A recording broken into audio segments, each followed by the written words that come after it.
With the Intellion, she's playing quickly. I feel like she thinks she's got it. See what can happen on this turn And the for draw for Reagan. You've been patient. You've been waiting all this time, but you ready. You've been putting in that grind, so let's go. Champions are hard to find, but you know the goal when you're ready to shine. Have they heard of you? Then they know. You got your sights set on that road. If it's time to battle them, then let's go. Cause you'll never stop. Show them what you got. Riding through another turn. And the Palafin is going to join it. Very impressive showing and a really good understanding of how these teams work. Show 'em what you got. Yeah, they already know. You got your sights set on victory road. Show 'em what you got. Yeah, they already know. You got your sights set on victory road. Mindfield wants to go for a sweep of his own. Scrafty has already knocked out two Pokemon. He said this match was too hot. I need to cool things off here with an ice beam. A basket on it, rumbles onto the field, and the smackdowns are adding up.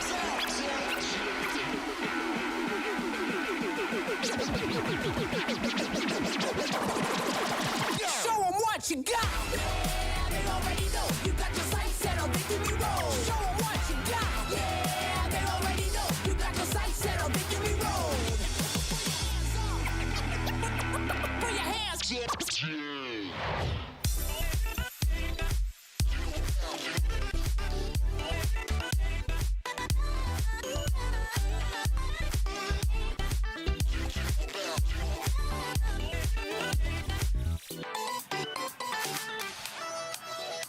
Hello and welcome, trainers, to the Knoxville Regional Championships. Trainers have traveled far and wide here to the gateway of the Smoky Mountains in the hopes of unlocking their own path to the World Championships in Honolulu, Hawaii later this year. I'm Speedy's Chief 2 here with Alpha Feed, and we can't wait to get started. Yeah, it's going to be a wonderful event here in Knoxville, Tennessee. And what's some great imagery there from my co-caster Speedy's Chief. I felt like I just walked through the woods and up a mountain with just that intro. Hey, we put in the work, but so do these trainers. Let's check out our regional schedule for 2024. We are here in Knoxville right now. We've got Vancouver coming up, the Europe International Championships in London, and much, much more. And everything leads to Honolulu, and that's exactly where we're looking forward to with the Championship Series events, championship points, and qualifications from winning these tournaments. Speaking of championship points, they have been a game changer for so many trainers around the world. As you can see here, placing first at a regional competition will net you 200 championship points and that invitation to Worlds, and there are various thresholds for each region as well. Yeah, US and Canada up at 500, and a bit of a adjustment there for Oceania, now dropped to 250 points. And speaking of Oceania, there's actually an event going on right now, well, maybe not right now, but earlier today in Melbourne. It's a doubleheader this weekend, but let's take a look back at Charlotte in, 1 week ago. This was an incredible tournament to watch. Hello, Pokemon trainers. This is Stephanie Christine, and I'll be recapping the 2024 Pokemon Go Regional Championship in Charlotte. The story of the weekend was Annihilape coming out swinging into the Pokemon Go meta, knocking Metacham off of the charts with a 1-2 punch. The top performing Pokemon in Charlotte were Lickitung and Azumarill, which answer the dominant Pokemon from the Portland Regional, Whiscash and Gligar. On Championship Sunday, Teddy GM10 started in the losers bracket. He and his Skeletors went on a rampage, defeating many top trainers such as Beach, Elam, Out of Pocket, and Evan Sevens to claim a spot in the losers finals. Teddy met with Kayshawn, who had just come off of an 0-3 loss to Lyle Jeffs III in the winners finals. Kayshawn and his Frostlass, however, bounced back and froze out Teddy and his team. This set the stage for a rematch between Lyle Jeffs III and Kayshawn in the grand finals. Lyle showed a masterful command over his team, which was identical to the team that won the Portland Regional just 2 weeks before. With no Protect Shields remaining, there was no way to stop Lyle's 3-0 victory over Kayshawn as Lyle became the Pokemon Go Charlotte Regional Champion. Lyle Jeffs gets the body slam, and he's done it. Lyle Jeffs with the 3-0 victory is your regional champion here in Charlotte, North Carolina. The formula for success has seemingly been set. Who is going to be the one to crack it? Could it be you? Check out Pokemon.com/compete to find events near you to start your journey on Victory Road. Lyle Jeffs took the crown in Charlotte, but these are our top 3 finishers. Kayshawn in second place and Teddy GM10 in third. I think Kayshawn was proof to a lot of trainers that you can take your Go Battle League experience and then translate that into play Pokemon success. It was awe-striking to see, and additionally, let's take a look at these teams. We see Skeletors taking third place. I think both me and Home Slice Henry were really excited to see that, but Vigoroth, the story of the fighter that loses to all the other fighters, we'll have to see if it's able to keep up its dominating performance here. Looking at the top 12, we see Lickitung with an astounding 68% usage. You're exactly right. I mean, Vigoroth coming in here at 18%, but outsized results as it's won the past 2 tournaments in a row in North America. Lickitung way up there at the top, like you said. Azumarill also a very notable counter, which might be useful in beating some of the Annihilapes that we will inevitably see this weekend. Yeah, I think we're going to have to see how much improved Annihilape performs here in North America. It did really well across the pond over in Liverpool, but it's really struggled in North America so far. Speaking of North America, let's take a look at our current NA regional champs. Kicking things off this season, Wadaj came out swinging with his Shadow Dragonite in Pittsburgh. As well as that Superior, it was the premier event for Superior, really brought it and dragged it into the meta, and we've kind of seen it fall off from its pedestal. It's nowhere to be seen nowadays. Yeah, as we mentioned before, the top 2 teams from the past 2 tournaments have been identical. Let's take a look back at Liverpool just last week. These were our top 3 finishers. Nighttime Clasher taking the crown in stunning fashion against Tomahawk UK, and Pablandinas landing in third place. And we were talking about Annihilape finishing first and second in Liverpool really showing up. We're gonna have to see how North America adjusts and is able to utilize that Pokemon. We also see Shadow Dragonite placing third, which I'm excited to see. A little proof in the pudding there for you, AlphaPhoebe, right? Annihilate at 38%, making the top 6. Lickitung continues its dominance in the meta, and Whiscash is 75% usage, but it's also won the last 4 regional championships in a row. Yeah, one of the most dominant Pokemon in the meta. You're gonna have to see how people are able to compensate for its strength, bringing grass types, bringing dragon types, or maybe bringing pure water types. I remember it used to say that you need a grass or a dragon in order to beat these water and ground type Pokemon, but let's take a look at our EU regional champions so far, because Nighttime Clasher joins the likes of Zweilous, Galaxica Bolton, and Pato Man. Yeah, this is an astounding list of trainers over in EU. Of course, Dortmund's going to be coming up not too long as well, so we're going to have another name added to this list. We absolutely will. The forecast here in Knoxville is sunny, a bit cool, but let's check out what we think is on the rise and on the fall for the meta as we move into this weekend. I do think a few prominent Pokemon are going to stand out. It's hard to go without mentioning Annihilate first, though. Yeah, Annihilate is going to be that fighting and ghost type Pokemon. It is the fighter to beat the previous fighter who beat all other fighters. It is able to very handily take out Medicham. Recommended attacks are going to be Counter, Ice Punch, Shadow Ball, and it is angry. It is here to assert its dominance on the meta. It's the planet of the Annihilates, and we're all just living in it, Phoebe. Speaking of monkeying around, Vigoroth, actually another prominent pick, but we think it's kind of trending downwards, and a lot of it is due to that Annihilate pick that you mentioned for those reasons above. Yeah, with its normal typing, I was about to say subtyping, it's just pure normal. It has no dual typing. It is singular typed normal. It's going to be taking super effective damage from those counters, so it is the fighting user that loses to basically every other single fighter user. Its stress level rises if it doesn't move too much, very opposite of its evolution of slacking, which loves slacking off. You and I disagree, I believe, on this next point. Cresselia trending downwards. I think this is the moment for Cresselia's resurgence. You need something that beats Whiscash, Lantern, Gligar, and other meta Pokemon. I think Cresselia is the one to do it. What do you think, Fee?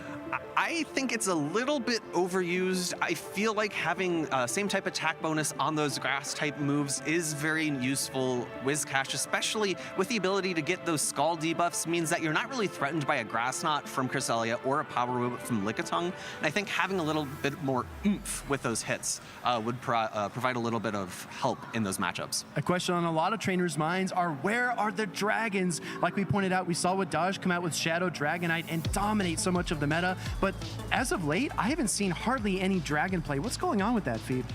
I feel like people are just afraid to run the dragons. It's confusing to me because I feel like we don't see all that many steel types in the meta. I feel like we don't see all that many fairy types in the meta. So it feels like it would be a pretty good spot, especially looking at the Abhinav team. I feel like it's really not that strong against those dragon type Pokemon, and for that reason, I disagree with Dragonair trending downward. I think it's at probably one of its lowest usage points already, but I feel like it has to come up a little bit because it's so good. We're always excited to see what equipment trainers bring on their team of 6. We've got some new shadows actually added to trainers' toolkits all around the world. My favorite one has to be Shadow Empoleon, but I know a lot of trainers are looking at Shadow Frostlass as being an impact player, as well as Shadow Toxicroak. You have to agree with Frostlass probably being the most impactful new addition here. The Shadow Avalanche going to be able to pack a little bit more of a punch. You previously had matchups where landing an Avalanche didn't quite pick up a knockout, and now with the extra 20% boost with that Shadow variant, it's going to be able to pick up some knockouts that it wasn't able to previously. Exactly. Fun fact, in the Lantern matchup, that Frostlass can throw an Avalanche and a Shadow Ball for the knockout, as opposed to the 2 Shadow Balls for the regular Frostlass. But there's so many exciting events going on in Pokemon Go, and so many unique opportunities to get together with your fellow trainers. One of the most special events of the season is coming up. That's the Sinnoh Tour in Los Angeles, California. Let's take a sneak peek.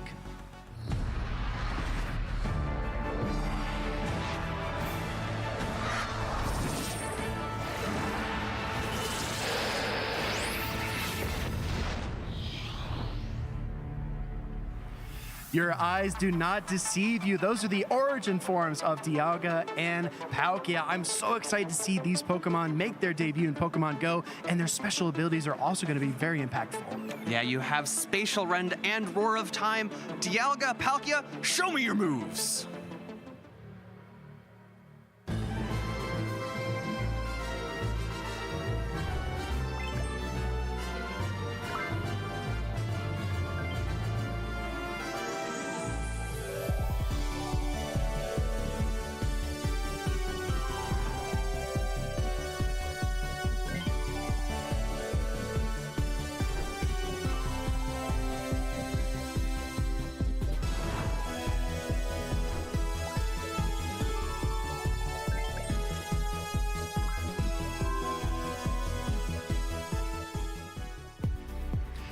The new adventure effects are definitely a game changer for these two Origin form Pokemon, but there are also so many incredible Sinnoh Pokemon to catch, like the Rowlet, like the Cyndaquil on the screen there as well.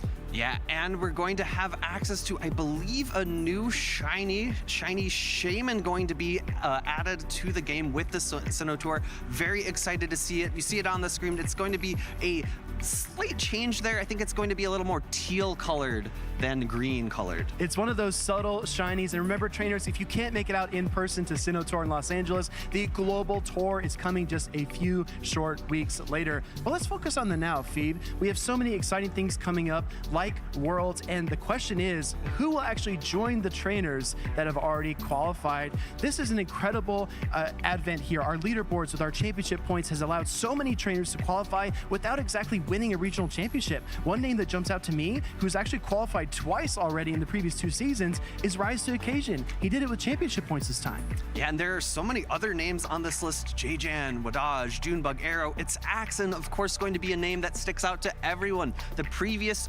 world champion himself.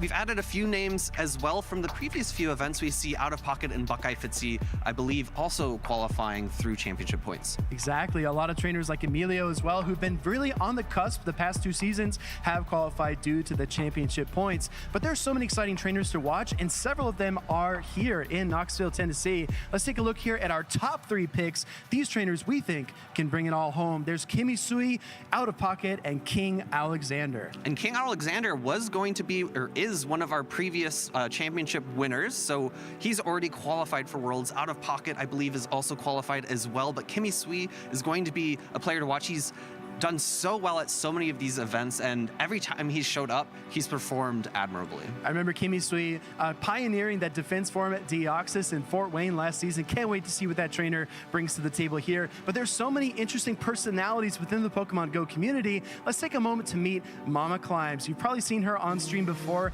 Very impressive player. This was her team this weekend. I can't wait to see the Annihilate gameplay. Abomasnow might be a core breaker, and the Jellicent as well. Yeah, Jellicent's really interesting. A ghost and water type. We were talking about water types that are going to maybe help fight back against Whiscash, and I think this is going to be one of the Pokemon on her team, in addition to that Abomasnow, that does that. Let us know if you're cheering for Mama Climbs on social, but let's take a look at another trainer. This is Valor Ash, a trainer that's been in the community for a number of years, very, very strong in the grassroots, looking to make that breakthrough play into a regional championship position. He's going to bring Whiscash Azumarill double water with Superior. Are you serious, Phoebe? We were talking about it before. Superior was groundbreaking into the meta in Pittsburgh, and here it's coming back a little bit maybe with Valor Ash's team, and we'll have to see which of those 2 partners maybe fights a little bit harder at this event to come out on top. Well, I didn't predict Superior succeeding this weekend, but let's look at what our casters think will stand out among the field. This is a huge, diverse range of picks. I've got Cresselia as my number 1, and I think Shadow Whiscash could be sneaky good. My number 1, Shadow Dragonite. We were talking about it before. I think Shadow Dragonite does so well into Abhinav's team. Shadow Frostlass is going to be one of the new Shadows, so had to put it on there. I think it's going to be great. It's a lot of fun to watch. A little bit high risk, high reward, but if you're able to get it into those right positions, it's going to fare well. I was going to say, Phoebe, for Shadow Pokemon, it's a little bit of a Team Go Rocket takeover with your picks there, but we want to see you take over social media. Make sure to share your posts on x.com and watch the stream on Facebook, on YouTube. You can also follow along on Facebook and Instagram. The most important thing, make sure to use that hashtag #PlayPokemon. Yeah, we love sharing the social media posts here. We were talking about it in the warm-up that we have. I love seeing cats and dogs. Make sure you send in your pet photos, but also show us your memes. The memes from the last, how many trainers can we fit into this event? Well, we have a good number of trainers here in Knoxville, but I love seeing all the jokes that are appropriate for cast. Well, I know what everybody is here for. You want to see some battles. Let's toss it over to our casters, Tua Butters and Caleb Payne. Thank you so much, Speediest Chief and Alpha Feed. My name is Tua Butters, joined by Caleb Pang, and it's a perfect morning to play some Pokemon. And our numbers shot up the last couple days. We're gonna have a top 16 bracket here in Charlotte. Knoxville, actually. Or, sorry, Yes, Knoxville. Yeah. Close in proximity. Charlotte was a recent regional we had. Knoxville, we had last year as well, our first tournament in Knoxville for Pokemon Go, and I believe we had around 96 players. This year, we shot up to 126, and the numbers keep growing from these tournaments around the world. I'm seeing it in Liverpool, I'm seeing it in Melbourne as well, so great to see more players join in on the action. But before we get into the action, let's take a quick look at the format for those that might not be familiar with it. This 2024 Regional Championships event will be showcasing exciting Pokemon Go matches all weekend. Trainers from around the globe are here to compete for over $125,000 in cash prizes, travel awards, and championship points to qualify for Worlds 2024 in Honolulu, Hawaii. This tournament is a 2-day event, with our trainers competing in a double elimination bracket using the Great League format in Pokemon Go. Matches are best of 3, except for the winners finals, losers finals, and grand finals, which are each best of 5. All matches are played in a Bring 6, Pick 3 format. This means trainers will create a team of up to 6 Pokemon, but only 3 are brought into each game. Who is taking home the title of Regional Champion this weekend? Who will secure the points to qualify for Worlds 2024 in Honolulu? Stay tuned this weekend and watch all the action live. If you want to learn more about upcoming Play Pokemon events, visit Pokemon.com/play. You know what has changed the format more than anything is the introduction to championship points. That's why I slipped saying it was Charlotte, because I got past winners on my mind. Because today in Knoxville, we have 5 of the 7 regional champions competing. This is gonna be one of the toughest tournaments to win ever. Yeah, I mean, honestly, that players to watch list could have been super long. One person we didn't even include on there is Rysication, the previous winner of Knoxville, and you know he came to defend his title. He's ready to qualify for World Championships. He wants more championship points, and he wants that repeat title here at Knoxville. I think we have some usage charts as well, Butters, to take a look at for the Pokemon being used here in Knoxville. I saw your prediction. There's a lot of water on your side. You know, I had Pelipper. It's not on this list here, but it's no surprise that Gligar and Lickitung is number 1 and 2. One surprise is the Annihilate coming in at number 4, because that did get the number 6 in Liverpool, but in North America, Annihilate hasn't been that prominent yet. Yeah, exactly. So, you know, Annihilate definitely picking up usage, a big difference from the most recent regional in North America with Charlotte. I think it was around 30-something percentage, but day number 2 usage was pretty low. I think it's been out for a couple of weeks now. More people are familiar with it. We saw success with it at Liverpool, some success with it at Melbourne already too, as they finish off their first day of battle. So we're going to see if that success continues here at Knoxville. And let's take a look at the prizes too, what these players are competing for. Of course, first place, automatic qualification to World Championships as well, but on top of that, you get some championship points and some prize money and boost packs cascading all the way down to that top 7 slot for the prizes for the cash prize, and then you got booster packs to top 9. And Butters, you know, I gotta say, I was a little disappointed at your predictions, because your favorite type of Pokemon is electric, right? I didn't see a single electric type. What's up with that? Oh, I see 2 right here. We're looking like electric types. I have the Togedemaru for Nighttime Clasher, of course, the Liverpool regional champion. But yeah, I do think that metas are cyclical. Yeah. And I do actually think that we are on the portion of the electric side of that cycle. So I was trying to be ahead of the cycle. I actually think electrics might be better than ever, because we saw the strongest core in Liverpool was Dugong and Annihilate. That was the core that both of the grand finalists were using time and time again. What just does well against that core? Probably a Charger Bug. So I feel like if anything is good right now, it probably is the electric type, so water might not be the call, but Dugong was number 8 or so on that list. It might be the time of the Dugong, looking stronger than it's ever been. Well, I know last year you're very big on electric types, especially your favorite Ampharos, right? It never really saw the light of day, you know, made like maybe 1 or 2 top cuts at best, but didn't win a tournament. But I did find out that your birthday recently passed, right? Oh, it was a few weeks ago, and I actually got you a little gift to remind you of your past predictions of Ampharos here. So we got an official plushie. Wow. It is. It's actually not Ampharos. It's actually Pikachu dressed up with a Mega Ampharos costume. So.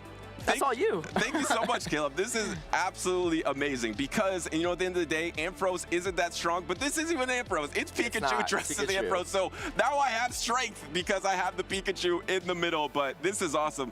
Thank you so much. And yeah, it is the time for electric types, I think, right now because Charge Bug's good against that best core. Of course, there is no token tomorrow, but I just want to give a shout out to Nighttime Classer, the North American who went over to the biggest European regional ever and took down all of those Europeans to become the grand champion. Super impressive. I know the Europeans absolutely hate it. Yeah, and you're really reminding them of that for any that are tuning in right now. I believe it actually might have been the largest regional to date, in fact, so a big one there. But congrats to him, and we look forward to the battles here at Knoxville. I think our players are ready, so let's take it down to the stage to see what we have to kick off the first set of battles.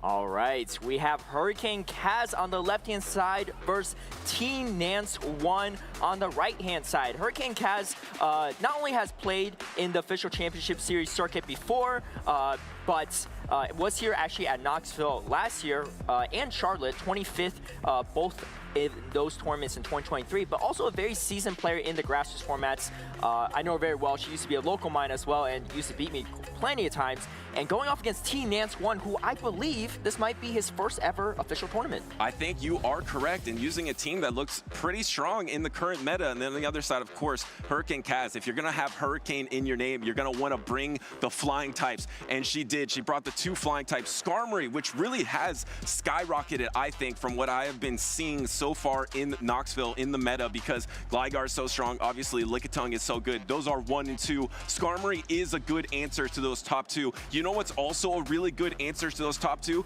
It's the Mandibuzz. Yeah, Mandibuzz was actually at my caster prediction too. I think is really great. Core breaks the Gligar Lickitung combination and beats Annihilate. It didn't beat PolymerUp before, but now it beats the primary fire Annihilate. I think it has a huge play in this current meta. T-Nance 1 on this side run the Shadow Swampert, Skarmory, Lantern, Spark Lantern, Shadow Gligar, Lickitung, and Annihilate. A lot of Annihilate action here, but we do have a little blast from the past, Shadow Swampert making appearance in I gotta say, a Whiscash meta. Yeah, and I feel like Shadow Swampert is really good in a Whiscash meta because you can beat the Whiscash in even shield scenarios, but you don't really want to get debuffed. So that is the risk. Of course, it is going to be a coin flip, so you can't control that on your side. But also, Shadow Swampert is able to knock out a Skarmory with double Hydro Cannon. Whiscash can't do that, so it is going to be a Skarmory meta. Shadow Swampert is going to have a lot of play, a lot of closing power. But one thing that I have seen to give a little more closing power to Whiscash, I've seen a lot of trainers bring Shadow Whiscash. Of course, there was just a Rocket event, so you had the opportunity to TM off that Barboach, get the Shadow Whiscash. I feel like Shadow Whiscash is going to be a Pokemon to look at this weekend in Knoxville. I think there is definitely some utility there. It's going to be, it's really interesting in that Shadow Whiscash for Shadow Gligar matchup. I think the Shadow struggles in the sense that it's going to take a lot more damage from Gligar, and that matchup is a lot closer than you would think, especially with shields up. However, one Skull from a Shadow Whiscash might be enough to knock out the Shadow Gligar, so you do have that on your side. But I think the players are ready. T-Nance 1, Good Luck Charm is a Pikachu plush. Well, speaking of Pikachu plush, you got one too, so maybe, maybe this could be one. Yeah, exactly. I feel included. Yeah, thank you for this. That was a nice gesture. And to go back to that point about Shadow Whiscash, not only can you one-shot that Shadow Gligar, also you can beat the Annihilate in the ones, going straight in Mud Bomb. You have that extra damage with the Mud Bomb. You can double Scald a Lickitung down. It really changes the whole dynamic of everything. And then if you also get the coin flip as the Shadow, now you're taking less damage and you're still dealing more damage. So I feel like it has even more upside than the normal Whiscash. And one other Pokemon I think we should mention, because Nance one has it on his team, the lantern is back a little bit, but we've seen some, I've seen some water gun lanterns, specifically from OnionFrank, who I call the mad scientist. So maybe that will be the play at Knoxville, but we have our leads. We have Shadow Swampert in the Mandibuzz and Caleb. Mandibuzz is a great answer for Shadow Swampert. Yeah, it's just so bulky and it resists all the mudshot damage, but we see the instant swap out from Hurricane Kaz actually bring out the Skarmory. This is going to be a tough matchup for Cresselia because Skarmory completely walls off the entire moveset capabilities of Cresselia, unless you're running the old school Aurora Beam, but with open team sheets, that's not possible, and T-Nance knows it. So going to be in a fantastic matchup here. Going for the Sky Attack. I like this play because Brave Bird's not going to knock out anyway, so you don't want to debuff yourself a little too early. And I know you and Speediest Chief disagreed with Cresselia. You thought that it was going to be dropping and it's not as strong. Speediest Chief thought it was going to be strong in this meta. I agree with you for this exact situation. This is the reason I don't think Cresselia is as strong, but does actually get a Protect Shield out of the Skarmory. So I guess Speediest wins that battle because he got a Protect Shield from the Cresselia. But in general, if you're going to be matching up against the flying types and there's more Skarmories, Cresselia is not the answer. Yeah, I agree with you 100%. Maybe T-Nance just wants to preserve a little bit more health. This is going to be a very resistant Grass Knot coming in. T-Nance is not going to shield this. Definitely a good call. Decent amount of health left on this Skarmory, and the Skarmory has a lot of play into the entire line of Hurricane Kaz. But she does have a shield advantage, and that is going to set her for a potential comeback here. Yeah, and you just get so much momentum out of the Skarmory. You're going to be able to throw this. I believe he actually reached for the Sky Attack, not the Brave Bird. Does he get the Protect Shield on the Sky Attack? Yes, he does. So now that Protect Shields are even in, swapping into Lickitung though, but this is exactly what Mandibuzz wants to see. Mandibuzz is actually so good versus the entire team here because it's really strong against that Shadow Swampert, really good against Lickitung.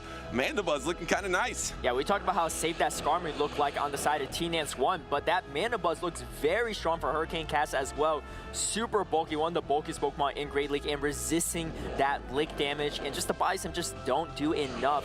It's going to be really tough for T-Nance 1 to overcome this matchup. We are on even shields though, so it might just be coming down to the showdown of the Mud Boys, the Whiscash for Swampert down the road. And Lickitung Mandibuzz mirrors or are going at each other is one of the reasons a game can go to timeout. We have seen that in the past, specifically with Mandibuzz. Mandibuzz is a Pokemon that can create opportunities for timeout. I don't know if this will happen here, but there's going to be a lot more charge attacks thrown because there's going to be more Dark Pulses, there's going to be some Hydro Cannons, there's going to be some Mud Bombs, some Scalds, more Sky Attacks. It actually might get close to the timer in the end. And the timer, for those that don't know, depends on whoever has the most Pokemon still remaining will win that timeout. And if it's the same amount of Pokemon, it's the total percentage of health combined from the remaining Pokemon. So sometimes it could be a slight sliver and you can't even tell until you see the end screen because it comes that close.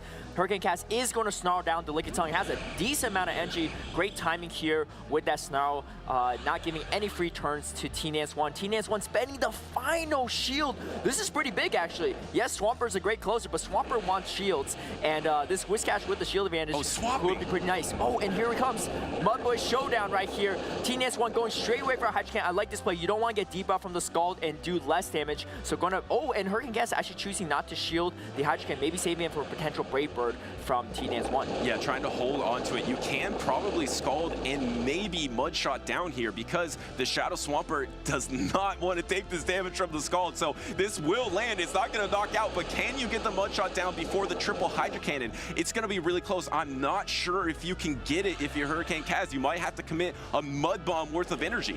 I like this play though because T-Nance 1 cannot possibly stealing down this Whiscash. So preserving the health on this Whiscash is still very smart from Hurricane Kaz. Would force T-Nance 1 to throw some energy before to take out the Whiscash. The question is, can you come away with enough energy to take out the Mandibuzz? Mandibuzz is very low on health. Sky Attack coming in should be enough to knock out the Whiscash. The real question is how much energy is on this Mandibuzz? Can Hurricane Kaz get to that crucial Dark Pulse? One Steel Wing, it doesn't knock out! Here he comes out! Dark Pulse coming in, the counter, the timer's coming up too, just as you predicted, coming close to a timeout victory, but Mandibuzz clutching it out, taking out the Skarmory. That's 2 HP and a dream, I think. Yeah, with 6 seconds on the clock remaining, the clutch play, 2 HP and a dream probably there, but just the bulk and the amount of charge attacks that you get off. And to go to your point earlier about if you haven't experienced it before, because I'm sure there's some of you that play Go Battle League that haven't experienced a timeout, there is a maximum amount of time you can be in a battle. And so every charge attack takes 10 seconds to do the mini game. So each time you're throwing a Dark Pulse, Aerial Ace, all these charge attacks just adding up on that timer. So Mandibuzz is one of those Pokemon because of its spamminess and its bulk. You often get close to those timeouts. And I do want to shout out Hurricane Kaz here because she actually competed in Charlotte this season, the last tournament, and she completely changed up her team. She was not running the Mandibuzz. Instead, she was running the Altaria. She was not running, she was running the Azumarill in the last tournament. She was running a lot of different stuff. She switched up her team now. Some common Pokemon like the Annihilate that she ran in the past, but I think that switch from Altaria to Mandibuzz was a really solid meta call, and it really helped her out in that first game. Yeah, I'm a big Mandibuzz believer. I mean, looking at the Cresselia matchup too, one of our spotlight Pokemon, a lot of them are still running that Grass Knot Future Sight combo. I actually think Moonblast might be better in this specific meta, not only for the potential Mandibuzz and maybe occasional Umbreon here or there, so that you're not completely walled off from those dark types, but also on top of that, Moonblast on Cresselia has a much better time against that Annihilate. Annihilate actually has a lot of play into Cresselia if you can't land that Future Sight. Future Sight just a little bit more energy intensive. Hurricane Cast is running the Future Sight Grass Knot combination, and it works well into T-Nance 1's team because there is no Mandibuzz, there is no dark type there. Yeah, what a great performance from Hurricane Kaz in that first set of battles. Really great timing, really great optimization, and those optimizing her charge attack timings is really important because that was really the difference maker there. About 2 HP in the end on the Mandibuzz, just enough energy to get to that final Dark Pulse. A lot of her decisions leading up to that moment set her up for that first victory. And when you have those bulky types like the Mandibuzz, you want to be as efficient as possible because there's less room for error. The reason you're running these bulky types is to be more efficient, to be able to have that stat product, to stay in the game longer, to try to maximize your decision making so that you can come ahead in the end. And back to that Lickitung point as well, I feel like a lot of, the Cresselia point, I feel like a lot of trainers brought the Future Sight Cresselia just for Lickitung, because then you can pick up that matchup. But you're just fine in that matchup with Moonblast and Grass Knot as well. I agree with you, the Moonblast is stronger, but either way, the Cresselia is really strong in this matchup, so you don't have to worry about that second charge attack. All you need is the Grass Knot, and T-Nance is ABA weak to this Cresselia, so just has to stay in with the Swampert. Yeah, this is going to be a kind of a worst case scenario for T-Nance 1 because this is the one thing that is really strong into this team composition. A great lead call from Hurricane Kaz, but the Hydro Cannon are starting to chunk away though. I think we're going to see a shield right here, saving a lot of the health on this Swampert. The question is, how much is T-Nance 1 going to invest in the Swampert? Do you eventually swap out? I mean, if you swap to your Lantern, it doesn't put you in a better situation either. Hurricane Kaz recognizing that, okay, T-Nance 1 shielding and staying in a matchup that he probably doesn't want to typically, so this Cresselia must have a lot of value and a great call by her. Do we see the second shield? Oh, both shields spent so early on, probably the first minute of this game already from T-Nance 1, really preserving this Swampert. I mean, honestly, Swampert looks so good into the entire team of Hurricane Cast outside Cresselia, so investing shields into the Swampert is not a bad call. Yeah, it makes sense because you have the Swampert that's so safe, you might as well invest into it, and you're ABA weak to it. But I really love Hurricane's Cast team composition. She knew Mandibuzz was her strength in that game number 1, so she ran ABA strong to the best counter to that Mandibuzz, which is Lantern. So she had in the back and in the front counters to that Lantern. This Lantern had nowhere to go, and now it's facing this Whiscash up a Protect Shield. And this is a brutal matchup for Lantern if you're ever in it. The Mud Bomb take about almost half your health. 2 Mud Bombs will do it. Hurricane Cast is at that. I believe she might even overfarm a little bit too. Throwing a charge attack priority. Huge call from Hurricane Cast to preserve the health on the Whiscash. Whiscash has a great time into the back line of T-Nance 1 as well. But like you said, shield advantage, that Mandibuzz is going to be scary for T-Nance 1 to deal with. Yeah, and you're going to have to get rid of this Whiscash as well. And if you get your attack dropped here on this coin flip, you're going to have to commit a Brave Bird and then try to swap out. Do you get the attack drop? No attack drop. I don't even know if Sky Attack's enough, but it's going to be close. Trying to swap into the Mandibuzz. This does look like it is going to be a Sky Attack. And that's an interesting no shield because you would expect the Brave Bird. You would expect a Brave Bird swap to maximize that ability to get off of that attack drop, but T-Nance Jangles goes for the bait, is not successful. Once again, going for the Dark Pulse into the Skarmory. I like Hurricane Kaz's play there a lot because Mandibuzz super bulky, right? Even if it is Brave Bird, she knows that the Mandibuzz can still hang on there, right?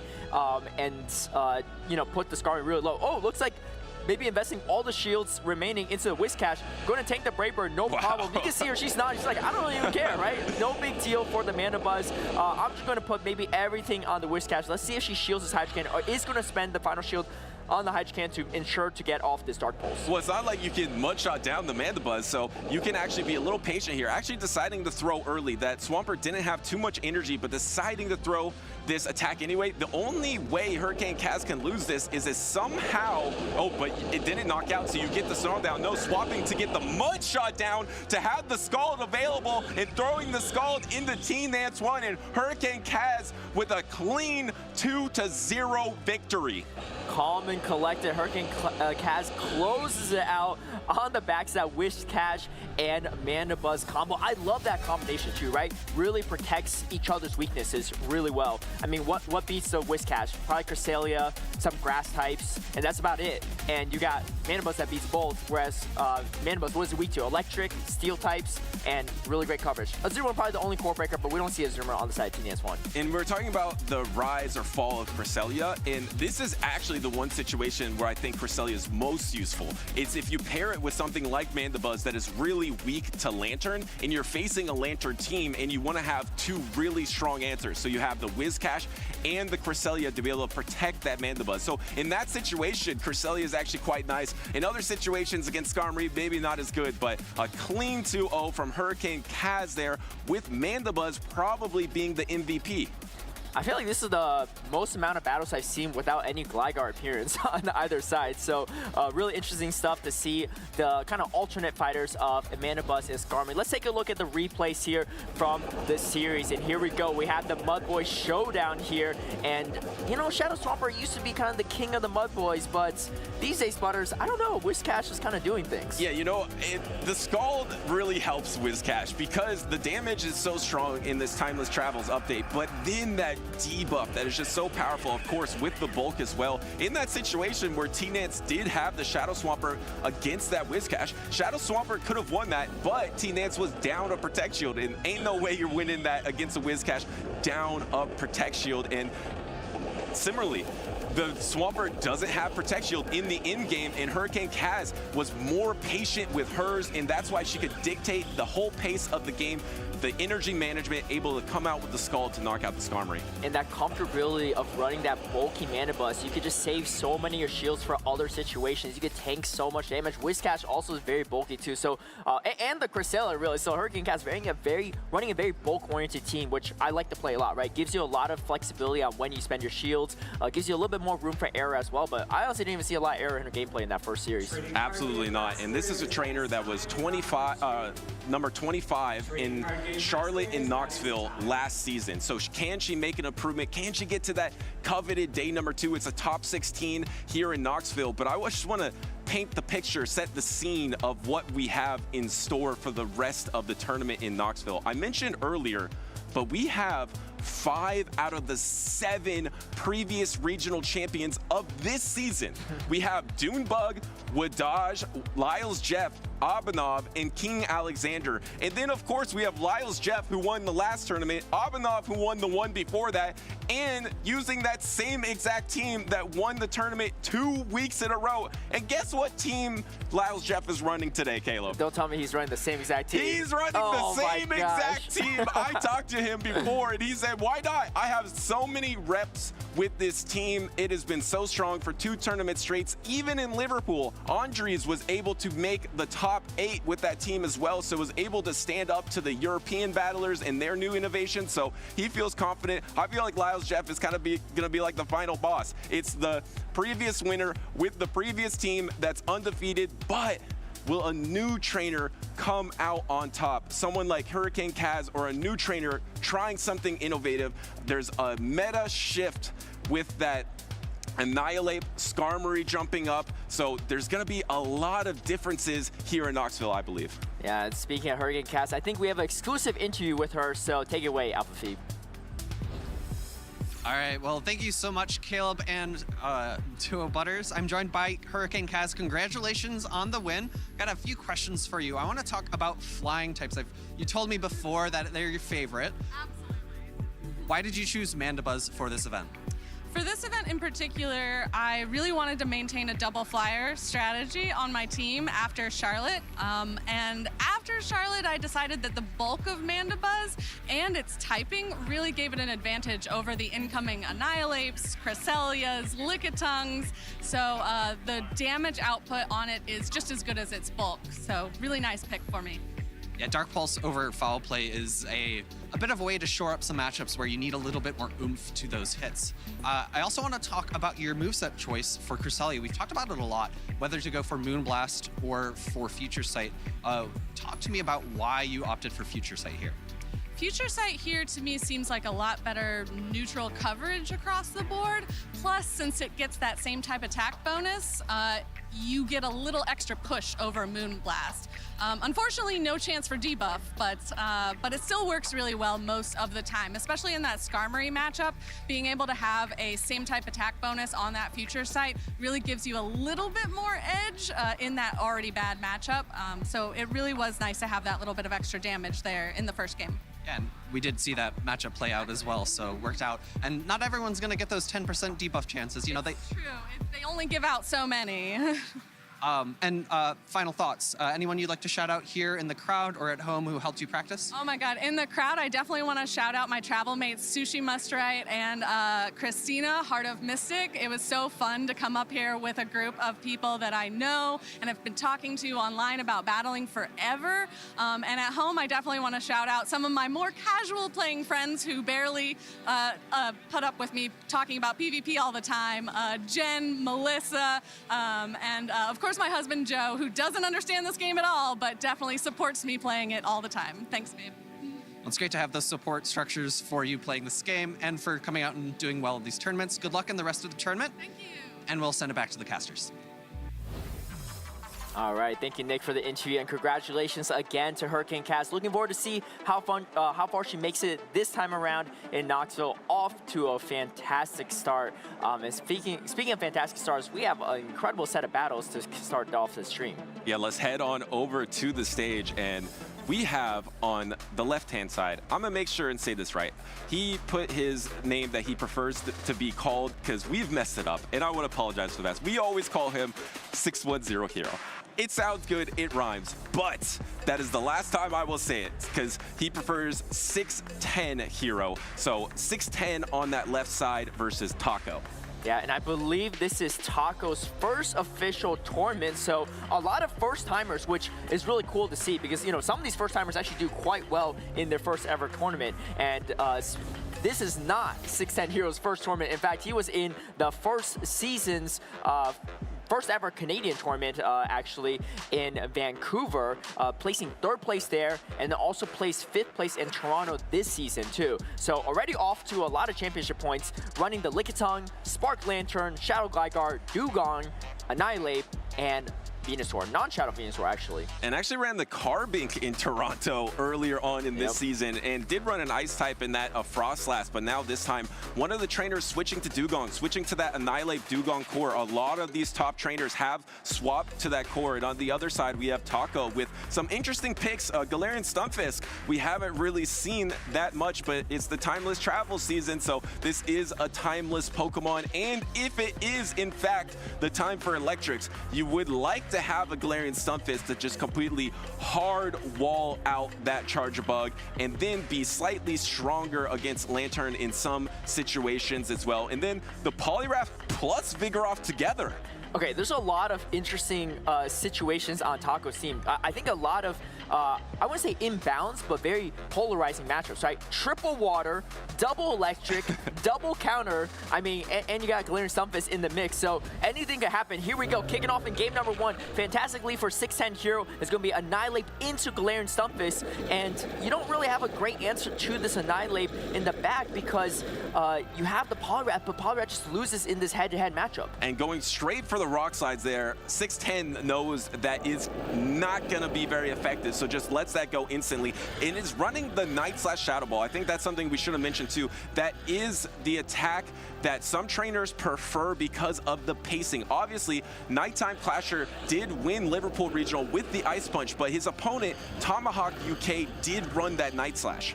And now Taco is being met by the Spark Lantern. Definitely a tough matchup for PolymerUp. All the charge attacks are walled off on this Lantern. Not doing much, but it's going to start the debuffing on this Lantern. It was a good shield to shield the Shadow Ball, but now put in a really difficult spot.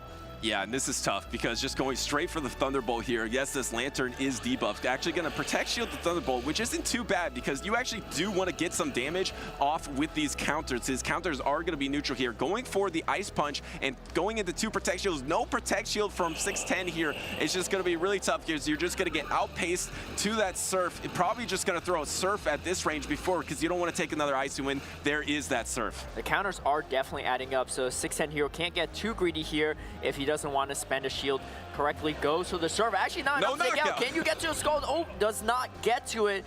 And so here, 610 hero in a fantastic spot. Still 2 shields remaining. Here comes the Charger Bug, actually swapping into the Annihilate for the Charger Bug. I think just wanting to pivot out here and save the Gligar for a sweep in the back. Yeah, and I want to see how much damage the Shadow Ball is going to do into the Charge Bug. This is the discharge, gets Protect Shielded, and now this is Annihilate strength to be able to close backline matchups, unleashing the same type attack bonus Shadow Ball into the Charger Bug. How much damage is it? Does a good amount, but I don't think you can counter down. So here comes the discharge. You probably don't give up your last Protect Shield, even though it would be cool to counter down with the Annihilate. Yeah, I think, actually no, gonna just go for it. Maybe a little limit testing here. See if the counter down can happen. Yep. Does barely get it, but does have the Shadow Ball loaded. And at this point in time, you know exactly what Taco has in the back. It's his only remaining Pokemon, so you can throw the Shadow Ball to ensure that it is going to be the better move to throw.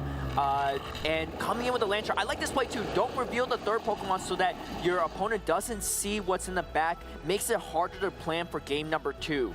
Yeah, that was smart. He was able to knock out 2 versus 3, not reveal that Gligar, and do a little science. See how much damage the Shadow Ball does in the Charger Bug, see how much it does into the Galarian Stunfisk, and that neutral Shadow Ball just does a ton of damage. Obviously, Annihilate did get released before Charlotte, but it wasn't a huge factor in Charlotte. Liverpool was the first time we saw it being prominent, and now the trainers here seem to be using it a lot. So far in our first 2 matchups, we had Hurricane Kaz with it. Now we have 610 using it as well.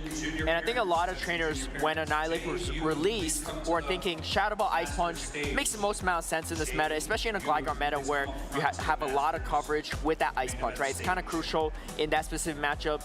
Also, for the few mana bugs you might see, that Ice Punch is nice.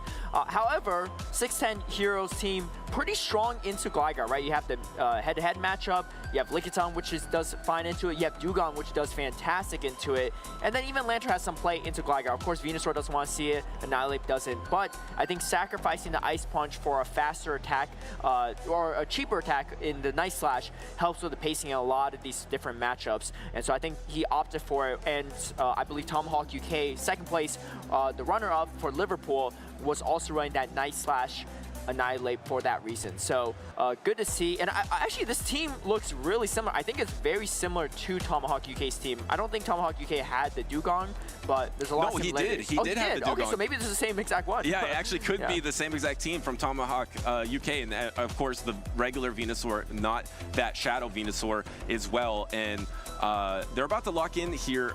But to your point, I feel like a lot of trainers talk about what the correct answer is for an attack set.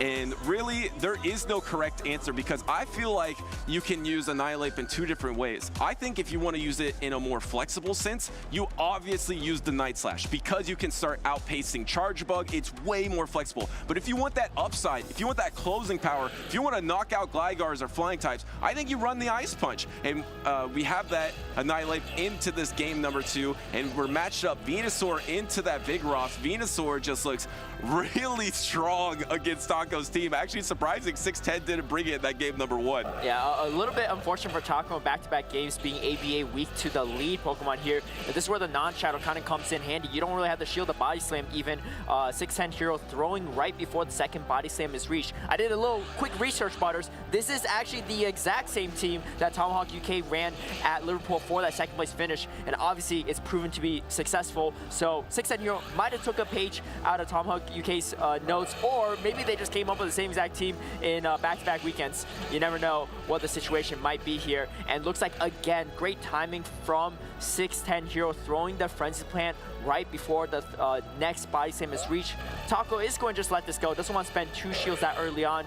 Could get, actually he's going to go for the bubble down on the Azumarill here. Azumarill may have to shield the Frenzy Plant. This is going to do a lot of damage, and it is going to shield this Frenzy Plant. The bubble increase this season. The damage might be enough for the farm down. Let's see if you can get it before the next Frenzy Plant is reached.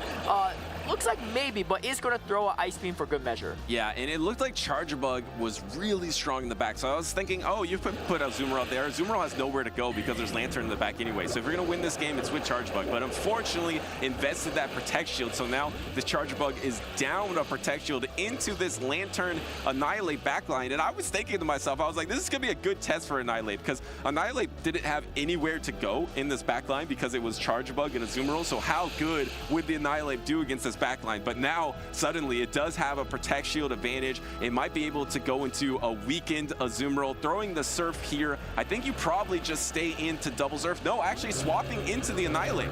Okay, so this is definitely a better matchup for the Charger Bug. However, at this health range, it is going to be a little bit tough. No shielding the X-Scissor bait as well there too. A big call from 610 Hero. I think 610 Hero realizes the Lantern is the path to victory for this specific matchup, having the most amount of play into that Azumarill. But there's a lot of energy on this Annihilate as well. It might be able to land a Shadow Ball or two. Boost it, give it a boost. Let's see a big old Shadow Ball. No boost in the end there, but I'm curious, can you Shadow Ball plus counter down, or probably Shadow Ball and Night Slash? Let's see, the Shadow Ball is going to be landing into the Azumarill. Remember, the attack stat on the Annihilate is quite high, so it does a good amount of damage, but Azumarill takes that pretty nicely. But at this range, you can just Protect Shield, and I think you probably just counter down, or at least go for a Night Slash. Decides to just save the Protect Shield for the Lantern, because you know what?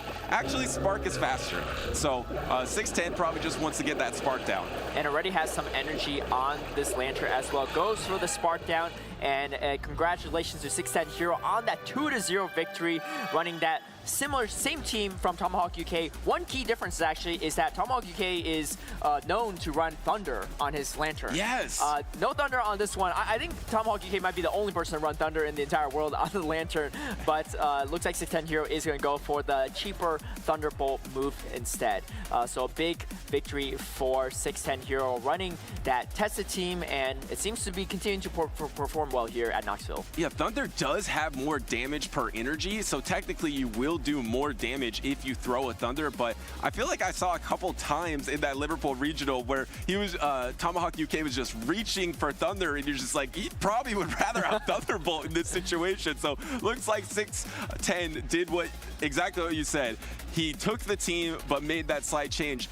That's similar to what Abhinav did to Wadaj's team. Wadaj had a team that was very successful earlier on in a regional, and Abhinav actually took that iteration of the team, changed one Pokemon, and now that team has won the last 2 regionals and is probably going to be a part of this regional as well. Yeah, a lot of success with that. But before we get to those matchups, let's take a look at this one, the replays from this series. It's going to be an interesting one between this.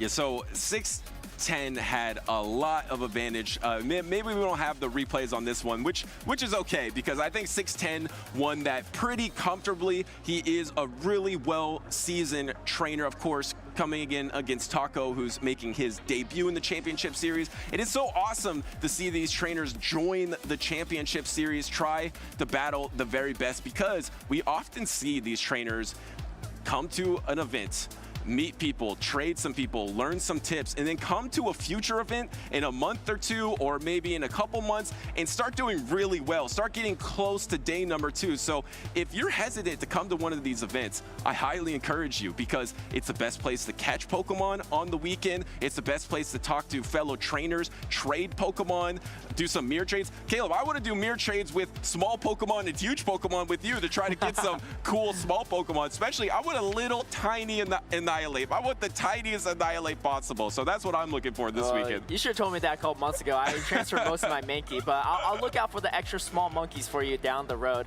I mean, speaking of trades, I got my, you know, best carbing from you, actually, Butters, at a previous tournament just from doing trades backstage. So a really great place to trade Pokemon and get some Pokemon, especially great for PvP as well, or Pokemon that you can't really catch in the wild right now, right? Registeel, not really around, but plenty of people at these tournaments have extra Registeel they could trade you as well, so really great place for that too. So we're not going to take a look at the highlights for this one, but we will have an interview shortly with 610 Hero on his win. And, you know, like I said, 5th place in Toronto this season and already looking to earn championship points. He got 3rd place in Vancouver that first season, but back then it was only 1st and 2nd place that automatically qualified for World Championships and regionals, and that was about it. This season, first time ever, we're having championship points, and there's a lot to be gained. I think that's really cool for a lot of trainers who come out all the way and maybe just miss out on that 1st and 2nd spot, but they still come home with some prize money, some booster packs, and some coveted championship points to earn themselves a little bit closer to that World's qualification. And we were curious if 610 was running that same team from Tomahawk on Persons. Let's hear from the man himself. Over to the sideline, Speediest, take it away. Welcome in, everybody. I'm here with 610 Hero. My first question is,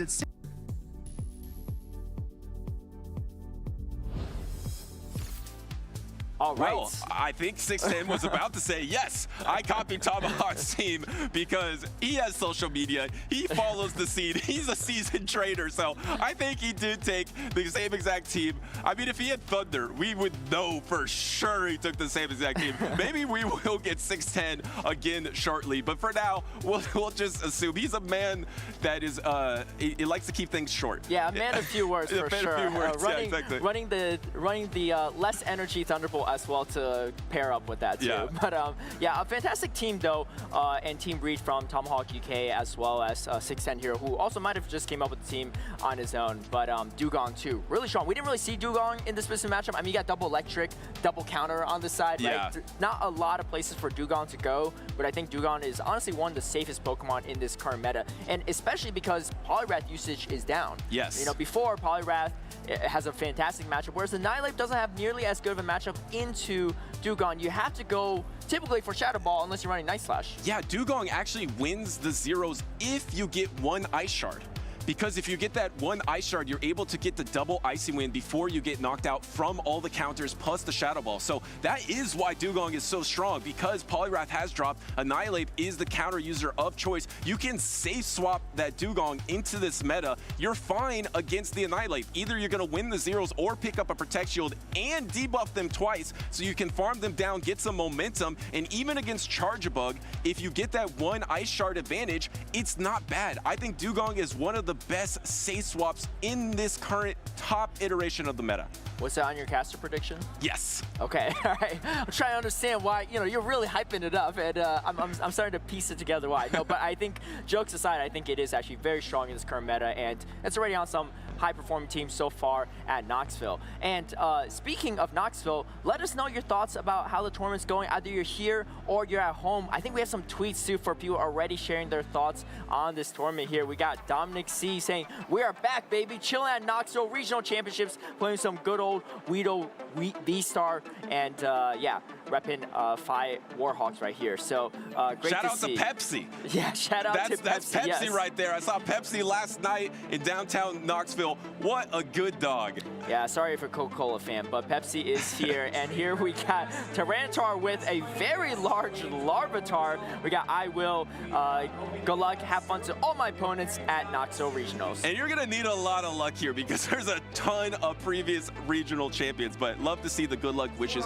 Good luck to everyone participating. It's very early on, obviously. It is still day number 1. But remember, we want to hear from you. So it's going to be at @PlayPokemon or #PlayPokemon. And we got, oh, this is very exciting, actually. We got Debbie Pebble because there is another regional going on in Melbourne right now. And I believe we have Rocket Claire, who is on the top side of the winners, or sorry, on the losers bracket, but top cut for Melbourne in day number 2. Yeah, she had to beat Valiant Fish, a 2-time top cut world's qualified competitors. There might not be as many trainers in Australia and Oceania, but they have some of the best trainers in the world there. We got Rocket Claire, triple crits, Avrib, Yep, top cut Australian world's trainer, and then you got Yakovlevich, person with one of the highest win records at any tournaments, and then he won the last tournament in Australia and on the winner's side at Melbourne as well, looking for back-to-back regional championship wins in Oceania. That's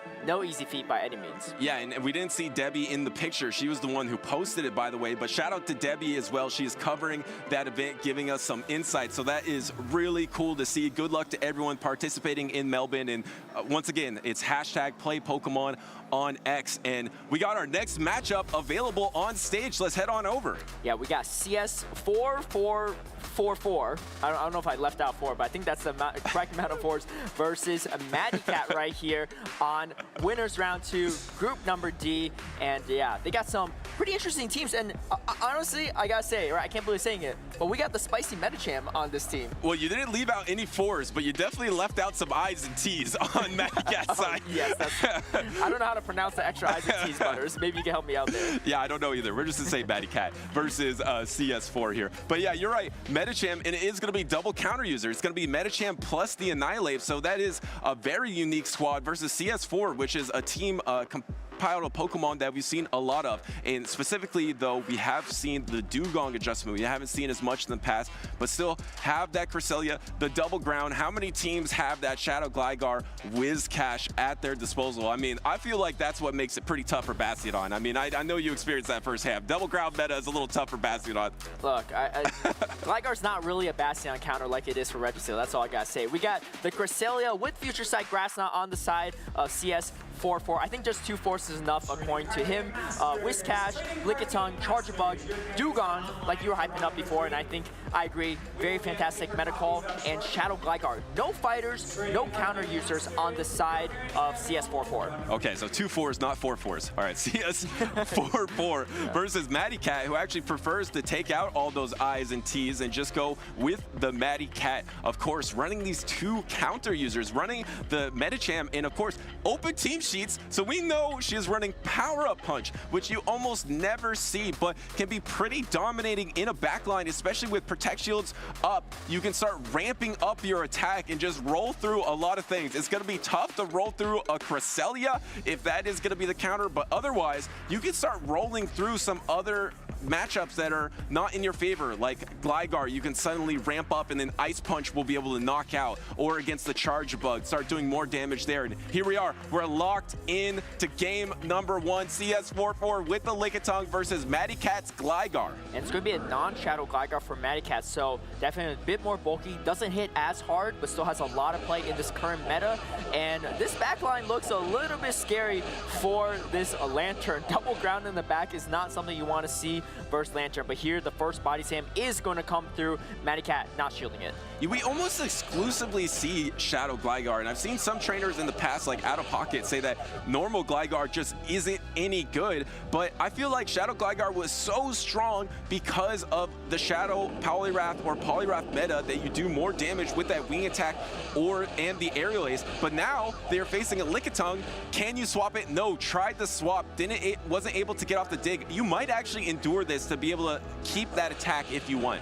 Yeah, especially because the non-Shadow does hang on there, throws the aerial ace to get off some chip damage against the Lickitung. Lickitung might be able to finish this off with a few licks unless Maddycat decides to swap out last second. Looks like no, not going to be the case might be going for a Skarmory farm down. That could be interesting too, because you can always throw a Brave Bird and dip. No, actually going to come in with the Lantern as well. CS44 reaching for the Power Whip, does get to it. Does Maddycat decide to shield? Choosing not to shield I think because we see the backline, it actually is a great call, because this Lantern doesn't have a lot of places to go, so investing too many shields in this Lantern might not be the play. You want to spend your shields on this Skarmory. Well, that's a brutal swing of events, though, because Lickitung won the lead and took so much out of that Lantern. And you don't want to swap here. This is actually the matchup that you prefer, because you don't want to face Gligar into Skarmory. This is why Skarmory has become so much more popular, because everyone has Shadow Gligar and Lickitung on their team, and Skarmory is quite good against that. At least Skarmory didn't get debuffed, and also you're out of range of double Scald. But you know what will put you in range of double Scald? Brave Bird. It looks like Maddycat did register a Brave Bird on charge attack priority. Going for the big Brave Bird too. We do get one attack drop there. 50% chance, 50% it's happening. It did happen 50% of the time here. CS44 shielding a huge Brave Bird, recognizing that he definitely needs to take out the Skarmory for the Gligar to have a chance. And then you see Maddycat trying to go for the Sky Attack on charge attack priority, but Whiscash is going to win it. This is going to do a lot of damage because this Skarmory is debuffed. Does it hang on? No, it doesn't. There is still a decent amount of energy on this Lantern. Unfortunately, it does get outpaced by the Whiscash, and Whiscash can tank at least one Surf. Yeah, you can double Surf here, but then you're going to take out an entire Gligar here, and you're almost at the Mud Bomb. You might be able to barely endure this Surf and get one more Mud Shot and get to the Mud Bomb. That would be demoralizing if you're Maddycat. Can you knock out with the Surf? Yes. One more Spark does it, though. But now you have to deal with this entire Gligar, and at this point, Gligar can probably win this with just wing attacks. Yeah, and you see Maddie is going to reach for this Surf. Here's the thing, the spark damage is definitely starting to add up, but I believe Shadow Gligar can definitely tank one Surf, no problem, and CS44 knows as well. Not going to shield the Surf, has double aerial waves, even if it's a shield. This might be a shield KO, actually. Fun fact, shields do not prevent all the damage. It prevents all the damage but a 1. So 1 damage is going to connect through, and it does. That is the shield KO there. I mean, it was double up anyway for CS44, but it is cool to see that from time to time. Yeah, that was a cool moment. 1 HP and no dream there, but 1 protect shield. 1 protect shield able to knock out. That's a cool interaction there, and CS4 with that double ground backline was so strong against that Lantern backline, and of course winning the lead plus getting that power whip. So how do you adjust if you're Maddycat? That has been a question of this meta. How do you adjust to this double ground? What are your best options to counter that double ground matchup? And here we see the replay here, the crucial power whip to really lower the health of this Lantern. Lantern is going to just tank it, but that was a lot of damage registering on that Lantern. And unfortunately, Maddycat just didn't have the alignment that she wanted for that matchup in the back end. Lantern didn't have a lot of places to go. But to answer your question, Butters, I think Metacham would have been great in the lead there for Maddycat, because Whiscash is not the truest Metacham counter either, so kind of ABA weak to that Metacham in the lead. And the really interesting part about Power Punch Metacham is that it actually can beat Lickitung consistently, whereas if you're running Dynamic Punch or Psychic as your second attack option with Ice Punch, Lickitung actually can beat those moveset combinations quite handily if you have shields up. So it is kind of interesting. So I shouldn't say quite handily, it is actually quite close, but Power Punch is the thing that flips it. Lucky Charm is a Rowlet actually for CS44. Is that Rowlet on the table? I think it is. A little Rowlet right beside CS44. Well, he has his Lucky Charm, so Maddycat's gonna need to make some good lead adjustments to make sure to try to get that lead matchup. And she can use Confusion, because her favorite Pokemon is that Psyduck, to try to confuse the opponent here and try to get that lead. Do you have the lead? No! Confusion didn't work. It failed, and it's gonna be the Charjabug into the Skarmory. And of course, Skarmory does do neutral damage with that Sky Attack or Brave Bird. It's not terrible if you actually let a Discharge go and throw a Brave Bird and then you can swap, but trying to swap on the Discharge into the Lantern here. Ooh, fantastic catch from Maddycat too. I mean, this is Discharge and Exorcist are both neutral damage for Lantern, but this is going to be the less hard-hitting attack.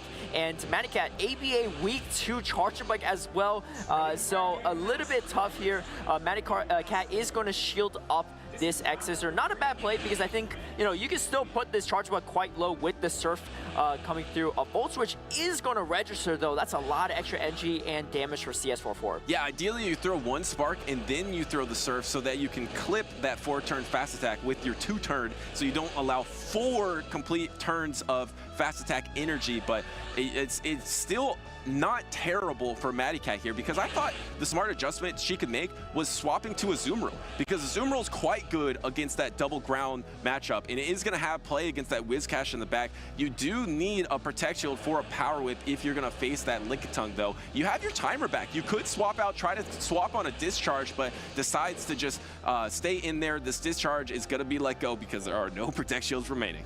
Yeah, CS44's charge bug is actually very strong into the backline of Maddycat, but Maddycat played that well, weakening the charge bug as much as possible, going to throw the Sky Attack, trying to get rid of this thing as soon as possible. Now, this backline matchup is not great for Maddycat because the Lickitung is there for the Zerma, but the Whiscash is not the truest Skarmory counter. However, CS44 does have, actually brings in the Lickitung into Skarmory. Now Maddycat has a lot more play into this matchup, going straight away for the heavy hitting Brave Bird. Does this get shielded or not? This is going to be a huge call for CS44, and looks like, last second shield on the Brave Bird, huge shields. However, now shields are completely down on both sides, and the charge attacks are still resisted, so this But the problem is the defense has dropped 2 stages. Yeah. So this body slam's actually going to do a lot of damage. Almost knocks out 2 more licks. Does get the knockout. Now this Lickitung has energy once again, and CS44 is in a familiar situation. Lickitung with that Power Whip into a water type. I think you're going to be able to clean this up with the Lickitung, because you're going to be able to endure a Play Rough or an Ice Beam, and double Power Whip is going to secure the 2-0 victory for CS44. And it looks like, Lickitung in a fantastic matchup. You know, I think we maybe have questioned why bringing the Lickitung into Skarmory, but looking back on it, I think it's not a bad play, because the lick damage is at least neutral, whereas Whiscash is throwing resistant Mudshot, and you still have to throw all that Scald energy at the Skarmory to have any play. You don't know what's in the back too, right? So Whiscash has a lot of play into pretty much the entire line of Maddycat, so saving that for the back could be good. But CS44 closing it out with the Lickitung in this 2-0 victory in the series. And I believe, if I'm not mistaken, both of these trainers are at their first tournament as well. So a lot of first-timers here at Knoxville. You'll love to see it. A lot of them participate in their first tournament, hopefully not their last. It's so cool to see the championship series growing. This is the first season that we have championship points, and because of that, we're seeing bigger and bigger tournaments. Liverpool, I believe, was the biggest regional ever, for sure the biggest regional in Europe, and now Charlotte, compared to last season, Knoxville, compared to last season, it's bigger. We're gonna have a top 16. We had a flood of people join up over the last couple days as well. It's just awesome to see the championship series growing, and like I mentioned before, 5 out of 7 of the previous winners are here because of championship points. They have already qualified for the World Championships, but they want to come back to keep getting these championship points. And we also have 2 other trainers that have qualified, Rise and Out of Pocket, and 3 other regional champions, Magic Mason, Bulk88, and KimmySui. So it's going to be an absolute gauntlet here in Knoxville. A lot of previous champions, and you aren't wrong too. Even in Charlotte, there was an increase in participation from last year, this year, Portland as well, pretty much all these tournaments. But let's take a look at the highlights from this series real quick to see how it all went down. CS44, really this Lickitung put in a lot of work for his team, landing Power Whip on the Lantern game number 1 and landing Power Whips against the Azumarill as well, taking out the Gligar too in this first set of battles. Yeah, and just Lickitung is #1 for a reason. It's just so safe. In an Annihilate meta and Dugong meta, it's just still safe because you're fine against Annihilate. You beat Annihilate. Yes, there are Annihilates that you can train in a certain way to do more damage against the Lickitung, but if you do that, then you take 1 more lick damage as well, so it's not even worth it. So Lickitung actually will beat the Annihilate in the 1 Protect Shield situation, which is just kind of crazy. How many times have we seen Lickitung, who is literally only weak to fighting, be one of the best counters to fighting types? This is why I'm telling you, Mana Buzz is the key to success. Let's see how many Mana Buzz actually make it, but until then, Lickitung is going to just power through these team compositions. I mean, even against the Skarmory, right? A matchup where it only has resisted charge attacks to throw, still still able to overcome that matchup with just a shield remaining on the side of Lickitung. So fantastic start for CS44 on presumably his first ever tournament, and yeah, going quite well. This is a double elimination bracket, so it is not over for Maddycat as well. Maddycat might be able to make a pretty far losers run as well. Yeah, and it's been so cool to see these new trainers participate and then to follow the journey of all these trainers. Like Wadaj is here. Wadaj says he wants to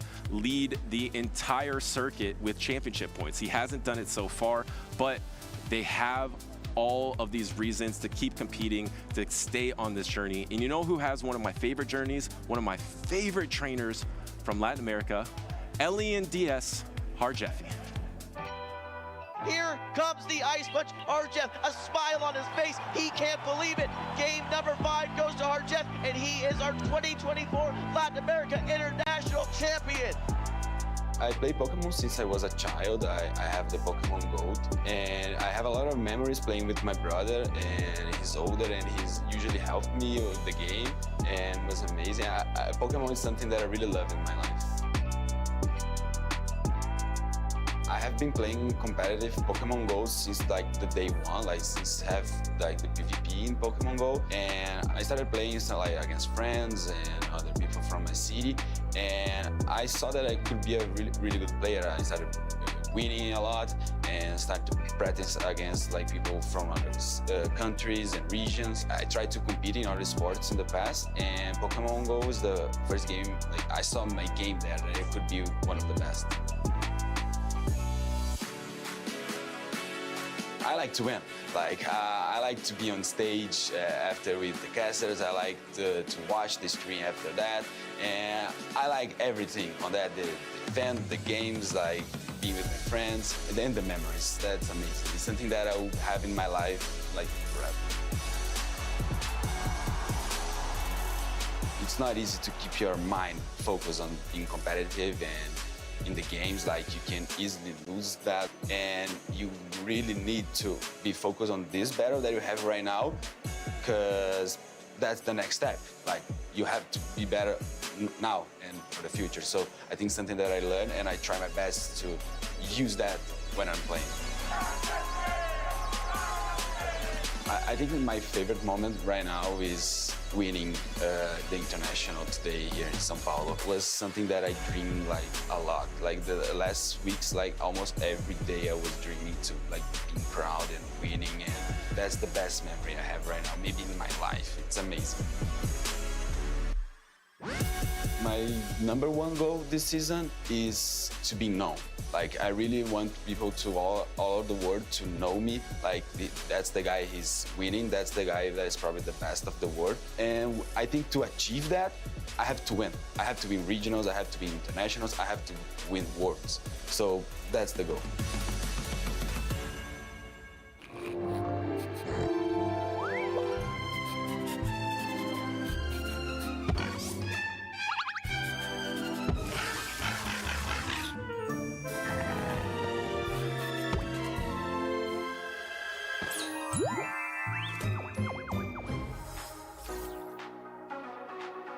I started playing competitively in Pokemon Go in the official format from the very first tournament, the 2022 Liverpool Regional Championships, which I won. Prior to that, I've been playing grassroots tournaments ever since PvP was introduced into Pokemon Go around December 2018. I've been a very, very avid competitor ever since.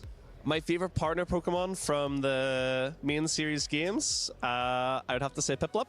Just really love the little cute blue penguin. But for PvP, my partner Pokemon is and always will be Cresselia. It's changed over the years with different updates to the game, different changes to the meta. I'm a massive fan of playing Cresselia. My favorite team of all time that I've ever played is Cresselia, Sirfetch'd, and Scrafty. 3 massively underrated Pokemon that should not work together, but somehow pull through. I am a very competitive person by nature. I always have been. But really, for me, these tournaments is an opportunity to hang out with friends, to meet some people that I've been chatting online with for years through our grassroots tournaments, just to share some laughs and create some memories. No, not really. I'm maybe one of the only players that can say they've beaten both world champions at the World Championships. So it's less looking up to these players and more wanting to have another opportunity to show show my stuff against the best of the best.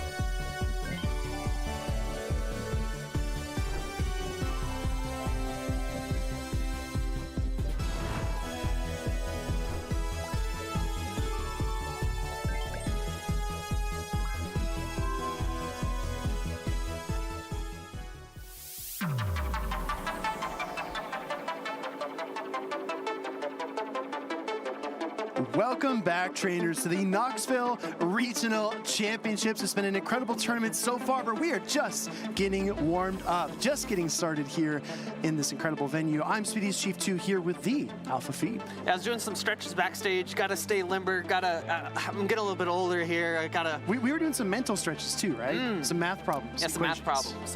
You know, 4, 4, 4, 4, all multiplied by each other. What's that number? 256. Oh, quick maths with Big Feed. Quick maths with Big Feed, and hopefully some good casting with myself. We'll see what happens. Well, that being said, it's been an incredible tournament so far. A lot of what we come to expect. A lot of Lantern, Whiscash, some Gligar, some Vigoroth as well. What do you want to see here, Feed? Less Cresselia. Less Cresselia. Hey, careful.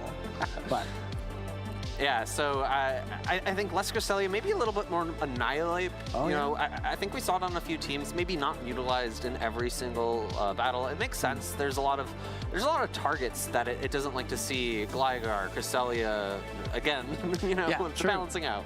A lot of obstacles, but it is the Pokemon to beat. I feel like Annihilate with an energy advantage, with a shield advantage can be so tough. Remember Nighttime Clashers win in Liverpool? All he had to do was get that shield advantage, and then the Annihilate in the back for Tomahawk just couldn't do anything to slow it down. So we might see more momentum-based matches like that. I like to think of the Annihilate kind of like Frostlass or Charizard. Once you go down shields against that Pokemon, especially if you have that inherent weakness, it's very, very hard to stop.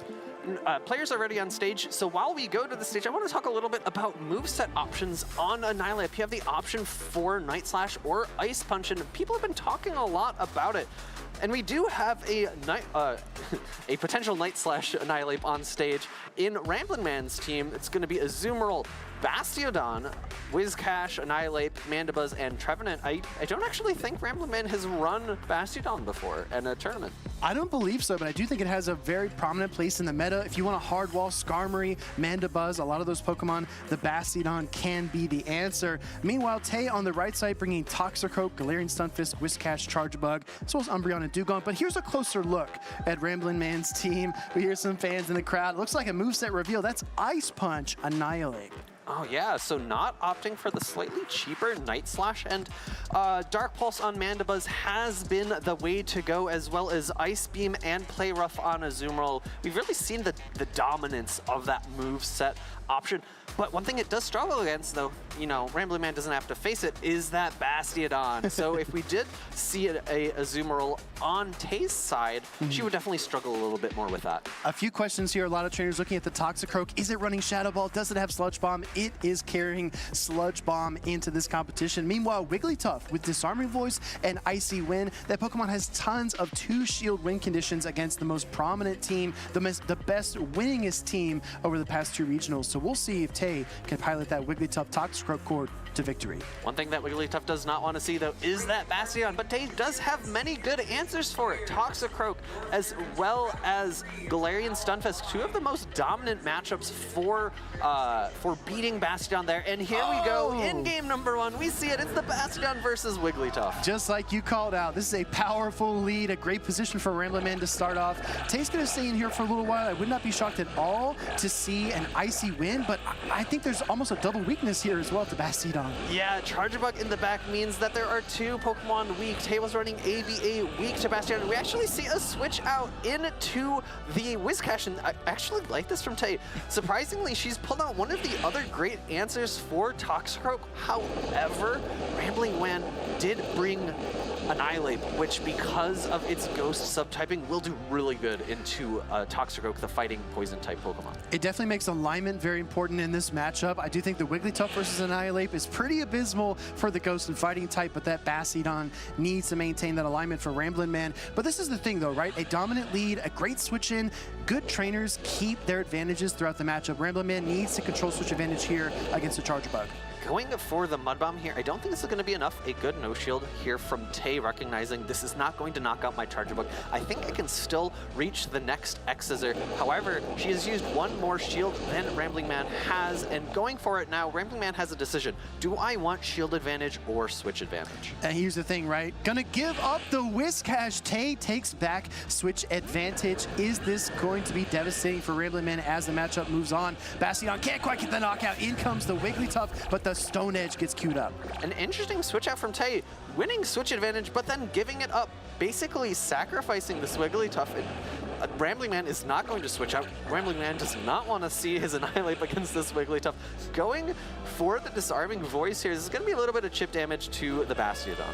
I mean, I couldn't have said it better, right? You think Toxicroak would come out to answer the Rock and Steel type, but maybe Tay's making a team read. Maybe she thinks that there's something in the back that the Toxicroak can succeed against. Wigglytuff cannot muster another charge attack as Bastiodon smacks it all the way down. You've got Toxicroak gonna jump onto the field here, and here comes the Flamethrower. This is great patience there from RamblinMan, recognizing the Pokemon that's coming in and throwing the correct move. Flamethrower is going to be doing neutral damage as opposed to resisted damage of the Stone Edge, but in comes Annihilate, and this is not a good matchup for Toxicroak. Able to hit back with neutral Mud Bombs and missing maybe a few of the bubbles there, but it wouldn't have mattered anyways because the shield is going to come out. Exactly, you expect the shield, right? So a lot of trainers will kind of no bubble those charge attacks when they know they're going to get protect shielded, but this is going to be devastating. Shadow Ball from Annihilate into the Toxicroak. No protect shields remaining for Tay. This is a knockout. That is a lot of neutral damage, and one counter to knock out the low health Charger Bug. It's going to secure RamblinMan victory in game number 1.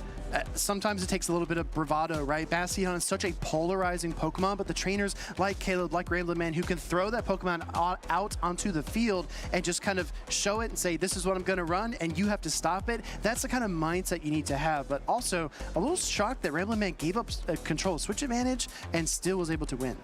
I actually want to key in on that. I think maybe a bit of a mind game from RamblinMan, which might have thrown off Tay. RamblinMan not fighting for switch advantage might have put Tay in a position to think, oh, he doesn't actually care about switch advantage, so I don't need to care about switch advantage either, which might have prompted her to bring in that Wigglytuff to try to maybe force RamblinMan to switch out.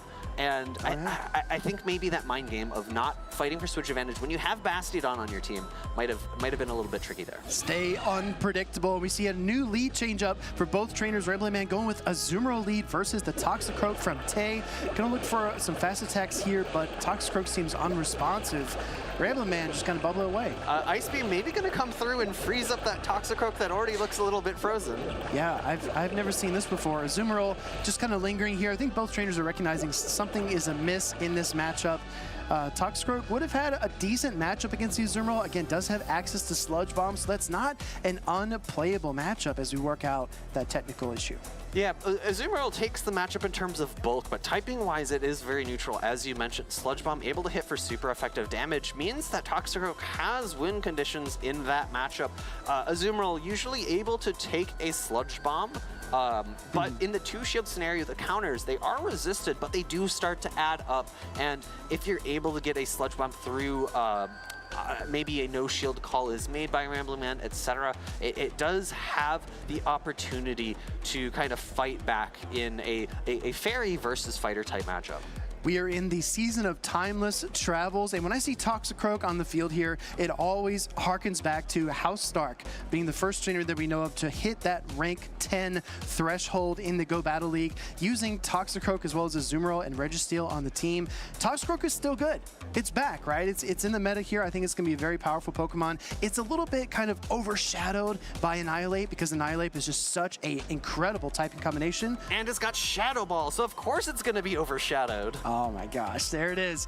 But, you know, Toxicroak does have access to Shadow Ball as well, and it can hit back, but not Taze. Taze did register the Sludge Bomb and Mud Bomb. Honestly, favorite Pokemon there? I think you and Tay have something in common. Yeah, huh? I was going to say, she's after my heart. Any Umbreon lover out there, and I think earlier we had Sabrina up on stage, and I think Umbreon is one of her favorite Pokemon as well. She is one of our great judges here in the championship series for Pokemon Go. You know, I just love to see that Pokemon out and about. It is so dominant with its bulk, and Dark types are also, I think, one of my favorite types. Maybe slightly behind Ghost, but you know, spooky, but not quite as spooky. Maybe it's my attention span fee, but I don't really like playing Umbreon. It's so slow. It takes so many charge attacks, but you have to dish so many charge attacks to get wins. It feels like a pacing Pokemon that a lot of more patient trainers can play, but I don't think it'll ever make it onto my team of 6 if I go to compete. I mean, being honest. To be fair, I feel the same way except about Bastiodon, right? Oh, yeah, sure. Bastiodon's also, it's honestly, it's also going to have matchups that are really long, but it's going to be a lot more polar than Umbreon, where Umbreon thrives in neutral matchups. Well, I guess Bastiodon thrives in neutral matchups too. We're getting queued up here. We've got the same leads on the field. Azumarill for RamblinMan versus the Toxicroak for Tay. As we pointed out, that same type attack bonus Sludge Bomb can be devastating. But switching to the Charge Bug, maybe trying to pull out the Bastiodon. Yeah, and it is going to be successful at doing that, which is going to free up Wigglytuff in the backline.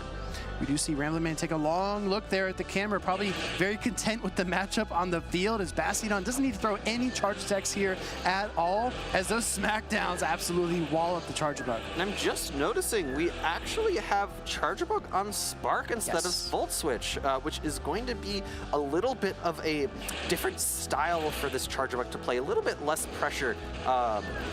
Actually, after the moveset update, Spark does do a little bit of pressure as well with its fast attack damage. A little enhanced damage, right? Just like when we think of Lantern, we think of Spark, but I do think the 2-turn fast attack is a little bit more flexible. It's not as slow as the Volt Switch, of course. RamblinMan able to smack down all the way down, but he might have a rude awakening here as Wigglytuff comes in to absorb the Stone Edge from the Bastiodon. A bit of an interesting play here. I think maybe trying to, as you said, absorb the energy here and maybe free up Toxicroak later on, because you will want shields for Azumarill's charge attacks as well. The one thing that Tay doesn't have going for her here is that RamblinMan did bring a better answer to Toxicroak in the back of Whiscash. Whiscash able to pace to those Mud Bombs so quickly, it outpaces Toxicroak's charge attacks, because Mud Bomb is 6 counters to reach, as opposed to 5, then 4 for one shot on Whiscash. Disarming Voice finally gets the knockout. Wigglytuff sees the Azumarill, and you always have to work with the knowledge you have, right? We haven't yet seen the Whiscash from RamblinMan, but Tay knew that there was an Azumarill in the lead there, so she's going to send out this one, shield up the Ice Beam, and just like in game number 1, RamblinMan with a 2-shield advantage as we move into the last part of this matchup. Able to reach the Disarming Voice is going to do a nice chip of neutral damage. However, I think Azumarill is still just barely under 50% able to hold on and survive. It's going to look like a very Stuart bubble down from RamblinMan, able to come out of that matchup with a ton of energy. Again, this is a best of 3, as most of our sets are, not a best of 5. So maybe in a best of 5, you would argue maybe keep the Whiscash in the back, not reveal it here for later game. But RamblinMan wants to take this 2-0 victory, and he is primed and ready to do so. Mud Bomb from the Toxicroak. RamblinMan knows it's not very threatening. It can't possibly be a Shadow Ball thanks to the open team sheet, so he absorbs that damage and throws a Mud Bomb of his own. Yeah, honestly, I think Shadow Ball even would have not threatened Whiscash. Something like maybe Shadow Swampert or Swampert itself without the Shadow variant would have been threatened by a Shadow Ball. However, recognizing the bulk of Whiscash, I don't need to shield even a potential Shadow Ball. A RamblinMan able to take the victory 2-0. But Feet, what about a Shadow Ball from a Shadow Toxicroak? Oh, that is something that we have possible here, you know? Yeah, I don't think we've seen it yet. I actually don't think I've seen a Rocket Grunt with a Shadow Krogan myself. I saw my first Gligar Rocket, actually the day after the event ended. I need to find one of those myself because I have a normal Gligar, but I don't have a singular Shadow Gligar. I've got 2 Shadow Gliscor, one for Great League, one for Ultra League, but no Gligars. Well, I feel like Shadow Gligar has a vice grip over the meta right now, especially in our top performing teams, but no Gligar to be seen in that previous matchup. I think Pokemon like Gligar, like Whiscash, that's why trainers aren't running Bastiodon, but let's circle back to that just briefly. You said it thrives in neutral matchups, that's true. A lot of trainers don't really think of it that way. They think of it as an anti-flying type Pokemon, anti-bug type, but Bastiodon can outlast a lot of opponents. I just think it's too risky. I don't think it would come on my team.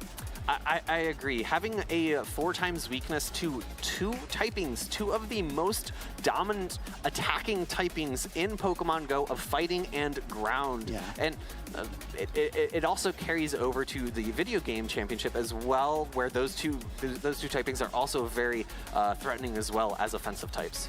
Yeah, I do think it's a little bit polarizing. When trainers play Bastiodon or Alolan Sandslash, I just think you have to control switch. You have to control switch advantage at all costs because those Pokemon are so polarizing and counter users are nearly ubiquitous across these top cut teams in particular. So again, a very interesting wrinkle. And when we look at Pokemon like Wigglytuff as well, it kind of harkens in its own play style. I think Wigglytuff with a shield advantage is definitely a strong play. It can definitely charm down a lot of opponents, but it has to be in a position to succeed.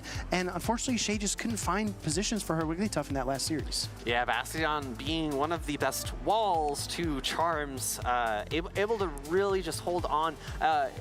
However, you know, we'll give some praise to Wigglytuff. It did knock out a Bastiodon, and it did. That is a hard and tall task for Wigglytuff. The records will show. Wigglytuff KO'd a Bastiodon. Maybe not quite a hard counter, but yeah, that being said, there's so many exciting ways to battle, not just at Play Pokemon Championship events, but also in the Go Battle League. I think we have an announcement here regarding the Go Battle League. Let's take a look. Do you see any familiar faces to your feet? Oh, I see it's Accent as well as Softof. And wait, is that Speediest Chief too? I can't believe he's on this. I can't believe we're mentioning it this late, but trainer tips. Are you serious? We got trainer tips playing in some Go Battle League battles? That is going to be an incredible broadcast. And we've got Twitch drops. We've got Charge TMs, Fast TMs, and the elusive XL Rare Candy.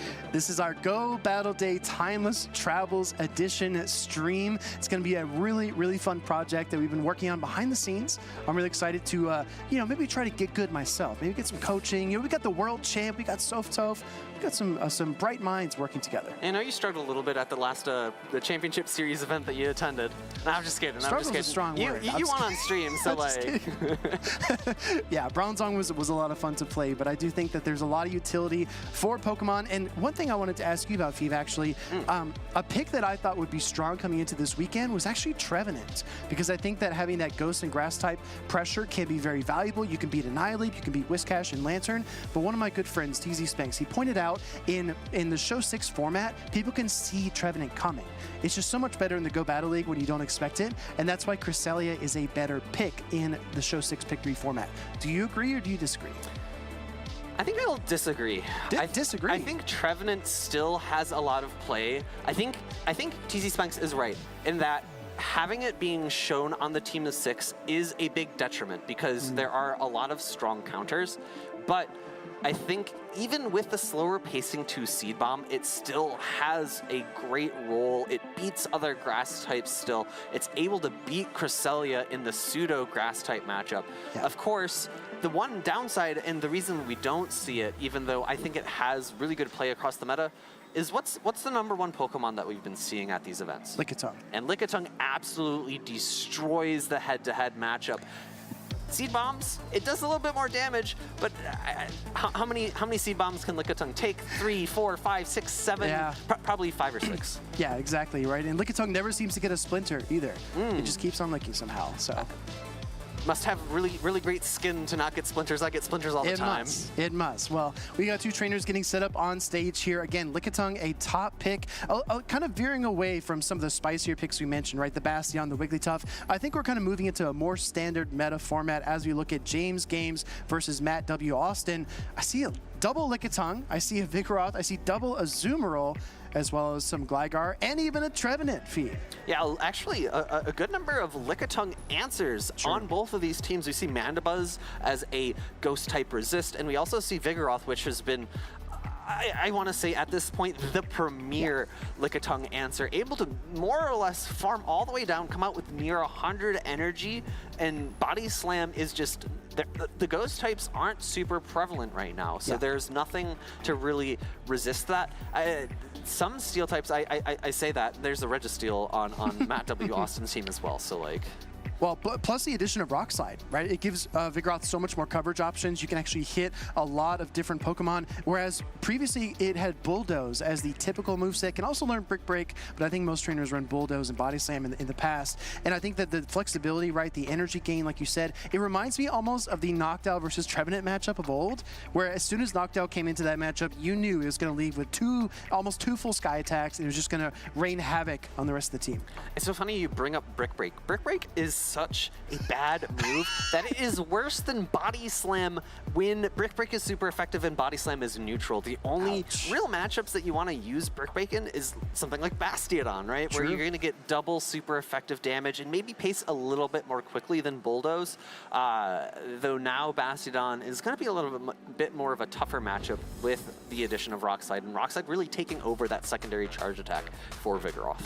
As we take a zoomed-in look here at James Games' team, he's got the Trevenant, Lickitung, Registeel, running Dark Pulse, Mandibuzz, as well as Whiscash and Azumarill. Like you said, Phoebe, kind of the standardized moveset at this point. I can't remember the last time we saw a Hydro Pump Azumarill. Neither can I, and my memory's like halfway decent. I don't know about yours. It comes and goes, but I do think it's going to be interesting to see how James Games squares up against this team from Matt W. Austin. Registeel, Azumarill, Charjabug, as well as Gligar, Vigoroth, and Lickitung. Anything standing out to you here? Disarming Voice and Charjabug is probably not the move. That's probably Discharge. First three letters are the same. Oh, honestly, I didn't even notice that, and I know Disarming Voice and Discharge, so it's likely running Discharge there. We actually are opting for Volt Switch here, but across the field of play here, all of these are the standard sets, as we've been discussing, at least for now. No Hydro Pump really on Azumarill, and... So we'll talk to me about this triple counter weakness. You've got Registeel, Vigoroth, and Lickitung. What's going on with that? Well, you have answers to the counter users. I do agree. We have been having teams that are lacking counter types. We have not seen Annihilate as frequently as we might have expected. I think it was 30%, some 30% at Charlotte, and that's 1 in 3 teams. And Vigoroth, of course, is going to be neutral in the mirror, so if that's the counter user of choice, I'd be curious to know the percentage of teams that had no counter user on it. Good question. Because the counter user kind of feels like one of those instrumental building blocks, right? You have to have an anti-steal Pokemon on your team. That seems to be kind of widely agreed upon, but unspoken at the same time. So Whiscash can fill that role, Swampert can as well. But a lot of the most successful teams utilize counter, one of the most balanced, damage per energy, fast attacks in the entire game. But I do think that James Games can actually leverage his Registeel quite a bit in this series because you have Focus Blast that can hit the Lickitung and the Vigoroth and the opposing Registeel. Yeah, and as we were talking, Vigoroth is going to be not so powerful against Registeel, able to only hit for resisted charge attack damage. I don't know if I'd consider the word balanced when discussing the word counter. Maybe the word powerful. Yeah, I think it definitely throws trainers off their footing. But speaking of being thrown off your footing, personal hero for James Games is his jiu-jitsu coach. And Matt Austin says his personal hero is his wife. How sweet. I wish I could say the same thing, but sadly for me, I am not married, so... Well, we're going to see how these two trainers score up here. A lot of Pokemon is about taking inspiration from other areas of your life, and having a strong support system is vital. We're going to head into game number 1 here, Phoebe. And it's interesting you say strong support. James Games does not have a fighting type, so maybe lacking a little bit of inspiration from his jiu-jitsu instructor. Perhaps. Well, he's got Registeel in the lead versus the shiny Charjabug running Volt Switch. He's kind of got an ABA issue here because the Vandabuzz does not want to switch in, and Whiscash is his only hard counter. And as you said, I think James Games is going to really focus in on this Registeel. It loses this matchup into Charjabug, but not that bad. Probably going to get a farm down afterwards, gets the attack drop that's going to be nice, able to survive a few more of these discharges, and maybe Wizcash farm down afterwards is going to be impactful. Of course, that. Actually, a switch out. Switch out into Vigoroth here. Gonna look for the Zap Cannon against the Vigoroth here, anticipating a Focus Blast. We might see that. Oh, no second shield for Matt W. Austin. What a bold call. Already given up one shield, but it takes a ton of damage and another attack fall. Yeah, I don't mind it. I think maybe the Vigoroth's able to barely hold on to a Focus Blast. I think I've seen it before where it's deep into the red, but maybe a bit of a threat for a lock-on a farm down afterwards. Vigoroth does connect with the Rock Slide against Amanda Buzz. Gonna look for a second Rock Slide, but great timing from James Game to cue up the Aerial Ace. The final protection from Matt W. Austin is gonna ensure the Rock Slide, but now he's defenseless with his other two Pokemon in the back. The difficult thing here is by no shielding the Zap Cannon, the hard-hitting Zap Cannon, you're then forced to shield the very cheap Aerial Ace. The second one coming through, able to pick up the knockout, and James Games is looking in a pretty solid spot here. However, the Mandibuzz energy has almost nowhere to go against the Azumarill, but instead we see the Charge Bug switching and throwing the neutral X-Scissor as opposed to the super effective Discharge. Yeah, Dark and Flying type means Mandibuzz only takes neutral damage there, which allows the Mandibuzz to gather some more energy. I think you just want to fire out this Dark Pulse as quickly as you can, and that's exactly what we get. James Gunn rattling off a Dark Pulse into the Charge Bug here. Like you said, Phoebe, gonna deal a little bit of damage, but I think Charge Bug, gonna avoid the Volt Switch down, actually. That's a great switch by James Gaines. Coming in, this Discharge is going to do a lot of damage compared to the remaining health of the Registeel, and it is just able to pick up the knockout. Full health Whiscash in the back. Mandibuzz a little weak, kind of just hanging on there by a feather. Gonna wait out the switch timer just in case he needs to reach for that Mandibuzz in the final moments of the matchup. But still 2 Protect Shields for James Games. Do you Scald first here, Phoebe, to block down this matchup? Absolutely, and I think that the attack drop will be so impactful. Even if you don't get the Scald debuff on the first attempt, there it is. It does happen. You do have 2 shields, so you could shield maybe the first play rough even, and then go for a second Scald debuff so that the charge attacks that you're no shielding are even less impactful. I agree. I like shielding the first charge attack in this situation. You're already up so far in terms of energy, in terms of Protect Shields. I think this is a safe shield, and Ice Beam Bait would not be that detrimental at this point in the matchup. It's not one of those critical calls where if you don't make it, you're going to lose, right? This is a very safe shield for James. Going up to the next charge attack, it's looking like it's going to be another Mud Bomb. It's going to do a little bit of chip damage to the Azumarill, not able to quite put it into Mudshot downrange yet. I think another charge attack will be necessary. In some matches, you're just trying to steer through a lot of obstacles, but right now, James is just kind of gliding to victory. Just needs to be patient, get the timing down, throw the Mud Bombs, put that damage on the board, and try to get some knockouts. He gets the knockout onto Azumarill. In comes the Charge Bug. It's barely going to muster the X-Scissor, but I think Whiscash has this one in the bag. Yeah, Whiscash at this health, currently able to survive an X-Scissor and has a shield, so this first X-Scissor will be blocked, and the second one will come out. Actually, a bit of an overfarm, maybe just going for optimal timing here. Mud Bomb going to be more than enough to KO this Charge Bug. I was questioning if we're going to get a Scald there in the final moments, but James Games pulls the trigger there on the Mud Bomb to get the knockout, taking the Game 1 victory over his opponent, Matt W. Austin. Bit of a tough situation for James to start, right? He led the Registeel into the Charge Bug, had Whiscash and Mandibuzz, but the pivot by Matt into the Vigoroth opened the window to send in the Mandibuzz and try to make something of that matchup. And a great call from James there to go for the Zap Cannon. I was convinced there was going to be a shield, so I thought that was I thought that very much was the right play. Either way, still able to get a farm down afterwards and put himself in a really advantageous position with the energy advantage.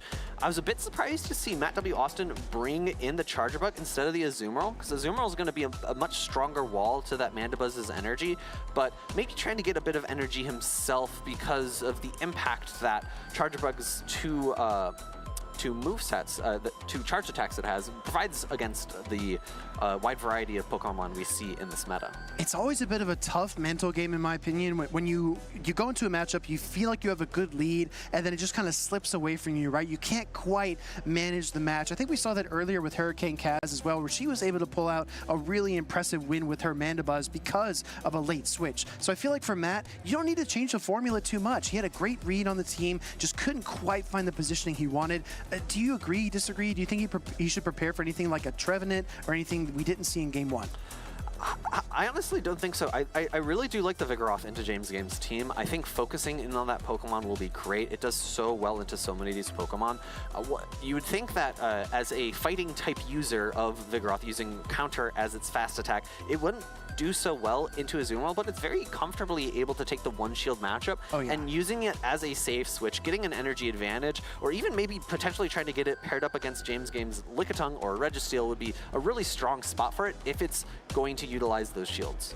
Yeah, I definitely think positioning is going to be important. Not quite as critical as it would be if Bastiodon was on the field, but let's take a look here at game number 2. James Games throws out the Trevenant, trying to toss a wrench into the plans here for Matt W. Austin. A little bit of a shout out from the past here. Trevenant going to be pretty good against this bug and electric type Pokemon. With the ghost subtyping, these X-Scissors are just going to be doing neutral damage, which is going to be a bit of a benefit for Trevenant over other grass types, which would take super effective damage from bug type charge attacks. And I think the grass typing is critical here, right? You're resisting the volt switches, so those 4-turn fast attacks are not quite chunking away the same way that they would against a Skarmory, a Mandibuzz, or even a Registeel. Gonna look for another charge attack here, but not before the next X-Scissor. Pacing is just a little bit quick on the Charger Bug when it gets rolling.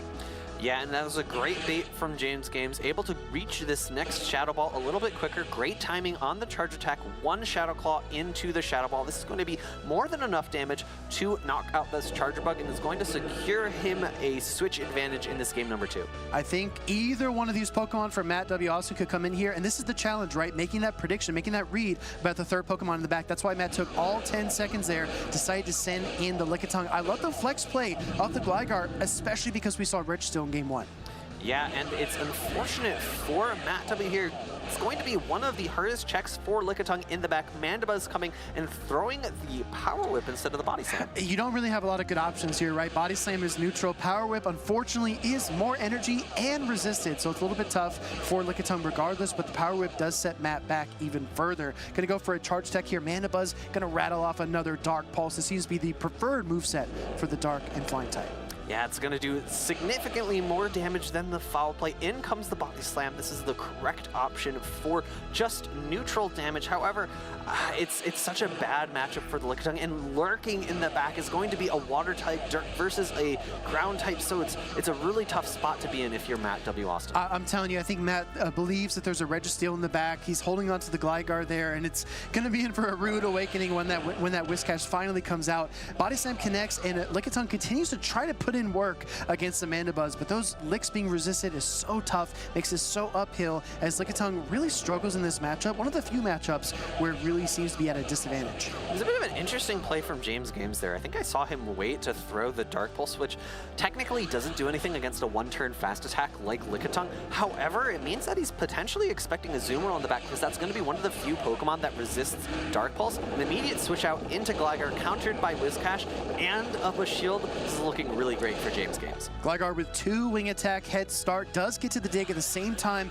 as the charge attack for James Games. We see the first Protect Shield come up here. Again, you want to shield these early hard-hitting attacks before you fire off something like a Scald, before you fire off a Zap Cannon, for example, and get a debuff into the opposing Pokemon. Scald gonna do a lot of damage here, but this is a regular Gligar, so it does hang on.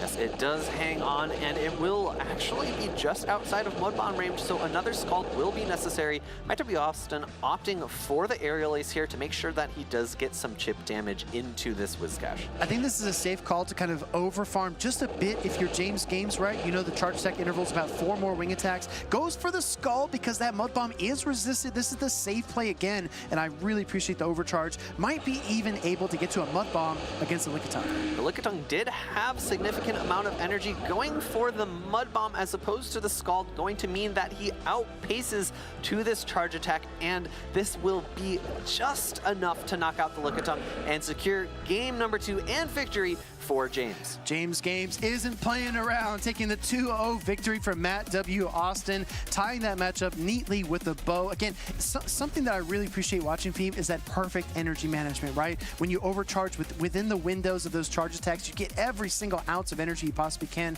Our co-caster, Wholesome, he actually preaches about that a lot in his own content and on stream as well. Yeah, you say James Games wasn't playing any games. I know that was the joke you were alluding to, but I have to say it myself.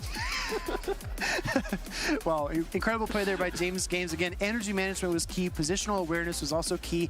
A tough prediction from Matt W. Austin. Again, hoping a Registeel was in the back, hoping Gligar could have some kind of utility, but unfortunately just got outmaneuvered by his opponent.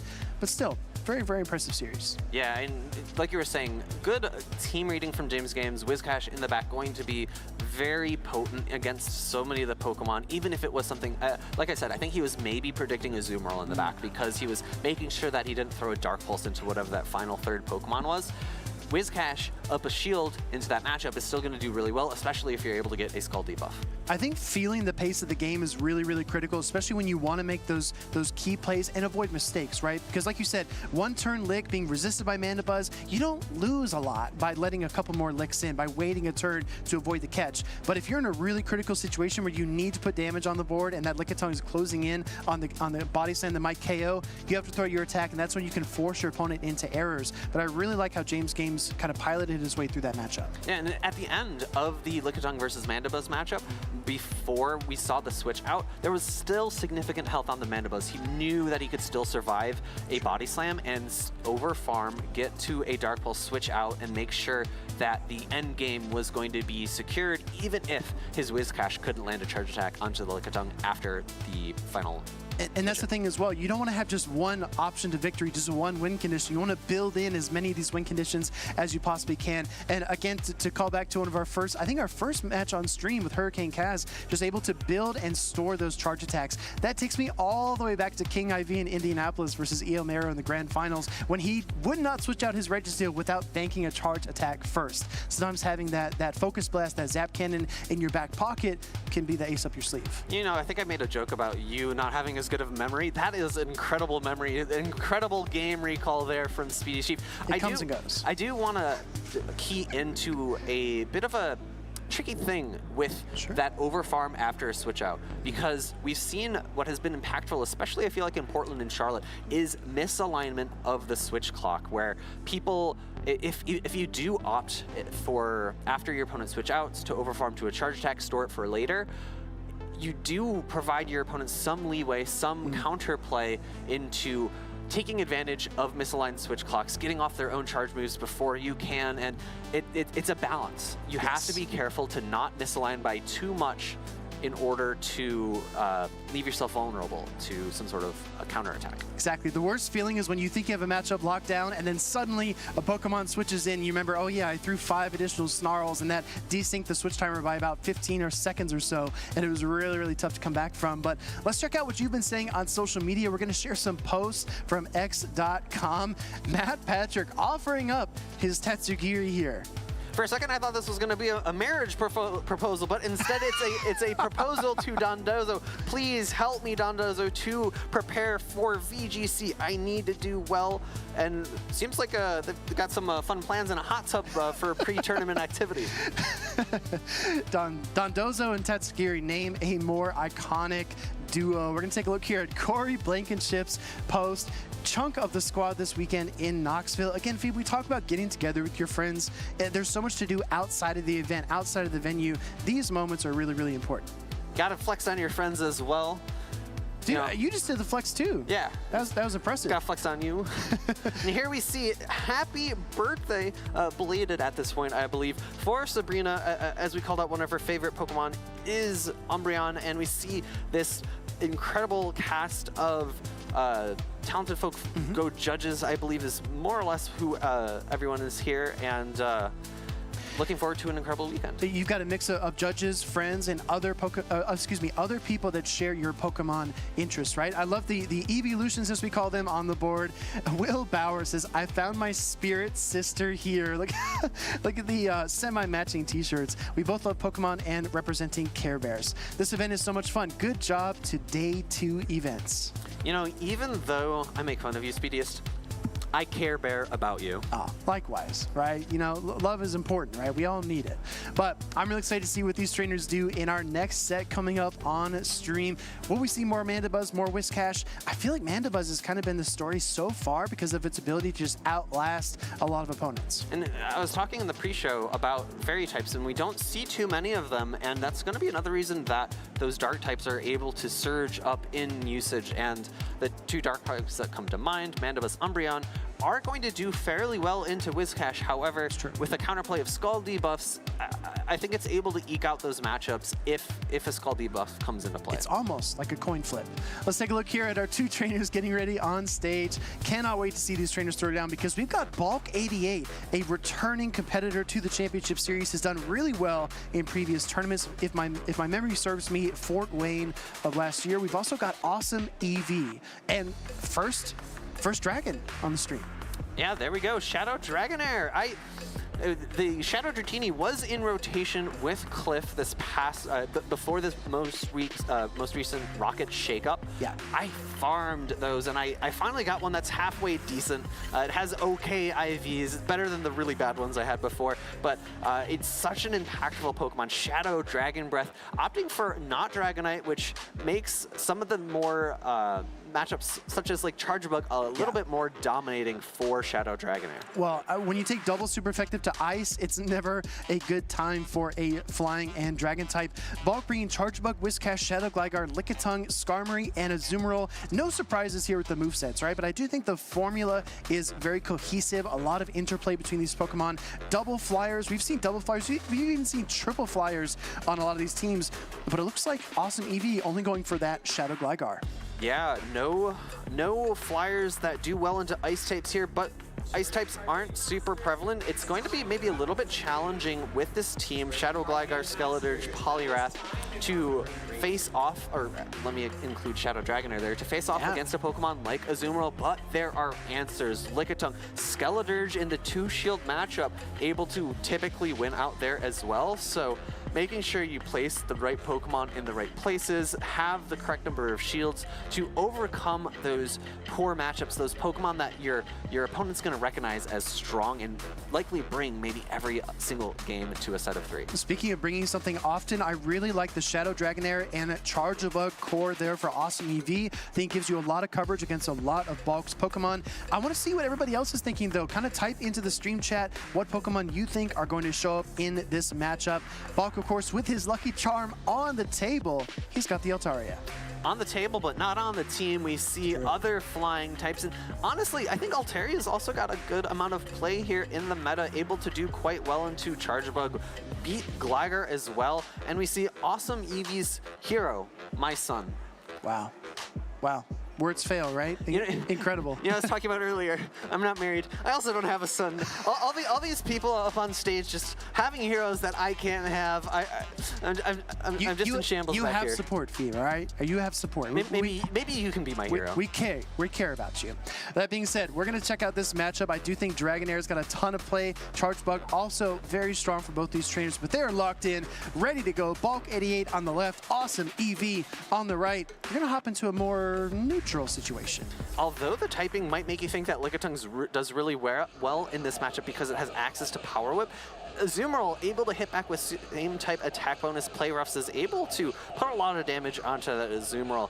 We see the switch out into the Lickitung for Bulk88, but he's behind on energy, so there is no way for him to outpace to these body slams. Yeah, I think that slight damage advantage might actually prove to be pivotal here. Bulk going to throw the body slam against the opposing Lickitung. He still has that switch available to him, but just not a whole lot of good answers in the situation because this is such a neutral matchup. I mean, AwesomeEevee could just stay here. And I think he will because of the backline that AwesomeEevee has. He's going to guarantee switch advantage because of the energy advantage that he gained from the one-turn switch of Bulk and be able to line up that Charger Bug into Bulk's Azumarill later on. Still a solid matchup. Now, whenever we're in a Lickitung mirror like this, I always like to point out that these trainers are kind of, the gears are turning. They're thinking about what might be in the back, trying to figure out the alignment. You work with the information you've got, and so far Bulk has only seen the Lickitung here. So maybe something that's strong to Lickitung's counters could be in the back for AwesomeEevee. Meanwhile, AwesomeEevee has seen 2 of Bulk's Pokemon's, excuse me, only 1 of them so far. Oh no, 2 of Bulk's Pokemon because he switched into the Lickitung. The switch timer expired, and I legit got confused for a moment because we've been in the mirror for so long. I was going to say, we could have actually seen Bulk switch out a second time in order to preserve the Lickitung, but looking at AwesomeEevee's team, there's no real strong Pokemon that Lickitung wants to go into, like Sableye or Kofagrigus, like nothing that it hard answers. Well, you got a lot of options here if you're Bulk. You come in with the Shadow Gligar. This is a very risky wing attack down. I don't think he's going to quite get there. Takes about 6 wing attacks until the Body Slam is ready, but the swap into a Azumarill. Does this open a window for AwesomeEevee, though? I think it does, and I would have.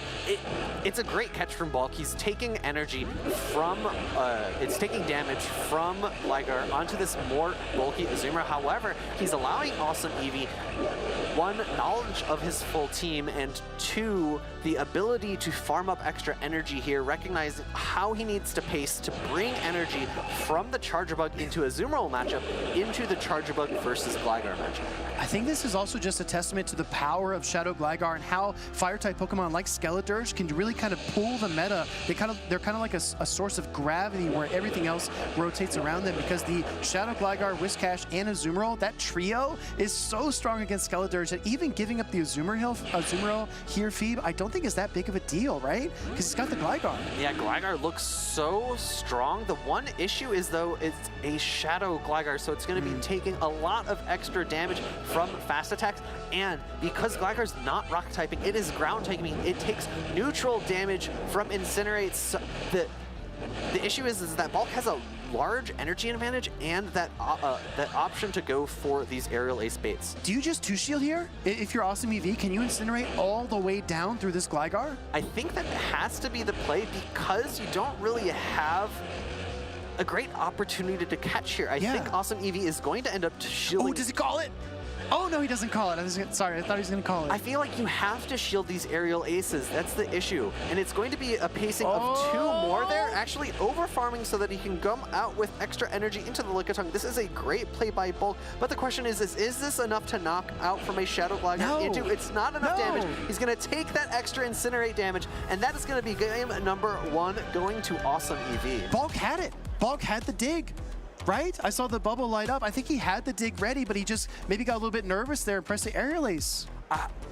Also, maybe expecting if I go for a dig, maybe I don't have enough health to survive the licks from the Lickitung. But I think the Lickitung was really low on energy. Yeah. Energy doesn't even matter, because AwesomeEevee ended up not throwing either charge attack there, which I think is definitely the right play. Getting the extra Incinerates in is important. Yeah, that was kind of a shocking ending, right? We weren't exactly seeing. I didn't expect that to come out the way that it did. But that being said, Bulk, Aerial Ace, not enough to close out the matchup. Skeledirge hangs on, Incinerate damage applies, and Gligar cannot withstand it. Still 2 shields remaining. So going to this next matchup, Phoebe, are you more eager to use those Protect Shields, or you just kind of like wipe that out of your mind and just play the game as it comes?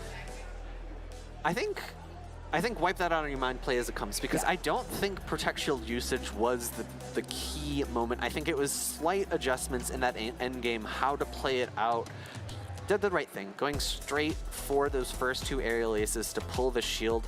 However, it was just short on health. I think enough energy was there, maybe recognition that, oh, aerial ace is not enough to knock out. You know, I was thinking going straight aerial ace was the play. I thought it was going to be just enough to knock out. It was just short, and that slight miscalculation from both Bulk and myself it was the key factor in that game there. Well, we saw Lickitung throw the Body Slam into Azumarill. It was dry on energy, low on HP, but that was game 1. You have to clear your mind. This is a new matchup here. We've got Lickitung versus Shadow Dragonair in game 2. And I give the advantage in terms of damage output to Dragonair here, because it has same type attack bonus on its fast attack. It's really great, but a nice catch from AwesomeEevee.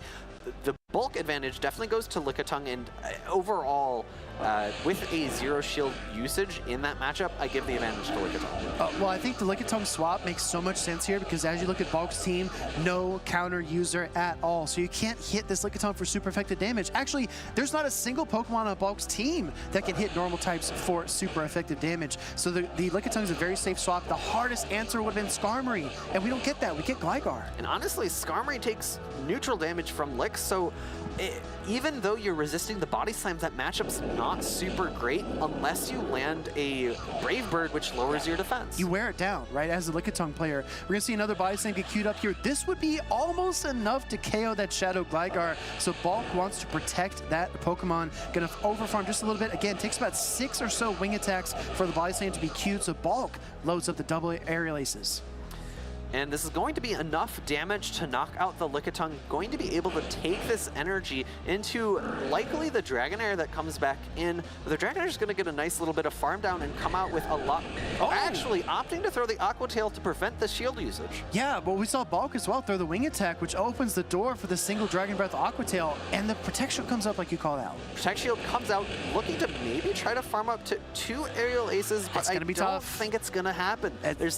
There's not enough health. The Dragon Breaths from a Shadow Dragonair into a Shadow Glider just do too much. Bulk makes a miscalculation again in game number 2. Can't quite get to the aerial ace. In comes Lickitung, going for a body slam, but like you pointed out, Phoebe, the damage differential is huge as Shadow Dragonair is pouring on the Dragon Breath. And we see that there are no shields remaining for Bulk, meaning this body slam is going to come through, and I expect AwesomeEevee to try to catch another move, and does it on an over farm from Bulk. That was not immediately as the body slam was ready. That was 2 or 3 licks afterwards. Alpha Feed might be a psychic type. We're going to see the body slam connect and the switch into the Whiscash, whereas Bulk made that mistake earlier on, unable to muster the second aerial ace. He's got a great position here against the opposing charge bug. I think no matter what feed, you go for that Scald here, right? Yeah, Scald debuff going to be nice, making it so that the second X-Scissor does a little bit less damage, and it's going to do a lot more damage to the charger bug. I think still outside of Scald range, so AwesomeEevee could opt to no shield. Speaking of being outside of range, I think this Whiscash is also outside of Dragon Breath range without getting to another charge attack, so AwesomeEevee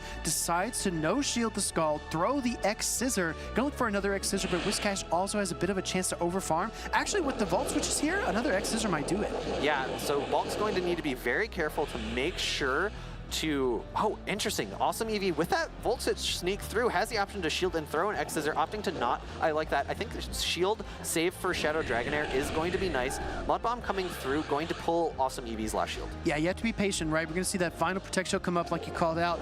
Can't Dragon Breath down, though, because Bulk switches into the Lickitung, but it doesn't have energy. It doesn't have the body slam. Trying to get to another charge attack, but the Dragonair seizes the moment with the body slam here. The next obstacle is outpacing the Whiscash for another body slam to win the game. And we saw that AwesomeEevee actually overfarmed significantly over the charge attack, so I think it's going to have the opportunity to outpace here, but instead, actually, the Dragon Breath down comes in for AwesomeEevee, and that is a solid win, 2-0 for AwesomeEevee in this winner's round 3. Yeah, very, very nicely played. Sometimes your opponent makes a mistake, makes an error. It's so critical to capitalize on those moments, right? If your opponent gives you an opening, gives you a window, you have to seize that opportunity and then try to hold down that advantage. That's what good players do. Not only do they create their own advantages, but they also recognize opponents' mistakes and build on that as well. AwesomeEevee, just a storybook version of that, right? Finding every opportunity and just maximizing.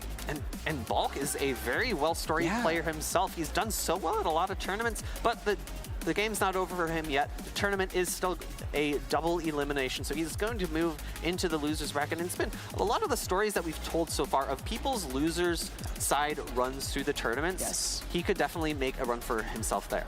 Ever since Dunebug lost round 1 in San Antonio and came back to win the whole tournament, I believe, right? I believe in these trainers who fall to the losers bracket. I think it's possible. And sometimes it takes that trailblazer, right, to show you what's possible, what potential highs you can reach. I think that Dunebug did exactly that.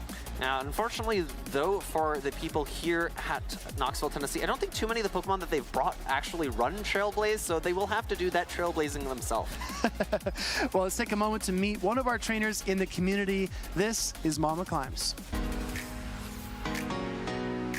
Competitive Pokemon Go, I got into back in 2021. Yes, that's when a lot of grassroots tournaments were happening, and I got invited by some local Discords to join. The biggest memory that sticks out to me since I started competing in competitive Pokemon Go would actually probably be in the San Antonio regional that happened back in December of last year. I made top 16 for the first time, and that was a huge milestone because I've been really trying to improve my game, and that was like nice little milestone for me to really feel like it paid off. My favorite Pokemon, that's easy. That is Mawile, the Steel Fairy type. I think it's a really, really cool design and it's just an awesome typing. I think one that just comes to mind immediately is Defy, one of the casters in Pokemon Go PvP. I think she's an incredible battler herself. She has incredible insight into the game, as well as just a good attitude, and she's an awesome person to be around, so that's someone I look up to. I would love to battle Lyle Jeffs, because he beats me every time, and I would love to finally beat him. I think my favorite evolution is Sylveon, just because I am very partial to fairy types, and obviously that is the fairy type evolution, and it's just really cute. There are many amazing Pokemon regions. I think Kalos is one that I really like, just because that's when the fairy type was introduced to the game, and there's just a lot of really cute Pokemon, like the Dene from Kalos, the Pikachu clone from that generation. Absolutely not. Illegal. No. Pineapple is not supposed to be hot and mushy. It's supposed to be like crisp and cold. It would have to be my sister or my brother, who are both in Sweden. So yes, I would call my siblings.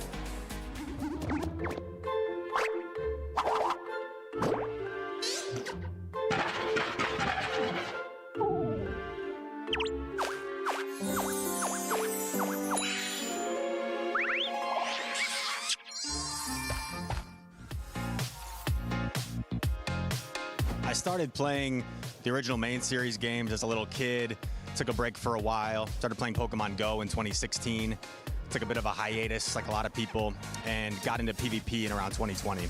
My first competitive Pokemon memory, I did karate when I was a little kid, and my friend Patrick, he's actually the one that introduced me to like Pokemon Leaf Green and Fire Red, and we would battle before karate practice every day. My favorite Pokemon is Scizor. I like the sleek metallic look of Scizor. There's a lot of amazing people in the competitive scene. One person I look up to is 2-0 Butters. I think he's just a really good representative for the community, and he's so exciting with his shoutcasting. I don't think our competitive scene would be where it's at without him. Favorite Pokemon video game has to be Pokemon Go. I mean, it's what I spend a lot of time playing, and it's given me a lot of opportunities, so Pokemon Go. If I could battle one trainer from anywhere, it would be trainer tips in a YouTube video. I challenge you. My favorite part about Pokemon events is the relationships you develop with people. I mean, I've been fortunate enough to be successful at some of these regionals and such, but more so than winning prizes or accolades, having people genuinely excited to see you succeed and developing these friendships is what really usurps everything for me. Ice cream over popcorn. So many flavors, sweet treat, can't go wrong with a bowl of ice cream for dessert. If I won the World Championship, first person I call would have to be my mom. My whole family's been really supportive of me. It's not the traditional thing to say. I want to pursue Pokemon Go YouTube content full time, and they've had my back, so I appreciate them for that. Gotta go with Charmander as my starter. Charizard, another favorite. I mean, Charizard's one of everybody's favorites, right? So can't go wrong with Charmander.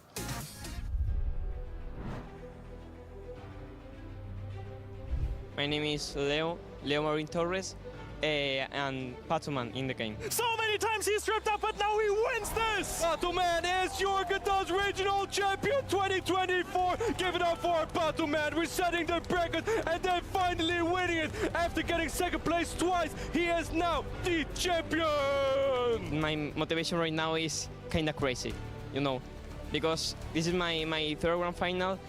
I lost twice, now it's great to finally take it all.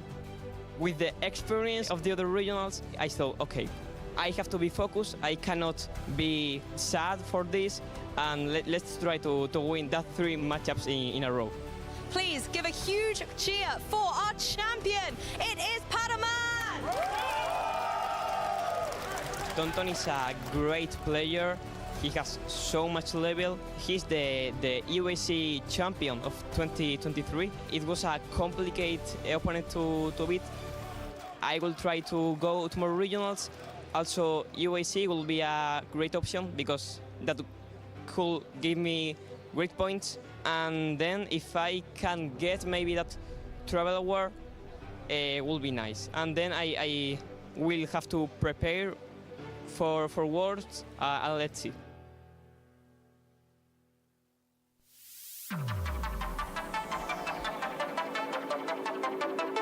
Well, Welcome back, trainers. We are here at 2024 Knoxville Pokemon Go Regional Championships, and we've had some exciting battles, some upsets too. That was the champion of Milwaukee, I believe, Bulk, going down already to a loser's bracket, which really shows how strong the competition is. I think he played great in that series, but the competition is very strong here. And speaking of competition, we saw some great interviews too. Potamon, in my opinion, probably the most consistent trainer in the entire world, right? 2 second-place finishers at Regional, 1 first-place finish, top cut at Worlds as well. Incredible consistency. And of course, we got the interview with Risecation, our champion of Knoxville last season, looking to do it again this year. Yeah, probably overtaking Rubik's Master, who maybe was the most consistent in the past, but just had a smaller sample size. And Potamon does have that larger sample size. I have to agree with you there. And yes, our first upset of the day, but you know, there's gonna be more when you have 5 previous regional champions this season,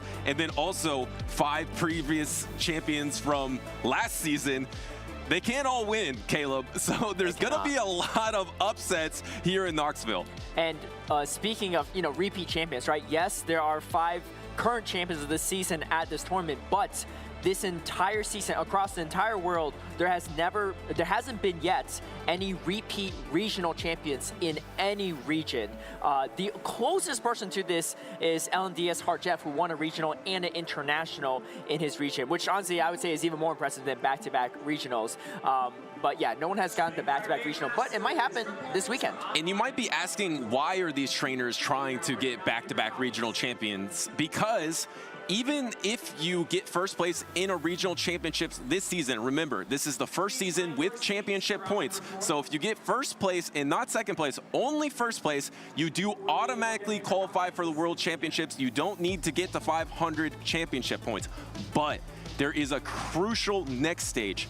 The top 8 trainers in North America, Europe, and Latin America will get a travel award to the World Championships. In the next 9 through 12, in all 3 of those regions, will get a travel stipend. So there's still so much to battle for, even for these regional champions. And on top of the travel award too, there's a lot of pride online, right? These are competitors at their core, and so they want to win. They want to be a repeat champion, and they want to take it here. Speaking of repeat players, we got veterans on the field here, I gotta say. Ryan Swag, right? Been around the circuit for quite a while, content creator as well, a big fan of Dedenne.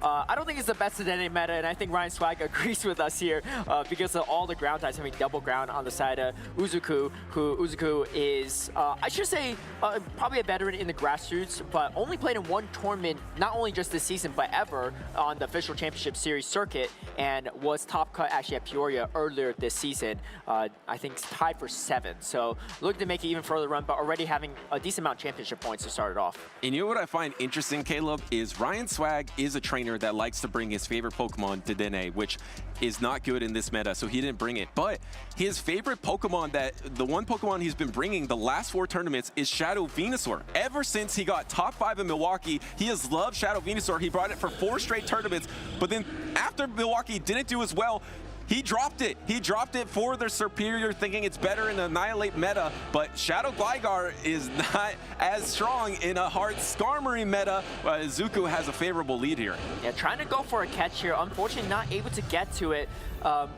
Yuzuku, you know, a little surprised that the Gligar is even staying in that matchup for so long, but this is actually pretty good. Going to chip down the Lantern, is all resisted, so Ryan Swag not going to shield it up, and then meeting it with the Charge Bug, which is typically a favorable matchup for Charge Bug, especially with this much lowered health Lantern, definitely in favor of the Charge Bug. Yeah, it's not terrible because you do soak up all that energy. Yes, you had to soak up the Brave Bird, but you're not in X-Scissor range, so you actually have to throw. And how about that? The choice to throw on Charge Attack Priority, because if Ryan Swag was wrong, he would have let a full Volt Switch through. So the confidence to know that Izuku was throwing right on Charge Attack Priority and doesn't force a Protect Shield. I believe, though, Izuku is only 1 Volt Switch away from the next X-Scissor, which will get the knockout.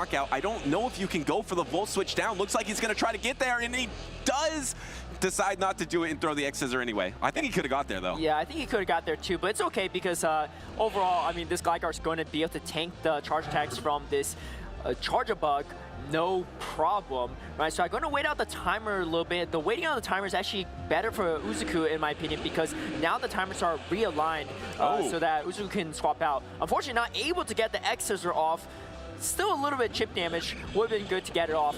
Here we see the instant swap over to Dugong, and 2-shield Dugong is kind of scary. Uzuku going to throw a Sky Tech to chip down this Dugong, because Dugong could be a menace with shields up. And how about Uzuku running 3 counters pretty much to Dugong? Even though Skarmory isn't a counter and Dugong does have some play against Lickitung, but he brought 3 of his best options versus that Dugong. So he has this Lickitung in the back, he had that Charge Bug, he has the Skarmory as well. He's going to be able to take this Icy Wind, and you have 2 Protect Shields, but you're probably going to have to start using them on Icy Wind, which actually isn't probably the best use of your Protect Shields. Yeah, but that Skarmory is going to wall off the entire moveset of that Shadow Gligar. So in a pretty commanding position, a switch advantage, shield advantage, health advantage as well. Things are looking good for Uzuku. Yeah, and here comes a Drill Run, which this is actually shocking to me here to go for the Drill Run, because Icy Wind, yes, a 1 Drill Run can do more damage than 1 Icy Wind, but I think you would rather just debuff the opponent. Maybe you were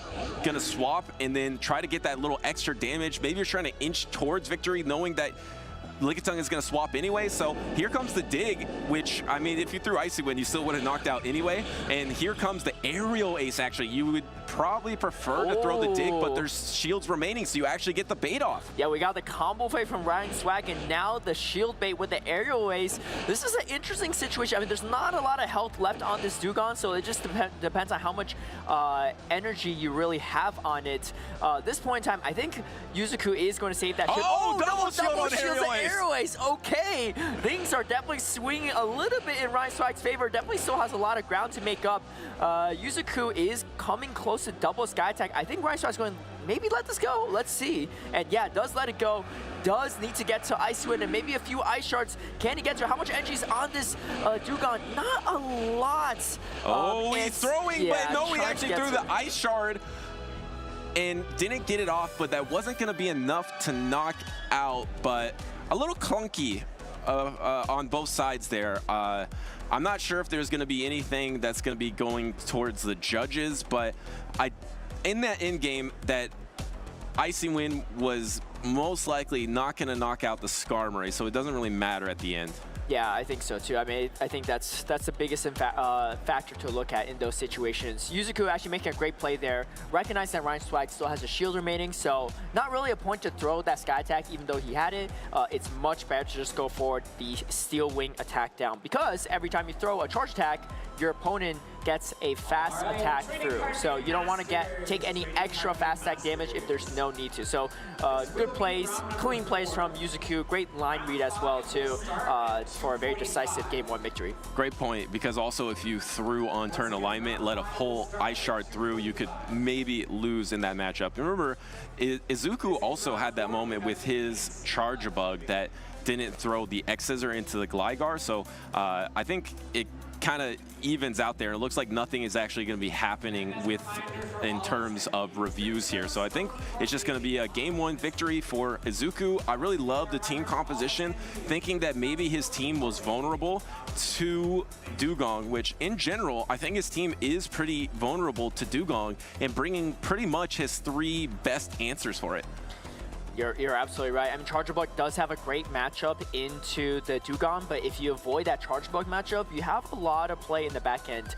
Lickitung typically is more favorable into that Dugong, but things can get weird, especially if you are up energy, up shields. I mean, we saw that very decisive Game 5 matchup between Wadaj and Rise Cication in NAIC Grand Finals, and it really came down to that Dugong versus Lickitung matchup, and it was actually Dugong that came out on top in that situation too. So Dugong, I agree with your meta read, Butters. You know, I think it was a good one. Obviously, the winner of Liverpool Nighttime Clasher ran it to great success, and I think a lot of people are taking note of it too, especially because, I mean, we're in a Gligar meta last GBL season, Go Battle League season, and now, you know, in that meta rotation, and in new meta rotation, you're thinking Skarmory got a buff, walls off the Gligar, right? We got Talonflame that got a buff too with Incinerate and Fly, which does pretty well into Gligar as well in that neutral situation.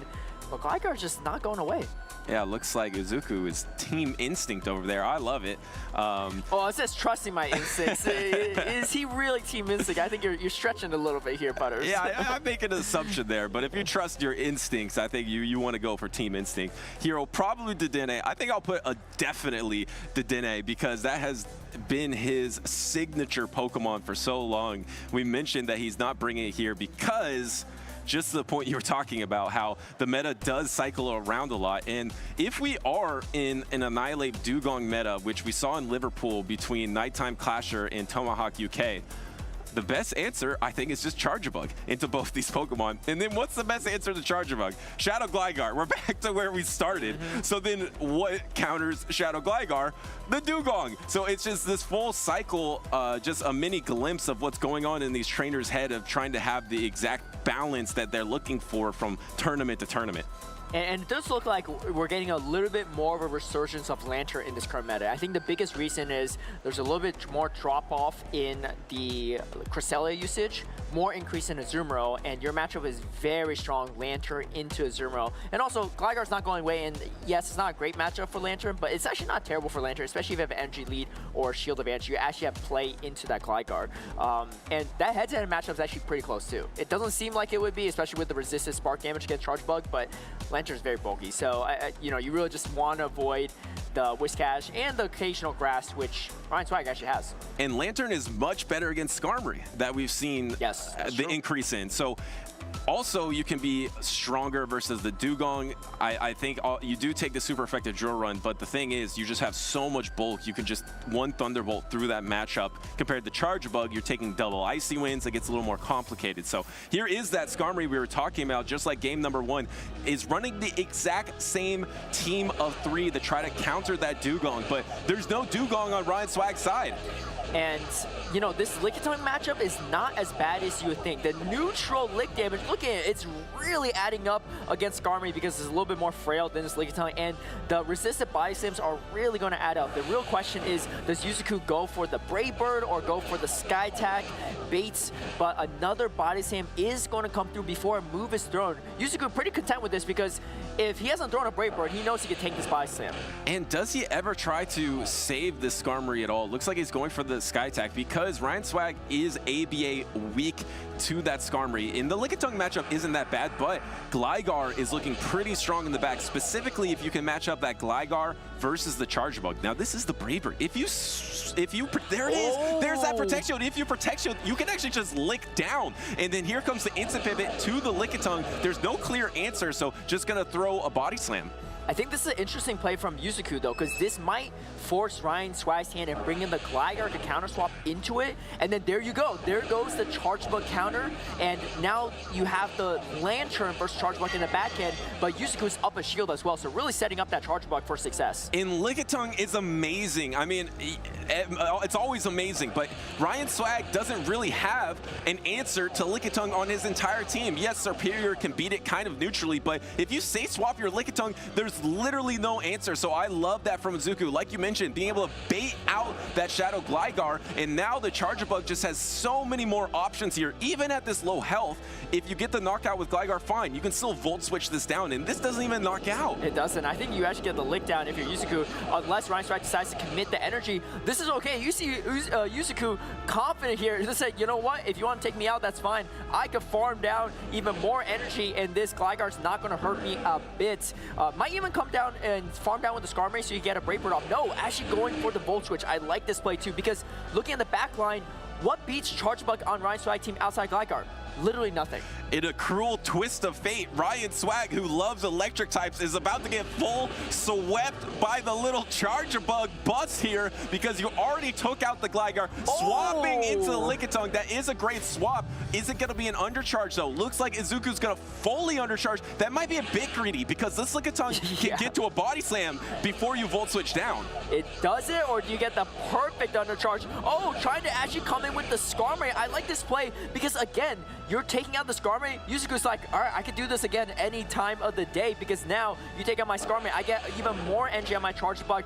Does it even take out the Skarmory? Yeah, it does take out the Skarmory. A full Volt Switch coming through, 2-to-1 shield advantage as well. And Yuzuku going to start throwing and chipping down this Lantern. So you take the X-Scissor here. The question is, can Ryan Swag endure 2 X-Scissors plus Volt Switches before he gets the 3 Surfs? He needs to get the 3 Surfs to win, but these Volt Switches are just adding up tick after tick, and suddenly you'll be in range of that X-Scissor, which will be the knockout.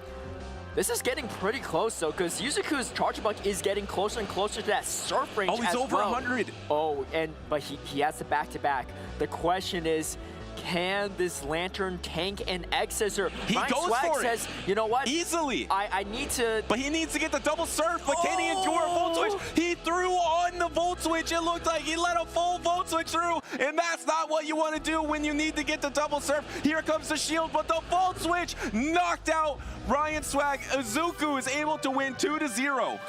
Confident there too. Yuzuku knew the moment the Volt Switch came through on that Surf, he knew he closed it out. Fantastic set of battles for Yuzuku, and I love that, right? Leveraging how strong Charge Bug is into the team of Ryan Swag. Once you get rid of that Gligar, it has so much play into the team, and then on top of that, he gave it a shield advantage as well.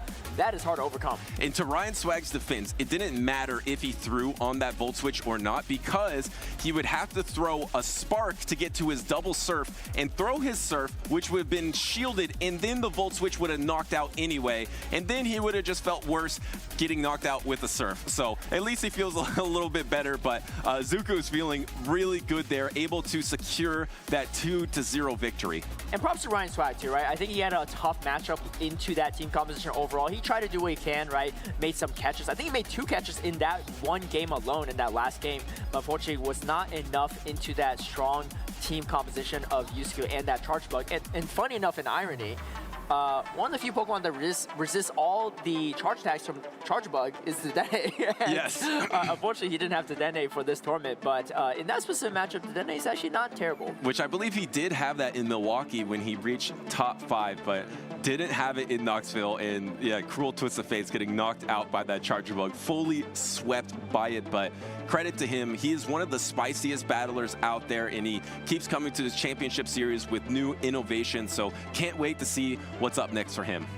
Yeah, and so, you know, it looks like this meta, it kind of started off a lot more, you know, Cresselia, Poliwrath, maybe the Waterflies like Pelipper and Mantine, but Gligar and Charge Bug just find a way to come back into meta in every single tournament, and they're honestly super strong, and that's also why Lickitung is so strong too, because people are thinking, why Lickitung, right, over the other bulkier type that has a lot of neutral matchups, Umbreon, and the real biggest reason is Charge Bug, followed up by now the resurgence of Azumarill. Azumarill has been meta since the very beginning of Pokemon Go PvP, and it has made a resurgence this season, especially with that bubble buff doing more damage per bubble. And there was a moment where you had to be a little safer with playing your Lickitung because of Lyle's Jeff's team, which was before Abanov's team, which originated from Wadaj, bringing that Vigoroth into this new iteration of the meta to hard counter that Lickitung. But now, if people are not running Vigoroth and running Annihilate, Lickitung is just back where he started, just the safest Pokemon, unless you have,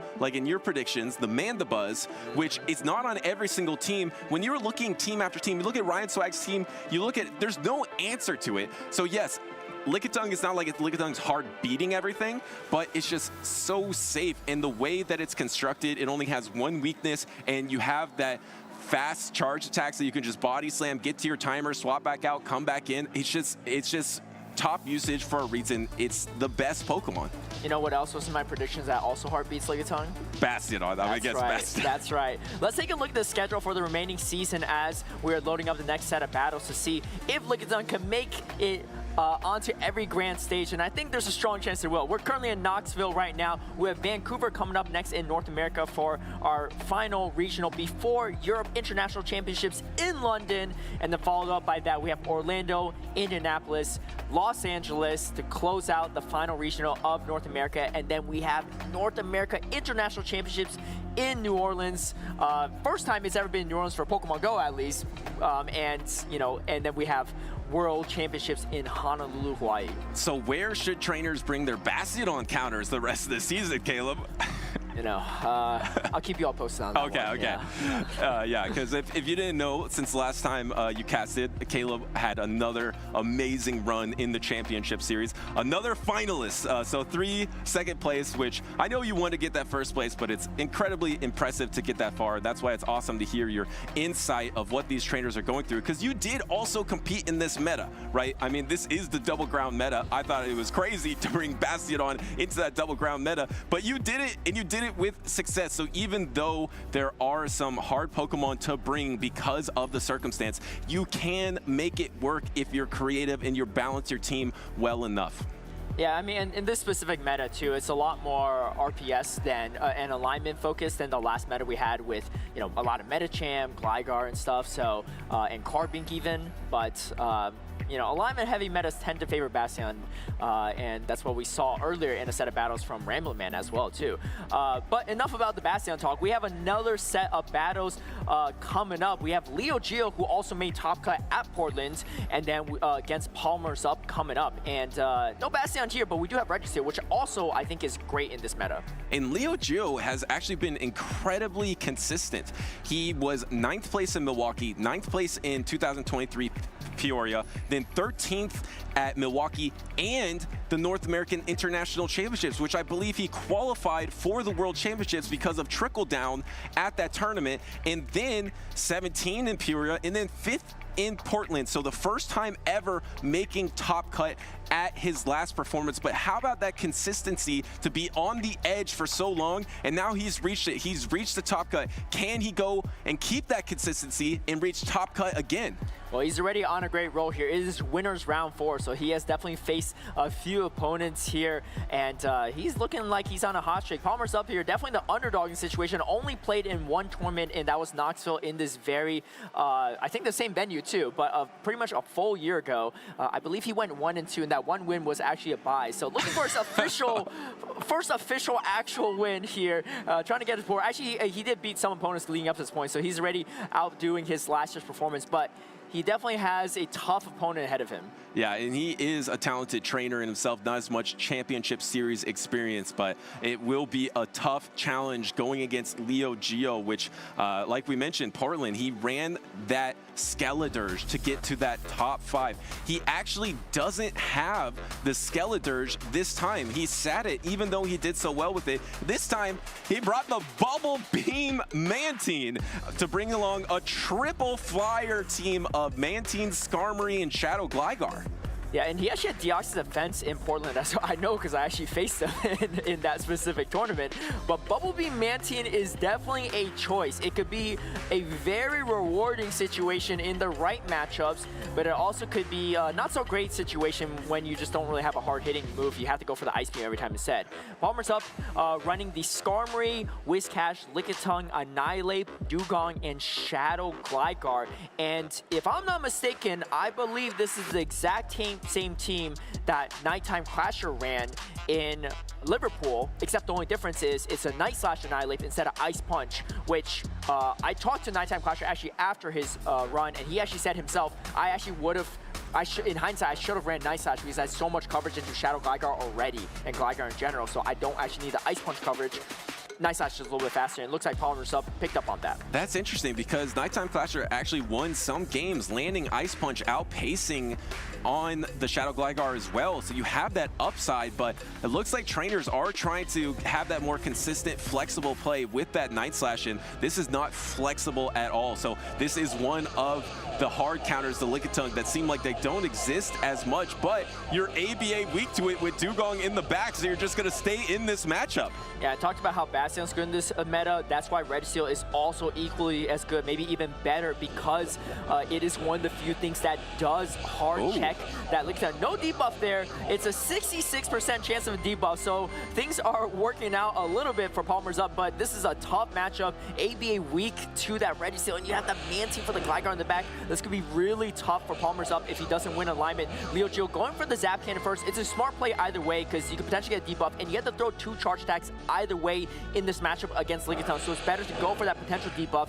to make your life a little bit easier before you go for that focus blast. But the problem for PolymerUp here, also, I don't think that Lickitung is reaching the lick breakpoint, so no matter what, even if the debuff didn't happen, you're still gonna lose this matchup no matter what, which PolymerUp does lose. So now you're gonna come in with the Gligar, but you're gonna have to commit energy if you don't want to take a Zap Cannon. At least Dugong does have a lot of play versus the backline. Oh! Swap into the dig, what a catch! A huge catch from Leogeo. This is technically still the move you want to throw, but you want to at least probably save his engine for something else. However, looking at the backline from Leogeo, he is ready for Shadow Gligar, and now baiting out the Dugong sets this Mantine up for huge success against this Gligar. Yeah, and it has Bubble Beam, so you're gonna have your last Pokemon versus that Mantine. You're gonna be switch locked, and you're gonna have to get debuffed like crazy because you have to respect the Ice Beam. It's open team sheets. You know it's Bubble Beam, Ice Beam. What a 50-50 that is right there. Which attack will be thrown, and maybe Leogeo will just go for the big play, throw the Ice Beam, but PolymerUp is just trying to get as much use as possible out of Dugong. He might actually protect shield it just so he can start debuffing things in the back. And Leogeo is going for a harder hitting Brave Bird. PolymerUp does shield. Typically you see the Dugong user shield the first attack, but I think it might have paid off here because Brave Bird might have still been doing more damage than while debuffed than a non-debuff Sky attack. PolymerUp has a lot of energy on the Dugong though, down a shield. However, there is still some play. You see Leogeo going straight for the Focus Blast to catch PolymerUp off guard. Now PolymerUp is down both shields here, and switching into Mantine now. This Mantine could be debuffed quite a bit. I mean, talk about Mantine with the Bubble Beam debuff, but the Dugong debuff is also going to start adding up against this Mantine. Yeah, but you're gonna double debuff this Mantine, which I assume PolymerUp is gonna do. But then you're also gonna you're also gonna take double super effective versus your Shadow Gligar. But you're out of range of what Ice Beam. But I think the Mantine will probably throw a Bubble Beam into the Gligar. It looks like you're trying to swap maybe on a Bubble Beam. Yep, I do like, actually just going for the Ice Beam first. Leogeo's just trying to go for the big damage. This is two-stage debuff, but it's double super effective. It still doesn't knock out though, but this Mantine has 2 Protect Shields remaining, can probably just wing attack down. And Bubble Beam not even necessary at this point. Leogeo confident he could get this wing attack down. I think it is looking very good. I don't think PolymerUp even has enough energy on the Dugong for anything, but on top of that, Leogeo still has a shield. And this Bubble Beam Mantine, we haven't seen the Bubble Beam yet, but already paying dividends for Leogeo. Wait, this is 2-stage dropped. Double not very effective. Does Dugong hang on? No, still gets the knockout. Leogeo going with a little flair there, taking PolymerUp out with the Ice Beam, even though it was double resisted and you were 2-stage attack debuffed. I want to talk about Mantine. Mantine is an alignment-based Pokemon. Would you agree? Yes, I would say so. Yeah. So it's an alignment-based Pokemon, but if you run it with Bubble Beam, you're already winning the alignment you need. What is the Bubble Beam getting you? And you can't play it flexibly. You can against PolymerUp because he doesn't have electric. But usually, if they have electric, you can't play it flexible. So I wonder why trainers go for the Bubble Beam instead of the Aerial Ace. I got the answer for you, Butters.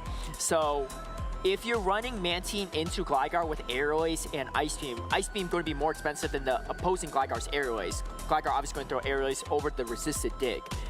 If you go for the Ice Beam and they start shielding your Ice Beam, that matchup is actually a lot less comfortable for the Mantine than you would think. But the problem is, if you're baiting with Aerial Ace, you're only throwing neutral Aerial Ace, and you get outpaced by the Gligar anyway. And I think Gligar typically wins Charge Attack Party. I'm actually not sure.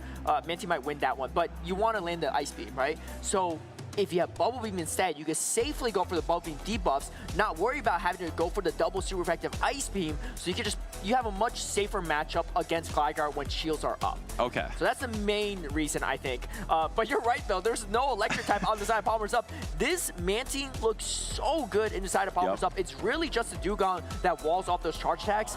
Even Mantine into Skarmory is not bad at all. The Ice Beam is neutral. Obviously, Sky Attack, Brave Bird, both neutral as well for Skarmory. And the stat product for the Skarmory and Mantine is actually completely identical to the T. So they're actually, if you're ever wondering how bulky is Mantine or how bulky is Skarmory, just think of the opposite Pokemon, right? Just think of the Mantine or the Skarmory, and that's your answer. So that matchup is not even that bad for Leo Geo.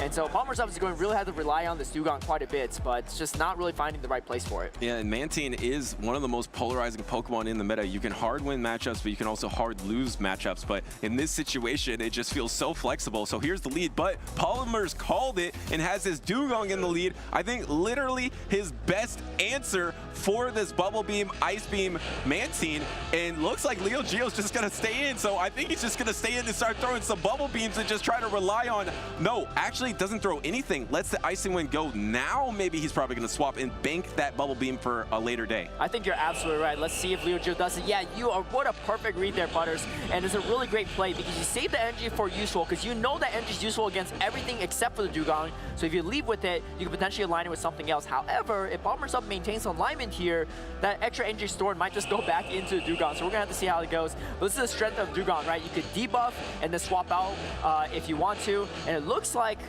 PolymerUp is not going to swap out, which is interesting because you kind of need the Dugong. It is your best answer to the Mantine. The Mantine has a lot of health remaining. How happy must Leo Geo be right now with triple flyers facing a team with no electric Pokemon? His Skarmory and Mantine are just so safe against everything. And able to throw this Brave Bird, do a big chunk of damage, but you can't swap out yet. You're in range of Scald no matter what. So I actually kind of like that Brave Bird because you're probably going to get knocked out no matter if you were debuffed or not. So Polymers is going to secure a knockout here with this Whiscash, but it took a lot of damage. Honestly, this whole matchup is debuff central. You got debuffs from Bulby, you got debuffs from Scald, you got debuffs from Icy Wind.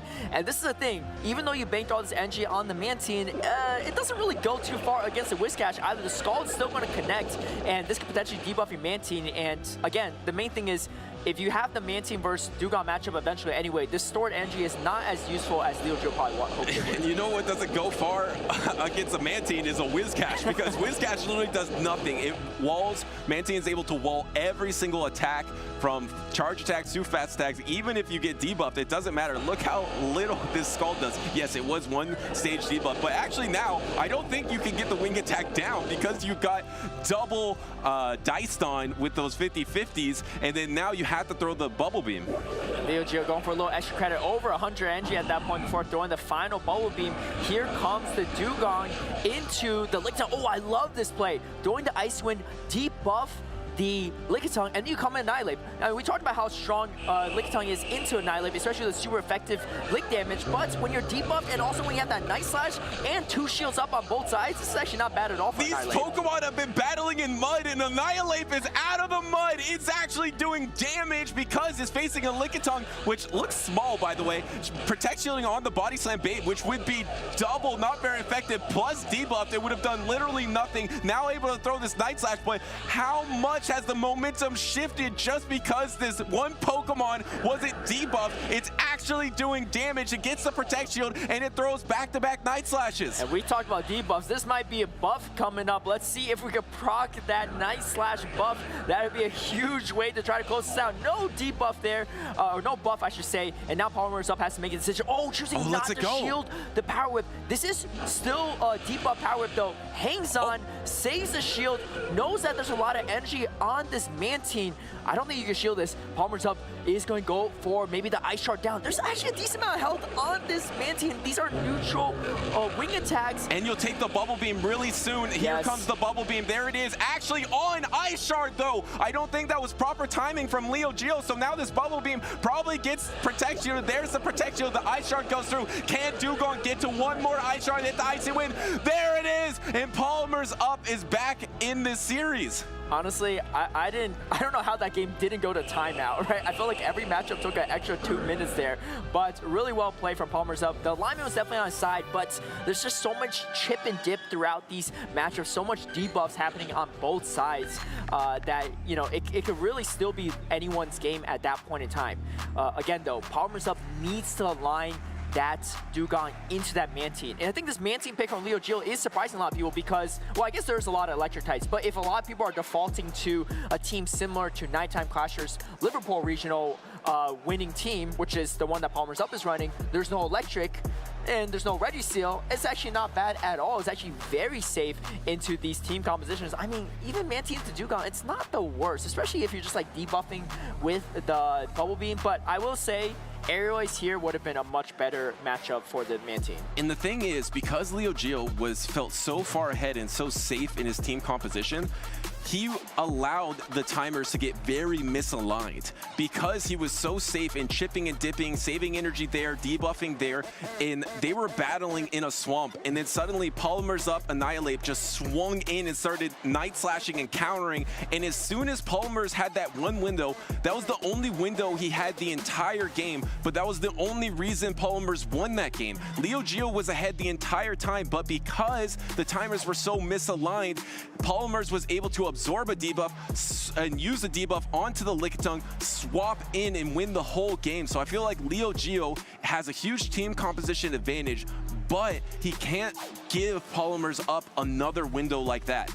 And I think PolymerUp needs to start bringing some more neutral checks to that Man team, right? You got lucky there having the Man team on the Dugong, but Lickitung, Skarmory both have some play into that Man team, right? The other three matchups, terrible, right? Whiscash, Annihilate, and Gligar, no play there, right? But if you can't get the Dugong on, you need a plan B, and I think that might be what comes in here for game number 3. Here we go. It's going to be the Lickitung into the Dugong. Not a great matchup for the Dugong, but of course you can always throw that debuffing move to make this matchup a little bit closer, especially when shields are up. This is not as bad for the Dugong. Yeah, you would like to get an Ice Shard or double Ice Shard ahead to secure the matchup, but you can win the 2 Protect shields no matter what, even if it is on even energy. You just don't win the other situation. So that's why Polymers decide to throw the Ice Wind, swap into the Lickitung, bait out the Skarmory, I guess. So now this Annihilate does have a lot of good play in the back, and LeoGeo surprisingly sat his Man team for this game number 3. Yeah, I thought the Man team would look pretty good. Now this Annihilate actually looks fairly unchecked. However, there's a decent amount of energy on that Lickitung in the back. And we talked about this earlier, this matchup is not that clean. Lickitung into Skarmory for the Skarmory, even though you wall off the charge attacks from this Lickitung, the lick damage is really adding up. So will the body slam, and you kind of have to throw Brave Bird if you want to win this in that zero shield scenario. Sky Attack shouldn't be enough to take it out. But if PolymerUp lets this go, this ensuing Steel Wing might be enough. But if you're energy dry here, which the Skarmory, actually, the Lickitung hangs on by a lot. Lickitung could actually double body slam here because you should endure this Steel Wing. You could actually get the alignment if you want, if you're PolymerUp. There's one body slam, double body slam coming up. There's the double body slam. There's a chance that Skarmory actually does hold on here. It's going to be so close to knockout. Does the Skarmory have 1 HP and a Dream Tooth? Yes, it does hang on. Can a Steel Wing down? So alignment for LeoGeo. Yeah, I mean, I think maybe 3 HP in a Dream right there, so it's dreaming pretty well right now. Skarmory, PolymerUp has a decision to make. Do you come in the Dugong? And no, showing the Annihilate. Annihilate does look pretty good, and now it's up energy. It's up energy, but LeoGeo is in the matchup he wants this to be, right? Whiscash is actually fairly strong into Annihilate. PolymerUp throwing this first Night Slash on charge attack priority, the bait move, and it does get shielded. If you're shielding the Scald and you're not getting debuff, this is actually pretty solid for Annihilate. And do you try to swap at some point on the next Scald? Here comes the first Scald into Polymers. 2 Protect shields remaining. This is a great shield. It is one of the most efficient ways to shield. You could also save the shield for the Power Whip in the back. You did get your attack dropped here. Are you going to try to swap on this Scald? No, going for charge attack priority instead on the Shadow Ball, but the Shadow Ball does get Protect shielded by LeoGeo. This is a huge shield for LeoGeo as well, preserving this Whiscash, which has a lot of utility. I mean, Whiscash is not even that terrible into the Dugong as well. PolymerUp is going to throw that charge attack priority to force LeoGeo's hand, and is going to also double shield. You have to be really careful here because there's still that Power Whip banked on LeoGeo's Lickitung. And it looks like LeoGeo's going to save the move. Now, that is definitely an interesting decision, but the problem is Annihilate can win charge attack priority. Yes. So you might not get the Scald off if PolymerUp leads to the Shadow Ball. Yes, so the problem is this Lickitung being low enough and with its attack low enough that this Annihilate can get to 7 counters. So you need to knock out this Dugong, but you actually don't want to give a runway to that Annihilate. So you can actually be pretty patient here, but you can't straight up lose. You can't straight up lose this matchup, and LeoGeo doesn't love this. If this just knocks out. This is so bad for Leo Geo. Can the Dugong knock out the Lickitung? No, the Lickitung hangs on. The Power Whip's gonna come out, and that's actually perfect for Leo Geo, but is Annihilate out of Scald range? Annihilate is out of Scald range, but the real question is, can it hang out after the mud shot damage? And, well, actually, I don't know. That Scald actually is going to put this definitely in the red. Let's see how it goes. The problem is PolymerUp doesn't really have much energy on this Annihilate. I think a crucial misplay is he went for the Ice Wind instead of the And does he get the debuff? Whoa. That's huge. He gets the debuff, so now you have to reach for the Night Slash early, and throwing the Night Slash early, but it's debuffed. Whiscash is so bulky. Night Slash is not same type attack bonus. Can Whiscash hang on? Whiscash hangs on easily. It's gonna be counter versus Mud Shot. No boost, no shot. Mud Bomb is able to take out PolymerUp, and Leo Geo secures game number 3. And Leo Geo securing it on the backs of that Whiscash. I think things could have been so different if PolymerUp threw that drill run at the Lickitung instead of the Ice Wind. Yes, Leo Geo can farm up additional energy against the Dugong, but you still have to throw some moves at Dugong to take it out. And at that point, the extra Ice Shard damage, I think, would be the difference maker there in the end. Yeah, that is so tough in that in-game, because that is a situation where you know that it's going to come back to that matchup of Annihilate versus Whiscash. So all you're thinking about is this Dugong versus Lickitung matchup doesn't matter. How can I set up my backline matchups? And I love the way Leo Geo played it, and he was able to endure that Ice Wind. But like you mentioned, remember when Leo Geo hung on with 1 health on that Icy Wind? You're mentioning if there was a drill run thrown, that would have knocked out that Lickitung and maybe would have changed the game, but it's just so tough to make those in a game calls that are just literally the difference of 3 damage or something. It's so small, the margins in this game sometimes, and Leo Geo was able to come out ahead. Yeah, he made a really great play there too, also letting the Lickitung go low in health so that the Primate couldn't farm additional energy against it, right? So really good recognition of his win condition there, right? Thinking 2 steps ahead to ensure that he doesn't really give his opponent any breathing room. And even though that was the case, it still was a very close series. That was actually an awesome series. At the beginning, it felt so weird. Everything was debuffed. Mantine was so safe. Yes. Skarmory was so safe. It felt like it wasn't going anywhere. But as soon as you inserted Annihilate into these scenarios, everything just became so much more exciting because of the tempo that Annihilate changes the game. Really, honestly, you put a Pokemon like Annihilate that changes the tempo, this reminds me of Pokemon in the past, like a Surfetch, or a Pokemon that it could do so much damage, but Annihilate's typing is so good and its bulk isn't terrible. I think Annihilate is gonna be a top 5 Pokemon for the near future. Yeah, and I think it's a very balanced top 5 Pokemon too, if that's the case, right? It's not like Medicham where it's so bulky that it could tank so much at the same time. So it hits hard, but it also gets hit pretty hard. It actually is a very similar stat product in bulk to Swampert as a comparison. And Swampert, again, very strong in a lot of situations, but also can't really tank as much damage. So it's cool to see Annihilate pick up users. I was losing a little hope when I saw the Charlotte stream there because it didn't seem like Annihilate was really making a nice run that people expected, but everything changed after Liverpool. Double Annihilate in the Grand Finals, and I wouldn't be surprised if we see double Annihilate in the Grand Finals here at Knoxville. And people have talked about the previous meta where it was so safe, it felt so balanced in terms of counterplay, and now maybe sometimes it's a little more alignment based.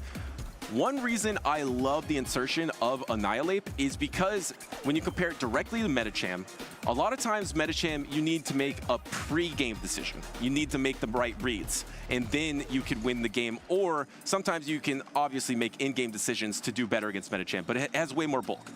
Annihilate is a Pokemon that you can make better in-game decisions. You can bank an Aerial Ace, you can bank a charge attack somewhere, and then unleash that in the in-game. It doesn't have the bulk to hang on. So I do love that dynamic of Annihilate. It gives these trainers more opportunity to be flexible and creative in ways they take it out.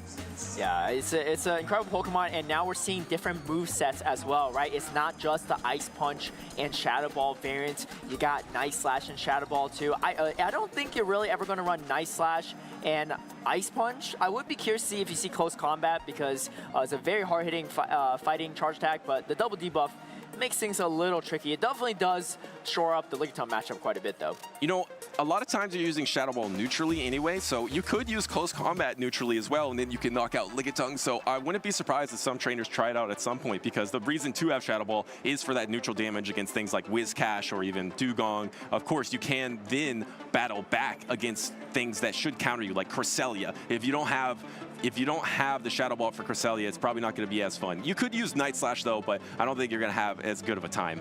Yeah, I mean, you could also run the double hard-hitting Shadow Ball and Close Combat moveset combination. So I wouldn't be surprised if some people run it, but I don't know. I think Night Slash and Ice Punch is the way to go. If you were playing in a tournament, Butters, which, you know, I heard that you said you might one day, what moveset combination would you run on your Annihilate? You know, that is a great question. I think at this point, the way my playstyle is would be to run Ice Punch, because I think I would have more upside. But I could be easily convinced, and I will change my mind. I will flip back and forth. But one trainer who has not flipped back and forth recently is Leo Gio. He has been on fire, and let's hear from the man himself. Over to the sidelines, Speediest Chief. All right, everyone. I'm here with Leo Gio after his win over PolymerUp. Leo, I just want to ask you, how's your experience been so far in Knoxville? It's been really cool. I mean, the community is always great to hang out with. Got in pretty late last night and didn't get too much sleep, but pretty happy with how I'm doing so far. Well, you definitely have an interesting team. I think a lot of trainers noticed your Mantine pick. Speaking of preparation and how things have been so far, can you tell us what you feel about Mantine and how it's worked for you so far in the tournament? Yeah, after watching the most recent, it was Liverpool, right? After watching Liverpool, I thought Mantine core broke a lot of teams because there was pretty much no Lantern, way less Charge-a-Bug, a lot more Annihilate, Whiscash on every team, Gligar. And I wanted Bubble Beam specifically because it helps with like some like the bulky neutral matchups like Licky, but having some mixed thoughts about that. All right, mixed thoughts. Well, I had to check in. I had a second to check in with PolymerUp as he was leaving the stage. He said he thought his Dugong was really safe against your team. Yeah. Do you have a plan built in with how to deal with Dugongs? I just had to pretty much just tiptoe around it and not run Gligar that set. So that's pretty much what I did. Everything that could at least threaten it, and could not run Gligar because of that. So it made his Annihilate very good. Pretty effective bench pressure, I'd say. Well, Leo, best of luck to you in the rest of the tournament. Great job so far. Casters, back to you. You didn't know, yeah. All right, great to hear from Leo Gio there, a very seasoned competitor, and it's awesome to see him do so well because, again, this is a season of championship points, so the more top cuts he makes, the closer he is to that Worlds qualification. He's gone to a lot of tournaments in the past and has done pretty well, but he's just, you know, heating up right now. And speaking of heating up, these battles are heating up, Butters, and I think we got a really exciting one coming up. Yeah, more seasoned trainers on the way because on stage we have KimmySui versus ZimiKid up next. And KimmySui has been one of the more creative trainers. He has always identified the weakness in the meta. In the beginning, it was defense form Deoxys. So I'm really curious to see what he brings to the tournament here today to try to address this iteration of the meta. And it looks like the meta doesn't have any flaws. You just gotta bring you just gotta bring the good stuff. I think that's what KimmySui is saying, because you know he does all the research, and if he doesn't have a huge counter pick, you know that these meta picks are for real. Yeah, if you got KimmySui running meta, you know the meta is meta for a reason. KimmySui was the Fort Wayne Regional Champion last year, running Deoxys Defense, the furthest anyone had made in any tournament with the Deoxys Defense form at that point in time. And honestly, still the only person to win any tournament with Deoxys Defense, to my knowledge. Maybe I'm wrong about that one. Oh, actually, no, Wadaj did win with Deoxys Defense in Pittsburgh earlier this year. Going against ZimiKid. First place finish for KimmySui in Fort Wayne. Second place in Milwaukee last season. This is his first tournament this season.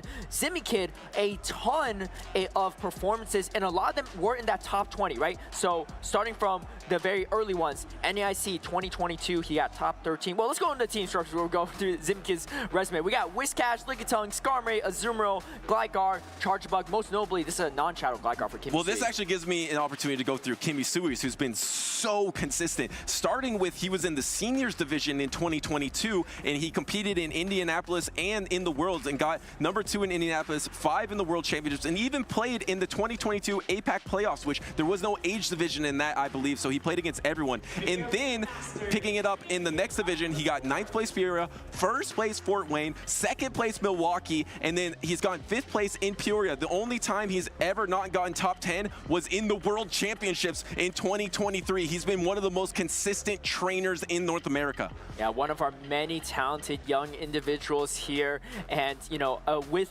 the combination of the senior and master division all being master divisions, I mean, honestly, I think it's tougher for us old guys, Butters, because the younger trainers typically are much more talented than us here. But we got ZimiKid's team with the Skeledirge, Charjabug, Shadow Gligar, Surfetch'd, Lickitung, and Azumarill. And I gotta say, if there's anyone with a signature Pokemon that always runs signature Pokemon, it's ZimiKid and his Surfetch'd. I think he runs Surfetch'd in every single tournament. Let's see, 1, 2, 3, 4, 5, 6, 7, 8 tournaments, maybe not 9 tournaments in a row, every single tournament running Surfetch'd. This is his 10th tournament in a row running Surfetch'd on his team. And, you know, he has quite the resume as well. 13th at NAIC 2022, 13th at Salt Lake City, 17th at Charlotte last year, 9th Fort Wayne last year, 17th at Portland last year, and then we have 13th in Portland this season, just last month.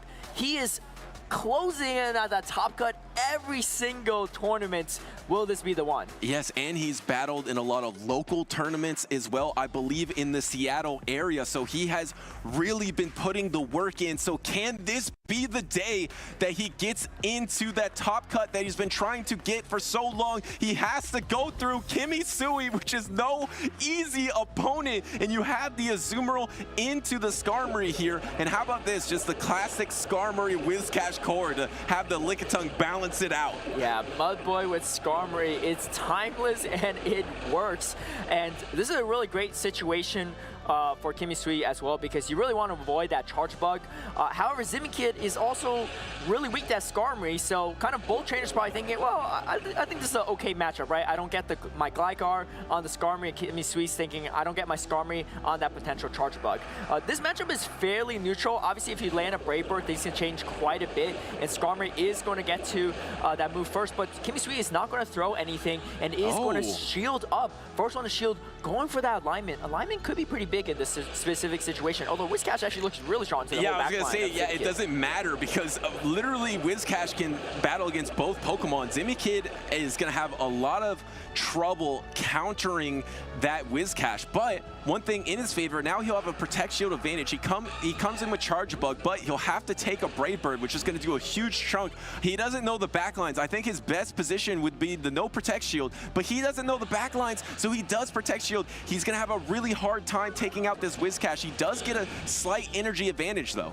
Yeah, that shield advantage went away real quick. Does come away with a little bit energy, but I like to play from KimmySui as well. Throw the Brave Bird so that you can't get as much farm if you're ZimiKid because you're debuffed at that point. Oh, actually coming in, Lickitung into Charge Bug. Maybe trying to make a read on what's in the backline for ZimiKid. Honestly, he's probably expecting either Skeledirge or Gligar, otherwise it wouldn't really make too much sense, right? Yeah, he has to be expecting that because if it was Surfetch, you definitely would. Well, you don't have a good answer either way, so I guess it doesn't really matter if it was that Surfetch in the back, but you would maybe want to have an energy advantage on that Whiscash. But Lickitung is just a good answer for Charger Bug. You mentioned it earlier in the broadcast about how that's why it's one of the reasons it's so strong neutrally, is because against these other neutral picks, it just comes out ahead in every shield scenario. But it was down energy, counter swap by both trainers. Both trainers pivot at the exact same time, so this is literally like a lead matchup. There is no energy advantage anywhere. And Whiscash is going to outpace Gligar to that first dig. ZimiKid is going to throw up the shield, knowing that most trainers are going to throw Skull. Do we get the debuff? Oh, Debuff is going to come through. Definitely the coin flip going in KimmySui's favor. Looking back on this actually makes a lot of sense. KimmySui knows that ZimiKid was probably ABA weak to Skarmory, or it had something that doesn't beat Skarmory back, because he saw a Charge Bug. He knows it can't be Skeledirge, so of course, like you said, if it's Surfetch, he's going to probably lose the matchup anyway, so he's gambling that, okay, out of all the possibilities, it's probably going to be Gligar. Small chance it could be Lickitung as well, but probably not. And you have the hard-hitting, super effective Scald coming through. Dig is just not going to be enough. KimmySui in a very comfortable position right now. And those are exactly the high-level reads that lead to KimmySui's consistency, to be able to make those in-game reads, to be able to save your backline Pokemon appropriately, to know all the factors of the situation. KimmySui does it as well as anyone, and Whiscash just hangs on with too much health. Swap in the body slam combo attack. ZimiKid had no chance there. KimmySui is going to be able to knock out and take game number 1. Yeah, and huge combo play from KimmySui, swapping in between the Volt Switch, knowing that you can't get hit by an X-Scissor, or you're not catching the X-Scissor, he's purposely swapping in so he can execute the combo play and get that necessary, crucial body slam off. Huge plays from KimmySui. Honestly, ZimiKid, if he brought Surfetch in that game, actually looks pretty good if you think about it, because even the Skarmory matchup is not terrible because you're only getting hit by neutral Steel Wing. I would love that adjustment from ZimiKid. I think you need some out-of-the-box play styles, some out-of-the-box team compositions to be able to beat someone like KimmySui, because when you see KimmySui plays, it's as clean as it gets, from the way that he handles mechanics, the way that he handles team reads, the way that he builds his team composition. It's just too clean. I feel like you need something to throw him off. Yeah, and shout out to KimmySui and KimmySui's dad as well, his hero, and maybe his dad's in the stand who brought him to this tournament. So really great to see supportive parents throughout. And honestly, when your kid's performing this well, it's hard not to be supportive, right? Top 3 finalists in Milwaukee Regional, and then Fort Wayne Regional Champion, top 8 in Peoria as well. And he's looking to expand his resume in his first regional for this season. Shout out to all the Pokemon parents out there. And you know, KimmySui is doing a good job of providing for himself too, because he keeps getting all these top place finishes. And remember, it's a good time to point out this season there are more prizes for our top place competitors. So KimmySui once again on pace to receiving those rewards. And of course, ZimiKid, I talked about it before. Oh, his hero is Evan777, and with getting so far with the Shadow Zapdos, I don't blame him, because that was really impressive from Evan. Yeah, Evan the Spice Lord here, honestly, especially in North America. I mean, every time he has a team, I'm always looking at it like, there's no way this is going to work. And he just gets a top 4 finish every time. I don't even know. And these are big tournaments he's been playing at. He had Toxapex too. I mean, Toxapex has been better relevant in forever, or ever, really. So really, really interesting stuff. So if you're ZimiKid, you're running the spicy Surfetch, I can see why Evan would be your hero here. And actually, looking back on the Surfetch moveset, it's actually Leaf Blade and Brave Bird. So the Skarmory is actually much better into it than I initially imagined. If you have Night Slash, you can throw the neutral Night Slash, not too bad. You kind of have to throw a hard-hitting Brave Bird that's going to debuff yourself, and it's still resistant on top of that. Yeah, it's still going to do a lot of damage to Skarmory, but I can see why KimmySui is not as worried about the Surfetch in that situation. I gotta hear it, right? If you're watching at home, you need to let us know. Use hashtag #PlayPokemon. If you're a local ZimiKid, you need to tell us, right? Because you were saying before, he's attending a lot of locals in there. Is ZimiKid bring Surfetch in every local tournament as well? He brings it on the official tournaments at regionals, internationals. Is he bringing it in the official local tournaments, the challenges, and cups? Because if he's doing that, that is incredibly impressive, and I respect the Spice. I would love to see that too. I think he does, because he brings it to when it matters the most in these championship series tournaments. Of course, those local cups and challengers matter a ton as well, so I think he will bring it there. And does he bring it to game number 2 versus KimmySui? He needs something here. It's like there it is. It's the shiny best buddy Surfetch into the Lickitung, and there's the instant swap into Gligar, met by the Charger Bug. No, Caleb, ZimiKid is instantly face palming. That's not what you want to bring into the Saint Swap. It is definitely not over for ZimiKid, but this is definitely not what you want to see, right? And we've all done it, right? No one can blame ZimiKid in this situation. We've all done these moments where we're like, oh, shoot, this is not what I was planning to do. However, it is not over for ZimiKid, because KimmySui's team is ABA weak to Surfetch, and his only counter is this Gligar. KimmySui needs to pivot out or do something to have a chance here against Surfetch. Yes, the Lickitung actually doesn't do too bad in the situation, but KimmySui's about to win switch advantage here, and I don't know if he really wants to. I think he wants the extra energy, but there's actually a lot of energy on this Gligar now. That's the problem, because even if you soft lose this matchup, it isn't really a soft loss. You have to come in with either Surfetch or the Skeledirge, and Skeledirge is going to have to take a dig or use a Protect Shield.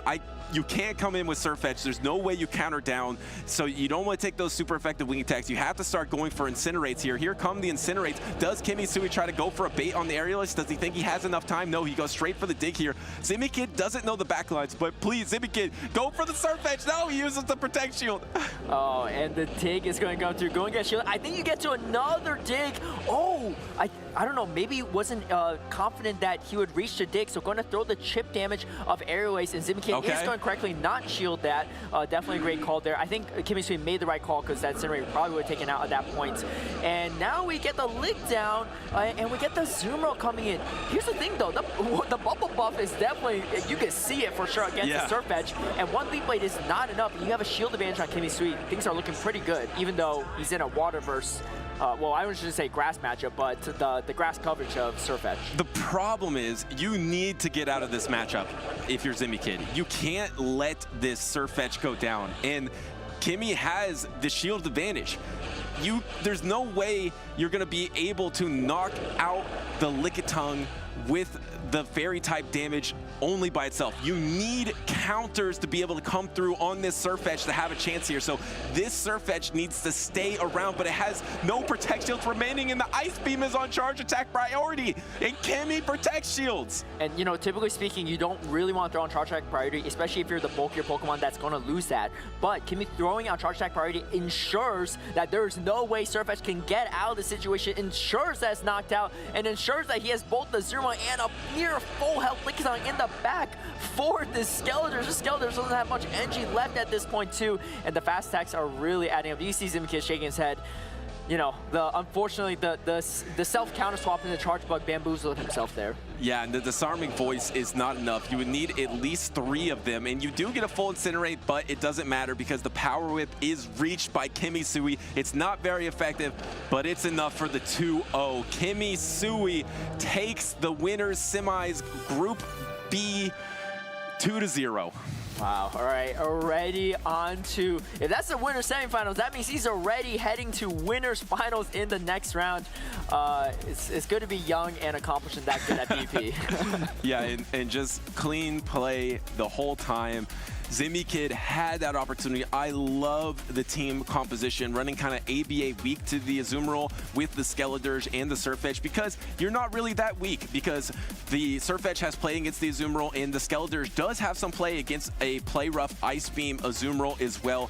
But it was all about that counter swap. It was that counter swap from KimmySui's Gligar into the Charge Bug that just put ZimiKid in such a hole. Yeah, but you know, again, reminder, this is a double elimination format, and ZimiKid's already in the winner's semifinals, so yes, he's dropping down to a loser's bracket, but he doesn't have to battle too many opponents to make it to day number 2 top cut, so best of luck to him in that Surf Edge. This still might be his first opportunity to make that top cut. And it's no small feat to get to the winner semis with the Surf Edge, and he's done that time and time again, so maybe he will land some good matchups for that Surf Edge in this meta. Maybe tougher in an Annihilate meta, but I really genuinely respect the commitment to the signature Pokemon, and I hope ZimiKid does pull through. But congratulations to KimmySui. He is just an amazingly talented battler. I was looking forward to what he was bringing in this tournament, but it looks like the meta's meta for a reason. Yeah, that was a meta team, but honestly, if you put a meta team into the hands of a strong competitor, that usually is a recipe for success. He is running the non-Shadow Gligar. I don't know if that will be asked in the interview, but I am definitely very curious to hear why the non-Shadow Gligar versus the over the Shadow Gligar, which typically is more you know, better in that situation. We know Out of Pocket said he just ran non-Shadow before because he just didn't have a Shadow, right? Yes. After this most recent Rocket event, I think a lot more people have that Shadow Gligar as an opportunity, and it is in the Shadow Rockets right now, so definitely grab yourself one if you can. Maybe KimmySui didn't get one. You know, I think it's neutrally stronger as the Shadow, but I feel like there's more opportunity to counter with the non-Shadow. So try to get some more alignment with that non-Shadow, especially in this Annihilate meta, where if there's a lot of Ice Punch Annihilate, you're a lot safer with the non-Shadow Gligar. So maybe that is the reason, but I'm really curious to hear from KimmySui himself. We're gonna hear from him pretty soon. They're heading on over to the sidelines to get a live reaction. So make sure to stay around. But he also told me that he brought Shadow Dragonite in Peoria, and Shadow Dragonite top 5 finish. That's really strong. He actually wanted to bring it here today, but kind of got talked out of it a little bit. I have to think that maybe it was a good decision because of the rise of Skarmory, but what do you think, Caleb? Well, I don't know what to think, but let's hear what KimmySui has to think, because our interview is ready. Take away, Nick. All right, thank you, Caleb. I am here with KimmySui, and I'll just steal that first question. Why not Shadow Dragonite, and why non-Shadow Gligar?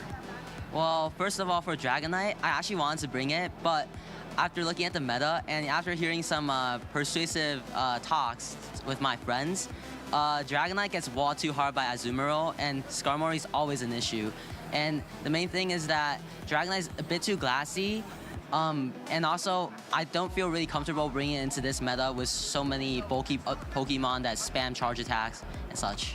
That's fair. Something like Whiscash, it walls the energy, but 2 Scalds is almost enough to knock out, and it paces to Scalds really quickly, and you're not quite threatening with something like Dragon Claw or Superpower. I also wanted to ask you about Surfetch. Was that something that you prepared for? And how did you plan your team compositions around that maybe more niche pick of ZimiKid?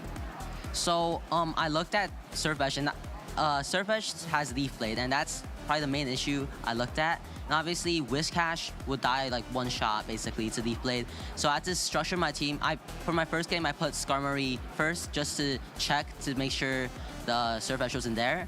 And the matchup against Azumarill for Surfetch isn't actually that bad for Azumarill, because Azumarill is obviously a fairy type, and with the new recent bubble buff, Ice Beam would obviously KO, which makes the matchup way more manageable than it used to be. And the bulk difference, able to survive the Leaf Blade, makes it a really comfortable matchup. So great insight. Congratulations on your victory. Good luck in the rest of the tournament, and I'll send it back to the casters. I started liking Pokemon a really long time ago, but competitive cards I started in about 2013. My starter Pokemon would be Totodile, the water type, which is I like, and also he's a crocodile, which there's a lot of in Australia. I would say it's just variance, which means like when you're practicing and something goes not how you thought it would, you can kind of chalk it up as that shouldn't happen. And then if it happens maybe 5 times, maybe it wasn't just variance. I look up to Azul GG. He has been at the top of his game for a really long time, and he makes a whole lot of really good YouTube videos that help people learn. My gym type would be Psychic. I like the whole, mental kind of games, and I like Psychic Pokemon. My favorite Pokemon, Milotic. Milotic for sure.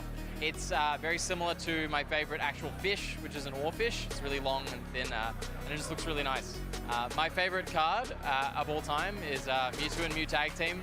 I played it in a deck at the World Championships in 2019, which I won, and so I'm kind of biased for it. Gives you a lot of options. You used to be able to copy other Pokemon's attacks. Dessert, my favorite dessert is creme brulee. My favorite part about Pokemon events is the competition.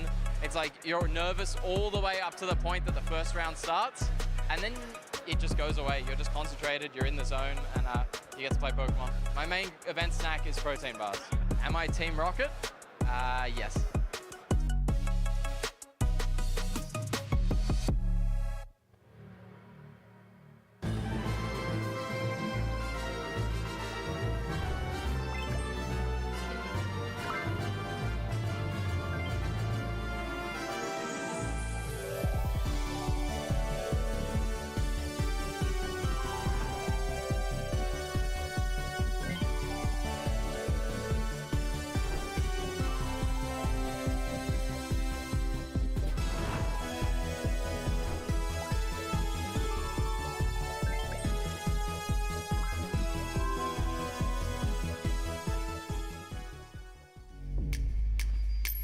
My name is Peyton Bingham, and I'm from Logan, Utah in the U.S.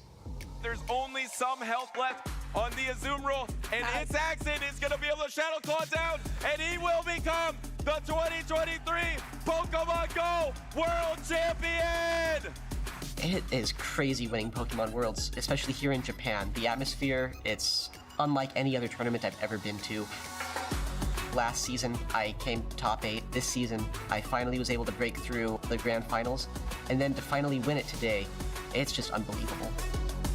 I'm just so overwhelmed and so just happy to be here right now. My favorite Pokemon to play with is probably Medicham. Obviously, it's one of the most used Pokemon out there, but that's for a reason. You know, it's so flexible. Basically, as long as you don't see like a Sableye, you got play. I'm still worried about Rubik's Master. He's very underrated. Deoxys defense is probably one of the things I really didn't want to see. I think that was a great call by Rubik's to bring the Deoxys. I think he has a bright future ahead of him. My advice to other trainers is to just put yourself out there, to go to these tournaments and just try. When you're here at these events, you know, you just have all these people around you who are just so supportive, so happy to be there, and it's just such an amazing experience. My family pushed me to keep on going, to keep competing, and I eventually was able to push and get the World Championships. I'm definitely going to be at Worlds next year.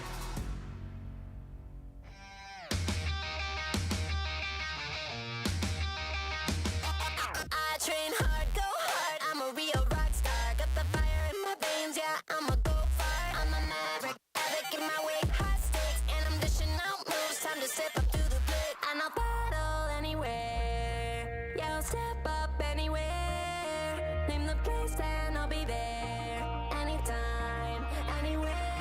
And I'll battle anywhere. I'll step up anywhere.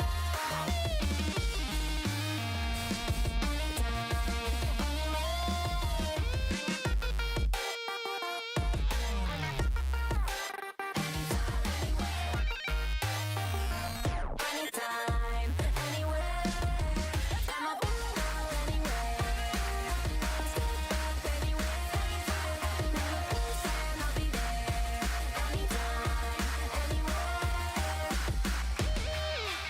Anytime, anywhere.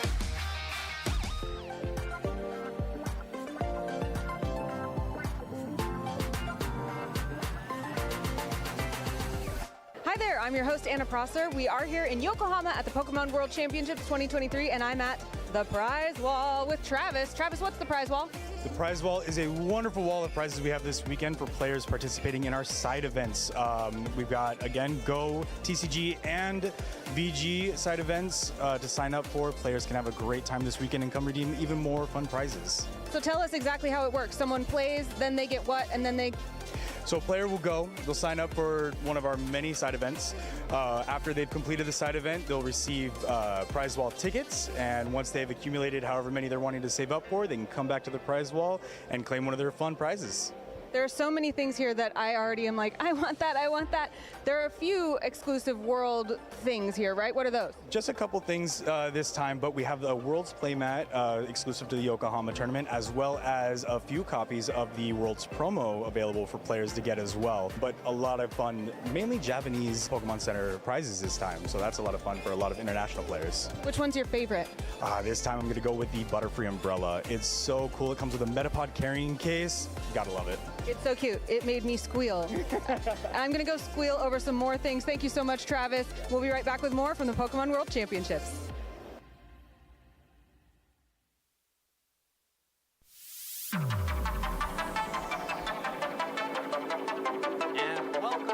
Welcome back, Pokemon trainers. We are here in Knoxville, Tennessee.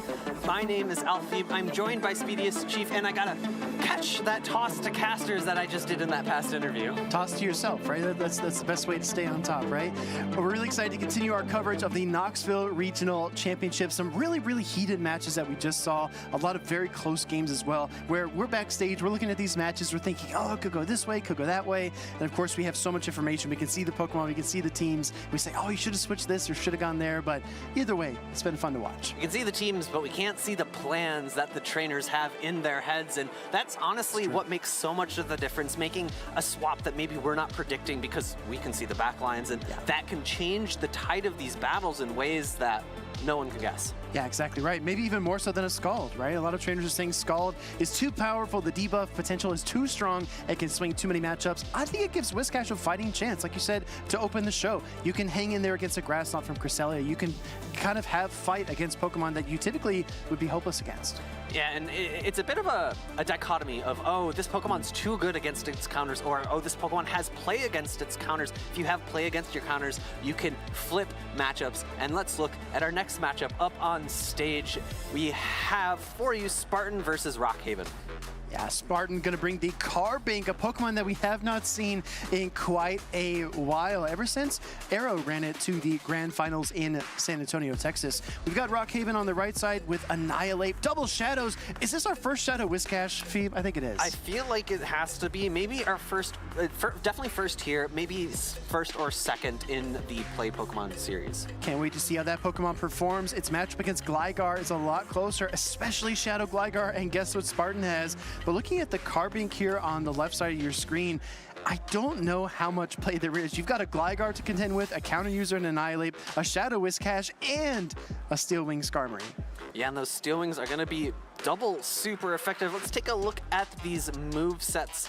Nothing too surprising, opting for Earthquake as the coverage charged attack on Swampert and Shadow Swampert instead of Sludge Wave, Rock Throw, Moonblast, Rock Slide. We don't see Carbink too frequently, but that is going to be your standard set, though some people do opt for Tackle. There's the occasional Sludge Wave Swampert, but I do think getting that same type of attack bonus on Earthquake makes Shadow Swampert, as 2L used to say, the best closer in the Open Great League. We're going to see if Spartan can close out these games against his opponent, because Rockhaven's got a Shadow Gligar of his own, Ice Punch, Annihilate, that's a very important moveset reveal, and everything else seems pretty standard. Yeah, I'm really interested. You called it out earlier, and I'm going to call it out again. Shadow Whiscash into Shadow Gligar is going to be really great for Shadow Whiscash. I think actually a standard Whiscash into a Shadow Gligar, the Scald still isn't enough to pick up a knockout, and Muckshots being double resisted means that they don't really add up. Gligar being quite the bulky Pokemon, having a good amount of HP means that those 1 damage Mudshots don't add up quite as fast. A lot of HP. It takes a lot of Stardust to build those Gligars as well. I'm sure everyone who built a Shadow Gligar from the most recent Team Go Rocket takeover can agree with me.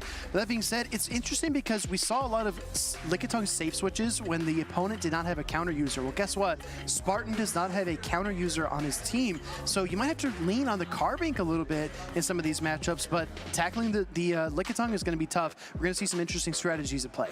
And one of the best answers to a Lickitung is a Lickitung itself, but into game number 1 we go. It's Shadow Gligar into Lickitung. This is going to be a little bit Lickitung favored.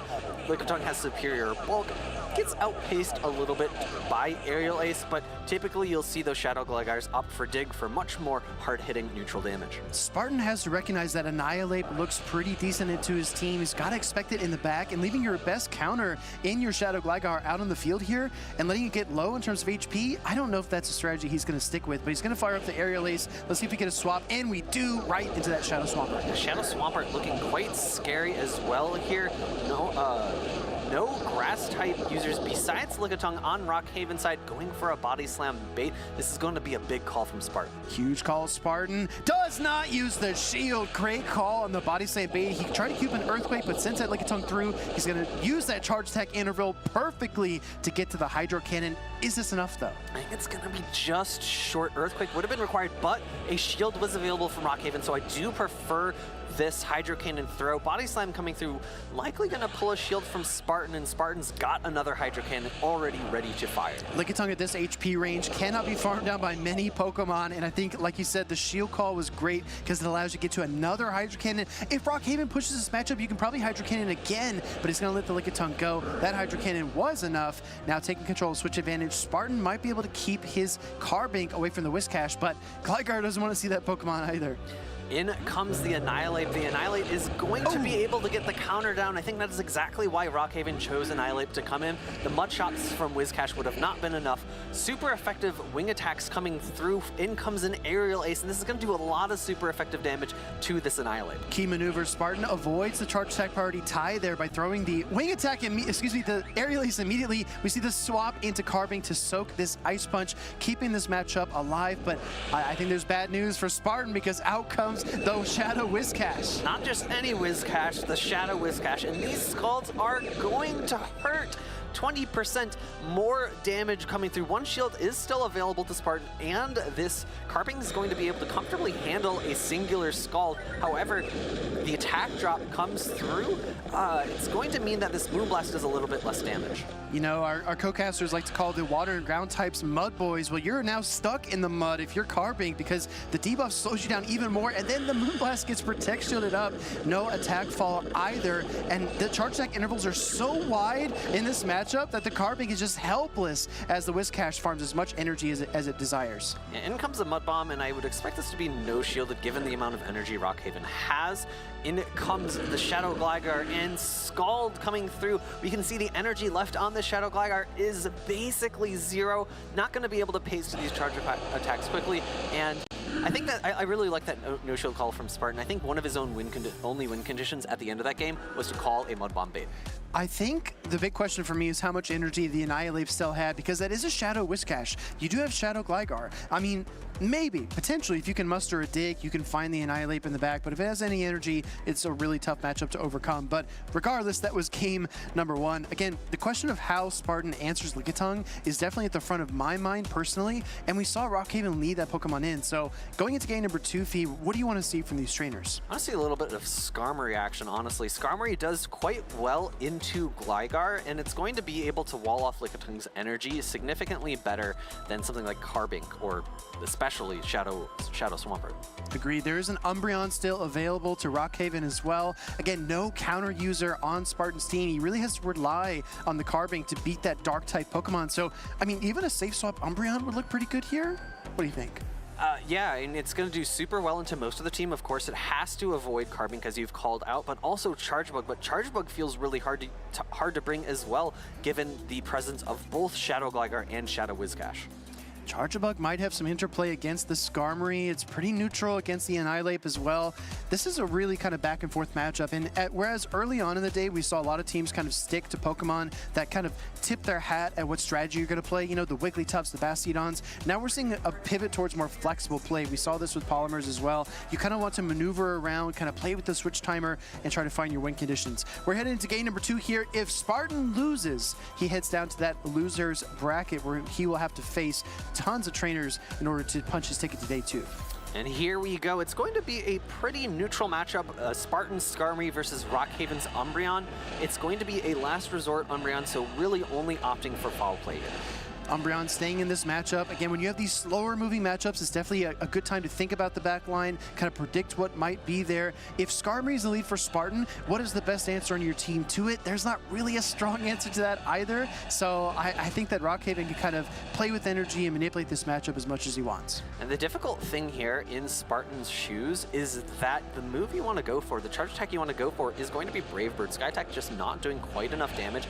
And if you throw Brave Bird too early, you're going to take extremely more damage from those Umbreon's foul plays. Brave Bird connects, Umbreon takes a huge hit, and we see the instant pivot out into Lickitung. This play is so clever because Umbreon, one of the hardest answers to Lickitung, is now hobbled deep into the red in terms of HP. Foul play connects into Lickitung. Lickitung on the field, but it's going to be met by the Annihilate. A little chip and dip action back and forth. And honestly, this matchup's fairly neutral as well. Ice Punch coming through, not going to threaten a knockout into the Lickitung because Lickitung is so bulky.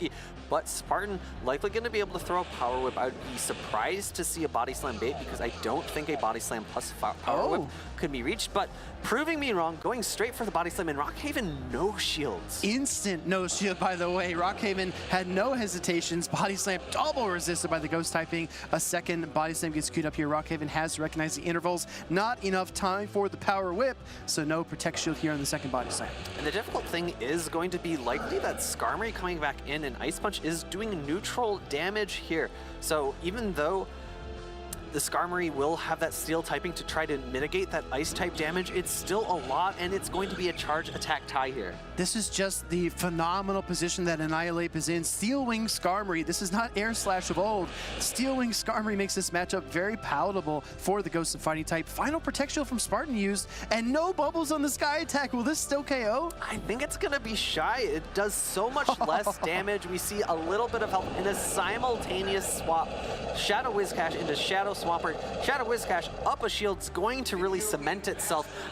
It's looking more ground type than water type, as that water type's drying up into the cement as the dominant mud boy of the meta. Hey, now let's stay grounded in this matchup. We're going to see a Scald from the Whiscash to try to slow down the Swampert. I do like the early Protect Shield, like we called out on our previous rotation. You want to Protect Shield up those hard-hitting attacks before the debuff. No Scald debuff comes through, but this is the classic Water Ground type Swampert versus the new Water Ground type Whiscash. The difficult thing for Spartan here is that the switch clock is still not up, so even though there's still a Skarmory in the back, he does not have the option to play for a catch on this Scald, so this is going to land Shadow into Shadow. This Scald is going to hurt. Scald lands, and that leaves a mark. Shadow Swampert gets knocked out. In comes Skarmory. The last chance here for Spartan, but I think even he recognizes that a Mud Bomb could spell the end, and it could send him down to the loser's bracket. This is really masterfully played by Rockhaven. Oh, yeah. Really great understanding of energy dynamics between his Pokemon, and really good understanding of where he needs to save his shields. Shadow Whiscash really showing its strength there and showing up, maybe showing off a little bit about how strong it is compared to the standard Whiscash. Now, I really like the judicious use of HP, right? We talked about energy management, we talked about controlling the pace of the matchup. A lot of the best trainers can just keep their opponents at arm's length, right? I think the biggest standout example of that was probably JW Naldo at LAIC last year. It didn't feel like anyone else could really touch him. He never really felt threatened. And like you said, Rockhaven just managing those Protect Shields perfectly, using them when he needs to, but also having 3 Pokemon remaining at the end of the match, not easy to do against a trainer like Spartan. Yeah, and the health remaining. As well. The Whiscash was very healthy, so in addition, like we'll very frequently see if someone has 3 Pokemon left at the end of the game, each of them are left on the last sliver of health. We did, however, see a game in, I believe it was Charlotte, where a game ended where 2 Pokemon left on each side had about 2/3 of their health left, and that was a timeout game. Lickitung versus Lickitung, Mandibuzz versus Mandibuzz. Yeah, and the Scald debuffs as well, right? I think there were several Scald debuffs and just mirror matches back and forth. That was a long matchup to watch, but I think that, again, in that situation, you always have to work on your win conditions. If the timer is your win condition, you have to play towards it. I think the Rockhaven played towards all those win conditions here. Didn't really allow Spartan an opening, had a good team composition in game number 1, and did not open the door, so to speak, to let Spartan back in that game. And if he had opened the doors, maybe he would have let in too much cold air and gotten frozen out. It's true.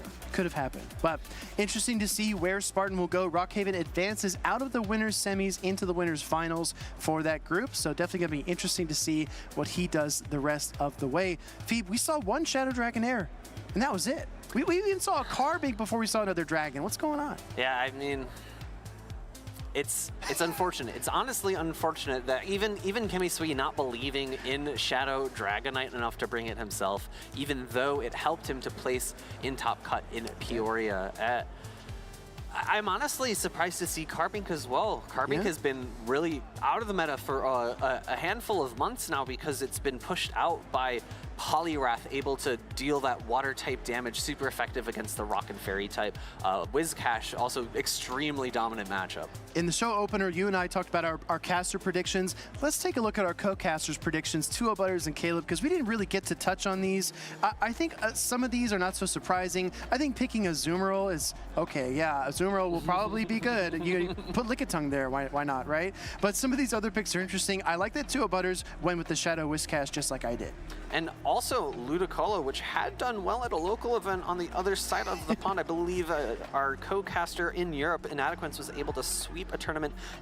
Water and Grass is not a very common dual typing, and it allows it to take only neutral damage from ice types, which we've seen a rise of Dugong, Frostlass, maybe Shadow Frostlass if we get lucky enough to see it today, and even Abomasnow. So it helps shores up those matchups that might not be so good. Abomasnow is one of the grass types that typically beats other grass types because of its ice subtyping. Ludicolo, still not great because it can't hit back for super effective, but the matchup shored up a little bit by that water subtyping. I feel like Ludicolo hits harder though, because Leaf Storm is one heck of a move. It definitely does a ton of damage to opponents. I like the core breaker potential with Shadow Abomasnow, and we're gonna be, I guess we'll kind of wait and see if we see that Pokemon surface, because being weak to counter and fire is definitely a little bit tough, and steel as well. I mean, it's a good thing we haven't seen Skeledirge Annihilate for Skarmory today, right?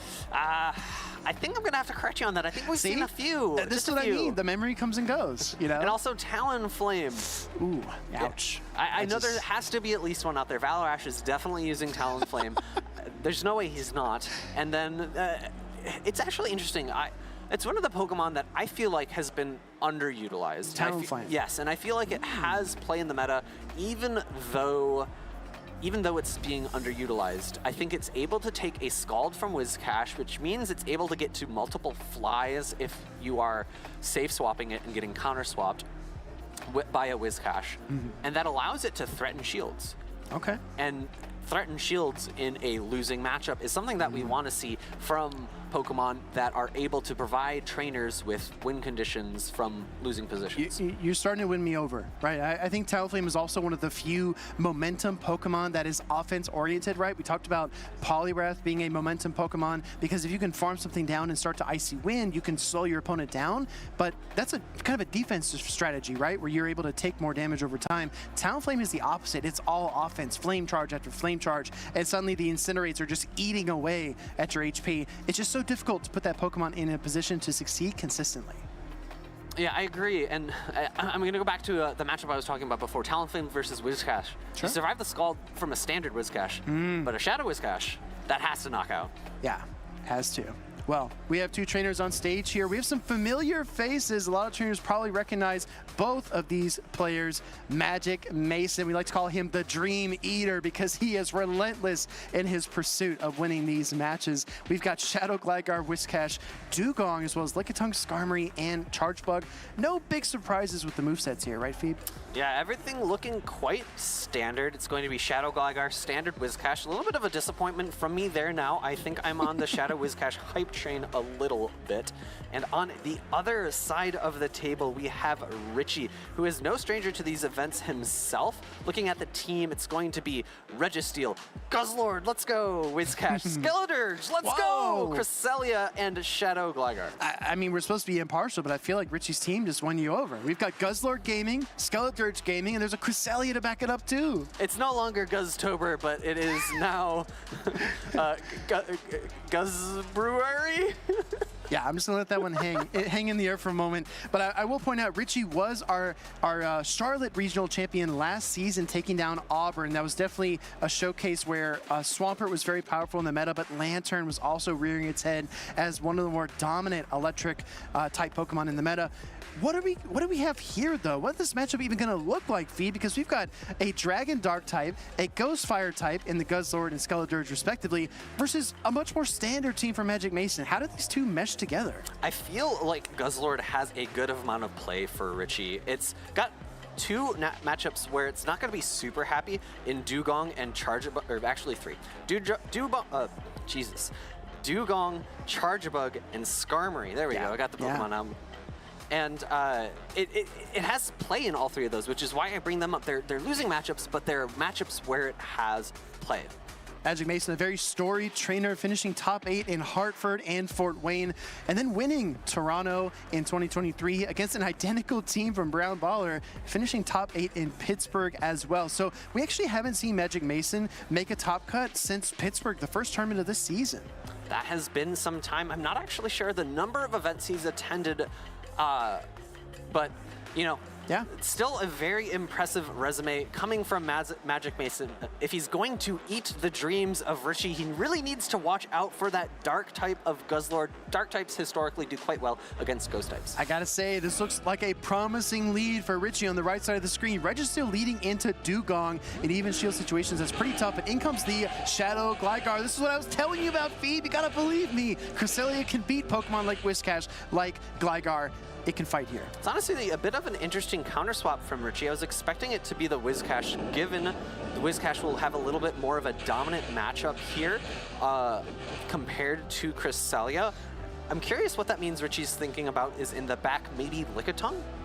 It could be Lickitung, maybe even predicting a Charge-a-Bug, right? Or even Skarmory. So I think there's a lot of coverage options there, but this is still anybody's game, right? A little bit of a difficult lead, but I think that in order for Magic Mason to really come back, he needs to start to leverage his shield advantage and energy advantage. Dugong is not that bad into Registeel when you've got a shield advantage, right? Because you just shield up a Focus Blast or a Zap Cannon, and the double drill runs brings the Registeel really low. The difficult thing here for Richie now is that he's going to be outpaced, and actually a double shield into the Grass Knot. Wow. A bit of a bait coming from Richie, now going to be able to reach this future sight, but actually opting for a Grass Knot. A third Grass Knot gets queued up. Richie thinks it's worth the Protect Shield. Now the question becomes, can Magic Mason outpace with another Aerial Ace to get rid of the Cresselia? Because the Grass Knot's not enough. And the Grass Knot is not going to be able to pick up the knockout here, and I think Magic Mason is significantly over-farmed.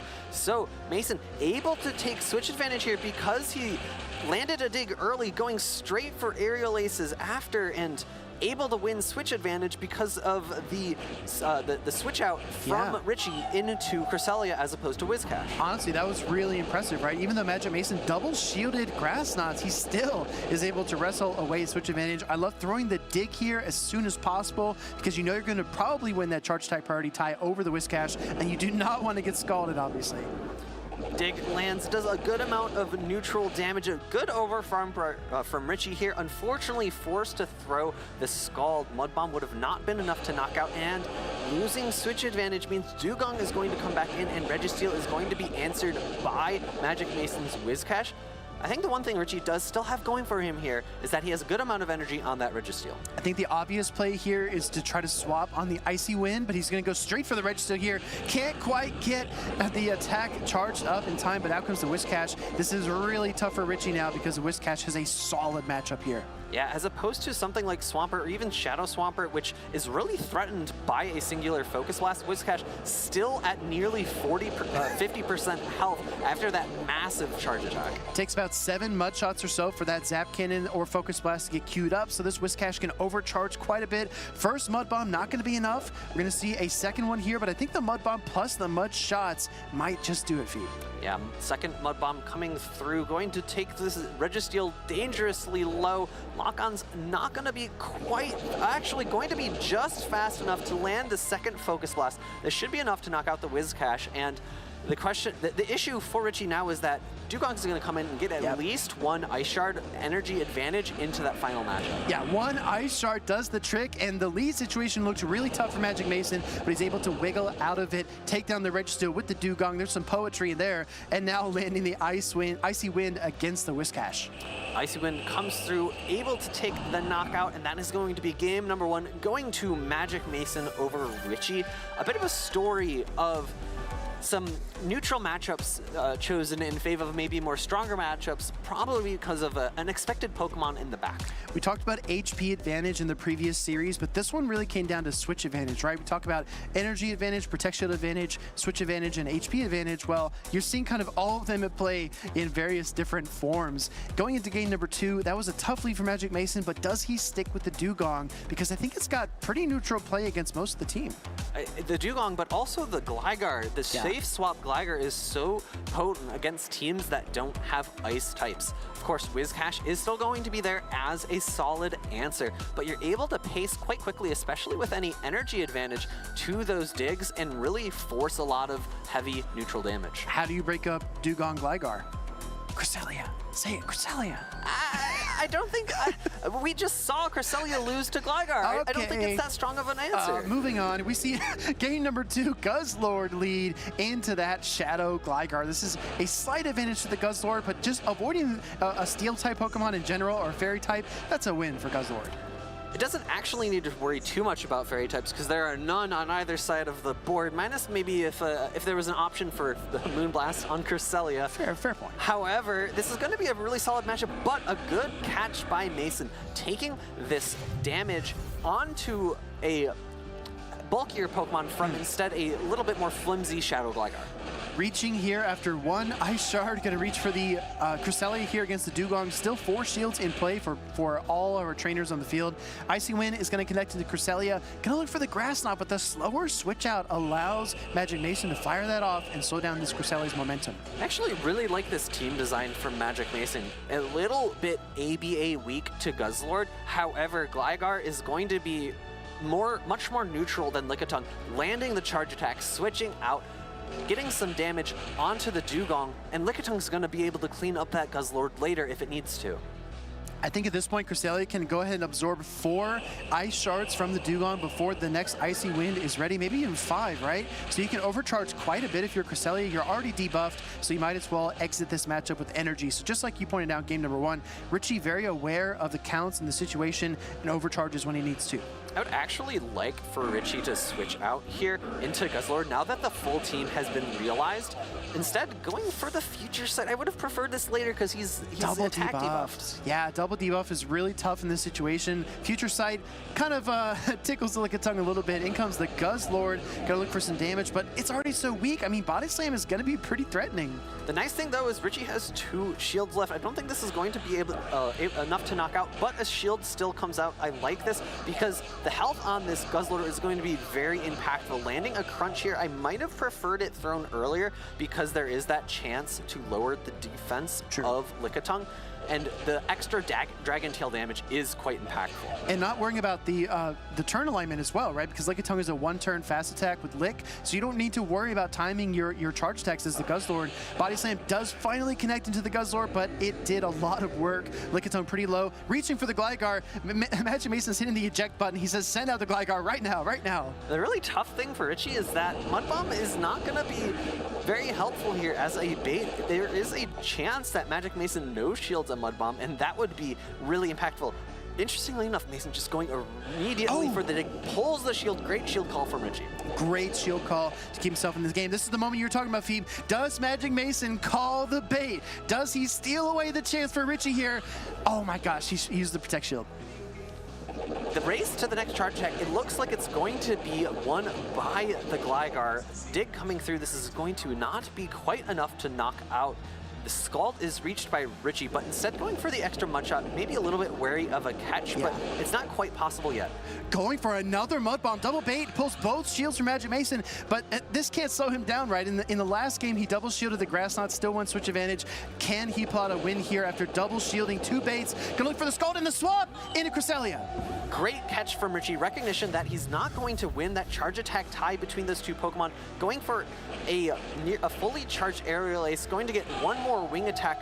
Needs to potentially get a catch back here in order to have a chance to win. I was gonna say, he could have immediately gone into the Lickitung, but he doesn't catch. Here comes the Scald from the Whiscash from Richie. This is gonna knock out the Gligar. The question is, does that Lickitung have energy? I want to say that it, I was gonna say I want to say it does, but it has none. It's completely empty. Racing to the Mud Bomb, pulls it off, and Richie able to eke out a win here in game number 2 against Magic Mason. The critical moment, the pivotal play in that game right there was deciding not to switch out, right? Deciding not to send in a Lickitung. A lot of trainers will even blind swap in that situation, right? We saw that with Buckeye Fitzy and Dunebug at the last tournament, where Buckeye Fitzy blind swapped in the Azumarill, and that's exactly what he needed to do because Dunebug also switched, and it actually worked out for him. But in that moment there, Richie called the bluff, landed the Scald, and won the game. There was also, I think, 1 Mud Shot thrown over Scald as well, so maybe a little bit timing. I can't quite call exactly if he did wait a turn after that first Mud Shot to try to prevent the catch as well. But yeah, I really liked the placing of of the Guzzlord there, and we have a hero. Magic Mason's hero is my older brother, and guess what? What's that? I have an older brother. Oh, let's go! Nice! We get one for Phoebe. Richie's good luck charm is the Blastoise, not on his team, but in plushie form on the stage, joining him today. Going into game number 3, this is a pivotal matchup, right? Both of these trainers are former regional champions. Both of them have what it takes to run the table here, so to speak, in Knoxville. What do you want to see in game number 3? More Guzzlord. I think it, like I said, I thought it was a unique team composition choice from Magic Mason. Gligar typically not doing amazing against Guzzlord, however, is able to fight back significantly better than Lickitung.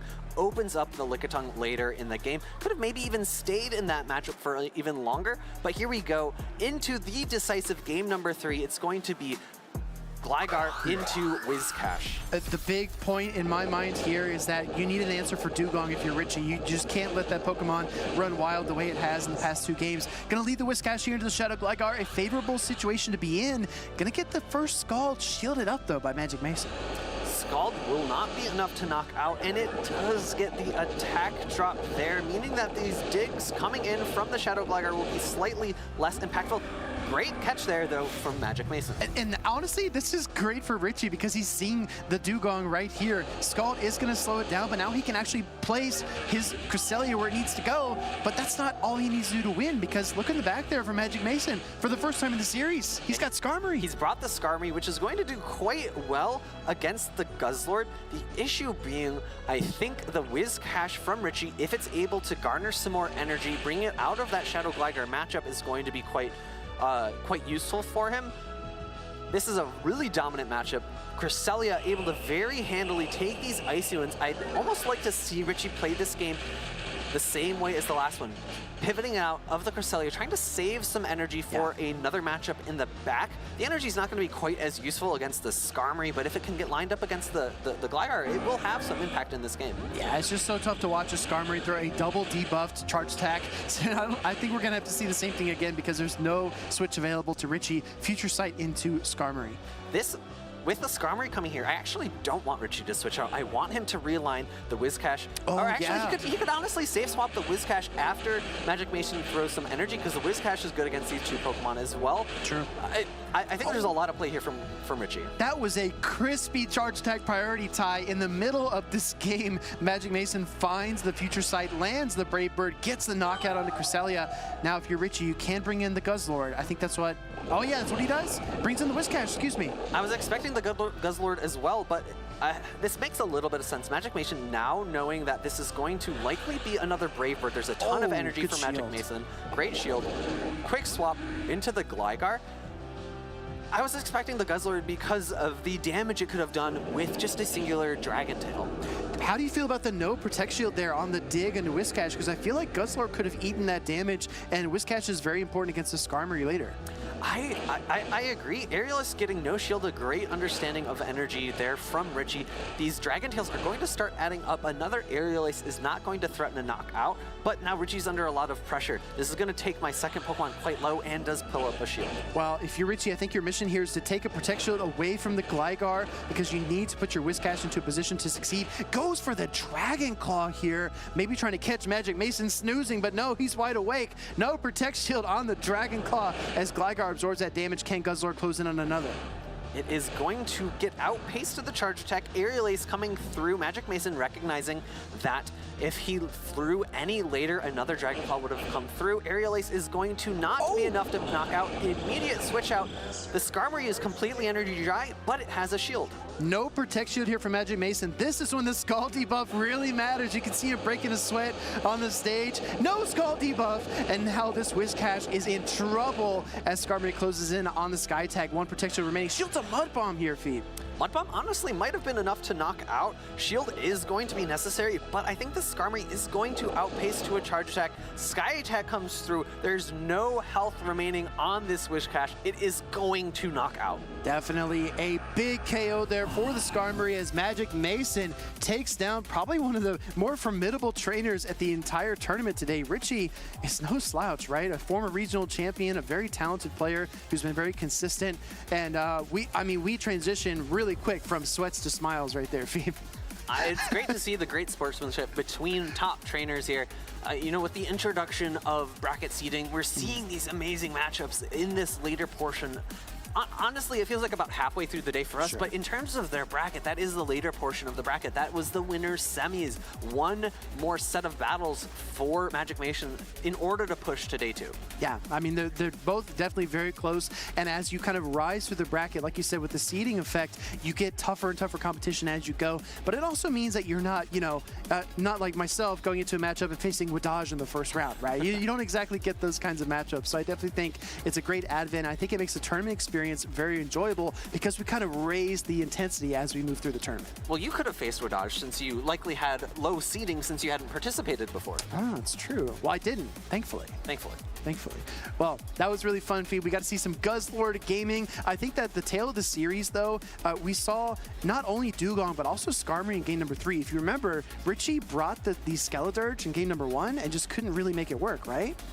If not mistaken. Yeah, I was focusing maybe a little bit more on catches. I think Magic Mason really planned his game around, I need to catch energy to get advantage. And it wasn't even making sure that that energy went from like super effective to neutral. It was just lowering the optimization, catching on his bulky Pokemon to allow himself the opportunity to have ways back into the game later, even though he was losing lead in terms of typing matchups. Yeah, I made up my own phrase, right? I like to call it damage distribution.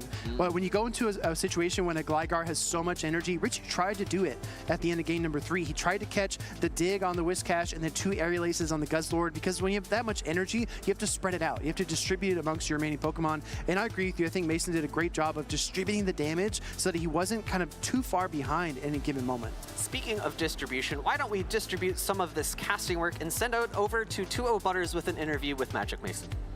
Really, right? Yeah, relatively, yeah. Actually, Thank you. I'm joined by Magic Mason. Congratulations, you're now on the winner's side of your pool. How do you feel about your tournament run so far? It's been pretty good so far. I've went undefeated until battling Richie. Me and him had a matchup in Worlds last year, so he was able to 2-0 me there, so it was good to get some revenge. But he's a very talented battler, so just happy to be on top and now in the winners finals. Yeah, that game number 2 was crazy, right? I even saw you go into the microphone and say, well played at the end of that match. Oh, that speaks to your character right there, because that was some amazing play. But I want to ask you about Charlotte. You competed in last tournament in Charlotte. You've completely changed up your team. Why did you decide to do that? I think I adapted to the Annihilate addition into the meta a little bit too much. I brought Annihilate myself, and I actually didn't enjoy playing it very much, and I brought a lot of counters as well. And it just didn't really fit my playstyle as much, so I just went back a little bit more towards some of the top meta picks, like the Shadow Gligar, even Skarmory, Licky, and just seems to be working a lot better, honestly. Speaking of playstyle, you're known for bringing the spice picks like Guzzlord, as Richie brought, or running the Trevenant, Lantern, knocked out core. You've succeeded with both. So what side of the spectrum do you feel like your team ended up here in Knoxville? I feel like this one's definitely more meta. I like to include spice picks, but usually they have some kind of, meaning. With the Guzzlord, there was Trev, Lantern, very common back then, the good core breaking of that. I brought Alolan Marowak to Pittsburgh because of the rise of Alolan Sandslash with the Metachams and Superiors. Before obviously the boost to the Incinerate for Skeledirge, or maybe a Talonflame as my fire type. So I just really like to look what's in the meta and just where I can try to get an edge up on my opponents. In this case, I didn't really find much that there was available in terms of an off-meta pick. So I went more meta and hoping just that my good gameplay can carry me. That completely makes sense. And congratulations once again. Back to you, casters. Great interview there with Magic Mason, as we affectionately dubbed him the Dream Eater, right? Because no matter if you're trying to get your first regional win or if you're just trying to win your first set, Magic Mason doesn't care, right? He's going to try to come in there and win every single game. Like he said, undefeated in games played until he played Richie. And if he's a Dream Eater, he's got to be hungry for those wins. And he's had so many of them, he's got to be starting to get a little bit full. Well, as Dialab famously said in our pre-grand finals interview, he said, hungry, I'm starving. Right? That was one of the best moments in pre-grand finals. But we're a long way from the grand finals so far here in Knoxville. Lots of talented trainers, and we just saw 2 former regional champions square off. Like our co-casters called out, there are numerous former regional champions attending Knoxville here. We're going to get to see another one coming up shortly. Back-to-back regional championship? Back-to-back. 3. Oh, geez. The three-peat, it's already here. Back 3 back, one could say. Well, let's toss it down to the stage. King Alexander going to take on a trainer that made waves early on in the tournament, AwesomeEevee.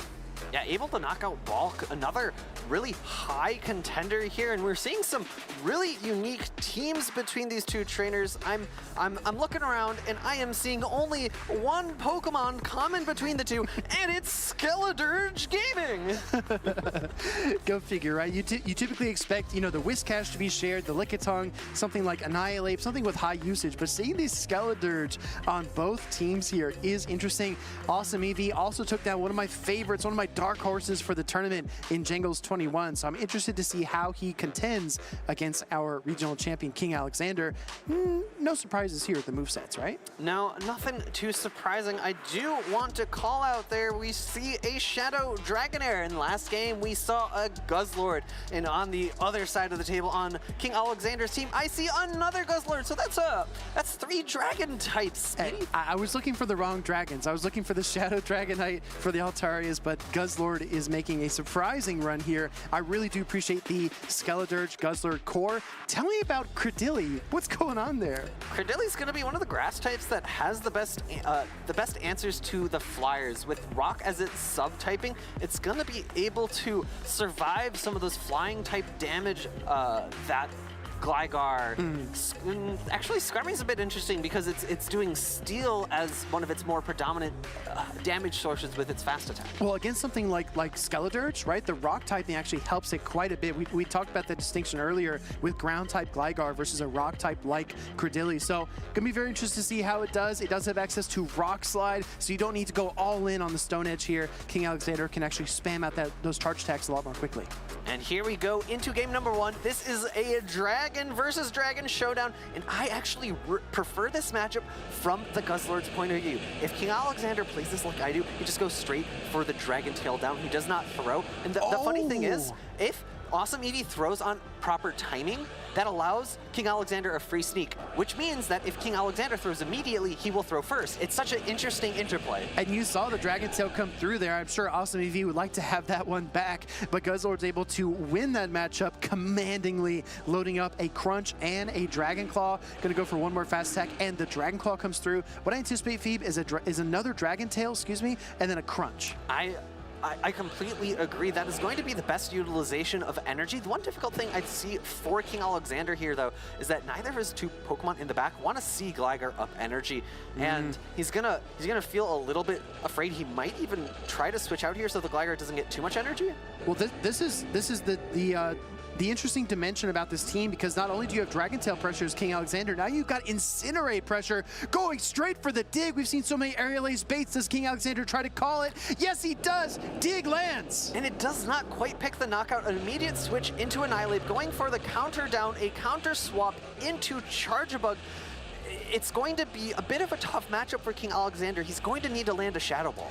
I like how King Alexander went for the additional counter there, because the switch kind of desynced the turn intervals. He wants to go for the extra energy and not risk any extra damage coming through, but now he's got a bait, right? Or does he full send the Shadow Ball? Here it comes. It's going to be the Shadow Ball immediately. This is going to do a lot of neutral damage into Charjabug. A shield comes up from AwesomeEevee, which is going to allow him the opportunity to build up to this next discharge and land it before a second Shadow Ball is reached from Annihilate. AwesomeEevee full sends the dig into Skeledirge. King Alexander tries the same strategy, but he just can't pull it off. Here comes an Ice Punch from Annihilate, but I think this Charjabuzz can chug right through this.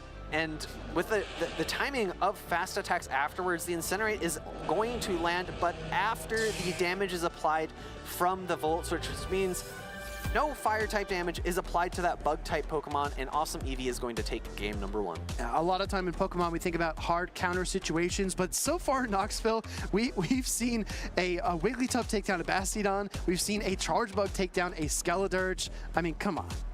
This is gaming. It's Knoxville gaming. It's Skeledirge gaming.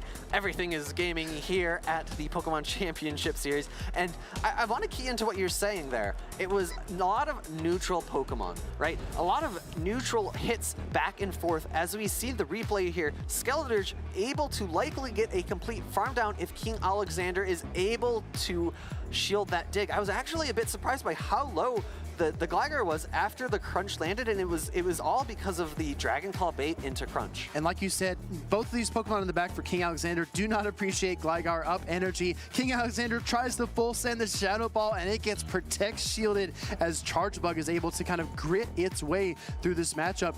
Ice Punch just kind of bounces off here. It goes to show how close this endgame was, because he was able to reach both an Ice Punch and a Shadow Ball had he baited Ice Punch and then gone for Shadow Ball. That Shadow Ball would have been able to knock out. I think the game still might have gone to AwesomeEevee though, because I think the Gligar had a little bit too much health left.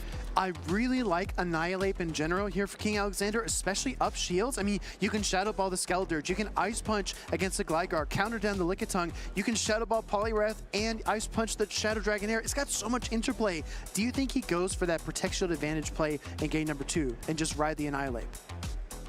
It's really strong. It's risky though because of the strong fast attack damage that you have coming from AwesomeEevee's team. We go into game number 2 here, and it's going to be Skeledirge versus Cresselia, and if we peep that moveset, it's going to be actually an immediate swap into a grass type. How frequently do we see a grass type switched into a fire type? I was just gonna say, this is something we called out in the pregame, but seeing it is just another thing entirely. Shadow Ball does get Protect Shielded up. Again, AwesomeEevee just sending the hardest hitting charge attacks possible in order to apply pressure. Does he switch out into Dragonair to catch a Rock Slide? No, throwing in the middle of the Incinerate. King Alexander with 3 bullet seeds for 9 turns versus the 10 turns of the double Incinerate, able to get this charge attack off. Rock Slide not going to be able to do quite as much damage, and we're talking about interesting swaps. We now see a water type switched into a grass type. It's almost like people have forgotten the way that triangle works. Grass Knot deals a heap of damage to that Poliwrath as looks for the counter down, but the Rock Slide gets queued up at the very last second. Does AwesomeEevee want switch advantage or not? I would like a no shield here, losing switch advantage and getting energy on that Dragonair or even the Skeledirge. Skeledirge coming in, Bullet Seed not doing all that much damage. It is going to be resisted by the Fire type and able to load up 1.5 Shadow Balls here. This isn't going to threaten a knockout, but it's going to put King Alexander on the back foot. Low on health on his Whiscash, and Cresselia, no access to Moonblast. Well, the thing is, after you no-shield the first Shadow Ball, you have to start shielding Disarming Voices, which definitely makes this matchup tough, and that's the kind of corner that King Alexander has been forced into as he uses his final Protect Shield there. We've got the Skeledirge loading up energy, but the Whiscash is going to answer back with a Mud Bomb. And Mud Bomb coming through, I don't think this would be quite enough to pull a knockout, and a shield comes up. Looks like AwesomeEevee is going to be switching immediately into the Shadow Dragonair. This is a bit risky now. No shields remaining, and although there is no Moonblast, Future Sight will do a lot of damage. And actually, King Alexander over farming. Yeah. I'm a little bit surprised, right? You'd expect just to kind of throw the Future Sight as soon as possible, but AwesomeEevee able to get the Body Slam here. That chip damage might actually be instrumental. He lets another Body Slam through. What's going on here, Feed? I think maybe King Alexander is going to try to throw a Future Sight, pick up the one-hit KO, and then have a lot of... He's actually continuing to overfarm over 100 energy, and has put his Cresselia at as little health as possible, which will mean that the... You still get Incinerate, though. Yeah, Incinerate doesn't care. Incinterate's going to come through. Grass Knot actually able to be applied after 2 Psycho Cuts there. This is going to be a little bit of chip damage. I don't think it's going to be too impactful. The question is how much energy does the Whiscash have in the back? And it's a Charge Attack tie, Disarming Voice, and Mud Bomb. Skeledirge landing the Disarming Voice into the Whiscash. I mean, AwesomeEevee was able to take down Skeledirge with his Charge Bug. Now he's taking down Whiscash with his Skeledirge. I mean, incredible plays.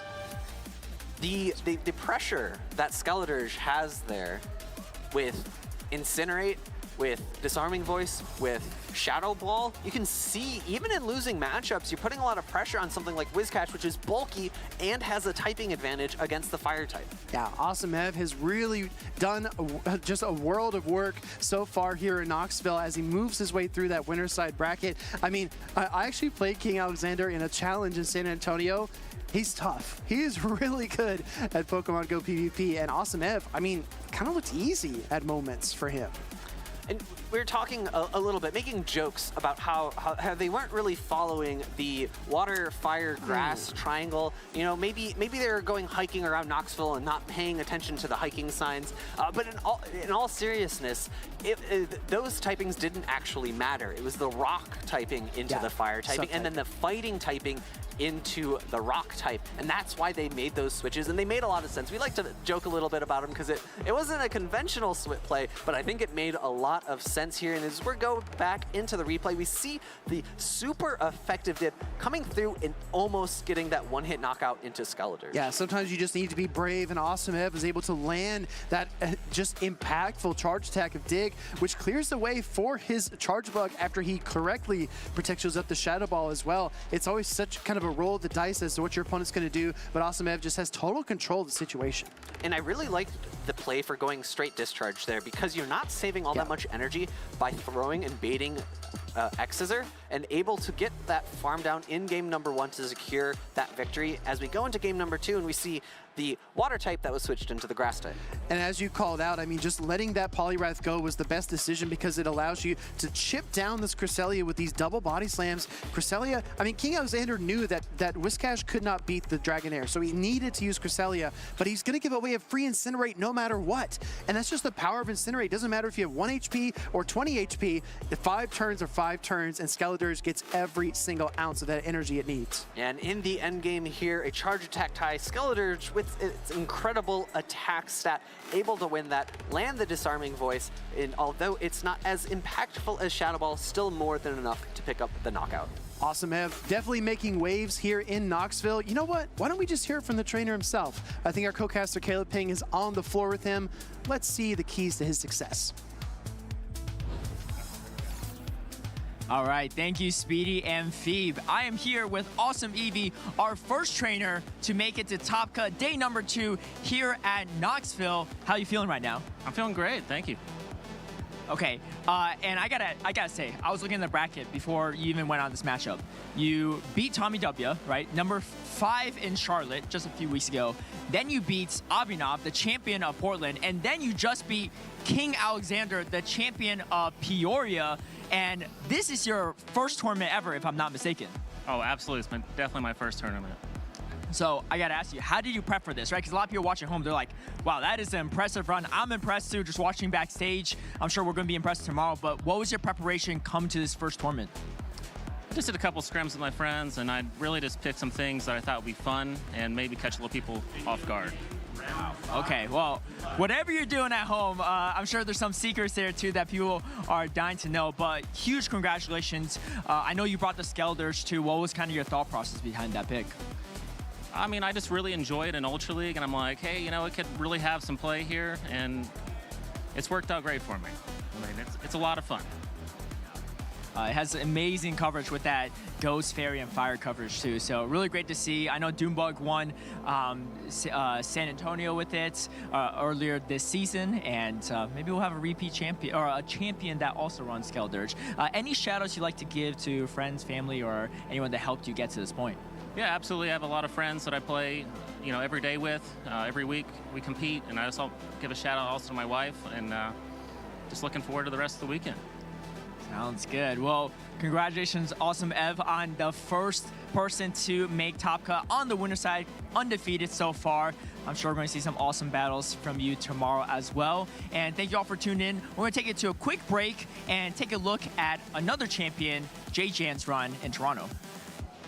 Can J-Jan put the pieces together for the first time? You can see J-Jan really sticking with the top picks of the meta. J-Jan is going to take a 2-0 victory. Yeah, it's actually kind of funny that I didn't do really much prep work at all for this event, but I've also been doing like the local tournaments, which is kind of the same meta. So I've been practicing some of the different teams, but not necessarily the team I was running. But a lot of other trainers had that grassroots experience. We talked about J-Jan being very experienced. Currently the number 10 ranked player in North America for championship points, and that number is definitely moving up after this tournament. The day one was pretty fortunate to only have dropped the one game. Guzzlord's another Pokemon I hadn't really played before. I had seen it in Sacramento. Some people had used it, and so I was a little bit worried about it versus my team. But I played a lot of Frostlass and Metacham, so Guzzlord wasn't really able to go crazy on me. super effective against Guzzlord. Guzzlord has nowhere to go. Yeah, Guzzlord absolutely trapped here against the Frostlass. Obviously with Top Cut being like the next day, you have a lot of time to kind of review what's on Top Cut teams to see how those matchups go. There was a lot of spicy stuff in Top Cut, which is like stuff I hadn't really played before. Like there was a Clefable and a Molga. I haven't seen like Mantine really either, Lurantis. So it was fun to play against all those different Pokemon. Running Spice allows me to have those dynamic matchups that people might not see coming. We got JJ, the meta user here, going against MrAce, the anti-meta user. In Game 5 against MrAce, I had to make a call that he would try to bait Emolga versus my Medicham. And at this point, I'm playing like really loose. I'm like, I'm fine. Like, you know, if he wins, he goes for it. Like, and he had already landed like 2 Earthquakes on my Pokemon before, and I was able to squeak that out. JJ's shield turns out to shield, the biggest no-shield call of JJ's career. And then the next series, I'm down 2-0. The Clefable that my last opponent had was really scary because I had a couple things that basically get one-shot by Moonblast, and then my Frostlass as well almost gets one-shot by the other charge move. So it's like, if that thing gets too far ahead, it just like potentially sweep my entire team. I think a lot of teams were not ready for Clefable. And then in Game 5, I was looking over him for his team sheet pretty closely. I'm like, what could be in the back that would be bad for me? At the very end, I have my Lantern for his Mana Buzz, and I'm like, I pretty much know at that point I've won the game and then become the champion. And with this surf washing away the Dragonair, JJan11 is your Toronto Regional Champion. It's amazing. I was telling people I'm gonna go 0-2, don't have any expectations for me, don't check the bracket. There's like a high, you know, variance in this game, so you never know. I never expected to be able to win a regional.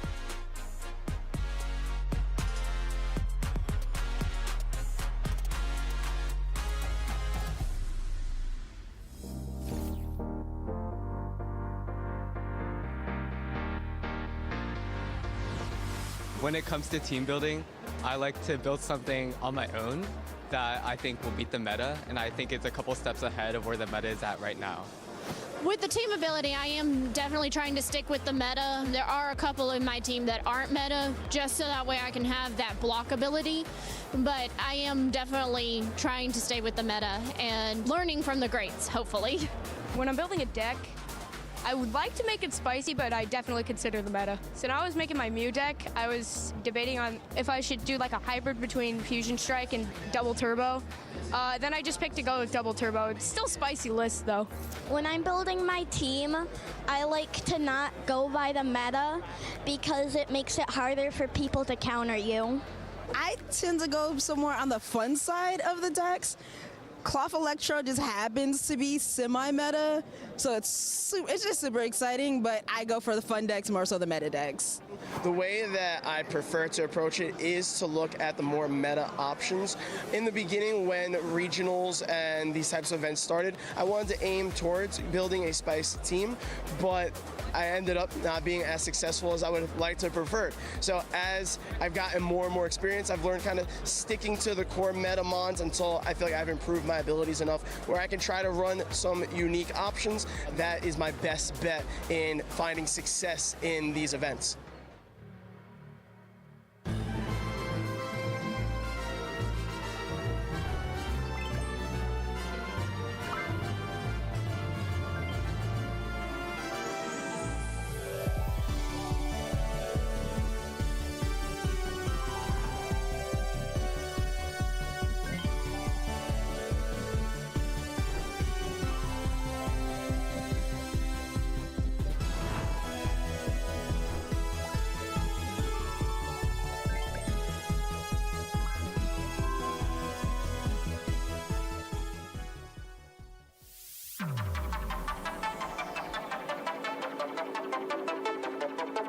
Welcome back, trainers. We are here in the 2024 Knoxville Pokemon Go Regional Championships, and we've had some incredible battles. Our first competitor has made to Top Cut day number 2 tomorrow. That is AwesomeEevee. I gotta correct myself, Butter. Sorry, I said AwesomeEevee beats Abhinav, and obviously on stage beat King Alexander. I actually was mistaken. He didn't beat Abhinav, but he did beat another regional champion, which was Bulk, there on stream earlier. So still very impressive. on his first ever tournament run. And, you know, these storylines just get better and better, right? You're talking about we have so many past champions here at this tournament and from previous seasons and this season. And then you got a newcomer beating them all. And all he said is, I just scrimmed some friends at home.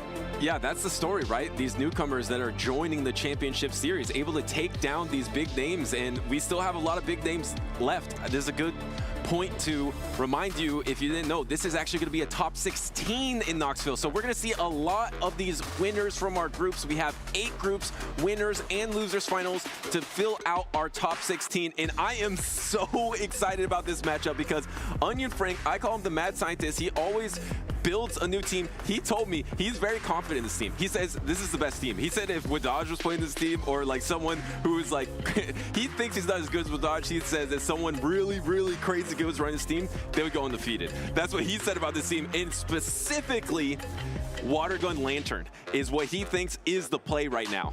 I mean, don't talk yourself down too much, OnionFrank. OnionFrank, quite the accomplished battler himself, as well, running that Serpent with Leaf Tornado, Vigoroth, Altaria, Annihilate, Shadow, Alolan Sandslash with Powder Snow, Water Gun Lantern. I gotta say, if I'm OnionFrank's opponent, you know, thank goodness for open team sheets, because those movesets could have been all over the place. At least you know what's coming, but I don't know if you really know what's coming looking at that team. On the flip side, we have KimmySui with a more meta team, Whiscash, telling Skarmory, Azumarill, Gligar, and Chargebug. We talked about how a lot of newcomers have a lot of success, but these two are not newcomers. They're veterans here in the circuit, and they're facing off in this winners finals. I believe they're both the top 2 seeds in their respective group as well. So, you know, sometimes the seeding is pretty on point. Yeah, which completely makes sense. Of course, KimmySui, one of the most consistent trainers out there, has only not placed in top 10 one time, which was the 2023 World Championships, which obviously it's the best of the best. And OnionFrank, he has gotten so many top cuts, even in, I believe, Portland. He was one charge attack away from getting close to the grand finals, but he said that he he forgot which side his charge attack was on, and he didn't throw the proper one. He is looking for redemption here in Knoxville. He thinks he has the best team, and so far, it's a decent lead matchup. And it's going to be Altaria into Chargebug. KimmySui charging up to a Discharge and X-Scissor before swapping out to the Lickitung. Now, this Lickitung matchup versus Altaria on even energy is actually much more unfavorable for Lickitung these days, especially with that Sky Attack nerf. OnionFrank going for the chip and dip here, coming out with the Serperior, but this backline looks really good still for OnionFrank. Yes, you drew out one of the hardest counters to Azumarill, but you still got the Lantern in the back. It is Water Gun Lantern, though, so they're going to have a little bit more play. Yeah, of course, he has the Leaf Tornado. He is famous for running that attack. It doesn't do that much damage, and then you have a chance to drop the opponent's attack by 2 stages, but decides to go for the Frenzy Plant because I don't think Leaf Tornado is helping you much at all here. You're going to be able to endure this Body Slam. You're going to get a nice Vine Whip down. The problem is you don't have that Aerial Ace coverage that you're probably going to want to use against the Chargebug that's most likely going to come in after this Lickitung goes down. And the question is, can the Chargebug Volt Switch down the Serperior? If you can, you get a lot of value here if you KimmySui, because, like you said, the damage is not really... oh, wait! And shielding a Leaf Tornado. I mean, that's not the call I thought KimmySui was making. Okay. No debuff, but still, I mean, even Frenzy Plant is resisted there. KimmySui shaking his head instantly. Maybe a misclick on the shield? I don't even know, but here comes... If he doubles down, is he about to double down on shields? No, he doesn't protect shield. The Leaf Tornado does go through. The attack harshly fails. It drops by 2 stages here, and now you're going to get the Volt Switch down, looking to instantly swap into the Azumarill. Here comes the Lantern as the counter swap. Here is the Lantern, but it is Water Gun Lantern. Azumarill has more play here, but it still is going to lose to this Water Gun Lantern. Yeah, I think it would have been better for KimmySui if he still had that second shield, but unfortunately had to give it up on the Chargebug. It looks like the Chargebug is going to have to be the key to success. KimmySui going to let the Thunderbolt go through. I think it makes sense because he doesn't want to get taken out by a move from the Altaria on the Chargebug. But this Lantern's going to get a lot of value out of this Azumarill. Yes, Azumarill's bubble did get buffed, but it still resisted bubble damage, and Lantern's very, very bulky. Going straight for the Surf, not even building up to the Thunderbolt. I like this play from OnionFrank because, yes, it doesn't knock out the Azumarill, but it puts in farm range and forces KimmySui with the shield to resist this Surf. Shielding resisted Leaf Tornado, and now a resisted Surf, putting KimmySui in such a tough position. OnionFrank confident that Altaria can sweep the back lines, and this play rough's not even enough to knock out. And KimmySui almost never makes gameplay mistakes. And in this battle, he protect shielded a Leaf Tornado and a Surf, and he is shaking his head here because he is in that tough position. He has energy on this Charge Bug, but there's 2 Protect Shields remaining. You can't even get to triple discharge in time before you get Dragon Breath down. And OnionFrank isn't even gonna use a Protect Shield in this battle, and he's about to Dragon Breath down everything. Yeah, I like the play from OnionFrank because you know that even if it is even if it's not a bait, you're okay. The Zero pretty much has no energy. You can probably just Dragon Breath everything down, and you have the energy for Sky Taxi, so there's no real win condition for KimmySui at this point, unless he goes for a massive undercharge. I don't think OnionFrank's going to do that, and OnionFrank is going to take the first game off in this series. And I got a stat line for you, Butters.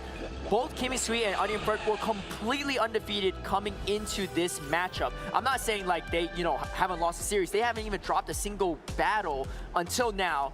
KimmySui going to take his first loss of the day against OnionFrank. Extremely impressive from these 2 top trainers. And on OnionFrank's side, he was so confident in his team, and his team looked really strong in that game number 1. One thing that I've noticed, it's extremely polarizing. He pretty much has all the hard answers to meta picks. He has the Vigoroth to hard counter that Lickitung. He even has the Superior to hard counter Whiscash better than any other Pokemon because you can fully farm it down. And then you have that Shadow Alolan Sandslash that can hard counter that Gligar and is so vulnerable to other fighting Pokemon. Extremely volatile, this team, but he has really put together all of the hard answers into one squad. You call them the mad scientist, and that does look like a mad team to run, but it is working for OnionFrank. I've always been kind of a doubter of Leaf Tornado, but I don't know. After looking at that battle, especially in this meta, I think Leaf Tornado does actually have more play than you would think, because that debuff is not just a 1-stage attack debuff, it's a double attack stage debuff on a 50% chance. That's pretty high. And here we go. We see the Powder Snow Alolan Sandslash into the Skarmory lead for OnionFrank into KimmySui. Regardless if it's Shadow Claw or Powder Snow, it's going to be all the same in this specific matchup. You're really trying to catch a Gligar in that situation. But no Gligar in the back. Is going to be a Skarmory doing neutral Steel Wing, but resistant. Oh, and catching the Ice Punch, the neutral Ice Punch on the Charge Bug. Well, this is classic OnionFrank running ABA weak to something, and the Whiscash is what he's ABA weak to. So he has the Alolan Sandslash in lead, the Lantern in the back. He's actually staying in, and now he swaps into the Lantern. So he's effectively going to dodge that Whiscash in probably every single one of his Pokemon. He's going to probably have the Whiscash come into his Lantern in the end, but maybe he can get some kind of energy advantage and then swap out. And remember, this is the Water Gun Lantern, so maybe you can even Water Gun down. And Altaria did get a nerf this season, especially with the increased energy of Sky Attack, but that typing, and especially with the increased usage of Scald over Blizzard for Whiscash, it completely walls off that moveset of Whiscash. Oh, so it puts it in quite a good situation. KimmySui is going to fight for that shield or switch advantage. And honestly, I think he could get it, because even if OnionFrank shields this, the Volt Switch damage is going to add up. I think OnionFrank is going to realize this and going to let it go.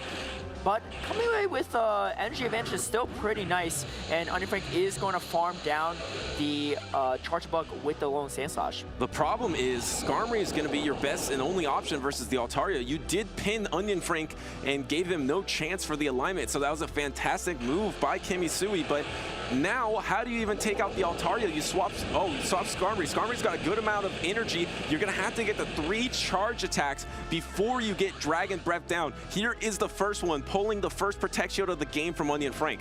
And this is the weird part about this matchup. Yes, the Skarmory is Steel type resisting the Dragon Breath damage, but the Dragon Breath damage still adds up so much. And then here you see KimmySui going for the Hail Mary Brave Bird, but it's going to be shielded. And what are you going to do into this Altaria? You have only resistant moves. The Whiscash doesn't even have that much health left. You have a shield on the side of KimmySui, but what's the shield going to do?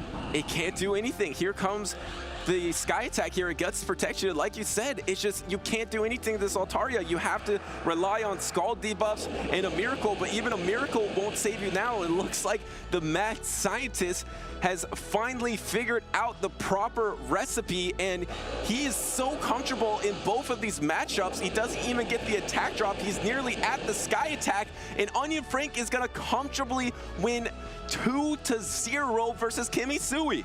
Yeah, the Fort Wayne champion, the runner-up of Milwaukee last season, but OnionFrank makes it look easy. You said he was confident in this team. I mean, if you didn't drop a single battle on day number 1, I'd be feeling pretty confident too if I was OnionFrank. Congratulations to him. He is making it look easy, earning his way to top cut day number 2 tomorrow in Knoxville. And it's time for OnionFrank to be confident in himself, because he was saying that his team is amazing. In another trainer's hand, they would win the tournament. Now he has the opportunity. I think he can win the tournament with that team in his hands. So he is able to move on and secure day number 2 in Knoxville, in KimmySui taking his first loss of the entire tournament, and now is going to be in the losers finals to also try to get to day number 2. Still a chance for redemption for KimmySui, but it feels good to be on the winner side, undefeated. Your day is pretty much over. You could just relax if you're OnionFrank, and he's probably feeling really good about his performance right there. A lot of championship points too.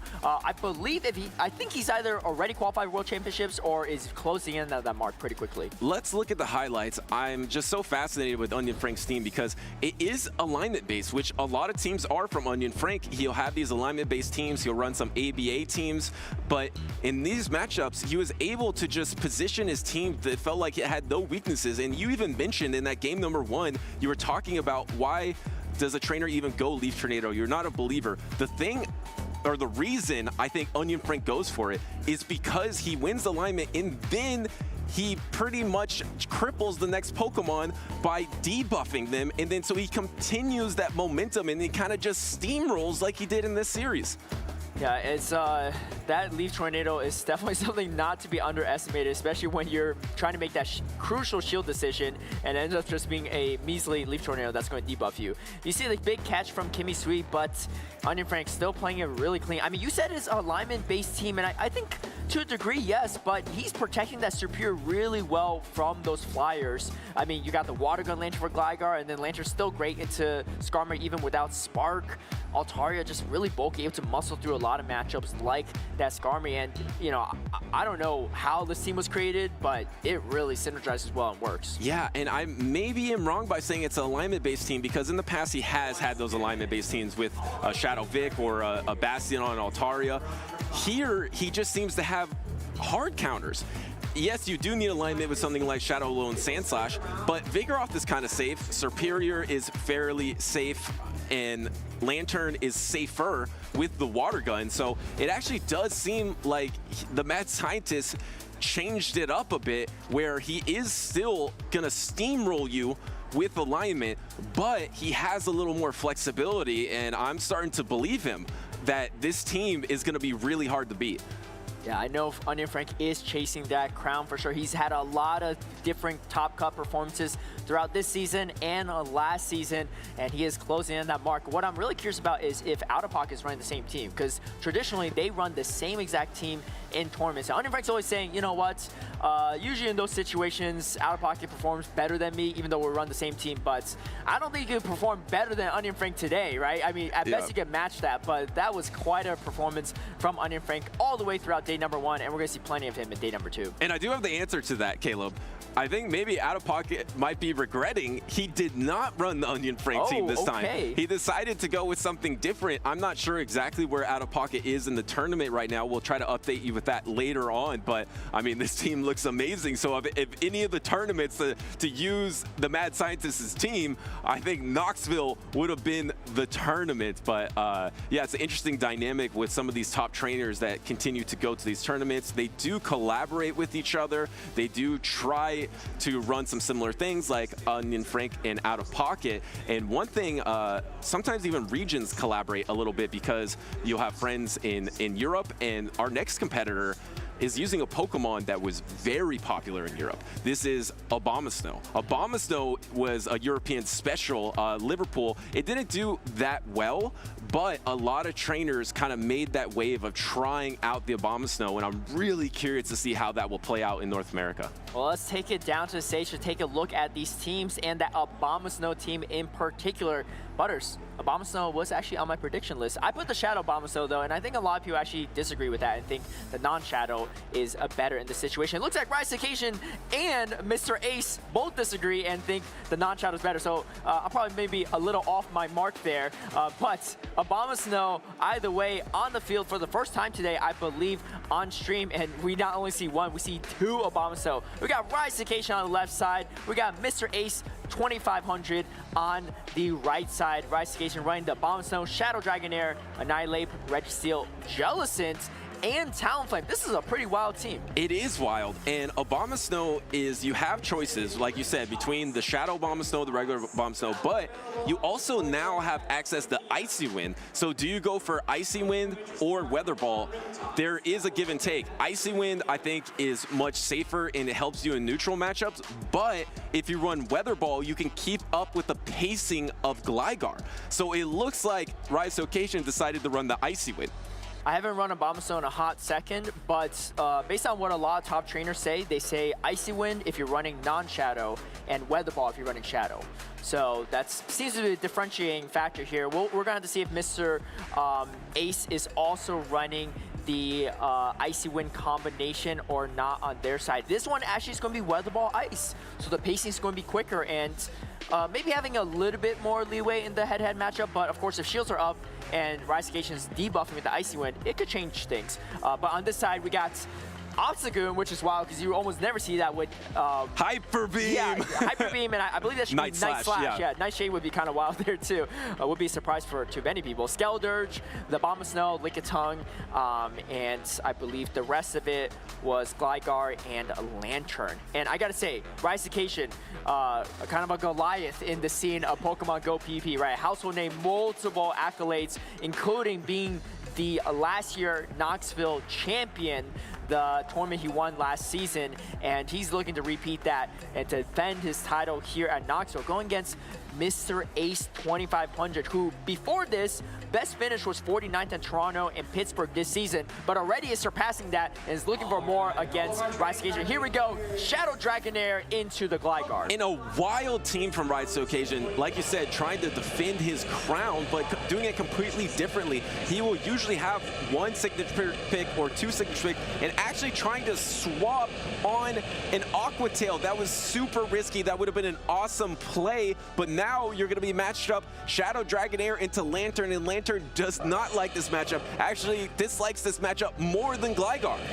Yeah, it's going to be an interesting situation here. Shadow Dragonair is fairly frail, and Rise Occasion respecting the Thunderbolt. It is going to be the Thunderbolt. Rise Occasion get a lot of value here because Thunderbolt's pretty energy intensive. You might be able to get a full Dragon Breath down. Wow. That's going to be so much energy. And you can see on MrAce's face, that's not what you want to see. A loaded Shadow Dragonair with super effective and neutral attacks to throw at the back end matchups. And you really want alignment with this team because Jellicent is so strong against some of the core Pokemon in the meta, like Gligar, like Annihilate, but you just don't want any part of Lickitung matchup, especially when you're running Hex Jellicent. So I feel like Rise will be trying to go for alignment more often than he has in the past, and he gets the alignment here. Now he's gonna guarantee that Jellicent versus that Gligar in the back, and you get the counter down here with this Obstagoon, but this Obstagoon's gonna take so much damage from the Annihilate counters. Here comes swap into Gligar, counter swap Jellicent. Well, Gligar does have a decent amount of energy to start off, but I mean, Jellicent doesn't even need to bait anything. You just go straight for the Surf. It's going to be super effective, and the Gligar's already pretty much down to half health. And the interesting part is you typically don't see a lot of Obstagoon, and when you land the Hyper Beam, it's usually quite the satisfying feeling. But you can't land that ghost. into a ghost. Yeah, you're never going to throw a Hyper Beam in this situation, unfortunately, even if you can somehow get to it. Rise Occasion very confident, though, not shielding either of the dig. And I like the confidence because he is going to get to the surf either way. Yeah, and he gets a double surf after one more hex. Maybe he has to protect shield and aerial ace. No, he doesn't even have to protect shield and aerial ace.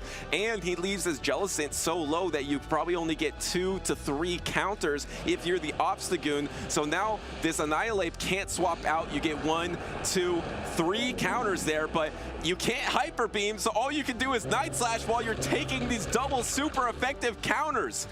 Yeah, and he's checking his team sheet. You see that? He's checking his team sheet. But he has Hyper Beam, right? He does have Hyper Beam. I'm going to let that go. Yeah, I mean, any moveset combination, unfortunately, isn't really going to flip this matchup at this point in time, too. Ricication just trying to figure out, what am I not shielding at this point in time, right? And it's going to be the Night Slash. So Ricication, confident, no shielding, countering down with the Annihilate. Yeah, I mean, it was funny because, I mean, if it's Gunk Shot, you don't really care because you resist it. If it's Hyper Beam, you don't care. If it's Cross Drop, you don't care. So literally anything but Night Slash isn't going to matter. But even Obstruct is not going to do much. Yeah, even Obstruct, yeah. But Rise Occasion running an ABB team there where he ran the Dragonair in the front and double Ghosts in the back. I wonder if he didn't win the lead, if he was going to safe swap that Annihilate to try to bait out the Ghost counters, because I don't think you can really safe swap Jellicent in this meta, especially when the opponent has a Lickitung. That's true. However, if MrAce brought an Abomasnow into that matchup, then I think in that situation you might have to safe swap the Jellicent, right? Because you know, if you swap to your pretty much main counter in the Annihilate, the Abomasnow goes kind of nuts in the back end. But great plays from Ricication, great control, great understanding of the damage values too, right? Recognizing that I don't need a shield here, I still get to a surf, I don't even need to shield these final attacks. Especially if the first Night Slash boosted, but I think even with the boost, it would not be enough damage. And I have to point out that Jellicent isn't a Pokemon that I'm sure Rise has used a ton. It's a Pokemon that is a fringe meta pick, so some people use it, but it's not something that he's experienced a lot with in Show 6 Pick 3, and especially facing a regular Gligar, not even the Shadow Gligar. So all those dimensions of those matchups are different, but be able to be calm, composed, and just nail it in that game number 1. How does MrAce adapt in game number 2? It's going to be the Lickitung lead into Dragonair. I'm really curious to see how this Dragonair is trained, and if it hits a breakpoint, it might take 1 less damage, and I'm pretty positive this Dragonair hits that bulk point. I think it is taking 1 less lick damage than a normal Shadow Dragonair, which means Dragonair will win the 1s and 2s against Lickitung. And the thing is, Ricication's got to be happy with this lead matchup because you really want to avoid the Jellicent against this Lickitung, especially because the Jellicent is running Hex, not Bubble, so doing just double resisted Hex damage is not going to be enough. Ricication comfortable just letting go, going for the alignment, throwing could have been on charge attack priority, but MrAce holding off there, recognizing that the Dragonair would win that situation. Usually Lickitung will be able to lick down here. Once you land a body slam, you can lick down. Rise will protect shield this and get the Dragon Breath down because of that breakpoint here. If he didn't have that, Lickitung would win this 1 shield matchup. I expect Rise to be able to get that Dragon Breath down. I think MrAce saw it as well, tried to swap, tried to get the wing attack down, but Rise was too quick to adapt and threw the Aqua Tail, which picks up the Protect Shield. MrAce spending the final shield, and this is going to spell trouble for the Gligar because in comes that Jellicent. Jellicent, a fantastic counter to this Gligar. Super effective surf. Does quite a bit, and Jellicent, you know, on the bulky end, maybe not as bulky as Zero, but still can tank quite a few neutral dig, and here comes that first surf closing in on that second surf. And once again, you kind of need that alignment if you're Rise to Occasion, because if it was Jellicent into Lantern in the back, that would be so tough to come back from, but you have this alignment, you have the Protect Shield advantage as well, and now you're going to be able to knock out this Gligar, and most likely it's going to be either the Lickitung or Lantern coming in, and you just swap Annihilate instantly. He's already clicking on it. He already knows. He says, you know what? I have nothing to fear. There's only Gligar that could really beat my Annihilate in this situation, especially up a shield. Even if it's Skeledirge, he's okay. He has a shield. He can throw straight away for that Shadow Ball. It is going to be the Lantern instead. It's going to be the Spark Lantern too, so really great call from Ricication, not letting the Jellicent get farmed down. This is going to be a bait, but Ricication going to play it safe, doesn't want to get hit by anything. If you swap on the Shadow Ball though, and no, he waited a turn, Rise to Occasion waited 1 turn to see the Spark go through before he threw the Shadow Ball. That's why he's one of the best to land the Shadow Ball onto the Lantern to eliminate that option of swapping in the Lickitung. You can see MrAce trying to reach the Thunderbolt, is able to get to it, but that Jellicent has a little bit too much health, and there's really no energy left on this Lantern. And Annihilate actually hangs on, and the lick down from the Lickitung, and Lickitung's actually not too far from a Power Whip here. Can he get the power? Wait a second, What? no way! No way, that is why it's so risky to run Jellicent in this meta, because of Lickitung. Out of nowhere, MrAce ties up the series, shocking everybody. He's shocking himself too, yeah, there's no way. So he not only was able to reach a Power Whip, he swapped in the middle of a counter against Annihilate, so not only did the counter damage not register, he couldn't even throw the charge attack, the Ice Punch when he had it, so not taking that counter damage on the Lickitung, if I believe was the case, and then getting that extra lick, putting him just one lick closer to that Power Whip, and you can tell that game was not a game of inches, it was a game of millimeters. Can we slow that down in the replay? Can we slow down that in-game, especially at the very end when that Lickitung swaps in to see if that counter doesn't register, because that extra lick could have allowed him to get to that Power Whip in time without getting knocked out by the Hex. Out of literally nowhere, everyone thought this game was over. We thought it was over. The competitors thought it was over, and that's why it's so risky to play Jellicent. Here it comes. This is at the very end, though. This is already past the point, but the Lickitung is able to get that Power Whip here and just win the battle. You can see even Rise was shocked. I mean, you can't help but smile at that too. You can tell, you know, even him giving MrAce the props. And Rise occasion doesn't lose very often, and not usually in that close fashion too, especially when he's so in control of the matchup. But MrAce out of nowhere with the ace up his sleeve, and now we have a Game 3 in the winners finals. It's getting exciting here, Butters. And remember I was saying how important I thought alignment would be for Rise to Occasion? It was literally because of that, because of how well Lickitung can do against Jellicent. You saw a Lickitung literally had nothing and was still able to knock out a Jellicent that was around 40% health.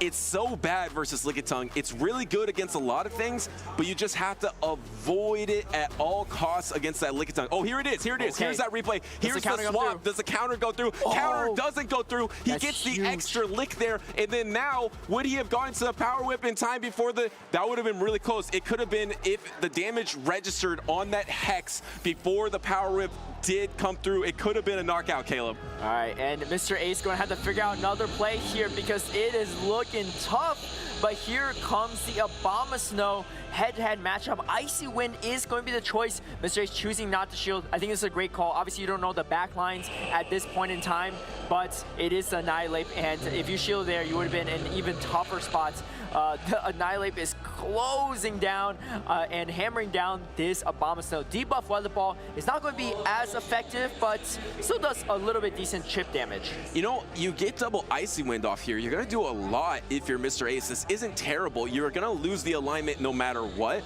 At least now, you're going to get a nice lick down on this Annihilate, right? Yeah, you'll probably have to take 2 Ice Punches that are double 2-stage dropped from the attack. That's not a huge deal. You can now, actually coming in with the Lantern to try to go for the Spark down and just soak up 1 Shadow Ball instead. I think this is a smart play too, because he led Lantern into the Abomasnow, right? So he wants to use this Lantern however he can, and recognizing that, yeah, there's not really much play with this Lantern. He doesn't have switch advantage now. He's not going to have it later. So going to put everything on the line for this Lickitung, but this is so tough. I mean, here comes the Abomasnow. You come in Lickitung. All right, going to try to chip down with Thunderbolt. I like the play, but the problem is this is Icy Wind Abomasnow. You can Icy Wind and dip again, and there's still 2 shields up.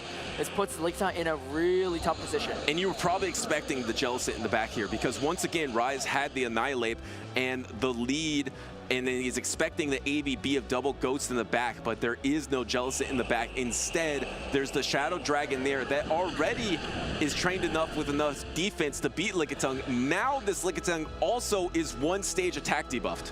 talk about Lantern having nowhere to go. You got a Dragonair that resists all the attacks, and you got a Abomasnow that resists all the attacks. And then now this Dragon Breath damage so oppressive. You can see MrAce shaking his head too. I mean, this is tough even if the Lickitung wasn't debuffed, but on top of the fact that he is now down shields and down health, he's also debuffed, so the attacks don't do that much damage either. He had an ace in his sleeve in that game number 2, but I don't think he can pull it out in this game number 3 because there's no Jellicent in the back, and you're just going to be able to get worn down. There's still Protect Shield remaining. You can probably just win without even throwing charge attacks, but decides to throw that Body Slam, does get that last Protect Shield here. Rise to occasion with that Shadow Dragonair is poised to clean up.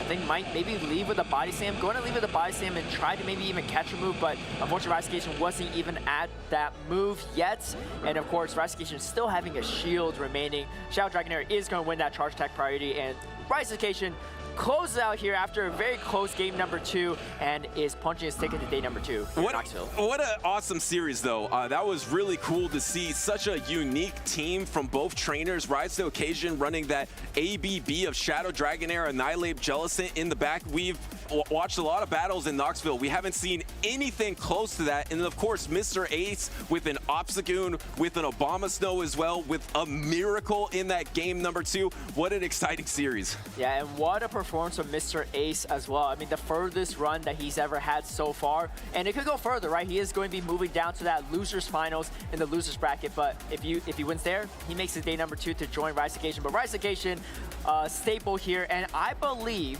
if I'm not mistaken, Rise to occasion has made top cut every single tournament he's participated in this season, which I think is a feat that pretty much no other trainer has, especially of that many tournaments, right? If someone does have that, they probably only played in 1 or 2 tournaments, but Rise to occasion has played a decent amount, and he has not missed that top cut mark at all. He's already qualified World Championships, but he's going for some more championship points. Well, one of those few trainers that hasn't won first place at a regional in North America, but has already qualified because he did reach that 500 championship point mark. But now suddenly, if he gets a first place and then keeps his momentum going, the travel awards in play, right? He can catch up to these other trainers, get top 8 in North America, and be able to get that travel award. Even if he gets 9 through 12, you get a travel stipend. So a lot to play for. And of course, he wants to be back-to-back Knoxville Regional Champion. Yeah, that would be quite the title to defend. Let's take a look at the highlights from that series. We had an exciting one for sure. Rise to occasion, I mean, he looked like he was in the driver's seat throughout the entire series. Of course, MrAce was able to surprise not only himself, not only Rise, but everyone, I think, in that second game. But Rise to occasion just on point with his gameplay, and very interesting team this time around too. We didn't see the Registeel at all, and we didn't see any Talonflame, but I'm sure we're going to see some of that in day number 2. What a unique team of 6, and what a risky pick that Jellicent is. It has a lot of upside because if you're able to position it properly, it's so strong. But of course, it does have a lot of downside too, because we've seen later in this matchup against that Lickitung, it's able to lose. But a key thing is the way he trained his Shadow Dragonair. I don't mean to harp on this, but because now Shadow Dragonair is a Lickitung counter, that makes Jellicent safer to run it together. Because if you didn't train your Dragonair like that and you run it with Jellicent, then you're 2 times weak to Lickitung, because Lickitung will just beat Shadow Dragonair neutrally. And yeah, I mean, really great points there, Butters. And of course, we got the Icy Wind Abomasnow versus the Weather Ball Abomasnow in that matchup. I don't know if that really settles the debate, but I think Icy Wind does look better, at least in this series for Rise to occasion. Really just be able to chip down, ensure that you maintain switch advantage no matter what. Here was that super close game, the lick down, and then the pop off here. I mean, you see it, we're like, oh, here comes the Hex, this is going to happen, and no, just barely getting there too. I mean, you got to give it up to your opponent for Rise to occasion in that situation as well. I mean, that's, you know, you can even see the wow on his face there, but Rise to occasion is Rise to occasion for a reason, and he is going to bring the heat in game number 3 and just put so much pressure in this matchup. And the reason you weren't able to secure that knockout if you're Jellicent, because you're running Hex, was a 3-turn fast attack, and it doesn't have much pressure anyway, even if it wasn't double resisted, which against, of course, the Lickitung is a normal type, it double resists that ghost type. So, I mean, it just really was exciting to see a trainer come back from a situation like that. That's one of the best comebacks I have ever seen. So can these next trainers continue these fireworks? I already see we have an awesome matchup coming up next. Yeah, I mean, we're rounding out all these winners finals, and we'll probably follow them up with losers finals. So these matchups are top tier, and they have not been disappointing at all. I mean, OnionFrank made his kind of quick, but for the most part, they've been super close battles. And a little teaser, we have Doombug on the stage facing off against MountainDugong, two very experienced and talented battlers. And how fitting is it to see Rise and then Doombug right afterwards, right? Because Yes. this is, I think, the biggest rivalry in North America. That is the most played matchup in championship series in North America. Doombug versus Rise to the Occasion. And I think Doombug has beaten Rise to the Occasion recently, so Rise is trying to get him back. Yeah, do you know what the record is? I think it's either even or Doombug might be up by one series. It's super close though. That's a great question. We will research that. I know for a fact when it matters, they're 1-1 because I know Rise beat Dune to become a champion, and I know Dune has also beaten Rise to become a champion eventually. So when it mattered the most, they're even, but I don't know on the edges exactly where their record stands. I can guarantee you they know. I'm actually curious. I know Doombug knows. He's mentioned it quite a few times. If Doombug wins and we do an interview, we'll definitely ask Doombug if he knows the all-time record between Rise to Occasion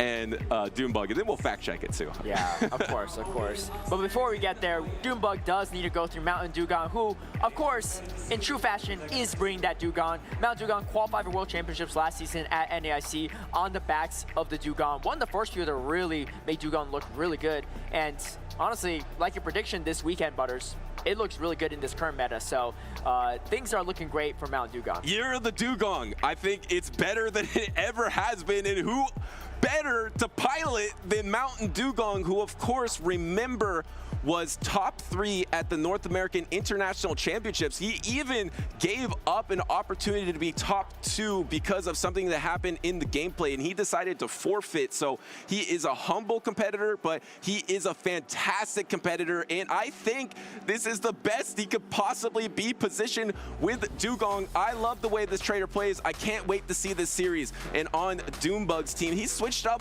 his team a little bit, Caleb.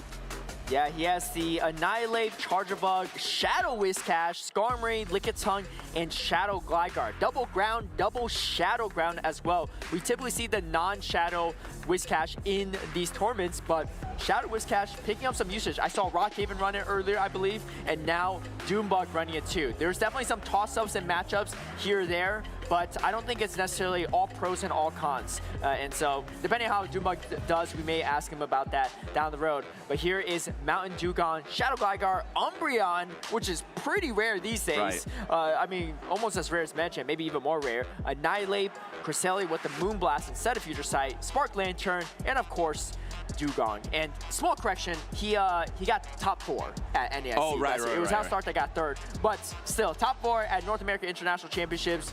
Quite a feat in itself. This is actually his first tournament this season. His first tournament last season was Knoxville. So kind of coming full circle here and coming back to Knoxville for the first tournament of this season for him. I believe he had an opportunity to go in the top 3, but then he decided to forfeit it, so he did get 4. That is exactly right. And here is that Shadow Whiscash. You talked the differences between the matchups. We'll get into more of that after this battle, but it just does more damage in these neutral situations. Can you double Scald through a Cresselia? Cresselia has more bulk than Lickitung. I don't think you can double Scald it. No, you can't. So you'll need to commit at least a Mud Bomb as well. So the attack drop, you still give up the Protect Shield. And in the non-Shadow Whiscash, if you debuff the Cresselia enough, you can end up actually tanking the double super effective Grass Knot. Now the Shadow Whiscash is going to hit harder, but it's going to take damage a lot harder as well. So we're going to see if that's the swap, but he doesn't bite. Oh, okay, and tries to swap on it, and unfortunately gets locked into a Lantern. I mean, this is not Lantern versus Noctowl, but it's actually even worse in my opinion. MountainDugong deadpans the camera there because he was expecting that swap out. That is a very common swap out. You stay in on the first one, you Protect Shield it, then you swap on the second. Grass Knot, he knew that was coming, and now he maintains the alignment and is able to dominate this Skarmory matchup and still have a good amount of health on this Lantern. I think the team composition and read is pretty good for MountainDugong, right? You got a Whiscash in the lead, probably Skarmory in the back. Skarmory in the lead, probably Whiscash in the back. So recognizing that he had that lead advantage, expecting maybe there is a Skarmory hiding in the back there. And now the surface is going to start adding up. The non-shadow Whiscash tanks this quite well. You can see the shadow is going to take a little bit more damage, but a lot of energy still on Doombug's Whiscash. Going to farm up almost to 100 energy before throwing this Mud Bomb. Yeah, and this Mud Bomb is definitely going to knock out. The non-shadow would have knocked out, so of course the shadow will knock out here. And there is that Charger Bug in the back, and you don't really have a good answer. Actually, MountainDugong only has one hard answer to Charger Bug on the entire team, and he brought 3 Pokemon that kind of soft lose to it, and he let a Volt Switch through here and then swapped into the Grass Knot Doombug did, so now the Charger Bug has some advantage, Caleb. I wouldn't even say he brought 3 Pokemon that soft lose it. It seemed like he brought 2 Pokemon that kind of hard lose to it, and then 1 Pokemon that soft loses to it. Umbreon does have some play here, but this Charger Bug has a ton of energy, and it is going to put MountainDugong in a tough position. Yeah, and I guess if you're just going to lose the Charger Bug anyway, you might as well just not worry about it and just start picking Pokemon to beat his other Pokemon, because he really only has one answer, which is the Shadow Gligar. Able to land this Foul Play here in the instant no shield. The Foul Play just does no damage. You're going to need to hit 2 more to knock out this Charger Bug, because remember, Doombug still has a Protect Shield remaining. Catching that Grass Knot on the Charger Bug was a huge part for Doombug to potentially set up a win condition here. MountainDugong recognizing that another Exeter is going to come through super effective. I think the Umbreon should be able to hang on here to get off a Foul Play. Oh, going for the combo play though. And MountainDugong trying to optimize the energy. Unfortunately, not able to get it out. And now the Whiscash taking out the Umbreon, wasting all the energy on the Umbreon. And there's still, okay, there actually still is a Grass Knot on the Cresselia. So not in a terrible position for MountainDugong. But you still have to outpace that Galvantula. So you have to get the double Grass Knot before double X Scissor, and you can't Cycle Cut down, I don't think. It's going to be close, but this Charger Bug just needs to get the double X Scissor. It definitely will be able to outpace, and I don't think there's any way you Cycle Cut down. Here comes the first X Scissor that's definitely going to get Protect Shielded, but it's going to be another one, and after what, 1, 2 Volt Switches? Yeah, and you see MountainDugong actually going for the Moonblast at this point too, maybe just conceding at this point, because Grass Knot would threaten a knockout here, but recognizing that he is going to be outpaced on this Charger Bug regardless of what he throws. And here comes Doombug with that Charger Bug, a huge core breaker for the team of MountainDugong. Yeah, and was literally the only Pokemon remaining, and MountainDugong had 3 Pokemon remaining at some point. We had the Whiscash at low health that just got Grass Knotted, but like you mentioned, that swap into the Grass Knot just changed the whole momentum of the game. That Charger Bug was even down a Protect Shield. I think a crucial piece of the game too was when MountainDugong went down with that Foul Play worth of energy, because that Foul Play worth of energy could have been the energy that knocks out that Whiscash, so you could have saved energy on the Cresselia, or you could have somehow used that energy beforehand to threaten the Charger Bug. And here we see the replay here, a crucial trying to catch, and here comes the Lantern, right? And honestly, if you're MountainDugong or anyone really playing this match, you're thinking, I'm in a fantastic spot. I'm up a shield, I have a Lantern locked onto a Skarmory. What can go wrong? Well, here's what could go wrong. Catching a Grass Knot and then just having a Charger Bug just in general against this team composition is a tough position for MountainDugong to climb out of. Let's see if the Gligar comes into game number 2, because this bug is a problem, Butters. And I believe MountainDugong waited a turn before throwing that Grass Knot, so then also Doombug got the full Volt Switch through on that Grass Knot, so it was just like as bad as it could be. You let a full Volt Switch through and it got resisted on, but I actually think that MountainDugong did a good job in the middle game of handling the Umbreon situation. You've talked about this before when you're the 3-turn fast attack versus a 4-turn fast attack. Talk about that for me, Caleb. Like, how can you throw off that 4-turn fast attack? Yeah, so I think the main thing is you could try to go for more optimization if you have the health for it, right? And I think a lot of times sometimes the timing gets really funky if you're that 4-turn user, because the 3-turn user usually gets their charge attack sooner than you, and then you kind of have to try to optimize all over again.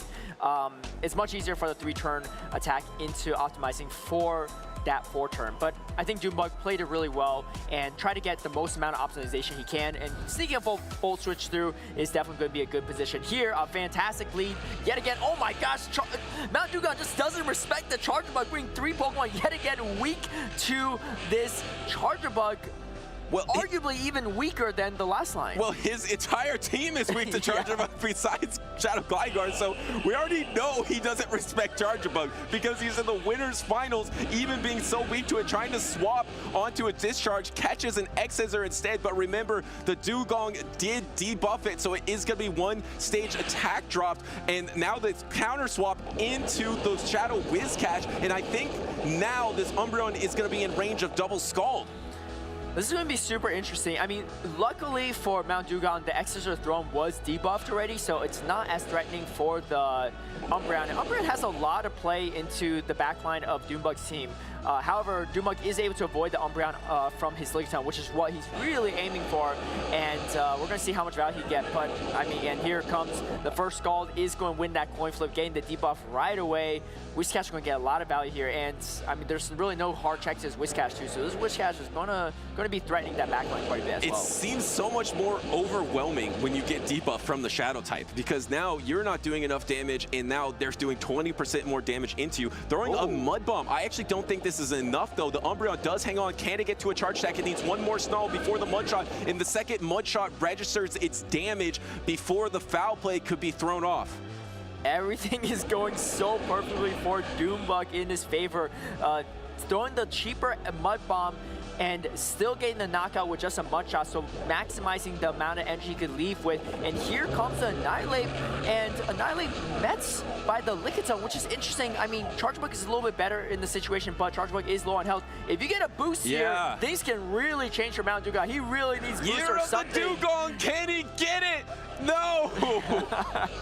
You can see it too on his face, but this Annihilate is starting to really put a hurting on this Lickitung. Honestly, even if it's by Sam, you kind of have to contemplate shielding it because the Volt Switch damage itself is not going to be great. You can see he's rolling his eyes, hoping that it was a Power Whip at the very least, but is going to throw the Night Slash close to charge attack priority. Doombug doesn't throw the attack. It's not over yet because you get this Protect Shield here, and you could possibly Protect Shield this next one and then land the Night Slash because you'll win charge attack priority, and that means the Dugong would just need to land a charge attack into that Whiscash, so it's not necessarily over for MountainDugong here, but it's going to be a tough in-game as he knocks out the Lickitung. There is one Protect Shield remaining. It's on charge attack priority. That's what Dugong was looking for, and actually you have to commit to the discharge because X-Scissor isn't enough, so Doombug will be quite energy dry. Dugong will be, yeah, but I think he still has a little bit of energy in the reserve. The real question is, can Dugong outpace? Doombug does have the Whiscash for a potential catch opportunity as well. And Dugong, he gets there first. Can you swap into the Whiscash? He's going to try to swap. No, he tried to not get swapped on. MountainDugong tried to go for the play, thinking Doombug would swap. Doombug didn't swap. The confidence there, knocking out with X-Scissor and taking the series 2-0. That's five-dimensional chess right there, trying to anticipate the catch, and Doombug says, I'm not even going to go for the catch. I know you expect it. I'm just going to go straight for the X-Scissor. What a fantastic series, especially in that end game too, right? It was so close. If honestly he threw the drill run in that situation, he just wins that matchup, right? I don't remember how much exactly energy was on that Whiscash, but I think he probably would have taken it out. The Whiscash was energy dry because it just threw the Mud Bomb into the Umbreon, and it was very low health as well, so it is a Shadow Whiscash. You could have Ice Sharded down onto that Whiscash and tied up the series, but I can't blame him. MountainDugong, you're in this tough situation where you're going for that double Ice Shard, but that's 6 turns out of 8 turns. You can just throw it, right? Because if you throw 2 Ice Shards, that means if your opponent has already started the next Volt Switch, they have no opportunity to even swap. You can just press the Icy Wind on turn 6 out of turn 8 and just guarantee the victory there, I think. Yeah, you put Doombug in a really tough spot because catching on a 4-turn attack user is really tough in general. But Doombug closing out there, and it looks like he might have a chance to face his rival tomorrow, which is Rise Occasion. But before we get there, we're going to take a look at the replays here. And again, the no respect MountainDugong has for Charjabug. Honestly, Charjabug is one of the most meta Pokemon, so MountainDugong even making it to Winners Finals means that he knows what he's doing. He found a way around it, just was not able to find a way around Doombug's Charjabug.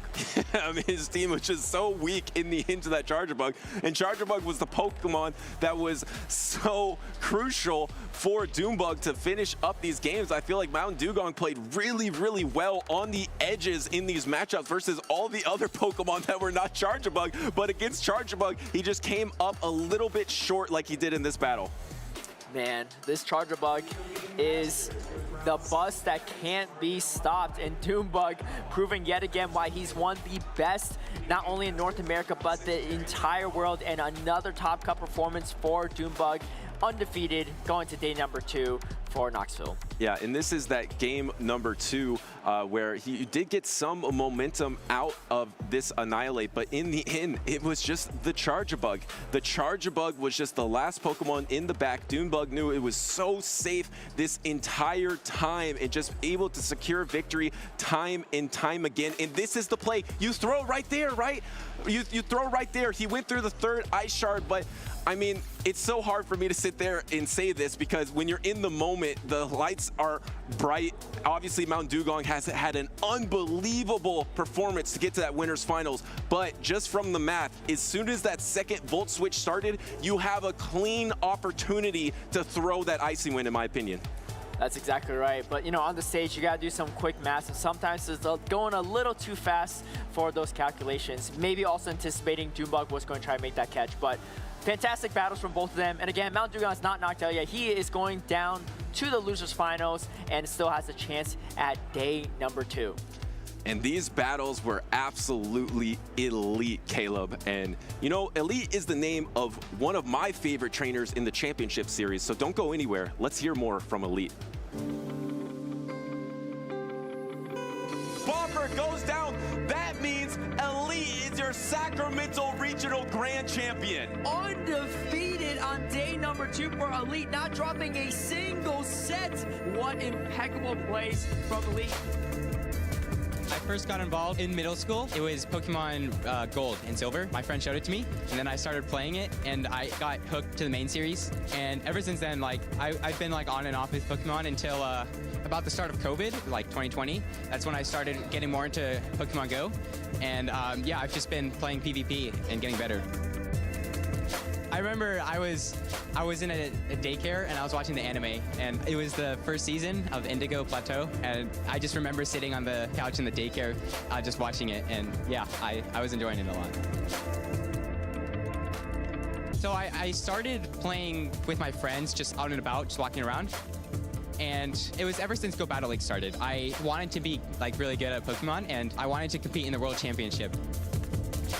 At the time, Pokemon Go wasn't a part of the competitive circuit, but I started playing it, and I enjoyed the game, and I felt like I could get good at it.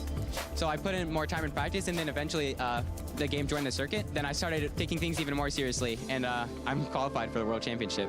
And he's going to be the 3rd trainer from North America to have that guaranteed invitation to World Championships. I want to do well in Worlds. I don't want to put a placing on it, but I want to do really good in Worlds this year, and I'm going to prepare for it. It's just mainly game mechanics for me, just learning and mastering those, counting my opponent's fast moves and knowing exactly when they're going to get to the charge moves, and just keeping that all in my head the whole game. We're going to see Elite take it. It was when I played Caleb Hank in the finals, the grand finals, when I went 6-0. It was that whole day, really. Just starting from the losers bracket, going all the way back up into the grand finals, and then ending up winning it all. That's definitely the biggest moment for me. It's not really looking up, because I like to think of myself as a good player, and I think everyone else has a chance to win. But yeah, I would say with Dodge and my friend Pocket as well. I think those two are really good players, and I'd like to stay on par with them. Originally, I had a drive to win, and I still have that drive, right? But it started to become more like a drive to just be with friends and hang out with everyone that I've made really good friendships with. And yeah, just to play the battles and just enjoy my time here.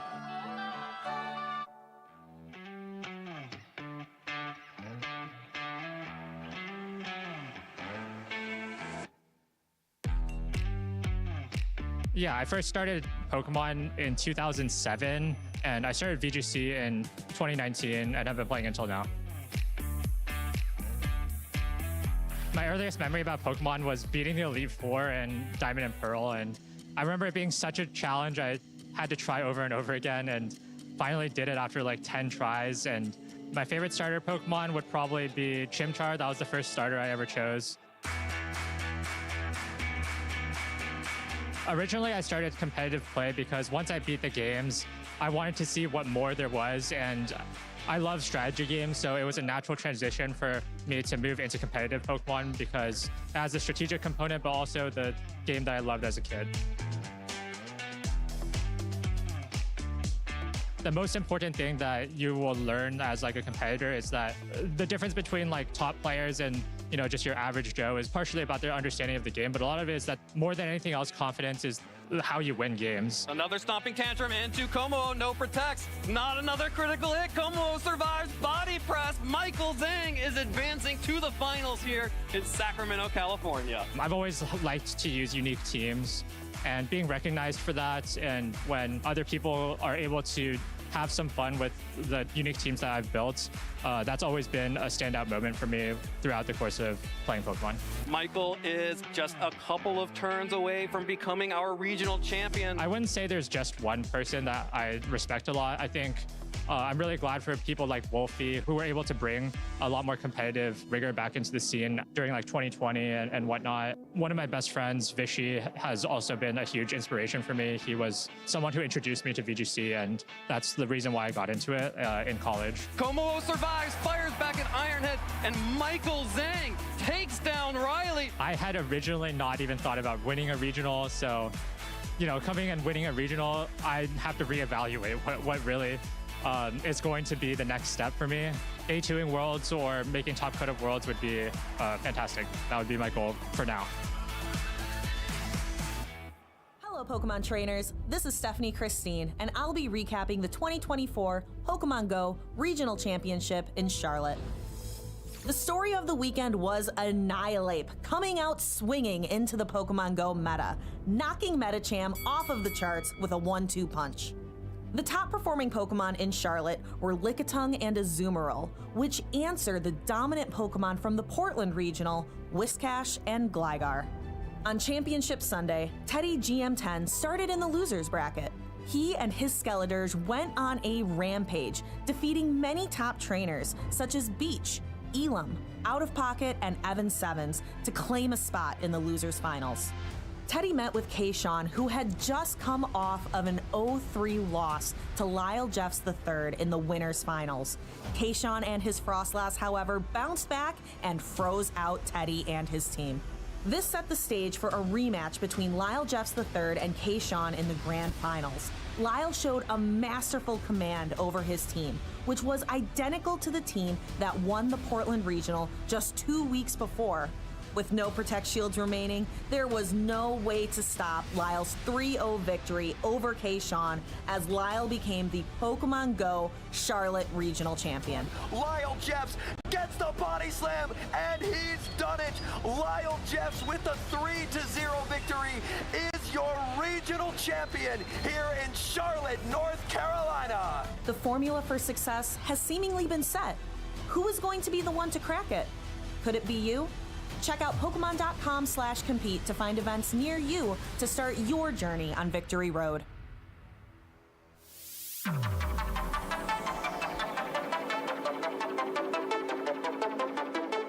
And welcome back, Pokemon trainers, to Knoxville, Tennessee. I want to focus in on that key wording there, the formula to success, unlocking the key to success. And also, welcome back.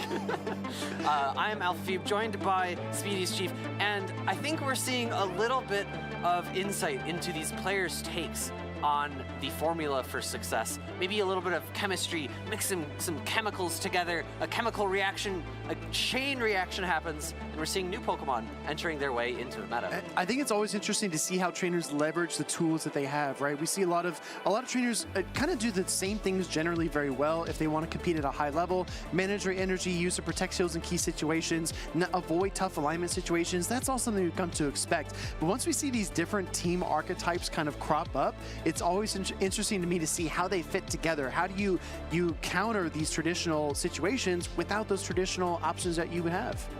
And maybe not so much of a traditional option, but an option that had been a tradition of the past two regionals. Sure. Vigoroth.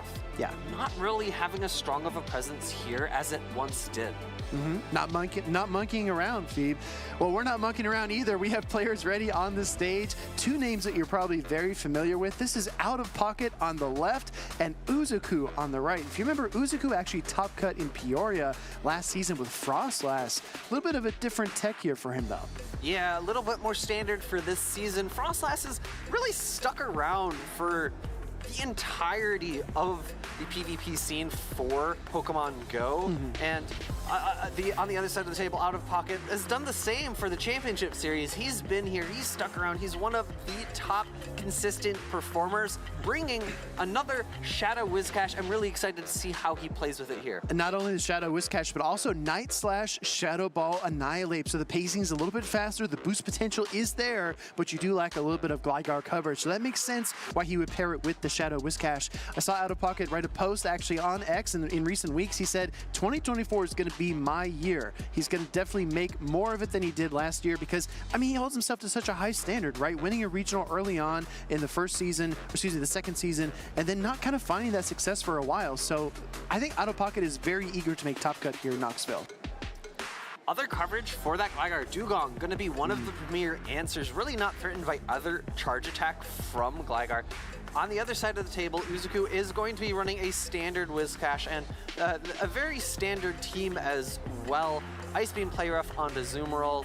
No other surprises in terms of attack choices. Well, I think something that can definitely break up the Annihilate Shadow Whiscash core has got to be that Azumarill, a Pokemon that definitely wants to avoid opposing electric types or opposing grass types at all costs. But guess what, Phoebe? There's not an electric or a grass type on Out of Pocket's team. All he's got for coverage is the Power Whip from Lickitung. So I think Azumarill will be a focal point of this series. Yeah, Azumarill looking quite safe. It's a bit interesting. The Azumarill Skarmory matchup has been very...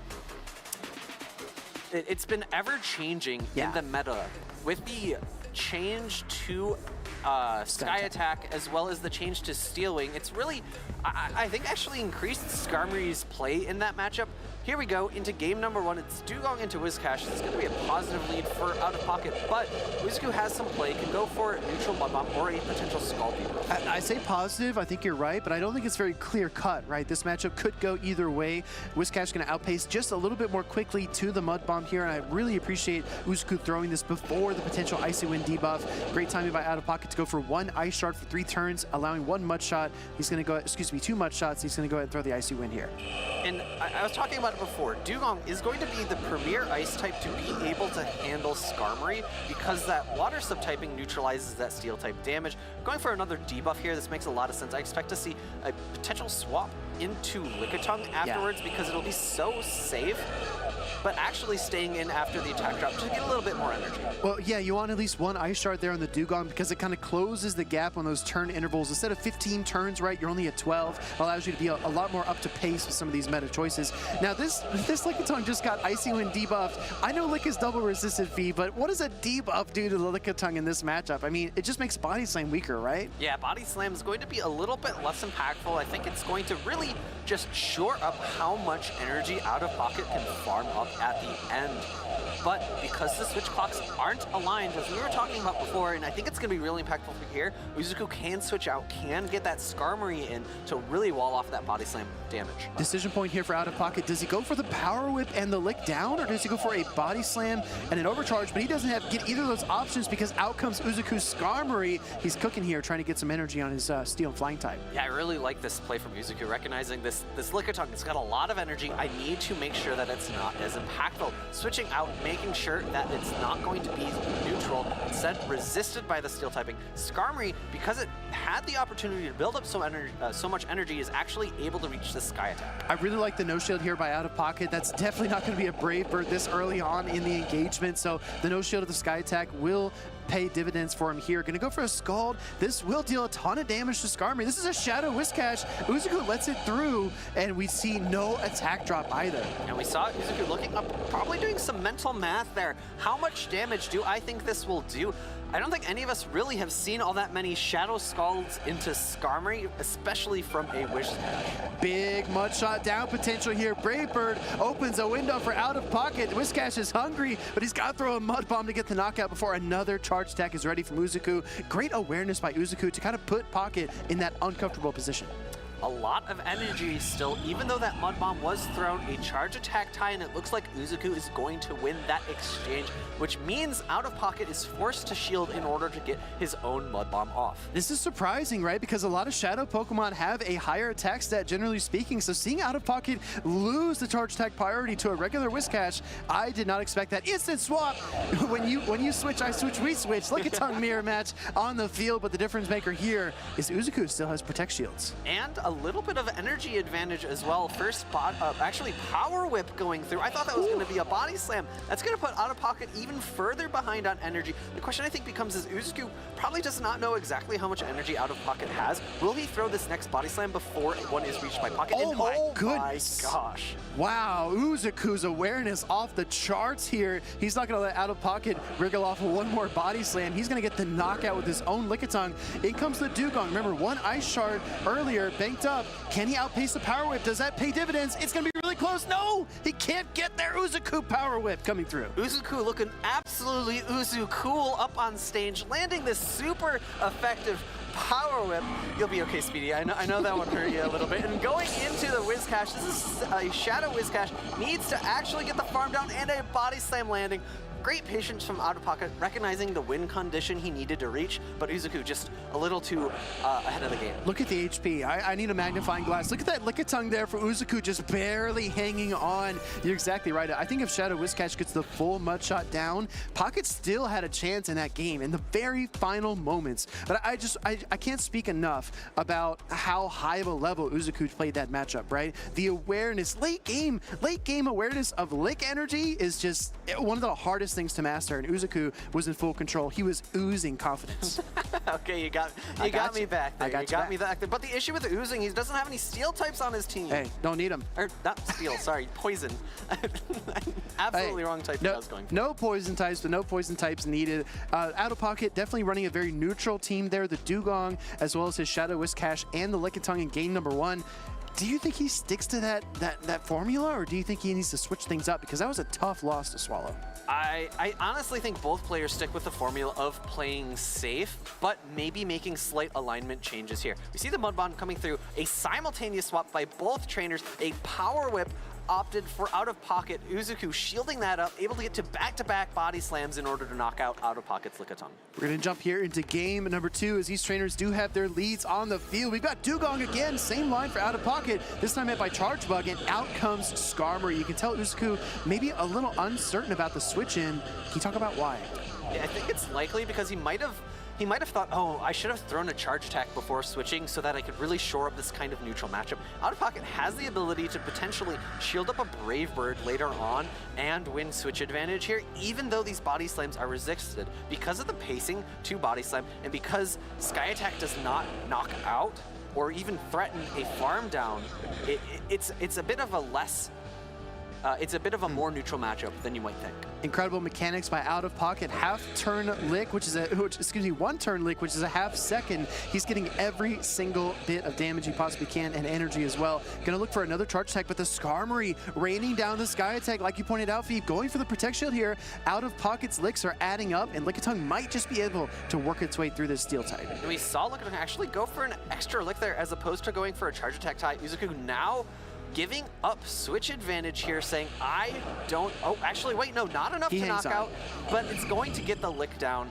Not even close to another Sky Attack. The question is, do you come in with Charger Bug or Lickitung? I like this play, recognizing Lickitung and Charger Bug both have play against Dugong, so I'll get energy on this Pokemon. I don't think a lick down would have been all that fun for us to watch. Looks like Uzuku's ramping up for a massive Volt Switch down. He's going to get at least 2 more here against Lickitung. Call it 3 as he actually, instead goes for the X Scissor. Does not want to take another Body Slam. Look at the HP on this Lickitung. That is 1 HP and a nightmare for Uzuku, unfortunately forced to throw energy where he would have not liked to. He could not have gone for a Volt Switch down because a Body Slam would have definitely been reached before the knockout from that final Volt Switch. Shadow Whiscash takes an X Scissor on the chin. In comes the Dugong, but now down a Shield Feed. What does Dugong need to do to win this matchup? Very interesting. Uzuku going straight for the Body Slam, not going for a Power Whip bait. I think it makes sense. because if you went for the Power Whip, it would have been a very likely shield. So getting a little bit of chip damage in before this Icy Wing comes through. So smart. Great recognition. Just next level, right? Just next level awareness there, because you know if you build up enough energy, your opponent will anticipate it, will draw the shield, but also will get debuffed in the process. Again, HP management has just been off the charts. Full sending the Power Whip. Now this is Out of Pocket's decision to make. Is a debuff Power Whip going to threaten a knockout? Goes through, not a knockout, but putting that Dugong in a spot where I think Uzuku could get a farm down. Icy Wind going to mean that these licks are going to do a little bit less damage, take a little more time. Maybe he can get a switch out afterwards if the switch card comes up. It's going to be really close. Dugong trying to hang on. This is a double debuff Lickitung trying to work its way through the Dugong, and he's able to do it just at the last second. No, actually making the switch, and in comes an Icy Wind into Charjabug. Was this a massive mistake?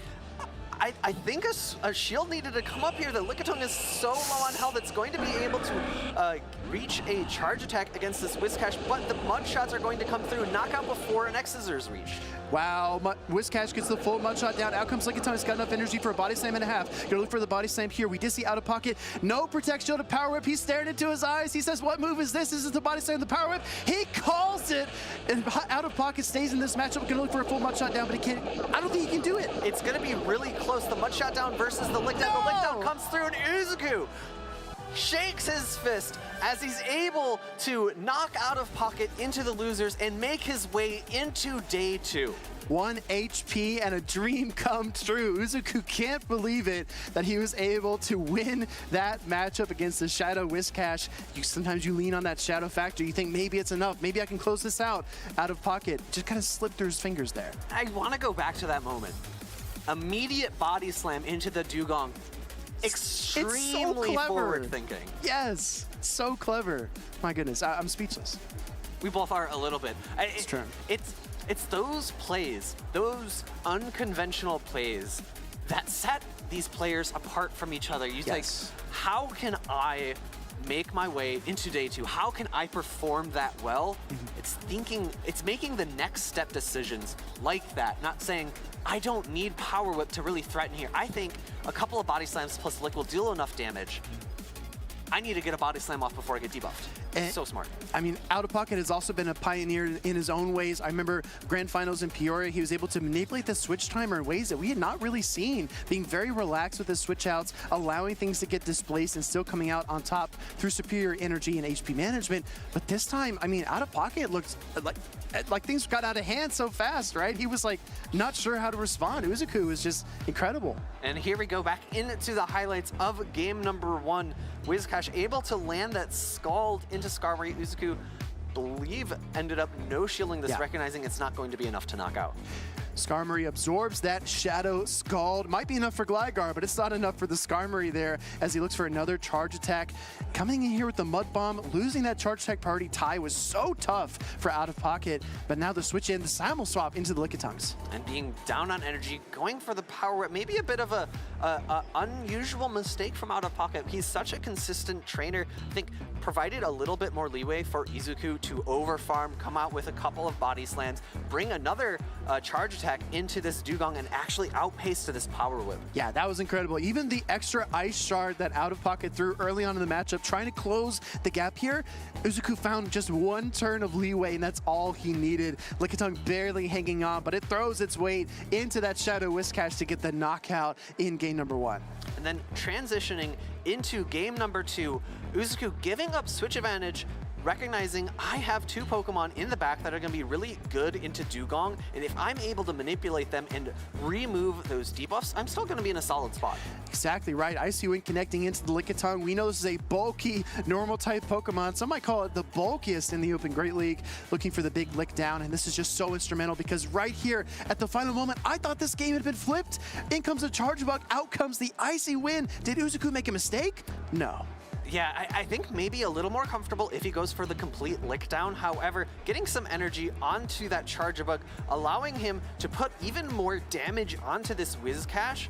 Body slam into the lick down. Great call by Out of Pocket, but incredible finish there from Uzuku. A lot of new trainers might be watching the final moments and say, you have 2 mud bombs, why not throw them, right? Because it takes 1 turn to throw the charge attack, and there were still 2 protect shield for Uzuku. So out of pocket needed 3 mud bombs to have a chance to win that game. So you just need to rely on the fast attack pressure. And the fast attack pressure just wasn't quite enough. You can see how Mudshot, although it's got amazing energy generation, just doesn't quite deal the damages like Dragon Breath or even Lick from Lickitung. Well, grab your popcorn, grab your snacks. I want to hear from the man himself. Let's toss it down to Butters and Uzuku. Thank you, Speedy. I'm here with Uzuku, who just reached top cut in Knoxville. I saw this was an emotional victory for you. How are you feeling right now? You said it, very emotional. I come to these tournaments to just have a good experience and have fun with friends, and it feels good when you do well. So. And you're doing incredibly well right now. You haven't lost a single battle in day number 1, and that's a wrap for day number 1. You've made it to day number 2. What was your key to success here in Knoxville? Just like the thing I took in the bag, trusting my instincts, lots of scrims with my team, practice, and just taking it 1 step at a time, 1 round at a time, being patient. And this is your 2nd tournament ever. You top cut in Peoria earlier this season, and now, of course, you're on the winner's side here in Knoxville. It's amazing to see from a trainer who's only competed 2 times. Do you have any words of encouragement to trainers out there watching and want to do what you have achieved? Step 1 is take the step in. I'm a little bit of an introvert, so it took some encouragement to finally step my foot into the tournament scene in Peoria. But it's a great experience, and you can't win if you don't try. So just try and get out there. You have a support system, you'll do well. Awesome. Well, congratulations once again. Well done. Made it to day number 2. Back to you, casters. Thank you, Speedy, for that wonderful... Butters, for that wonderful interview. An introvert, but an extraordinary performance, both in Peoria and here. 2 tournaments attended, 2 top cuts. Yeah, no, I couldn't have said it better myself. I know for a lot of trainers, maybe we're just more comfortable playing in the Go Battle League. Maybe we're more comfortable playing from the comfort of our home. Maybe we aren't that familiar. We don't know our local communities that well. But the local tournaments, the regional championships, are a great way to kind of dip your toe into the water, right? Meet other like-minded trainers and learn from each other. Because like he said, if you notice, when Butters asked who you want to thank, he said my team. My team, right? It's not myself, or it's not, you know, my Go Battle League battles. It's my team, people I can actually talk to and build from. And I think that's really important to have that network. Yeah, that network, that community, we have it here. And we have 2 more trainers up on stage. Let's go ahead and head there so that we can see what we have coming up next. It's going to be Kyle Throws versus Rockhaven. This is the winners finals for Group F. Another Dragonair feed. What's going on? I think that dragons are good? Are a little bit good. Just a little bit. Well, we have seen the trainer on the right already this stream, Rockhaven, but let's take a look at the trainer on the left. This is Kyle Throws. He's bringing Pelipper, which actually has already won 2 regional championships, if I'm not mistaken, both of them in Europe this season. We've got Skeledirge, Registeel, Whiscash, Shadow Dragonair, and Abomasnow. The question mark I always have in my mind, Phoebe, Icy Wind or Weather Ball, and it looks like Icy Wind. Yeah, Icy Wind a little bit slower pacing, but providing Abomasnow for more opportunity to farm down or to farm down and get more energy. And control matchups, Control right? matchups, that's a good way to say it. I was struggling with other ideas there. But on the other side of the table, it is going to be another Shadow Whiscash. It seems like people have taken a liking. It's doing well here in Knoxville.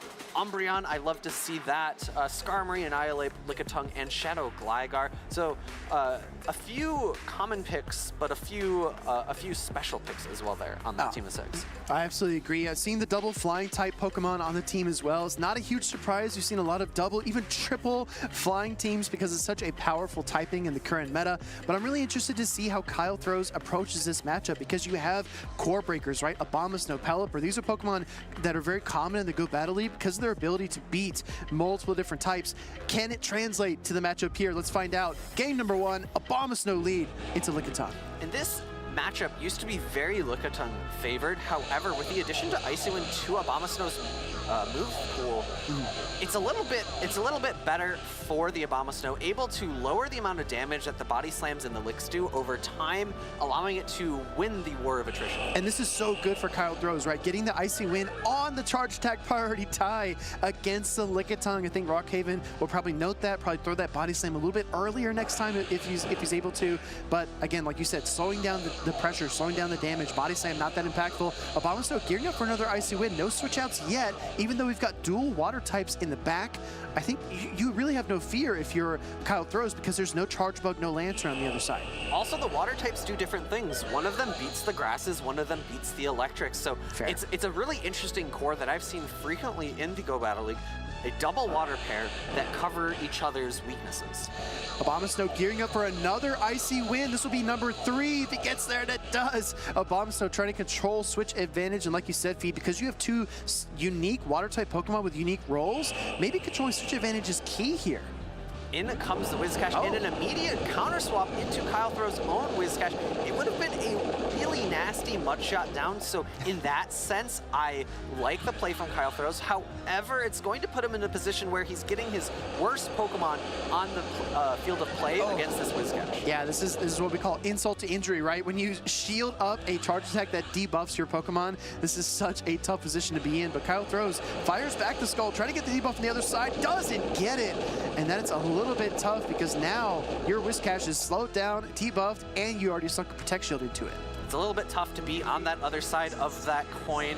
In comes another Scald, doing a good amount of damage, getting a second attack drop. Now, there's absolutely no reason for Rockhaven to shield this Scald. It's not going to do all that much damage.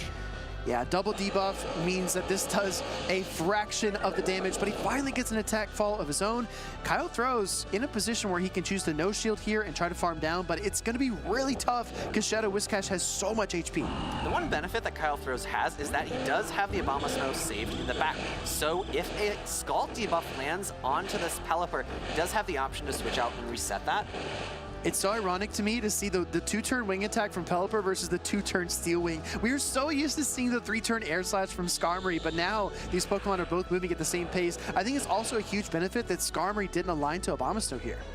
Definitely, the Steel typing going to be doing super effective damage against that Ice type of Abomasnow. Sky Attack is shielded. Pelipper significantly less bulky than Skarmory. Another Weather Ball coming through. I think even a third won't quite threaten a knockout. The question now becomes, does Kyle Throw successfully catch a Sky Attack onto that Abomasnow in the back? I was thinking the third might be close. I really appreciate the awareness here by Kyle Throws to throw before the Sky Attack is loaded up. Pelipper peeling away that final Protect Shield. Now the question is, Phoebe, do we see a catch? Do we see a swap?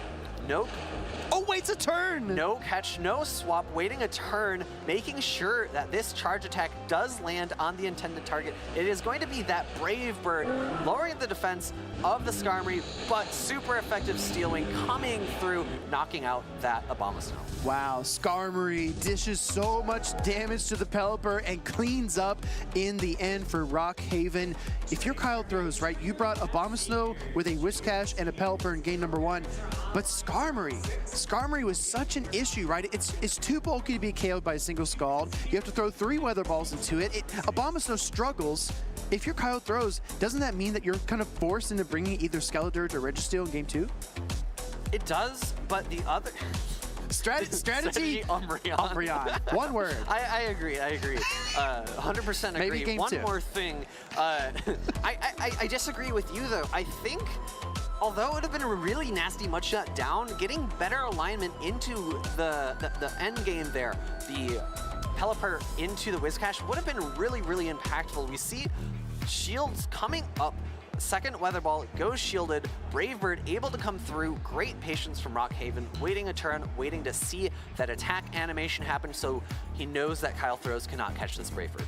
You know, as Go trainers, we're always so eager to tap our screen as fast as possible, get every single turn worth of energy, but it's such like, it's moving against your instincts to wait a turn, but it can be a humongous difference maker as it was there for Rockhaven.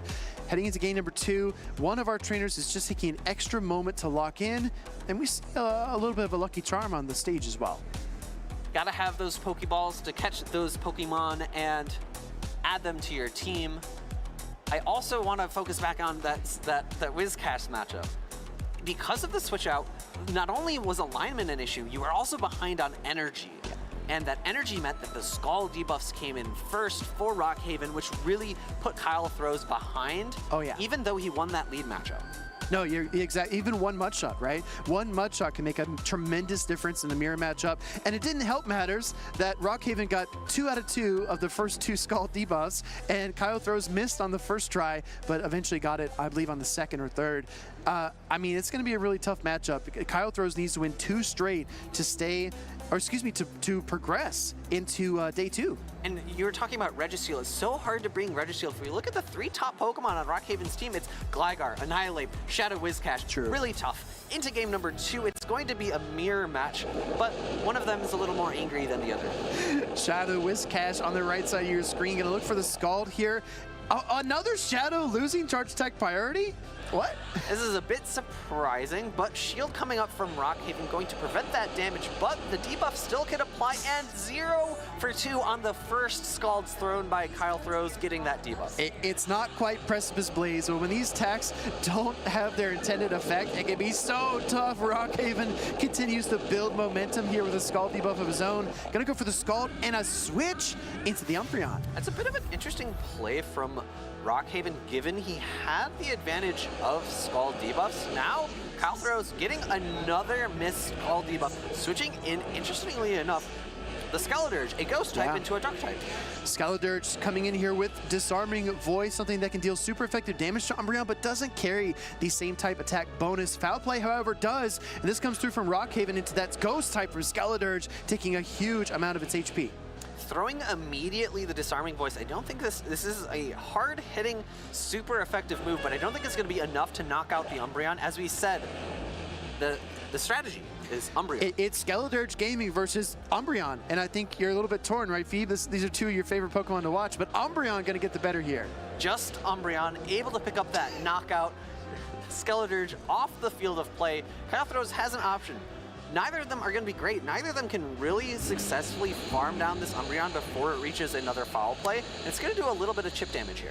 Now, Kyle Throws made a decision, right? We talked about bringing Skeledirge or Registeel in order to answer the Skarmory. He used that Skeledirge asset on the Umbreon. So now that he's got his Abomasnow here, the final Pokemon he's up against is the Lickitung. I'm so shocked that we didn't see the immediate Icy Wind there, Phoebe. I think that it might sound small right now, but allowing 4 or 5 more licks to come through might be the difference maker.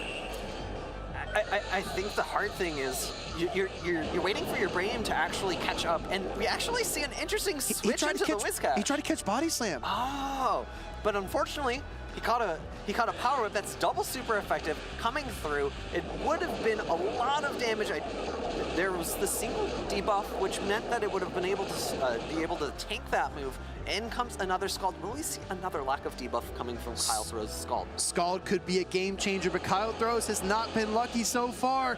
And he does get the debuff against Lickitung and the Mud Bomb to boot. This is going to deal a lot of damage. Lickitung will pick up the knockout. At this point, though, you're kind of resetting the table if you're Rockhaven. You still have your own Shadow Whiscash in the back with a ton of energy, and in it comes. No Protect Shields for Kyle Throws. Funnily enough, that means that Scald debuff didn't actually impact much in the game. Another Scald going through from Kyle Throws. A bit unfortunate from Rockhaven, going for that charge attack tie there, which we had seen before. He loses. A little too greedy with the energy, right? You already have so much energy, but he wanted a little bit more. This Scald will probably take out the Whiscash from Kyle Throws, and it does. In comes Abomasnow. This is Kyle's last hope, but there's still a Protect Shield. He wins another charge attack priority tie, this time with the Icy Wind. Icy Wind going to get shielded up. Rockhaven trying to get as much damage out with his Whiscash as possible. Attack does drop. It is guaranteed from Icy Wind, and both of Whiscash's charge attacks are resisted, so Scald a little bit more impactful going to be used. Switch timer's up. Umbreon waiting in the wings. Whiscash trying to get to another charge attack. Switches in. The Umbreon forces the throw of the Icy Wind, and this might have just sealed up the game. Going for the undercharge, but it might be too little too late. Kyle Throws needs energy, and it is nowhere to be found. Whiscash comes in with the Mud Bomb. Rockhaven going to take a 2-0 victory. That's an incredible catch at the end of the game there.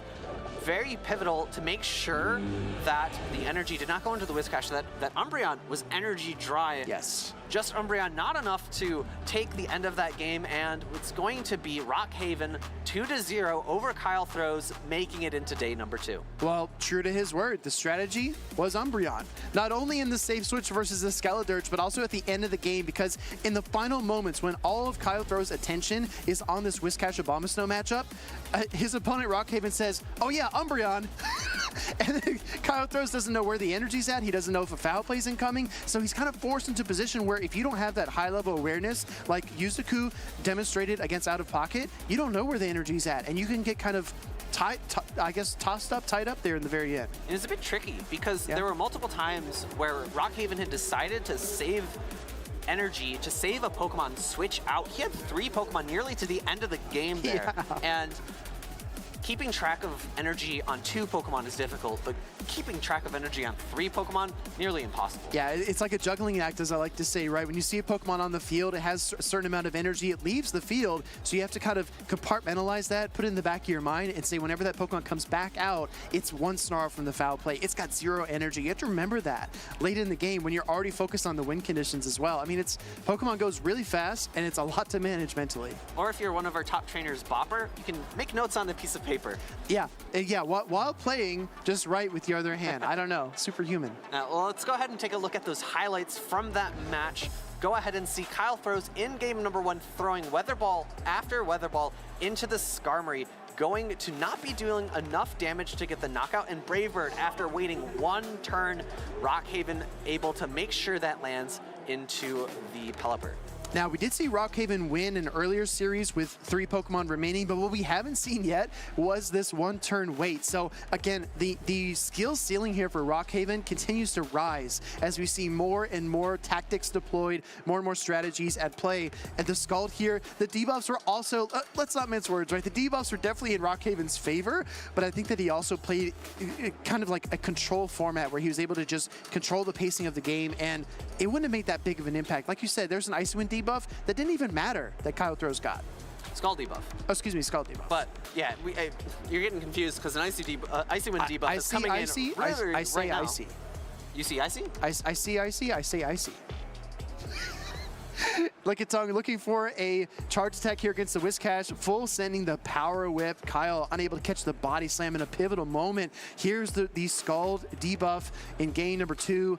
Abomasnow racing to the finish, but the swap, the wrench in the plans. The plan was Umbreon, and it came to fruition. I actually didn't notice, but the Mud Bomb was reached 1 fast attack before the Icy one, so he could have actually thrown it before. But, you know, gotta make a little bit of the fancy play, catch the move. You gotta have spits, come on. A little fire to help beat the Ice and Grass type, right? Well, the reason I think he did that is because he knows Whiscash loses that charge attack priority tied to the Abomasnow, so he avoided that, right? We see that a lot of times in the mirror matches. If 2 trainers know that the Whiscash on either side will win the charge attack priority tie, they avoid that. They overcharge, they undercharge, they try to find different ways around that, and it's just another dimension of Pokemon Go PvP. We are already in the 3rd dimension, so these players must be playing in the 4th, 5th, or 6th dimension with all the things they need to be tracking: their energy, their opponent's energy, their opponent's energy on their 2 Pokemon in the back. It's absolutely ludicrous. Well, space and time are just other dimensions to those trainers, but here at Knoxville, we have an interview with our winner. Take it away.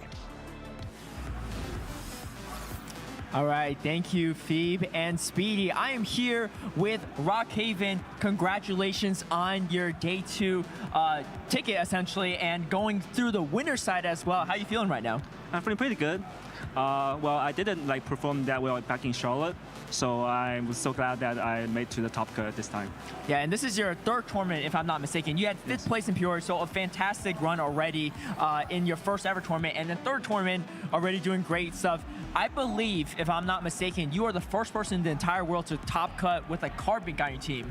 This time, no card bank though. You have Umbreon. Why Umbreon this time around? So I basically, so my team comp, I basically copied this team from Nighttime Clasher for his Liverpool winning team, and then I decided to switch that Dugong into Umbreon just because I think it's yesterday morning I played some Go Battle League, and I just figured Umbreon is pretty neutral, but pretty safe in this meta. So I just decided to give it a try to switch that Dugong into Umbreon.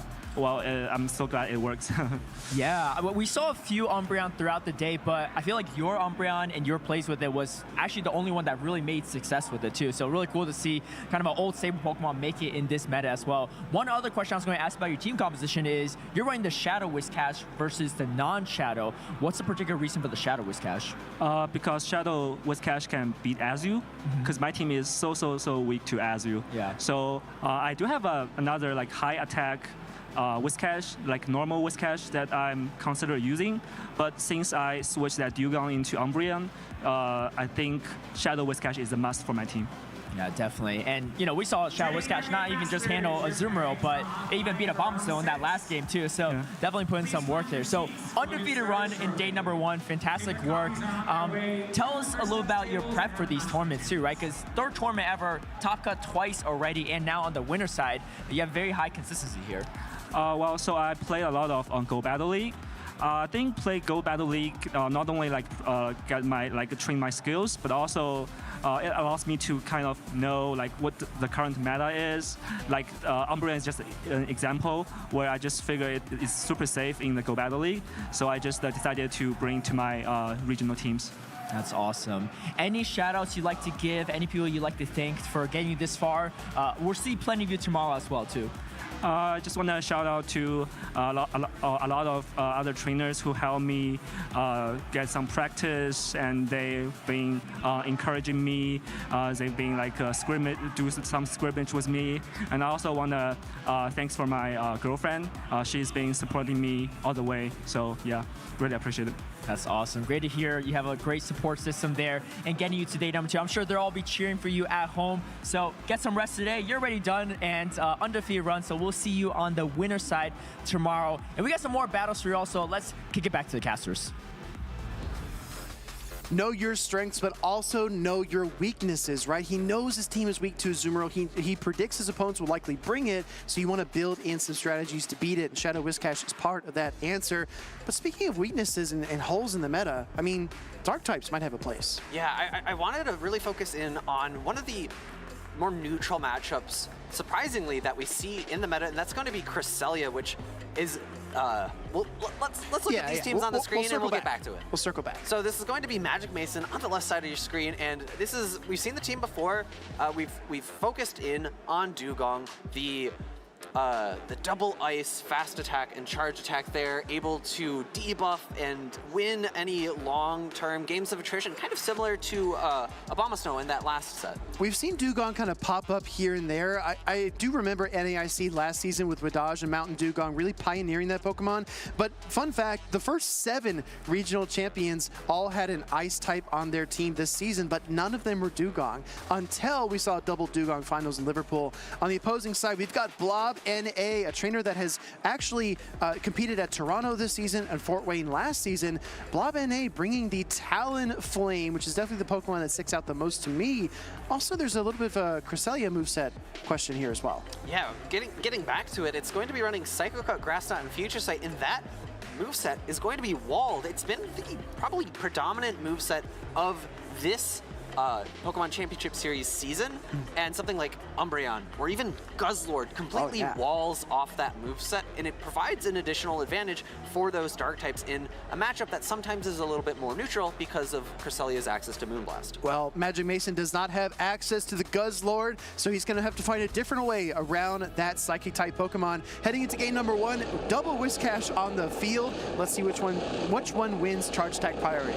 Neither trainer here getting catfished by their opponent. There are 2 catfish on the screen. Whiscash into Whiscash. Blob NA going for the Scald first. Will the attack drop? Yes, it does. Oh, that's a little bit tough there for Mason, but he's going to fire back a Scald of his own, trying to get the debuff into Blob NA's Whiscash. Because there's a charge attack priority tie, there's not a lot of damage differential. They're basically evenly matched, but in comes the Shadow Gligar. What is this switch into a Whiscash? What's going on here? It's a bit interesting.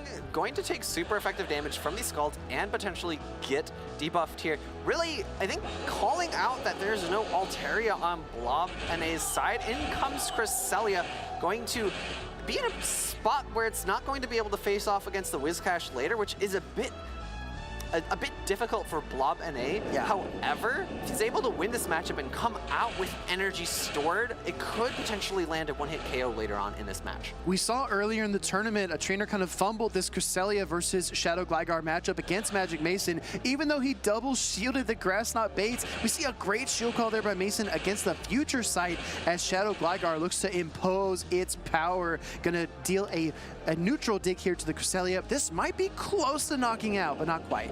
Honestly, I don't mind this no shield choice from Blob, going for the future sight, getting it off up 2 shields now.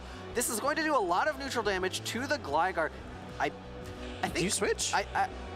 No switch is available, and it's going to be the farm down, and I think you come in with the Vigoroth, get an energy advantage, probably shield an attack from the Shadow Gligar, and go into those final 2 matchups with a lot of energy on the Whiscash as well as on the Vigoroth, and have 2 shields to help pace out there. I was gonna say, you need to start throwing up those protect shields because Shadow Gligar still has so much stored energy. Could probably even reach a dig here. Yes, absolutely, back to back. Does Blob thinks this is another Aerial Ace? Does he use a protect shield?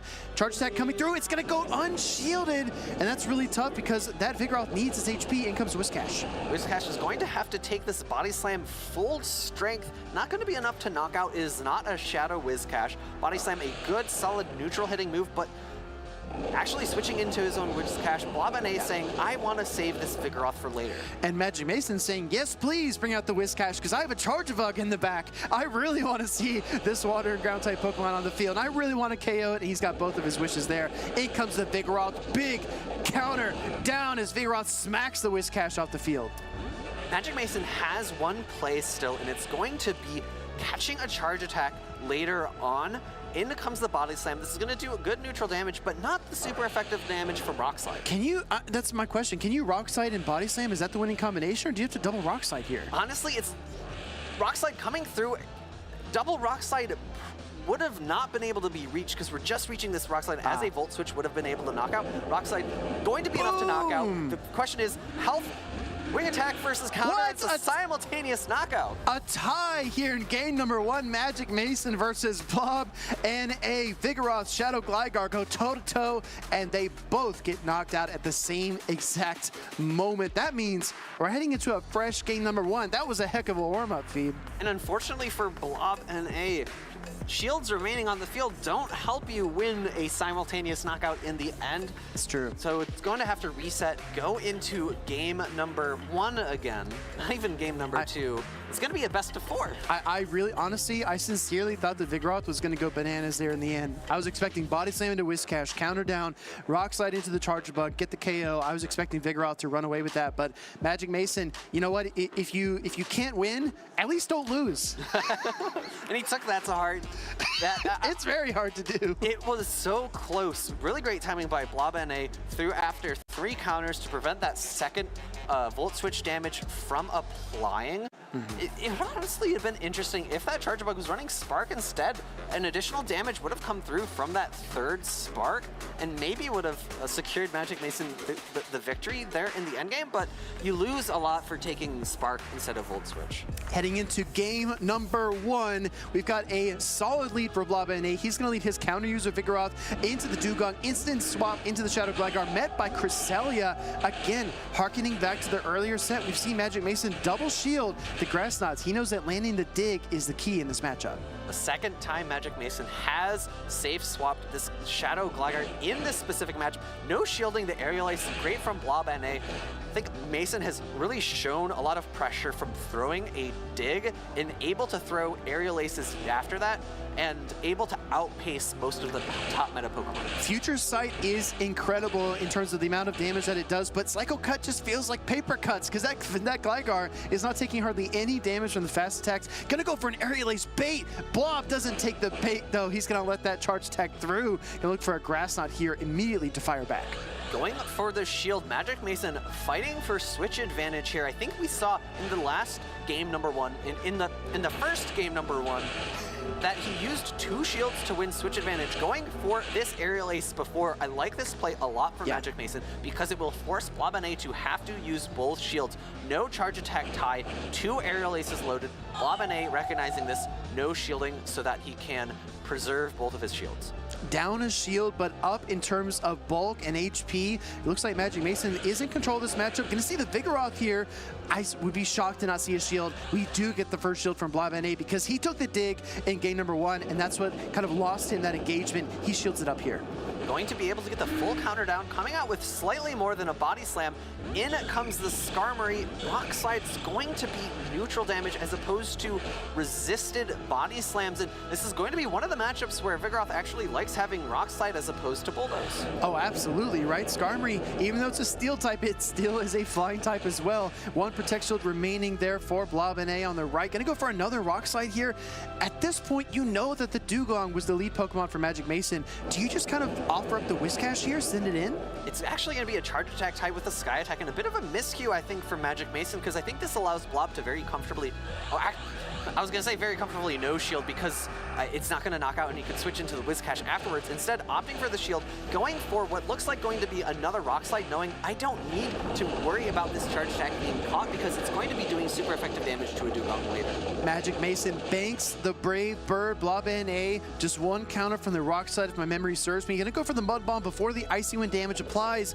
I think at this juncture though, if you're envisioning win conditions, I think Blob actually wants to lose this matchup with his Whiscash, right? He wants to come in Vigoroth, farm the rest of the way down, and try to get that Rock Slide on Skarmory. Sometimes to win, you have to lose, and we'll have to see exactly how much energy Blobane can get onto that Vigoroth, but I know Magic Mason is a top-tier trainer. He knows that is exactly what Blobane needs to do in order to win. However, there's going to be another dimension here so that he can't let the Whiscash come out of this matchup with a charge attack to go into that Skarmory either. Exactly right. You have to execute your win condition, but you also have to prevent your opponent from finding ways to get theirs. A little bit surprised that we don't see the build up to the double Icy Wind here, but Magic Mason probably looking for an Ice Shard down. Forced to take a Mud Bomb here, and this is tough for Blob because if you try to even bring in the Vigoroth, right, if your switch timer is available and you bring that Pokemon in, you're going to use the energy you need to beat the Skarmory. Sending it in here. Here comes Vigoroth. Going to throw the Rock Slide into the Dugong. Is this a mistake? It was a read by Blobane. He was expecting a counter swap by Magic Mason,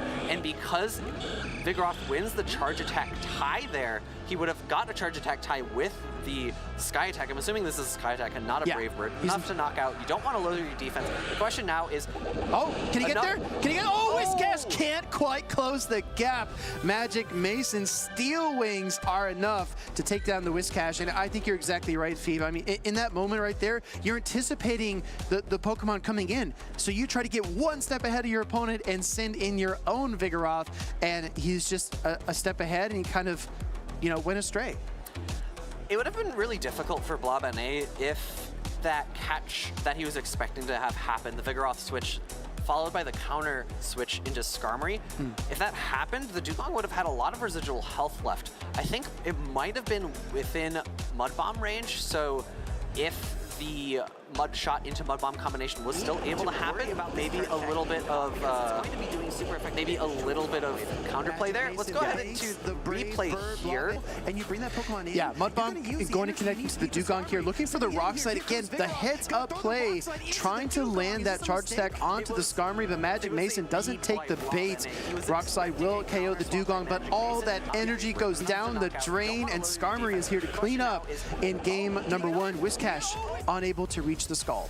And not only just the first game 1, the second game 1. These trainers are so close in these battles. Blobane going to be fighting for his chance to stay in the winner's side of this tournament. It is not technically a game 3. It is technically a game 3, but it is also technically a game 2. This is a match that we've seen play out so many times for Magic Mason. However, I think this is the first time that we've ever seen it in the lead.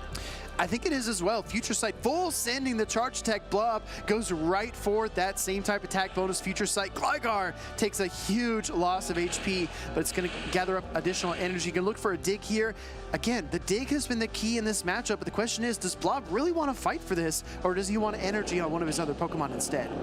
Honestly, I like energy, but we instead see a switch out from the from Magic Mason into the Charge Bug, a counter swap into the Vigoroth. This is going to put the Altaria later on onto that Skarmory. However, if Blobene is able to win this switch matchup, he could actually pivot into a position where that Altaria is going to be facing up against Magic Mason's Gligar later. I've got a theory. I think I know why Blob sent in the Vigoroth against the Charge Bug.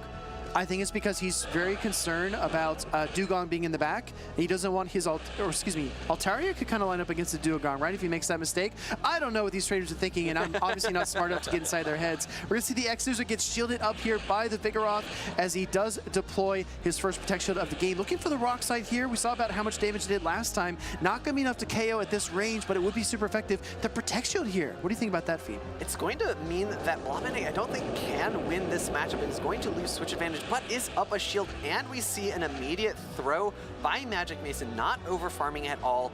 Blobene likely going to no-shield this, recognizing that the Volt switches will add up too quickly. Question is, what Pokemon does he come in with? He does have energy on this Cresselia, going to... Oh, that's a really tough Charge-type party tie to lose there. Charge-Bug does have the super effective X-Scissor against the Psychic-type Cresselia, does get the knockout. It's all up to the Dragon and Flying-type Pokemon now. Altaria coming in, going to likely no-shield this this Aerial Ace, going to probably go for an entire Dragon Breath down. However, there's a Skarmory in the back, and that Steel Flying-type Pokemon does so well against any energy that Altaria has stored. Gligar missed its chance at the second Aerial Ace, but it did set up its fellow Flying type for success. This is an ABA Flying type team that Magic Mason has run before, but when we saw it the first time, it was actually the Gligar, Dugong, and Skarmory. So pivoting out and running the Charge Bug instead. I finally figured it out, Phoebe. I think Blob was predicting the Whiscash in the back. Honestly, I think that's exactly why Blob brought Altaria into this game. Altaria going to be one of the premier walls to Whiscash in the meta. Unfortunately, not matched up against that Pokemon here. Another Sky Attack coming from Altaria into the Skarmory, but the Skarmory is going to resist that with its Steel typing, going to be able to pace to another Charge Attack here. Actually, interestingly enough, opting to switch into the Charge Bug here and go for an X-Scissor to... I think this is going to be just enough to knock out. Not sure if this is sending a message or what, but X-Scissor will probably get the job done against the Dragon and Flying type Pokemon.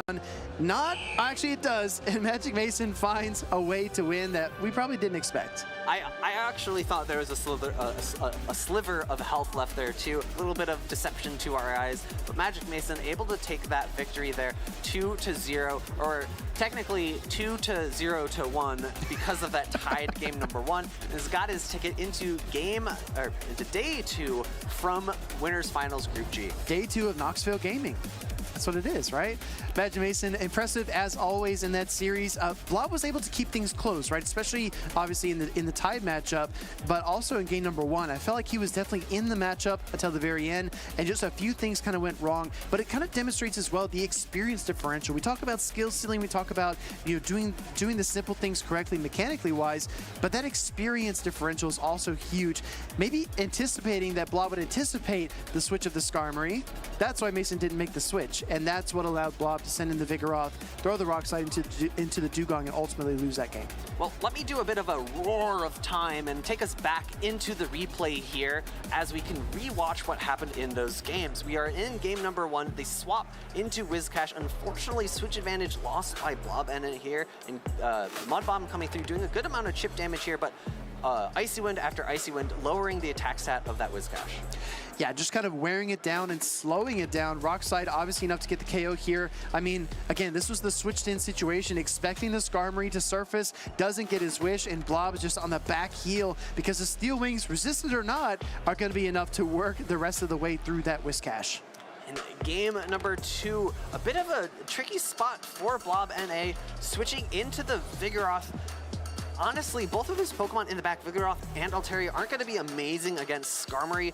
Charge Bug also showing its pressure here, knocking out the Vigoroth, able to get to another charge attack against the Cresselia and pick up the knockup there as well. Just minor missteps, right? Because it takes a moment to send that Pokemon out of its Pokeball. It takes 2 turns for the Psycho Cut, and then you throw your charge attack at the end of that Volt Switch animation, and you CAP tie. We're going to see the Charge Bug come in here, and the X-Scissor is enough. Magic Mason kind of finding creative ways to close out this matchup against Blob. But like you said, the one thing that we're sure of is that he's headed into day number 2.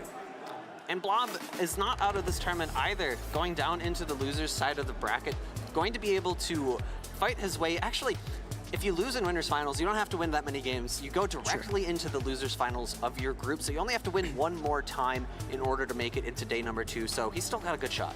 Yeah, exactly right. Well, we still have a lot of gameplay here in Knoxville, including Championship Sunday tomorrow, but I need to ask a quick favor of all you trainers at home. Roll out the red carpet because the king has arrived. King Alexander, who is, I wouldn't say new to the PvP scene, but this is also his 3rd ever tournament. King Alexander having that hard meta team, those top 5 Pokemon. So leading up to this event, it was kind of a last-minute thing for me. I didn't think I was going to be able to make it, so I ended up cramming weeks of preparation into the last 3 days, and I just kept changing my team. I couldn't find anything that was quite working for me, and I realized that I just needed a little bit more safety in my teams, a little more flexibility in my teams, and that really made things so much easier for me and set myself up in the way that I wanted to play the game. King Alexander, they're in the winners finals, which means that they haven't lost a single set of battles. I did a little prep between day 1 and day 2, but really I think coming into it, I felt so good about my day 1 performance. I had run through so many really talented trainers just to make it to that far. So I told myself, all right, we're just going to take this one game at a time. We're going to do what we've been doing well. I was a little worried about Alolan Sandslashes. I had to make some changes to my teams. Particularly, I shifted from Spark Lantern to Water Gun Lantern to give myself kind of a better matchup in that area, just because I was having some trouble against it in scrims, and it paid off huge for me. Yeah, and this Thunderbolt is going to knock out the Shadow Alolan Sandslash. I think my matchup against Mama Climbs was a really difficult one. I think that was back in Winners Round 3. She had been playing amazingly to that point. She was still playing amazingly against me, and we had 2 very close games. And then going into game 3, she had perfect alignment into my team, and it took everything I could possibly do to try and pull that one out. I ended up living with 1 HP, and I don't think I've ever had a closer series than that. First up, we're going to watch King Alexander versus Nighttime Clasher. I think he's got what it takes. But King Alexander also in this winner's side bracket for a reason. My most difficult match of day 2, I'd say it was probably Nighttime Clasher. I think we had a lot of really close battles in that first round. Got it! And Frostlash goes down, Nighttime Clasher tying up the series. But I think part of it was also getting the jitters out from the first battle of the day. King Alexander will move on to the grand finals. So there was a moment where me and SJ were sitting on stage, and I think we both kind of knew what we had in back. I'd been bringing Water Gun Lantern every game. It was good into his team, and I kind of felt like he had the Frostlass. And so I was starting to feel pretty good about my position, and then SJ looked up at me and said, I know what you have in back. And I was like, yeah, I think that's it. And from there, it was just kind of playing it out, and that was it. Now the one link won't matter because the Lickitung has a body slam, and King Alexander will be your Peoria Grand Champion.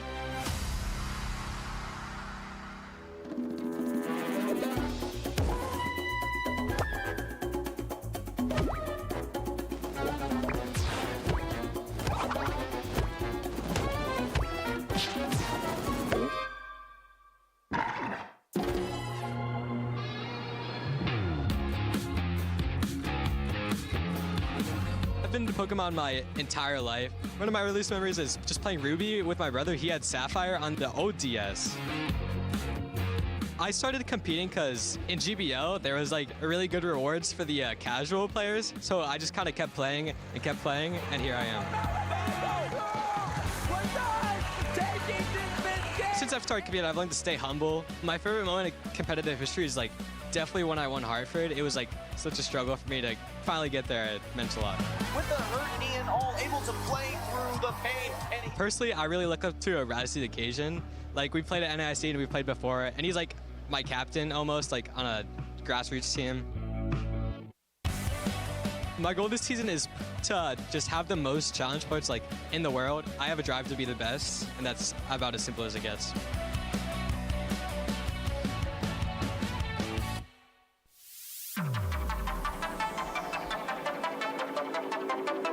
with Dodge looking to be the leader in championship points. Unfortunately, he has been eliminated in this tournament, but we have some other previous regional champions in one that's going to be on stage next. That is Lyle's Jeff trying to climb that leaderboard as well versus Valor-Ash, who's made 2 straight top cut appearances, but he's trying to make his first ever top 8. He made 13 in Charlotte and 9 in San Antonio. And Lyle Jeffs was the winner of Charlotte too, so he's looking for back-to-back championship titles. That would be huge. That would be the first time that would have occurred this season so far around the entire world. And Lyle Jeffs, I heard, is running it all the way back with the same exact team. What a fitting final boss to get into day number 2, right? The previous regional champion playing the same exact team. But remember, this is the same team that Abhinav ran to win his regional as well. So this has won the last 2 regionals in. This is the team everyone's preparing for, right? This is the team, if you're gonna scrim against anything, you have to have a plan versus this team.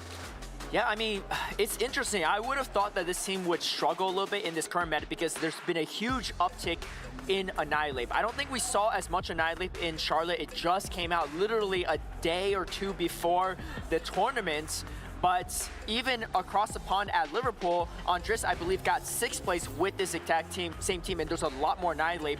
And Lyle Jeffs, undefeated on day number 1 so far with the same team. So clearly, it's still pretty solid. If you don't know what the team is, it's Shadow Gligar, Whiscash, Vigoroth, Chargebug, Lickitung, and Azumarill. And shout out to Wadaj, who was the trainer that almost made this exact team, but Abhinav made a key change of 1 Pokemon to make it this iteration. Of course, Lyle's then took inspiration from Abhinav, and now we are here, and Lyle is trying to win back-to-back regional championships. And how impressive would that be? And of course, on Valor-Ash's side, his signature Pokemon, the Pokemon he's been playing for years, the Talonflame.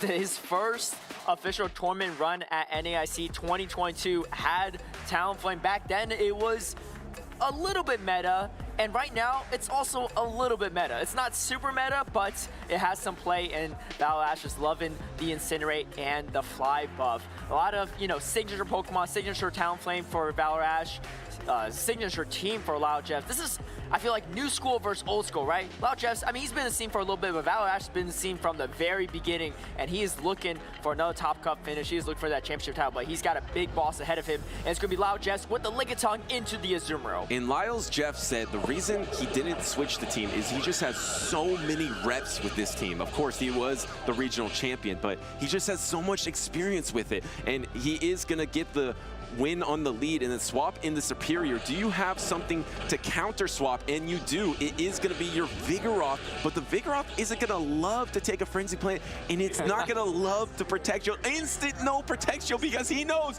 this is a Leaf Tornado superior. He doesn't want to fall for that either, but let's see if we get the attack drop. No attack drop. That's going to be huge for Lyle Jeffs. Do you spend your first shield if you're Valor-Ash? Your ABA weak to that leader. You see him smiling a little bit. He's like, ooh, I am in trouble right now. I really need that attack drop because there's really nothing that beats that Lickitung in the back end. And you see throwing on charge attack priority going in favor of Lickitung. This is putting Valor-Ash in such a tough spot. He's got to commit the shield at this point. He has so much energy. If he no Protect Shields this Leaf Tornado, it can't get any worse for Valor-Ash here. Lyle's Jeff, no Protect Shields on the Leaf Tornado. And can you go 0 for 2 on the debuffs? No, finally does get the debuff here, but at what cost? You gave up 2 Protect Shields to what? Soft win this matchup versus the Vigoroth?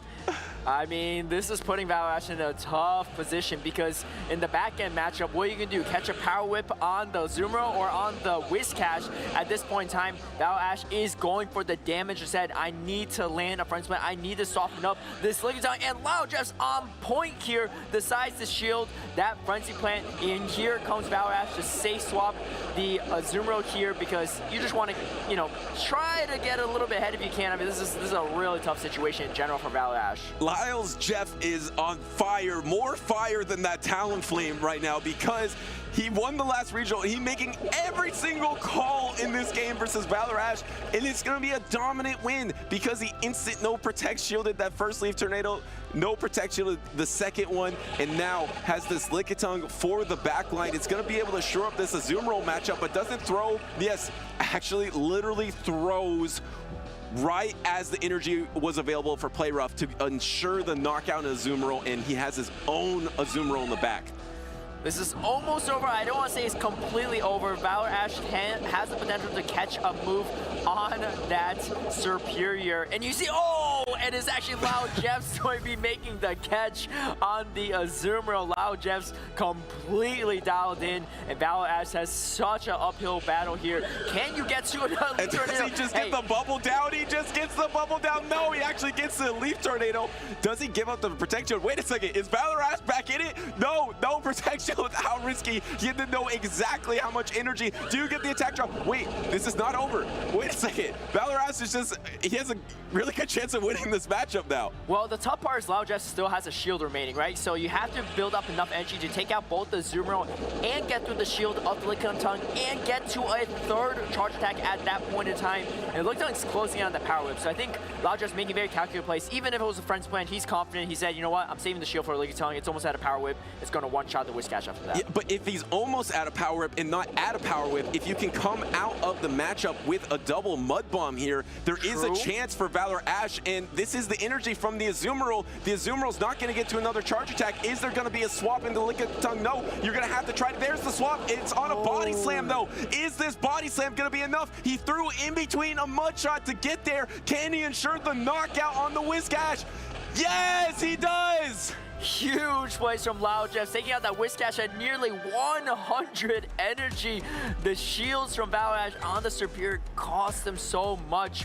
I mean, that's the Leaf Tornado Gambit right there, Butters, right? You live by the debuff and die by a debuff, and in that situation, Valor Ash just could not get the debuff he needed. The charge attack priority as well on that second body slam put him in such a tough position. I mean, that was an uphill battle to begin with, right? Because he ran ABA weak to Lickitung to start things off, swapped to his only real counter for the Lickitung, and then just to kind of mostly lose it with against that matchup against Vigoroth. Yeah, and how about Lyles Jeff after the battle just exhaling? He was so far ahead, but it got so close. Interestingly enough, it got so close because of Leaf Tornado. Leaf Tornado, literally the thing that dug Valor Ash a hole in this game because he was getting maybe a little too greedy, going for those debuffs and trying to get a shield at the same time and whiffing on it. And then in the end, getting the attack drop almost won him that game. It was incredibly close, so I guess it kind of evens out a little bit. Yeah, and this is the flex Loud Jeffs knows this team extremely well and performs with it extremely well as well. I mean, this is the thing, right? If it ain't broke, don't fix it, right? No need to recreate the wheel. Loud Jeffs completely on point in this with this team. Doesn't matter if Annihilate is more popular in the meta, it's still not going to be a problem. And there's no Annihilate on the side of Valor Ash as well. Favorite and lucky charm slash hero and slash everything for Valor Ash is going to be that Talonflame. And I don't know. Do we see the Talonflame come into play now? Talonflame, not terrible into that Lickitung. Yeah, but it is double water on Lyles Jeff's team, so does it have an avenue? Here is the Superior trying to catch one of those water types, but instead it catches the Charger Bug, and you're kind of triple weak to Charger Bug. You don't have an answer. You're not going to swap Azumarill. You're not going to swap Talonflame. What you are going to do is Leaf Tornado, and you threw it before Frenzy Plant Energy, so you couldn't get the debuff in that first game. Can he secure it to keep his winner's side alive? He does! Oh my god. Sometimes Leaf Tornado looks incredible, and other times it looks like it's just doing nothing. I don't know about this situation, but like you said, triple weak to Charge Bug. Talonflame has an okay matchup, but Valor Ash trying to do whatever he can to shore up this matchup to take this Charge Bug off the field so that his back end Pokemon have a little bit of breathing room, but you got that pesky Lickitung in the back, and I really like the place and team composition from Loud Jeffs.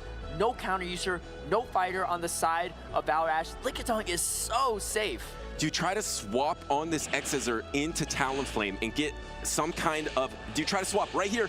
There it is! He tried it, but Lyles Jeff sniffed it out. Didn't throw the charge attack, and now he throws the discharge, and Valor Ash goes for the no protect shield there, and it lands into the Talonflame, and that is terrible for that Talonflame, but at least it did secure a lot of damage, but it's not in range of Lick or anything. Yeah, I actually like the play from Valor Ash. I completely forgot for a second that that Charge Bug was double debuffed on the attack. So the Charge Bug discharge didn't actually do as much as you would think, and at this point in time, I think it was the right call for Valor Ash just to, you know, not shield there and just play it out and see what's in the back. Because if there was a Azumarill in the back, he shielded it and just wasted shield right then and there, right? So now recognized as Lickitung, this is probably his best matchup against a Lickitung at this point in time, wanting to chip it down so that the Azumarill has a little bit of a decent matchup in the back end, and I think he's going to be grateful to see that it's actually and if he can get to this fly, and no, Lyle does cut it off, if you could get to that fly, the thing is, the Azumarill has an okay matchup against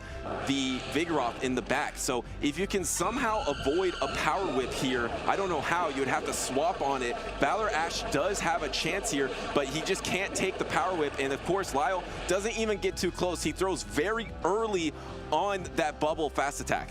And we do see a crucial shield from Valor Ash, a huge shield, because that is going to be doing the most amount of damage out of the remaining attacks, unless the Charge Bug could get to discharge. I don't think that's the case. Loud Jeff's going for this chip damage by Sam, going to be pretty useful for just helping take down this Azumarill. It's definitely not over yet. Valor Ash almost at 100 energy at this point, and has, I don't know. It could be interesting. And does he try to swap in the Charge Bug? Looked like he did reach for that, but he also went for his second counter, so I don't think he could have swapped there. The PolymerUp does land. He has that Charge Bug with some health. So does Valor Ash, but it's trickier if you are Valor Ash because you have that 3-turn fast attack versus the 2-turn fast attack of the Vigoroth, but at least you'll get the Protect Shield with this Ice Beam, but it might come down to the swaps. Yeah, and this is where throwing out optimized timings can be a little bit of a gambit There's a swap combo attack in the Leaf Tornado trying to debuff this Vigoroth, but of course the Vigoroth could swap out into the Charger Bug. Does he swap out instantly? There is no debuff. There comes the swap, but you're just going to get the Volt Switch down. Oh, this is terrible for Valor Ash. You have the discharge. You can see Valor Ash nodding his head, recognizing, man, this is a tough situation. Vigoroth, I believe, has energy as well, and you still have to get through the Charger Bug. I think you probably get at least one more Volt Switch damage through. No Volt Switch at least. But there's double Body Slam or a Rock Slide already available. Here comes the Rock Slide, and Lyles Jeff is going to win 2-0. He was the Charlotte Regional Champion, and now he's on the winner's side of Top Cut here in Knoxville.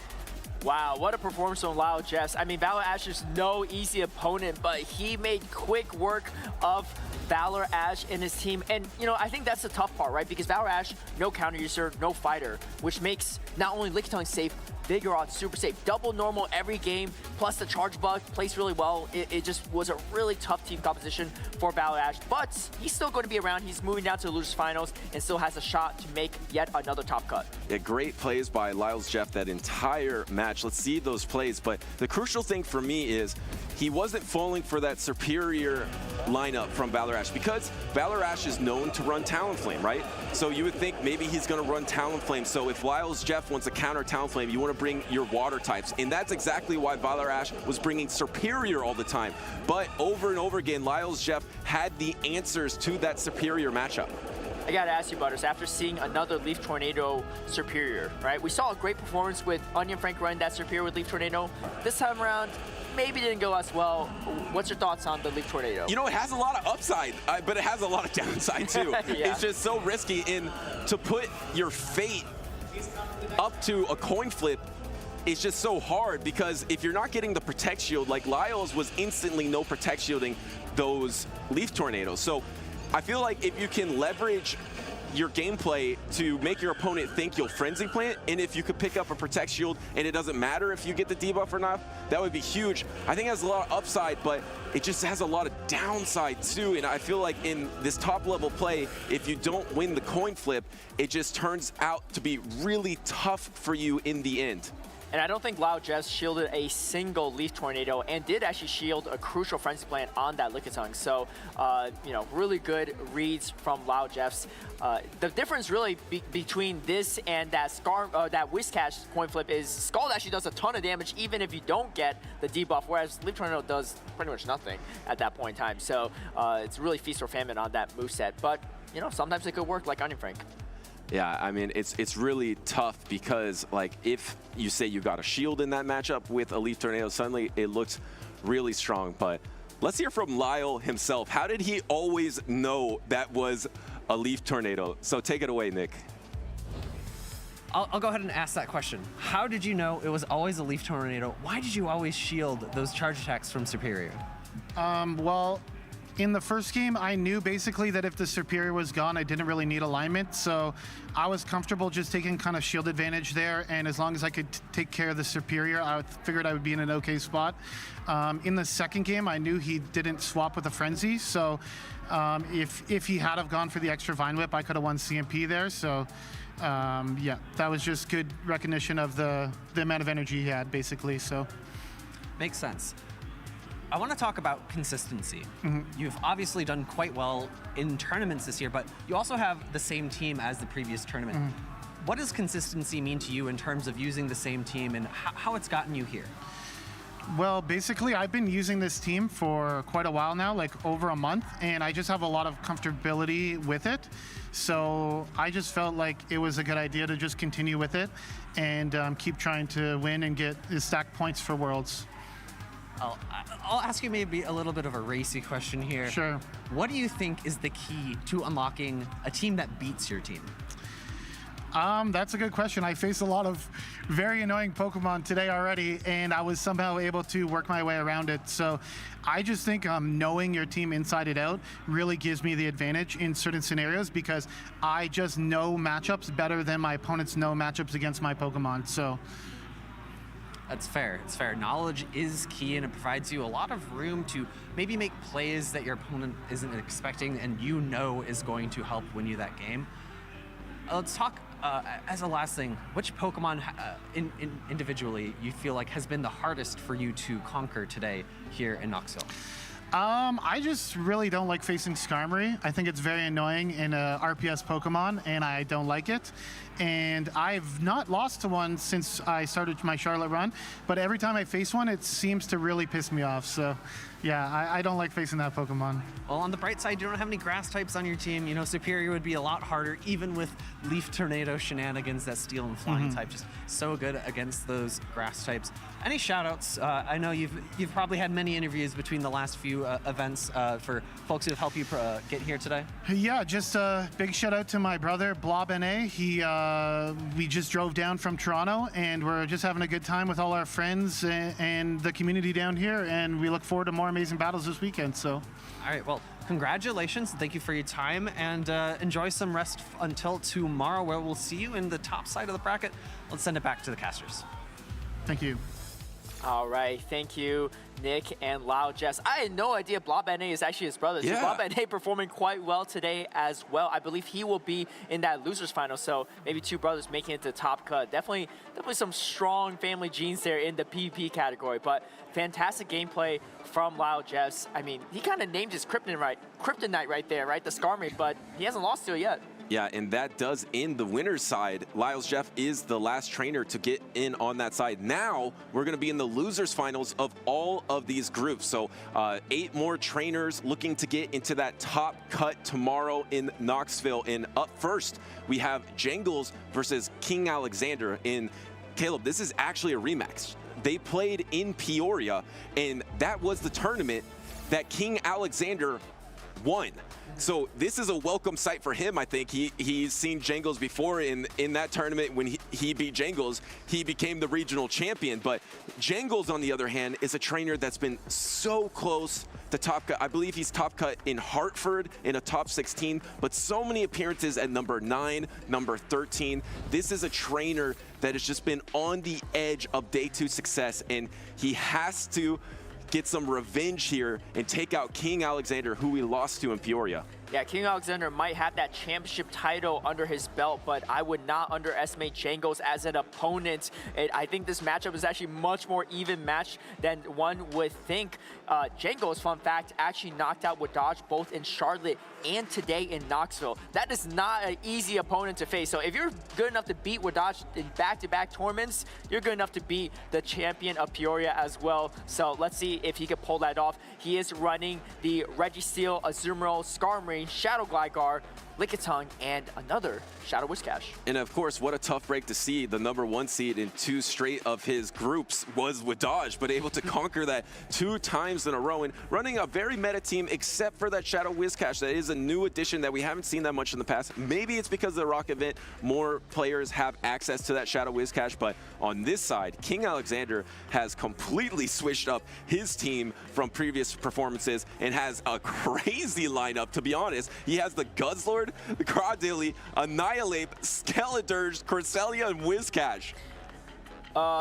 So that Cradilly moveset is very interesting. If it's actually Bullet Punch, whoa, that is going to be kind of wild. I don't think I've ever seen it. I don't even know if it actually learns Bullet Punch. We're going to have to double check that for the actual team sheets. But typically speaking, you are running that Bullet Seed. But Cradilly in general, super off meta.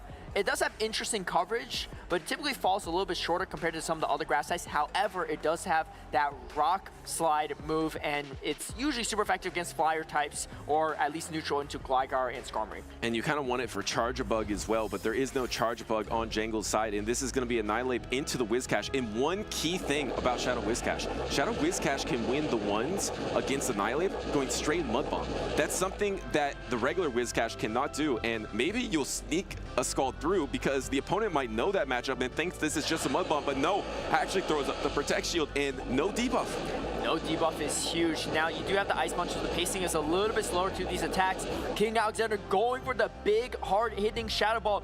Does Jangles sniff this out or not? And does make a last-second shield, a huge shield call from Jangles. And you outpace to the Scald before that next Shadow Ball is available, so I feel like this is almost going to knock out the Annihilate, and the Annihilate is going to give up his last Protect Shield of the game just to keep it healthy, and no attack drop. Once again, tough break, losing 2 coin flips in a row, but did you register Charge Attack priority? I think you registered Charge Attack priority, so if you want to Protect Shield this, you can land the Scald. The real question is, can you hang on after the Scald comes through? I think we saw this earlier in a different matchup, Scald coming through, a Shadow Scald coming through against Annihilate. I think Annihilate might barely hang on. The question is, can you survive the Mud Shot afterward? I don't think so. Let's see. And get the attack fall as well. I don't know if that would have made a difference or not. I think Whiscash still would have won that matchup, and alignment's pretty huge here for...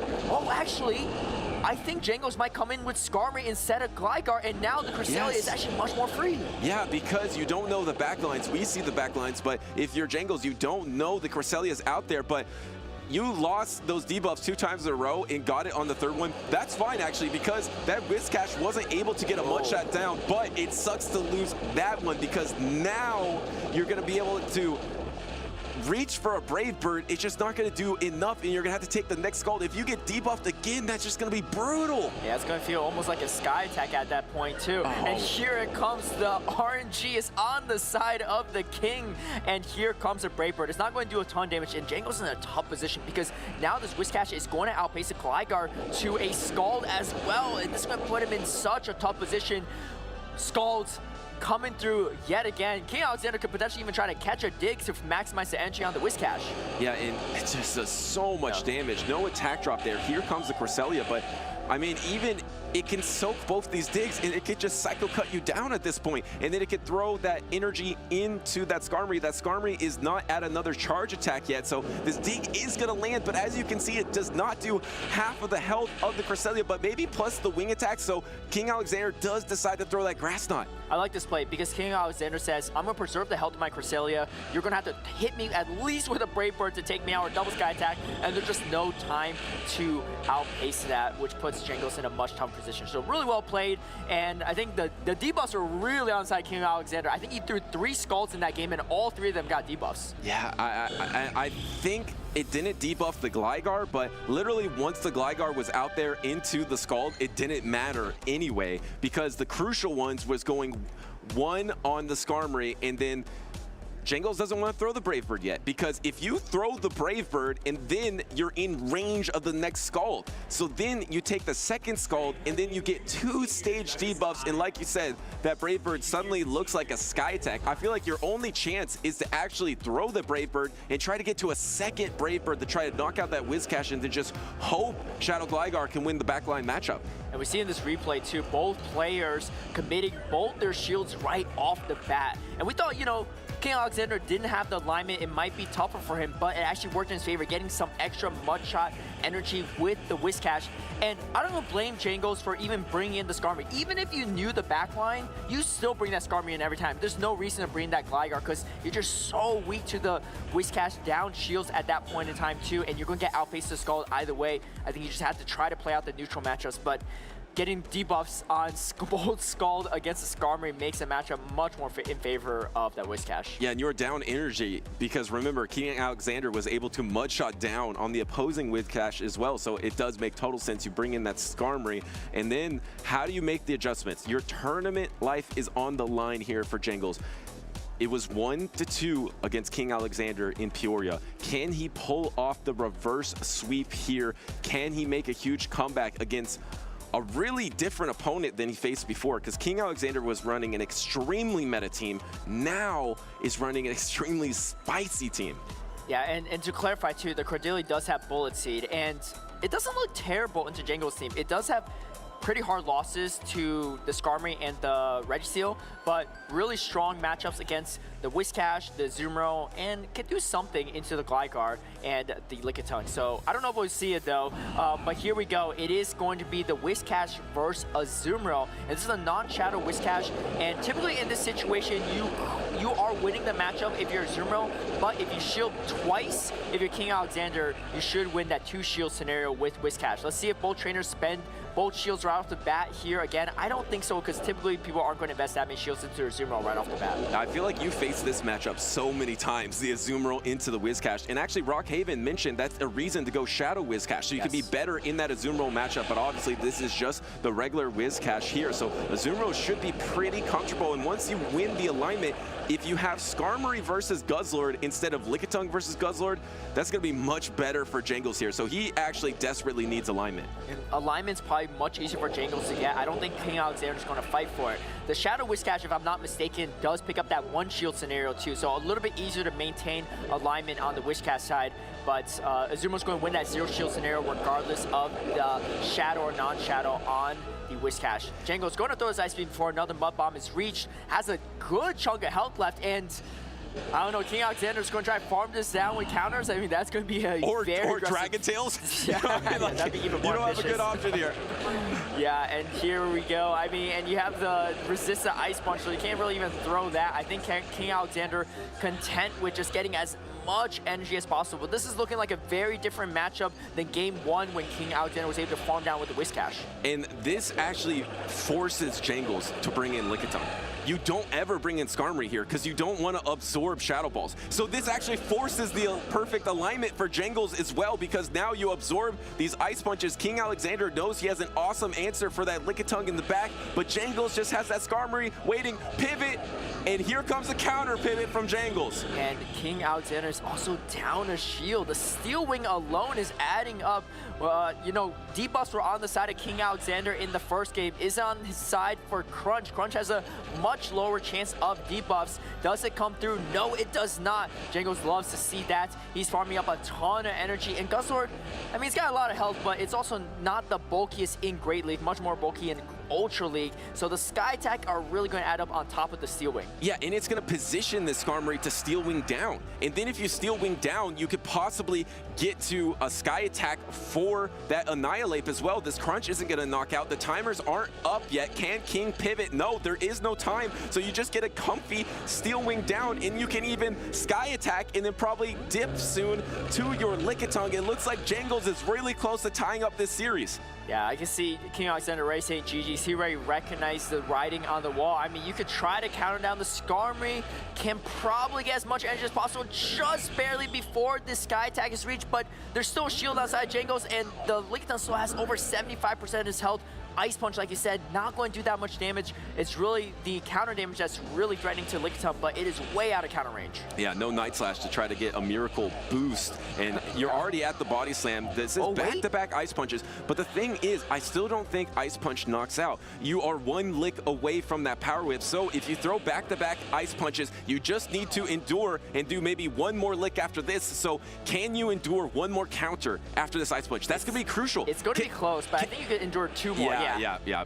And he gets it with one lick. He gets the power whip, and that is going to be a knockout. And suddenly, Jangles is tied 1-1, trying to get his revenge against King Alexander. And King Alexander trying to get back to that top cut. Remember, he was the regional champion in Peoria this season. That back-end matchup was actually a lot closer than I expected, and really great patience from Jangles, right? I think some trainers, maybe less experienced, might panic in that moment, just say, you know what, I'm just gonna throw the body slam and hope that's enough, right? He was confident that he can tank another counter, patiently building up to the power whip to guarantee the knockout. Body slam, don't think it would be enough, and then that's when you really get hit by that final counter. And here we go. It really started off with the Zumo getting so much value, and then, yes, you get the full counter down, but at what cost? Great read from Jangles to bring in the Lickitung into it to absorb all this energy.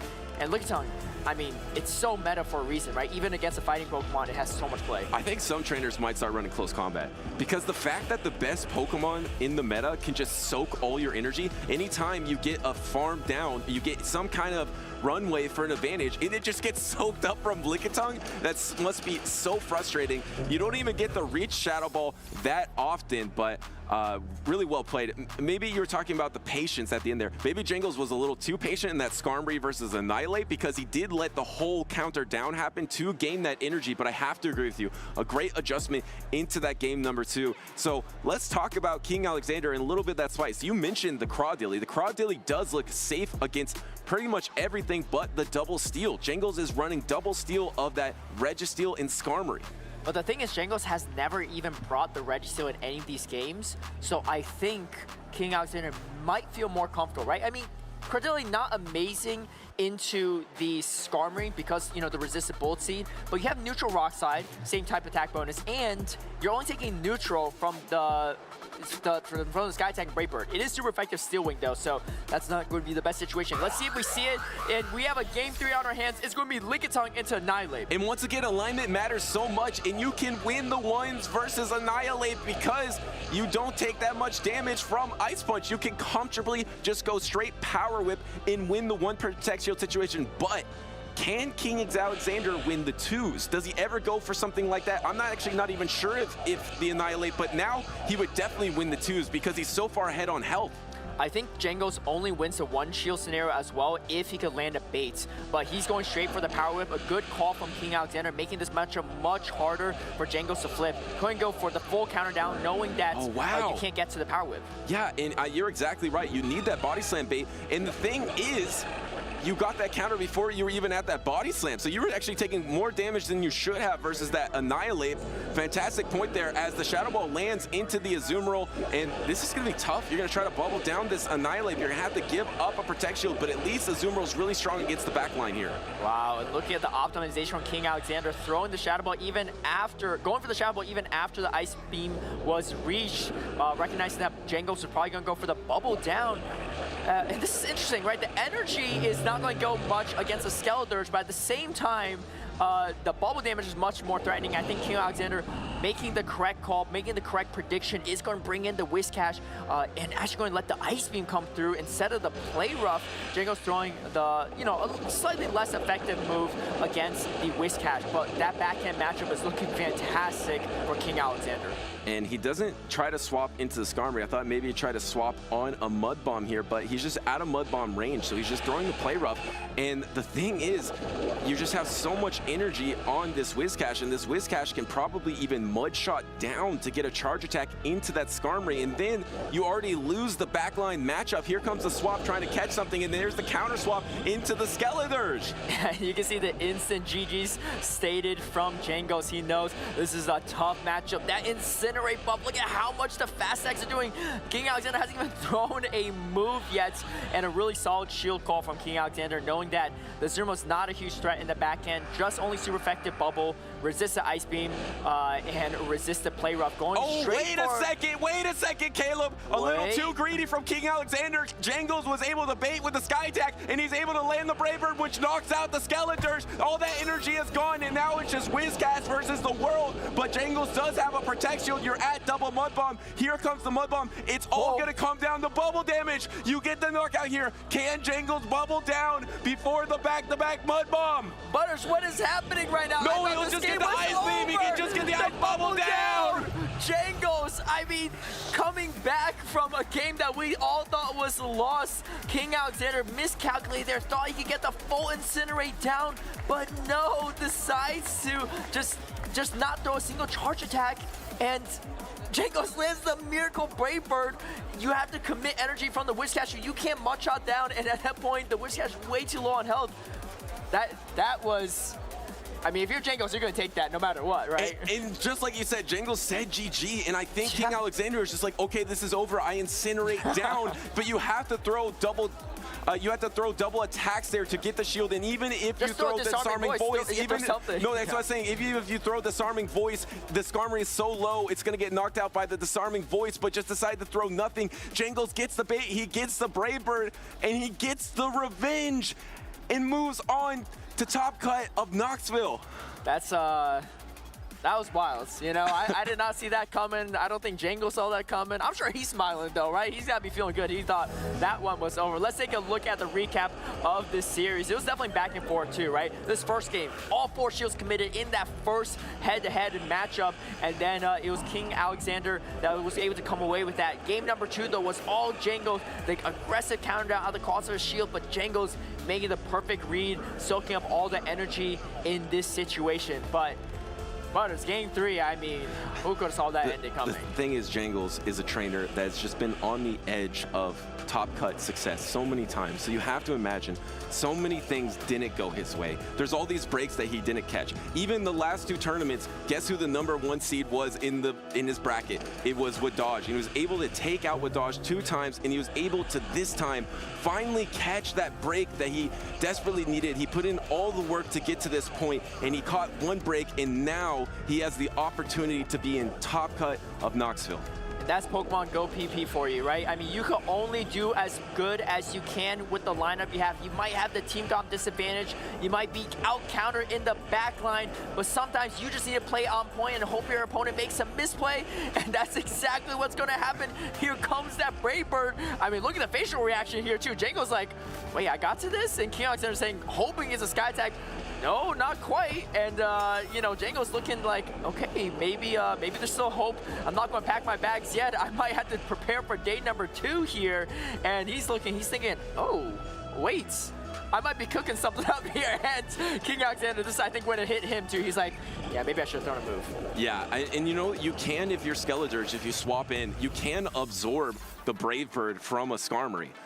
But you can't absorb all the Steel Wing damage after a Protect Shield of the Sky Attack and then absorb the Brave Bird. So tough break for King Alexander, who I mentioned before ran a really hard meta team in Peoria, and this time he tried to spice it up a bit. Maybe that Skeledirge spice failed him at the end a little bit, but that's okay. Another impressive run from King Alexander, but his day in Knoxville is over. Congratulations to Jangles. Yeah, I mean, I think he found the Skeledirge in the right master, just maybe, you know, didn't play it to perfection there, but you know, Jangles not a man of a lot of emotions. I feel like he's got a lot though, so let's hear what Speedy and Jangles have to say.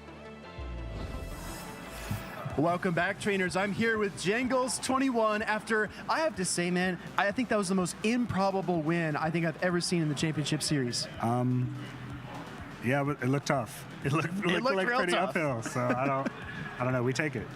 We take those, right? Well, Jangles, you've had a really interesting run through the bracket so far. Talk us through some of the matches. What kind of challenges have you faced so far here in Knoxville? I don't know. I've had some tough team comps that I've played against, and obviously really good players. King Al's an amazing player. I just thought I was done that game, but making a run through losers, I've done it before, sort of.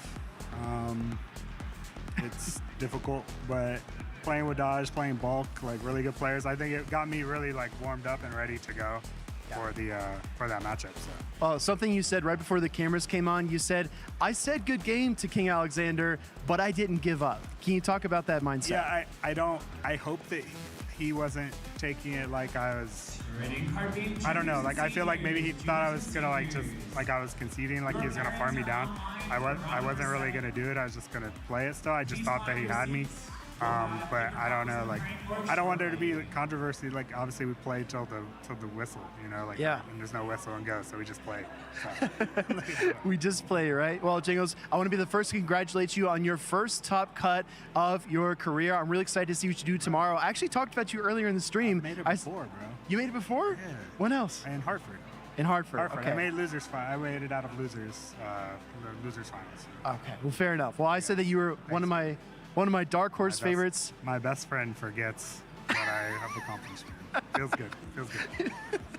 Well, Jangles, congratulations on day 2. I can't wait to see what you do. Any final words before we toss it back? No, just thank you everybody for supporting me and people sending messages in our team Discord and everything. People just being really supportive, showing a lot of support. So I'm very, very appreciative of it all, and let's see what happens tomorrow.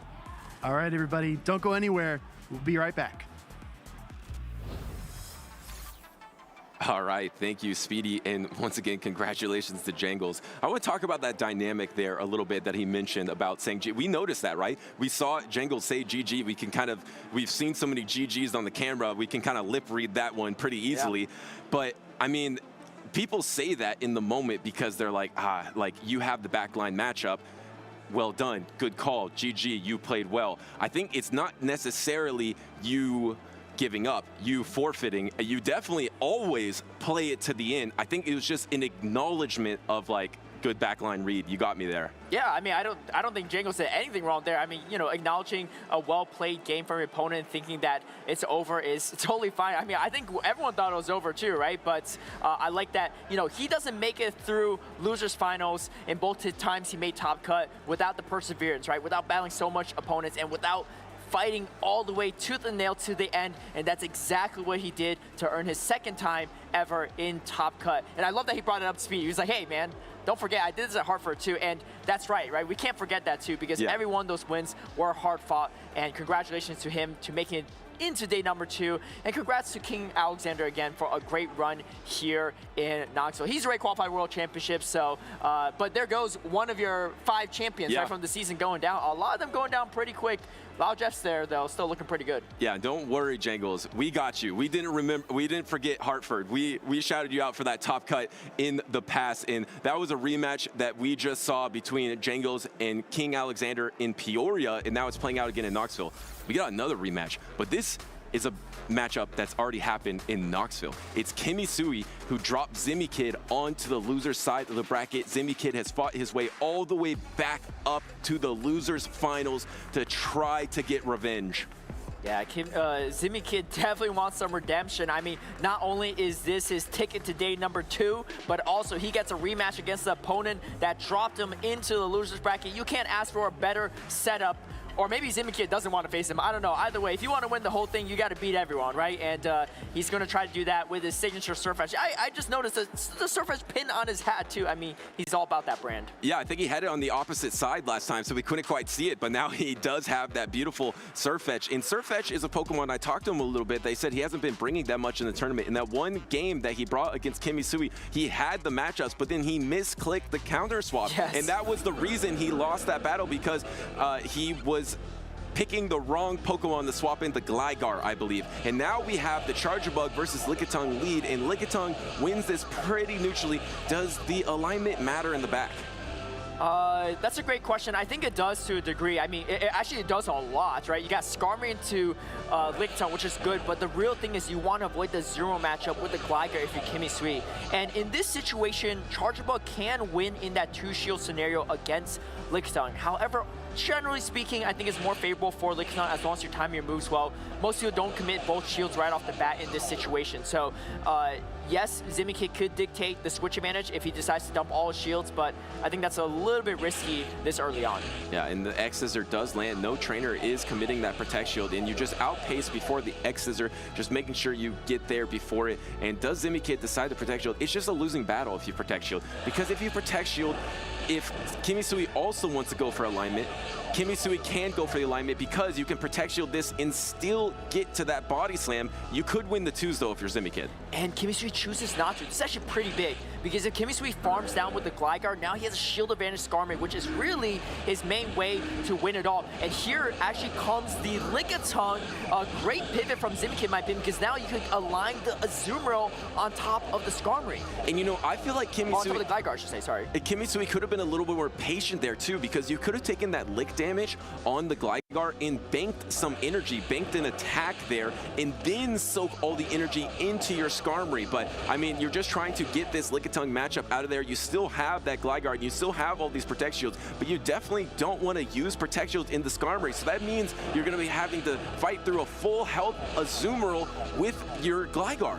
And honestly, Butters, that's not the worst matchup, but especially for the Shadow Gligar. The non-Shadow Gligar might be a different story because the Ice Beam almost one-shots you either way, but you're just not doing as much damage, right? And so here, ZimiKid reaching for another body slam. Do we see a shield from KimmySui? I think he could barely take it, but no, he is going to shield. Maybe want to bank up to 2 Sky attacks before throwing the first one. There was actually a little bit before that even. And the problem here is the Charger Bug can come in and Volt Switch down before you can get to that back-to-back Sky attack. So you have to be really cautious of that. So instant swapping into the Gligar. Now he knows his backline matchup is going to be the Azumarill, and that's really tough because you're going to have to get to multiple digs and going for a huge bait here. Does ZimiKid fall for that aerial ace bait? No! Oh, huge no shield call from ZimiKid. If you're KimmySui, what do you do at this point? Do you double down with the base or do you just go for the dig? You're behind already in a tough matchup. And here's the thing, ZimiKid brought the Azumarill right in, so he actually could still use a Charge Bug to catch a move as well. And he is doubling down here, trying to bait once again with the aerial ace. I think you maybe could go straight. Oh, and no shield once again. That is brutal. But do you just go probably straight aerial ace here? No, throwing on charge attack priority on the dig. If ZimiKid tries to call it again, that's going to be trouble for him. So he does protect shield, and look at that. He protect shields the proper attack.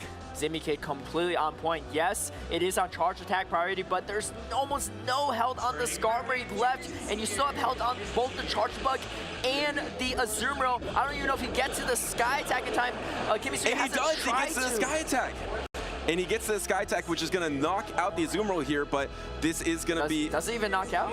Oh, yeah, it almost knocks out the Azumarill here. But I was going to say it doesn't matter because the Charger Bug is in the back and would be able to Volt Switch down, but doesn't even quite secure that knockout there. And ZimiKid is now up 1-0 against KimmySui, and I believe that he went 0-2 against KimmySui earlier on in the day. So well done from ZimiKid to get that series lead so far. And KimmySui, I feel like, had really good backline options, but he was just stuck in that Skarmory versus Lickitung situation. Yeah, I think having to spend that shield in that Skarmory versus Lickitung matchup made it really tough for him because he was just on even shields against Azumarill with the Gligar. If he had a shield advantage, that might be a different story, but on even shields, Azumarill's going to take that matchup every single day. On top of ZimiKid's incredible reads on the baits and the hard-hitting dig, just so dialed in and on point. I mean, ZimiKid's warmed up, right? He's been fighting through his loose bracket just to get to his rematch. He wants it. He needs his victory for redemption for day number 2. He's trying to lock it in here. KimmySui needs to reverse sweep.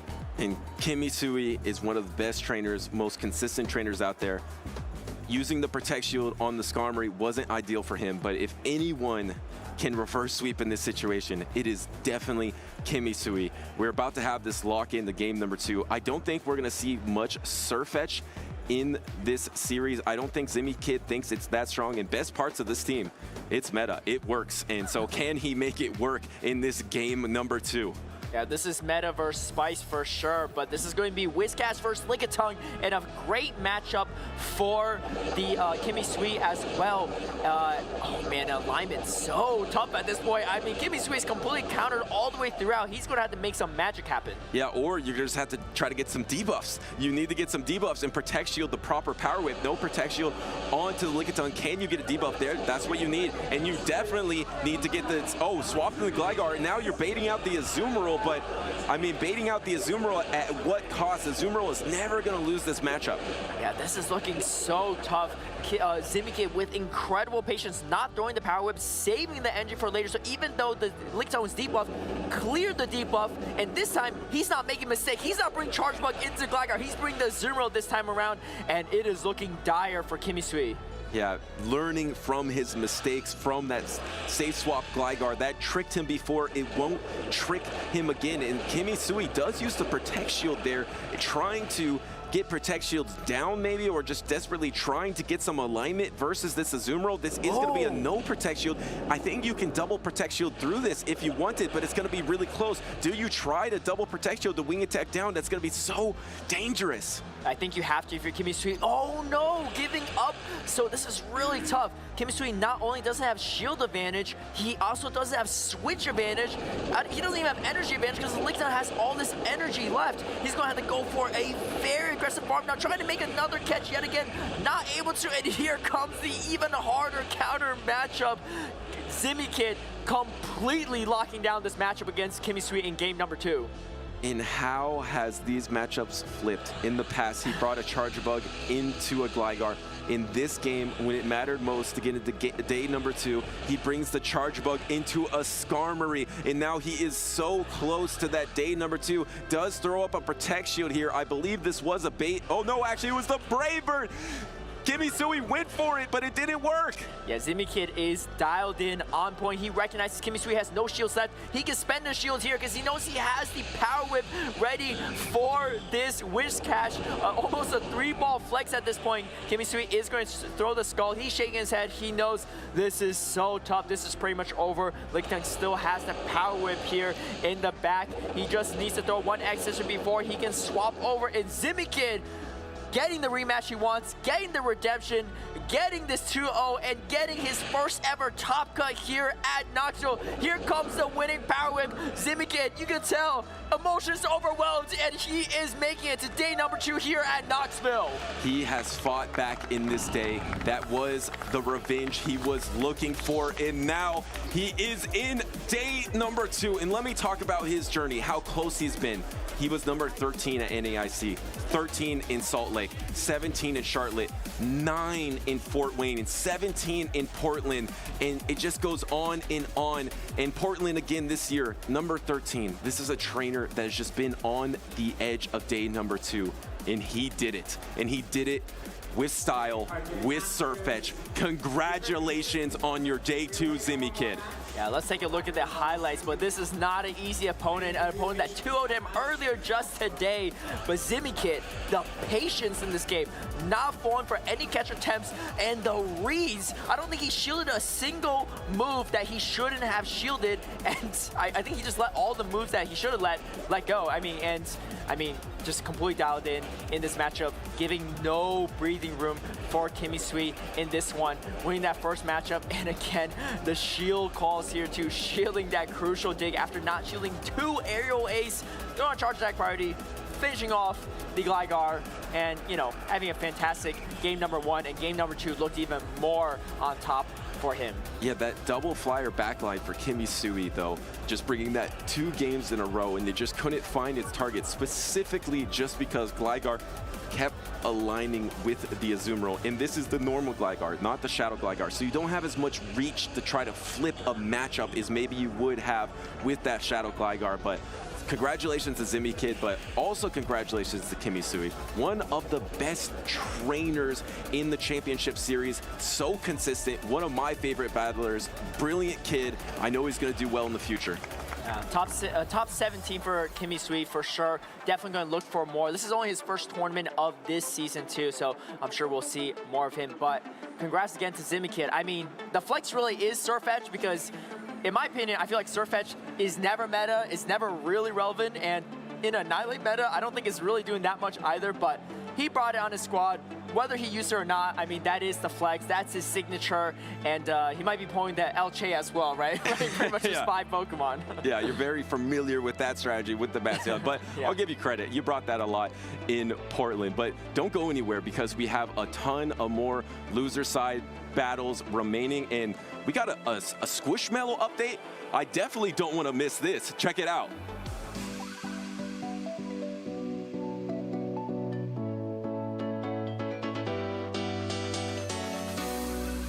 Welcome, Pokemon trainers, to the first ever Pokemon Sweep Run here at the Pokemon Center pop-up store at the North American International Championships in Columbus, Ohio.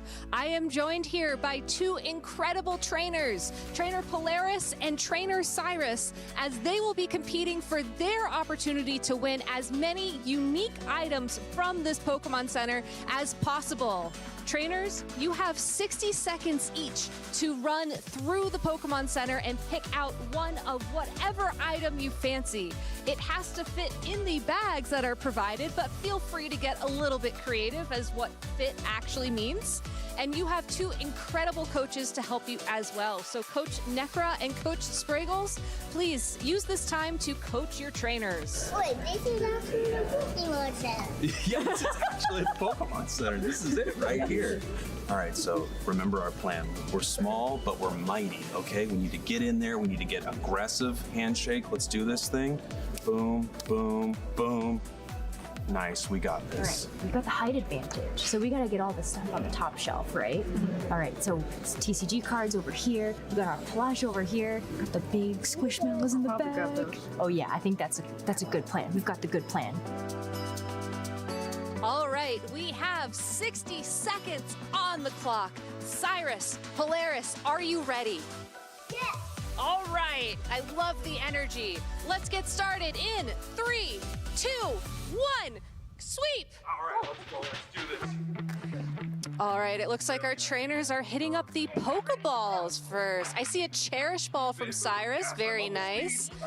Polaris going for the Funko Pops, very, very stylish.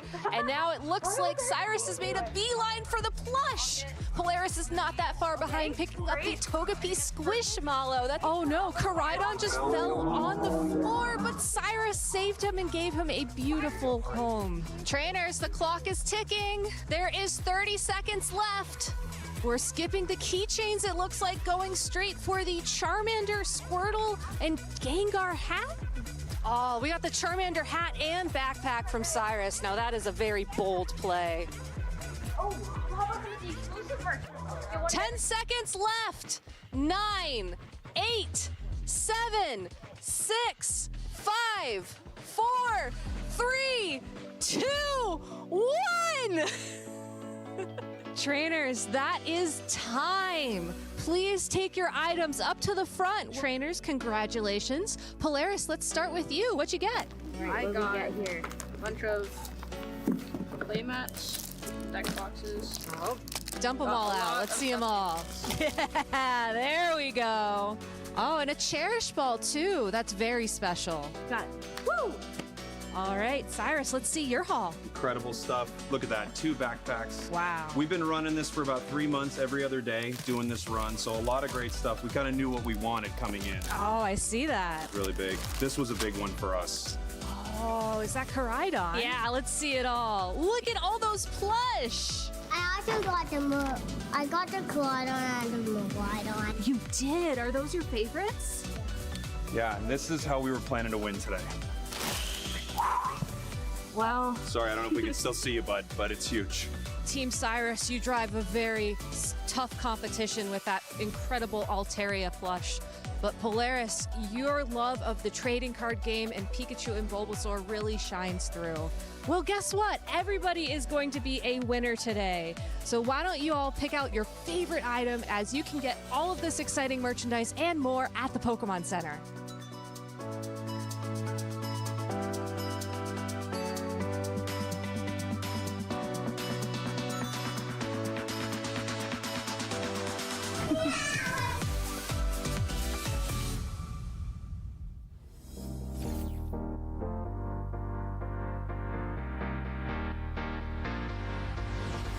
When it comes to team building, I like to build something on my own that I think will beat the meta, and I think it's a couple steps ahead of where the meta is at right now. With the team ability, I am definitely trying to stick with the meta. There are a couple in my team that aren't meta, just so that way I can have that block ability. But I am definitely trying to stay with the meta and learning from the greats, hopefully. When I'm building a deck, I would like to make it spicy, but I definitely consider the meta. So when I was making my Mew deck, I was debating on if I should do like a hybrid between Fusion Strike and Double Turbo. Then I just picked to go with Double Turbo. It's still spicy list though. When I'm building my team, I like to not go by the meta because it makes it harder for people to counter you. I tend to go somewhere on the fun side of the decks. Cloth Electro just happens to be semi-meta, so it's just super exciting, but I go for the fun decks more so the meta decks. The way that I prefer to approach it is to look at the more meta options.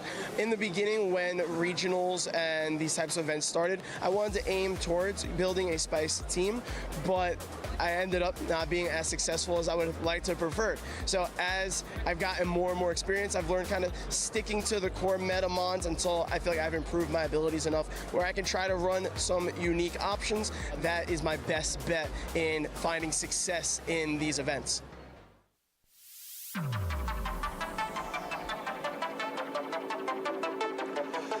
Welcome back, trainers, to Knoxville, Tennessee, the location for our regional championship this weekend. It was a beautiful morning. It's been a great day, and we are heading into the sunset here as multiple trainers are still fighting for that top cut, that top 16, that day 2 invitation.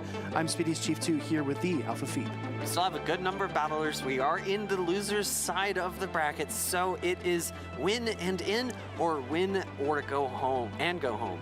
Exactly. Or go home if you want, you know, you have the option. Well, I mean, the easiest thing to do is just win, right? That's what everybody wants to do. That's what everybody aims to do. But unfortunately, only one can progress out of each of these pairs. Like you said, about 6 or so pairs left to go. So it's going to be exciting. If you've been enjoying the coverage so far, make sure to share your posts on social. We'd love to feature them on the stream today or maybe even tomorrow. We want to know what your experience watching has been at home. Speaking of experience, we're going to experience this next set of battles up on stage. The players are ready to get started. On the left, we have Blob NA, and on the right, we have Richie 1409, and we've seen both of these teams before. I'm so excited to see more Guzzlord action, some Skeledirge gaming, 2 Registeals. We're going to be hearing a lot of beeps. 2 Registeals, 2 Cresselias as well as double Whiskashes. So only a few kind of differentiating factors here. We talked about Blob NA's Talonflame kind of differentiating himself from the Skeledirge. We're going to see that in action right now because our trainers have locked in. They're ready to go. They both want to make it to day 2, but only one will rise to the occasion. We're going to see our leads on the field here. Vigoroth versus Cresselia. It's going to be a fighting type into a psychic type, so not a great matchup for Blob here, but because it's not actually a fighting type, it is a pseudo fighter, it's going to be dealing a little bit better than something, say, like Shadow Champ, Metacham, well, Annihilate is probably equivalent given that Annihilate does have access to Ghost type, super effective and charge attacks. Well, Vigoroth does a lot of things decently well, but it does a few things really well. And I think this is one of those decent matchups where Vigoroth can go toe-to-toe with Cresselia, even though the counters are resisted. The Future Sight flips that quite a bit because now if you're Blob NA, you're in the position where you need to start shielding Grass Knots, which always feels bad. Richie, a little bit hesitant on the Grass Knot there, actually triggers the charge type priority tie. Does he fully charge it though after the Body Slam comes through? I think he does because Psycho cutting down a Pokemon is really difficult. If you actually look at the back line for Blob NA, he's actually 3 times weak to Cresselia. Going to probably bring in the Altaria for a fast attack down, and no Moonblast for Richie means that he can only go for that neutral Future Sight. Future Sight gets queued up here by Richie. Cresselia, just a little bit of HP left, so wants to dish as much damage as possible. Blob NA with a shield decision allows it through, taking about 35-40% health away from the Altaria. In comes the Shadow Shiny Gligar, which is quite a flex. Altaria kind of stuttering a little bit there, but wants to get all the energy it can. Here comes Aerial Ace. Aerial Ace coming through, going to do a decent amount of neutral damage in this matchup, and it's actually not just a Shadow Gligar, but a Shadow Shiny Gligar. Bit of an issue there. Altaria switching out a little bit slow. Whizcash not quite able to get those mud shots through. We're seeing another Aerial Ace from Richie. Richie does try to fight back here against the Whiskash on the opposing side of the field. A little bit of a tough situation there for Blob because he's not getting all the energy that he needs. And looks like Whiskash will go for the Skull. But because of the extra wing attacks, this is a dig queued up from Richie. It's going to deal a lot of damage to the Whiskash if it lands. Final Protect Shield gets deployed. It's a great Final Protect Shield from Blob. Scald coming through, going to do super effective damage, but Richie does have 2 shields on his side. That first Protect Shield does get burned here in the latter part of the matchup. No attack drop either, and no switch available to Blob. So he's kind of cornered here. I mean, we haven't even seen a healthy Whiscash from Richie come onto the field. And another charge attack tie here. Dig coming into Blob's Whiscash. Whiscash going to be able to take this, but it's a lot of neutral damage. Scald coming back through. A shield comes up. Richie's going to have a super healthy Gligar at the end of this matchup. Yeah, absolutely. Another Scald, another Shield, and this time the attack doesn't fall again. So 0 for 2 on the Scald debuffs, but Blob knows that he's kind of run out of options. He's got Altaria, he's got the Moonblast, gonna continue fighting here, but we know that that Shadow Shiny Gligar's got a ton of HP, and this Moonblast will not be enough. Yeah, it is very hard hitting, but not enough, and another wing attack coming through. It's going to be the end of that game there. I would have to imagine that the players are probably going to discuss a little bit, maybe talk to the judge if they'd like to see if anything there needs to be talked about in terms of some of the interactions between that Altaria and that Whiscash. Yeah, while we work those things out, I do want to kind of highlight Richie here because Richie's a trainer from Mexico. He's been competing for quite a while. In our first season of the championship series, he actually placed 13th overall at the Mexico City qualifier and then took first in Charlotte the following season. So Richie definitely looking for those breakthrough moments here in Knoxville, but on the other side, Blob, I guess related to a very successful trainer, but hasn't quite found the same success thus far. And I do want to confirm that we are going to be looking into that battle, or not we, but the judges will be looking into that battle to make sure that to determine how impactful those missed dragon breaths were, as well as some of the stuttering that we saw from the Pokemon on Blob's end. I just want to say, I mean, with the Pokemon TCG or the Pokemon VGC, you can kind of see the turns playing out. There's quite a long duration, right, for each trainer to make a decision about what they want to do, choose their abilities or their attacks, etc. I'd say that Pokemon Go is almost the most similar to Pokemon Unite in the fact that every single input is nearly immediate. Those turn cycles in Pokemon Go are just a half second. So if you miss 3 or 4 or 5 half-second Dragon Breaths, that's the difference between a Sky Attack and a Moonblast, and that's a big difference. So let's go ahead and look at the end of that game there. It's going to be that Moonblast coming through, not quite enough damage to pick up the knockout, and we're going to see the wing attack down later.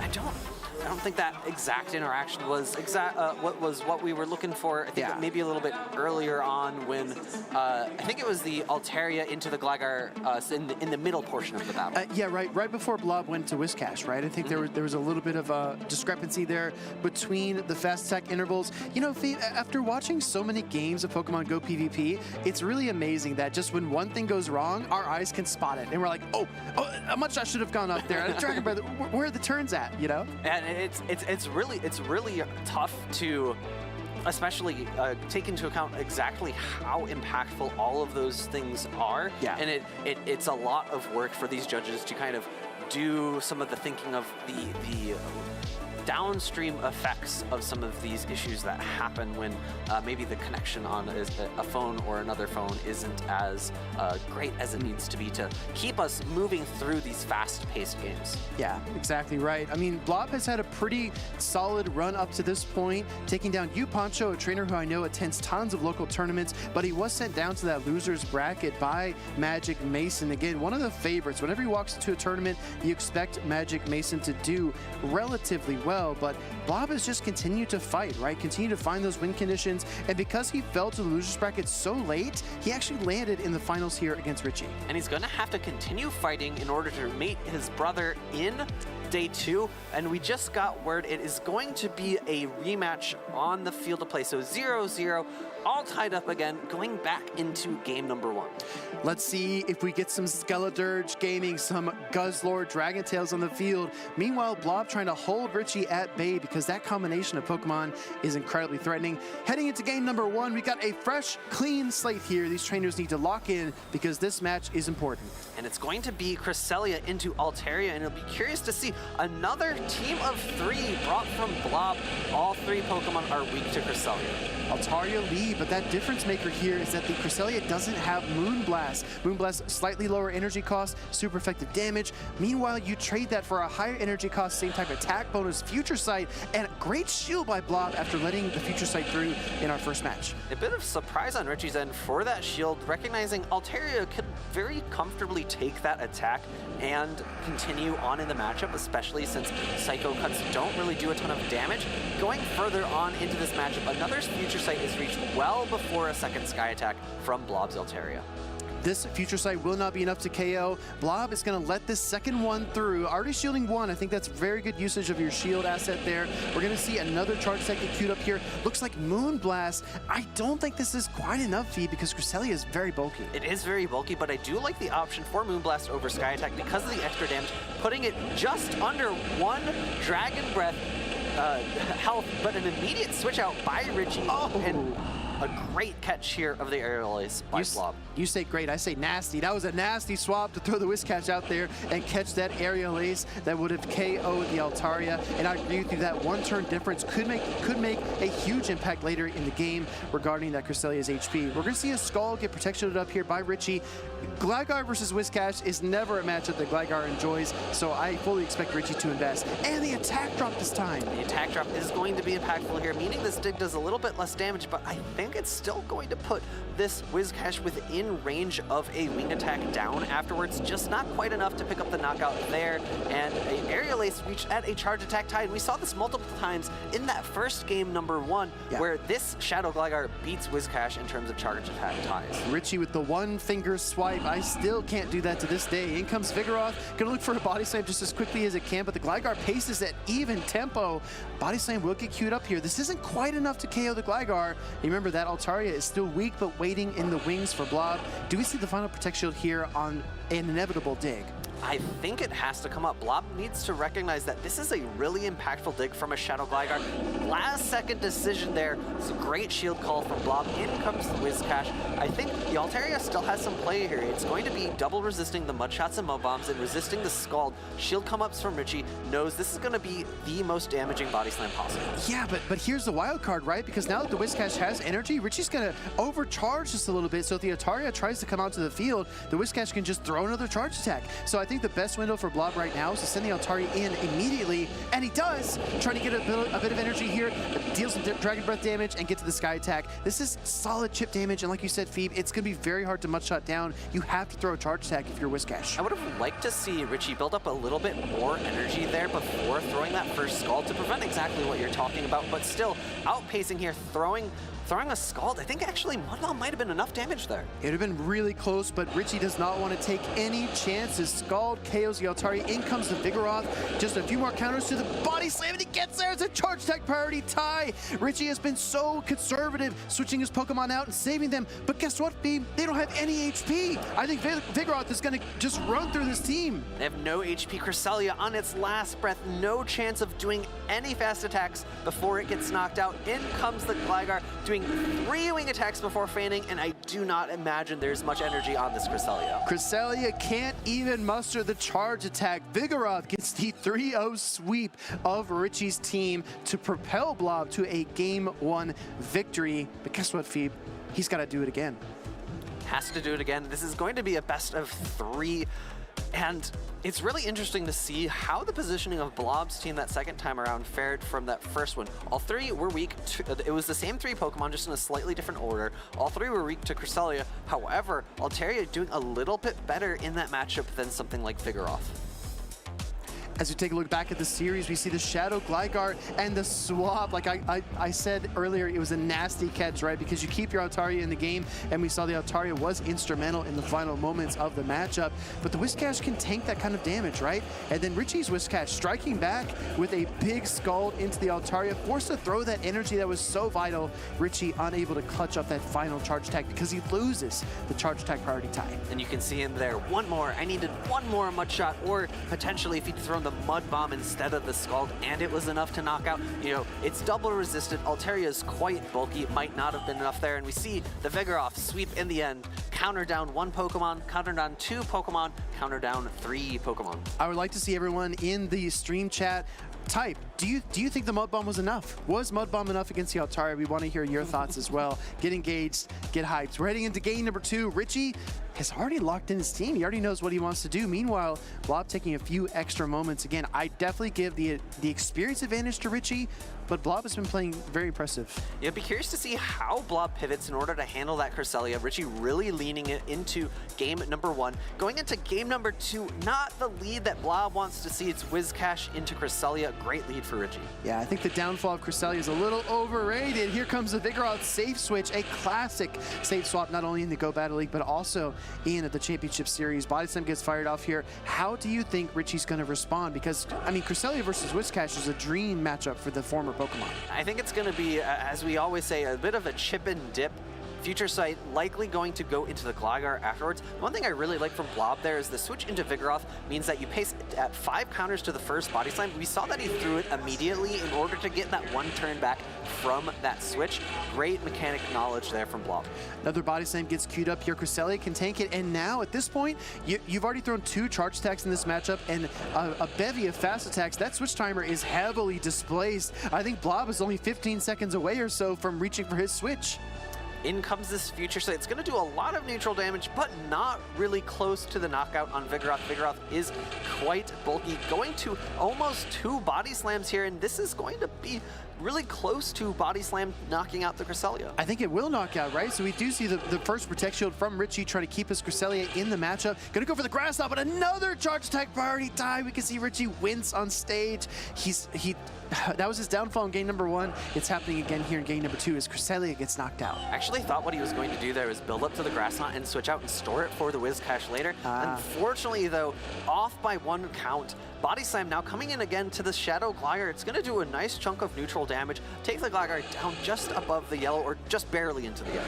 Yeah, I mean, it's just 1 second, right? Phoebe, I can't tell you what I had for lunch yesterday, much less what I could have done 1 second ago, right? Shadow Gligar does get the knockout. In comes the Whiscash. We still have a healthy Whiscash that's not been revealed for Richie, and the Altaria waiting in the wings for Blob. Blob, that Altaria looks quite good. We did not see a pivot for Richie for bringing a Pokemon that does better against it this time around. We're seeing a Scald come through from Blob. Scald's going to do a lot of super effective damage to this Gligar, so no surprise to see the shield come up. Yeah, Scald would have been enough to knock out. Another attack fall occurs, but I still think the dig would be enough. But that also forces Richie to throw the dig and the swap. Blob put Altaria on the map, and Gligar just missed its target. Dig, not very effective, and Blob is flying high. Yeah, Altaria is not anywhere near the ground, so after Gligar came up from the ground from its dig, just not impactful damage there. Double resist, you see, even after an Aerial Ace there, not even into the yellow. A second Aerial Ace coming through. These are debuffed Aerial Aces as well, so surprisingly pulling the shield, but I think Blob recognizes it's got to be the Whiscash in the back. Instant switch out into the Whiscash after the Aerial Ace animation completes. Gonna look for a Scald just immediately, but very clever to throw the Sky Tech before a potential Scald debuff as well. I'm a little surprised to not see the Moonblast come through since it does a little bit more damage and has a chance to debuff the Whiscash. However, this is still a really dominating position for Blob. I was talking earlier about how multiple Scalds, 2 Scalds from Whiscash into something like Shadow Dragonite can threaten a knockout. Not in Altaria. Well, the attack did fall, and Whiscash is pacing to another Scald, but here comes Altaria with the Sky Attack. This is a debuff Sky Attack. I don't think it's quite enough. We're going to see another Scald come here any moment after the Sky Attack connects. Whiscash hangs on, looking for the swap out into the Whiscash, and a Mud Bomb. Charge Attack priority tie again. The 3rd time in the series, Blob has taken the Charge Attack priority tie, and this is going to be the key to victory. Yeah, the Gligar in the back for Richie has no energy. It's going to be a Mud Bomb to knock out. This is double resisted damage, but that Gligar is on its last wings. Not enough to survive after this Mud Bomb. To take down the best trainers, you have to go toe-to-toe, face-to-face, and that's exactly what Blob did here against Richie. 3 Charge Attack priority ties, 3 incredibly important moments in those 2 games, and he's able to get the win from it. And honestly, Richie is no person to joke at. He's a very solid player. He's done very well. He's won a regional in the past. So it's a really solid win from Blob there. Yeah, very, very solid win. Really well played, and I think a lot of the times you expect trainers to perform at their best, you know, their top level all the time, especially if you've seen trainers like Bulk, like Richie come in and win regional championships, but you can't rest on your laurels, right? You have to be at the top of your game to take down some of these players, and it's so exciting to me to see trainers like Blob, trainers that are doing their first tournament like Kayshawn in Charlotte come in and just do really, really well. I mean, those, you know, 2 top cuts and 1 second place finish in the case of Kayshawn. I think it's really good merit towards the Go Battle League in terms of how it prepares you for these tournaments. It really sets you on your basics. You don't have quite as much experience with the Show 6 Pick 3 format, but you get that experience from coming to local events, you get that experience from coming to regional events, and you build that knowledge base up, and you can perform well. And it translates well, right? Well, let's go ahead and take a look back at our highlights. There were some key moments. We talked about the charge attack priority ties quite a bit, but there was so much going on beneath that as well, like this catch onto Whiscash. Yeah, Whiscash very comfortably able to take this damage. Altaria would have been knocked out. Blob saving that Pokemon later to get a large energy advantage because it is able to double resist those mud shots from Whiscash, taking the Scald and freeing up this Vigoroth for a charge attack tie here. Yeah, really tough moments. I'm sure as Richie watches back the stream VOD, he'll say, "Oh, I should have done this, I should have done that." But also, you just have to be honest with yourself and say that Blob played so well, managing his energy, recognizing when to throw his charge attacks on the charge attack priority ties, and it's just really tough to beat a trainer that's at the top of their game like that. Into game number 2 we go. Another unfortunate charge attack tie there. You can see Richie grimacing in pain, knowing, oh, I could have gotten this energy off before. Body Slam able to pick up the knockout and set the tone for the rest of this battle. Shadow Glide Guard versus the Whiscash, and a catch by Blob that set the crowd on fire. This is an insane swap out at the perfect moment, just feeling his way through the matchup, and he cracks the code there against Richie to catch that resisted damage and then win the charge attack priority tie. I mean, heck, why not? Yeah, a swap out, 1 mud shot from each Whiscash into the Mud Bomb to take the first knockout and to then outpace the Gligar in a second Mud Bomb knockout. It's really impressive stuff from Blob there, and we'll have to see how he fares tomorrow in day 2.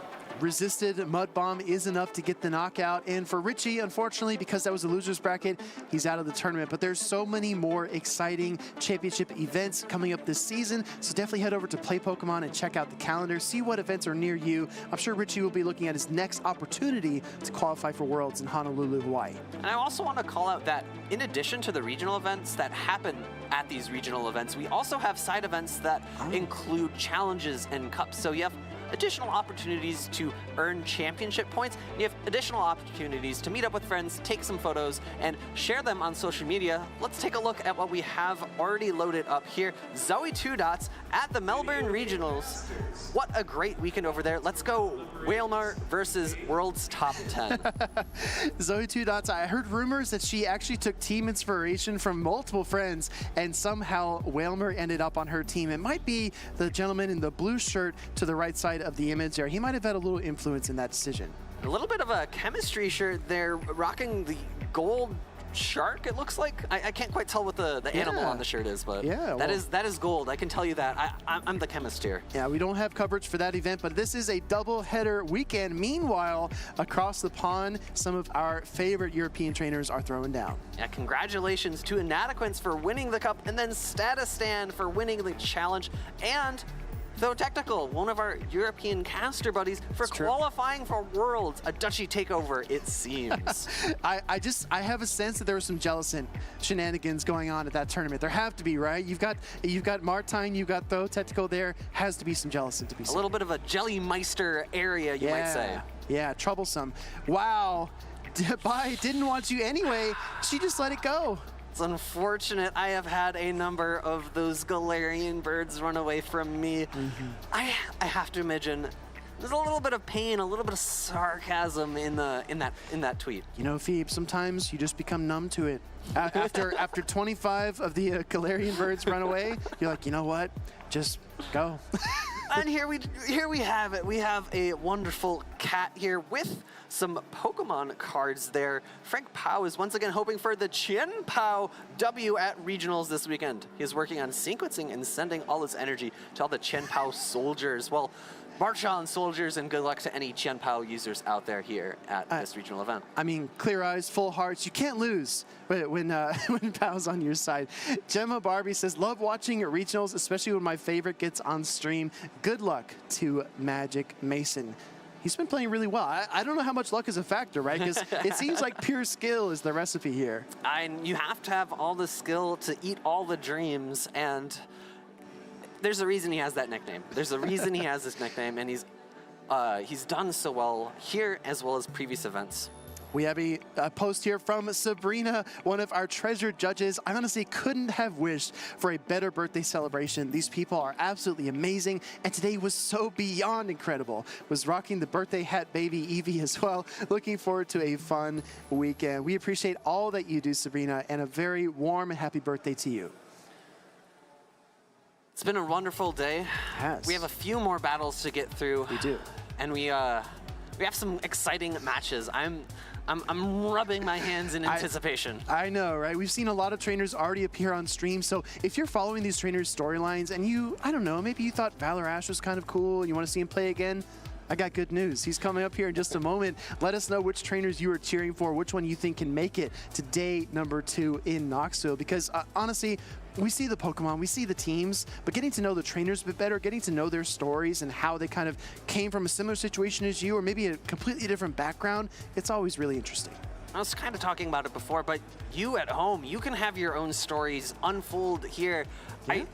I'm such a strong advocate for showing up, for turning out, because I've come to a few events myself, and I always have so much fun. And you hear it from the trainers, you hear it from the staff, you hear it from us on the casting, in the casting booth, that it's such a great experience for everyone here. Yeah, I mean, I thought that Uzuku's story earlier was really instrumental, right? A little bit nervous to go out to the first event, but now that he's gone, he's back and he's performing really well. Let's take a look here. Valor Ash on the left side of the screen versus Ashton-Ash. Lots of Ashes here on the stage, but Talonflame might burn through most of the team here for Ashton-Ash. And through that fire, there's gonna be a question: which Ash rises through the ashes? A bit of a phoenix imagery there for you. There's fire and the flames, right? Let's see what happens, because we have Superior, a pick that I thought would not perform very well, on the cusp of heading into day number 2 in Top Cut. Mason has made Top Cut before with that core of Talonflame and Superior, but he's got to get through Ashton-Ash first. We are locked in and ready. The sun is setting, but the trainers are still battling here in Knoxville. And this is going to be a great lead for Valor Ash. It's Talonflame versus Charjabug, and it's a bit of a interesting spot. I think it would have been an interesting ABA team for Ashton-Ash to bring the Charjabug in the lead and have the Shadow Alolan Sandslash in the back. However, it's not there at all in this game. Going straight for the fly. How do you feel about that charge attack? I would expect the flame charge, right? I would have expected the flame charge too. I think it would have been enough to knock out as well, and ramping up these Incinerates would have been really impactful. Out comes a Discharge from Charjabug. I think it's going to outpace to this next one. Really simple timing at this point for Ashton-Ash. Now Valor Ash has a decision to make. Do I want switch advantage or to go down two shields? Hey, I mean, Talonflame is a similar principle to Charizard, right? You want to give that Pokemon your Protect Shields because it's such a high octane offensive capability. We're going to see the fly land into the Mantine. This is definitely not something that the Talonflame wants to see, so it immediately switches out and heads into Lickitung. But this is great news because Valor Ash is actually ABA weak to the Mantine, right? Talonflame lead, Shadow Gligar in the back. He is more than happy to put his Lickitung onto this matchup. And we're seeing a bit of a position where it would have actually been more beneficial for Valor Ash to throw that Flame Charge first, because it would then have been a boosted fly into this Mantine. Mantine would have been even lower. Ashton-Ash throwing the Aerial Ace, chipping away at this really bulky Lickitung. It is the Aerial Ace and Ice Beam moveset, so no debuffing potential here against Lickitung. Great awareness of the charge attack intervals as Valor Ash reaches for the Body Slam against the Mantine. Will get the knockout here. Ashton-Ash going to save that Protect Shield resource. Has the Lickitung in the back as essentially the final Pokemon because Charjabug is very weak. In comes Lickitung, and it's not going to be able to even remotely closely lick down Valor Ash's Lickitung. Ashton-Ash will need to throw a Body Slam to secure the knockout. However, we're seeing, although there's a shield on Ashton-Ash's side, there is so much health left on Valor Ash's Pokemon.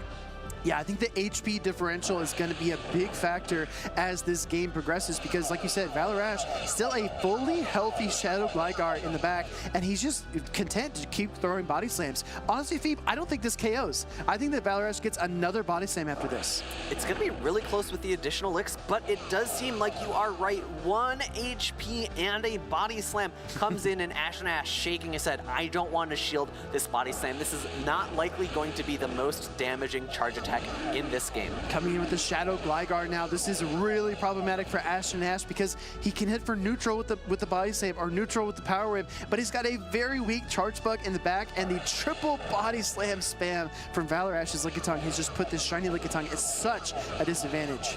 Reaching for the power whip now, body slam would have not been enough to knock out. The question is, will this extra damage from going for power whip be enough to knock out the Shadow Gligar? It's not. In comes Charge Bug, a last attempt. I suspect we see the Protect Shield here. This is the last shot that Ash has, but I don't think the Volt Switch is enough, Fee, because it's just not going to do enough damage. It's only neutral. In comes a second charge attack from the Gligar. Yeah, really great energy management there from Valor Ash. Going for the back-to-back aerial aces. Volt Switch damage, not quite enough to knock out. In comes the Lickitung again, but too much health left. I think Valor Ash also had a Lickitung in the back with a little bit of HP. Excuse me, I made a mistake earlier. It's single resisted, right? Because ground double resists electric, so. Yeah, I didn't even catch you. I caught myself. Oh. All right. I can't let things like that slide, all right? We have to be on point. Heading into this game at number 2, Valor Ash running the Talonflame and Gligar double flying team. Double weak to Mantine. Very risky play, if I'm being honest, because as we look at Valor Ash's team, I do think the Mantine has a ton of play. Do we see a pivot more towards Azumarill, more towards Lickitung in this game number 2? I think it would be smart. Those are the safest Pokemon in the meta, I feel like. And with the team composition that Ash has, he doesn't really have any hard answers to Lickitung. He doesn't really have any hard answers to Azumarill. Of course, there's Charjabug, right? Charjabug is going to be able to do super effective damage with all of its electric type attacks, but Azumarill up energy to Play Roughs does start to threaten a Charjabug. And the more I look at these teams, the more I'm kind of shocked that we didn't see Azumarill from Valor Ash in game number 1. So I would be really surprised to not see it in game number 2. But again, a lot of these obvious picks, the other trainer can see it too. They can see your team, they can see your movesets, they know exactly what's good against their own team. Heading to game number 2, this is a lead. Valor Ash takes to the skies, and Talonflame loves to see the Sand Slash. 2 water types in the back though for Ash and is able to pivot now into Mantine. A quick pivot out into the Lickitung, but if we look at the back, Valor Ash ran a very similar line, ABA weak to water types. Yeah, but he's able to catch the Mantine for the second game in a row on the safe swap as he's able to line up his Lickitung against it. I think Valor Ash wants to maintain switch advantage, but as this Mantine gets lower, I don't know, could we see a point where Valor Ash just stops shielding and incinerates down with Talonflame? I think that's a possibility, but it would be a little bit detrimental. Of course, we don't have water type coverage from this Mantine, but losing switch advantage when you have a Powder Snow Alolan Sand Slash up against your potential Shadow Gligar, that's such a risky decision to make, to forego switch advantage and go for energy advantage on Talonflame. Wow, we'll see what these trainers decide to do. First, Protect Shield burn by Ash to protect his Mantine. In comes the Ice Beam from the Mantine into the Lickitung. This would not be quite enough to KO, but the safe Protect Shield comes up anyway. Valor Ash knows he can get to another body slam, but can he do it in time? Aerial Ace gets queued up, but it's not there yet, and Mason gets the lick down. That is a very unfortunate lick down there just as that Aerial Ace was reached. Maybe double Aerial Ace would have been enough to knock out with the additional wing attack damage. In comes Body Slam. Both charge attacks from Lickitung are resisted here. We're going to see a massive farm down from this Alolan Sand Slash, but it is ice type damage into a flying type. However, that flying type is also a fire type, so it neutralizes the potency of these ice punches. It does quite a bit, but I think the Incinerate is still worrisome. We might see 1 Powder Snow in a swap.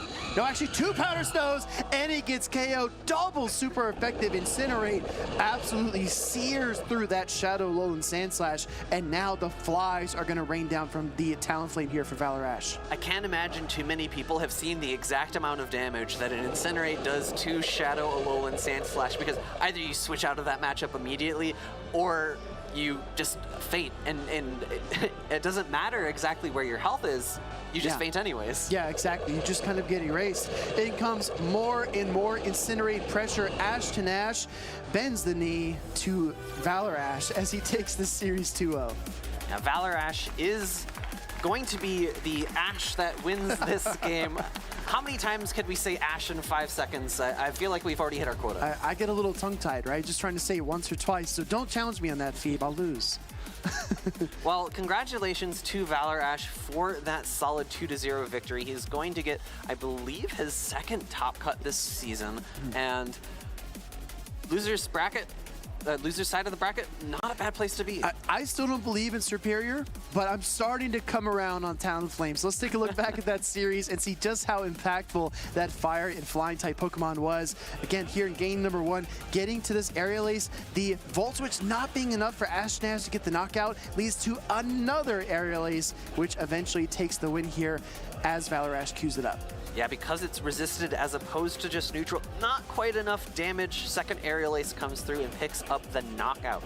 Transitioning into, actually, not quite into game number 2, there's still like a ton left. Just wrapping up that game number 1, but heading into game number 2, Ashton Ash's Mantine was good, but it wasn't quite enough. Let me bring another water type, and even in the face of double water, Valor-Ash brings a fire and a ground flying type and is able to win the match.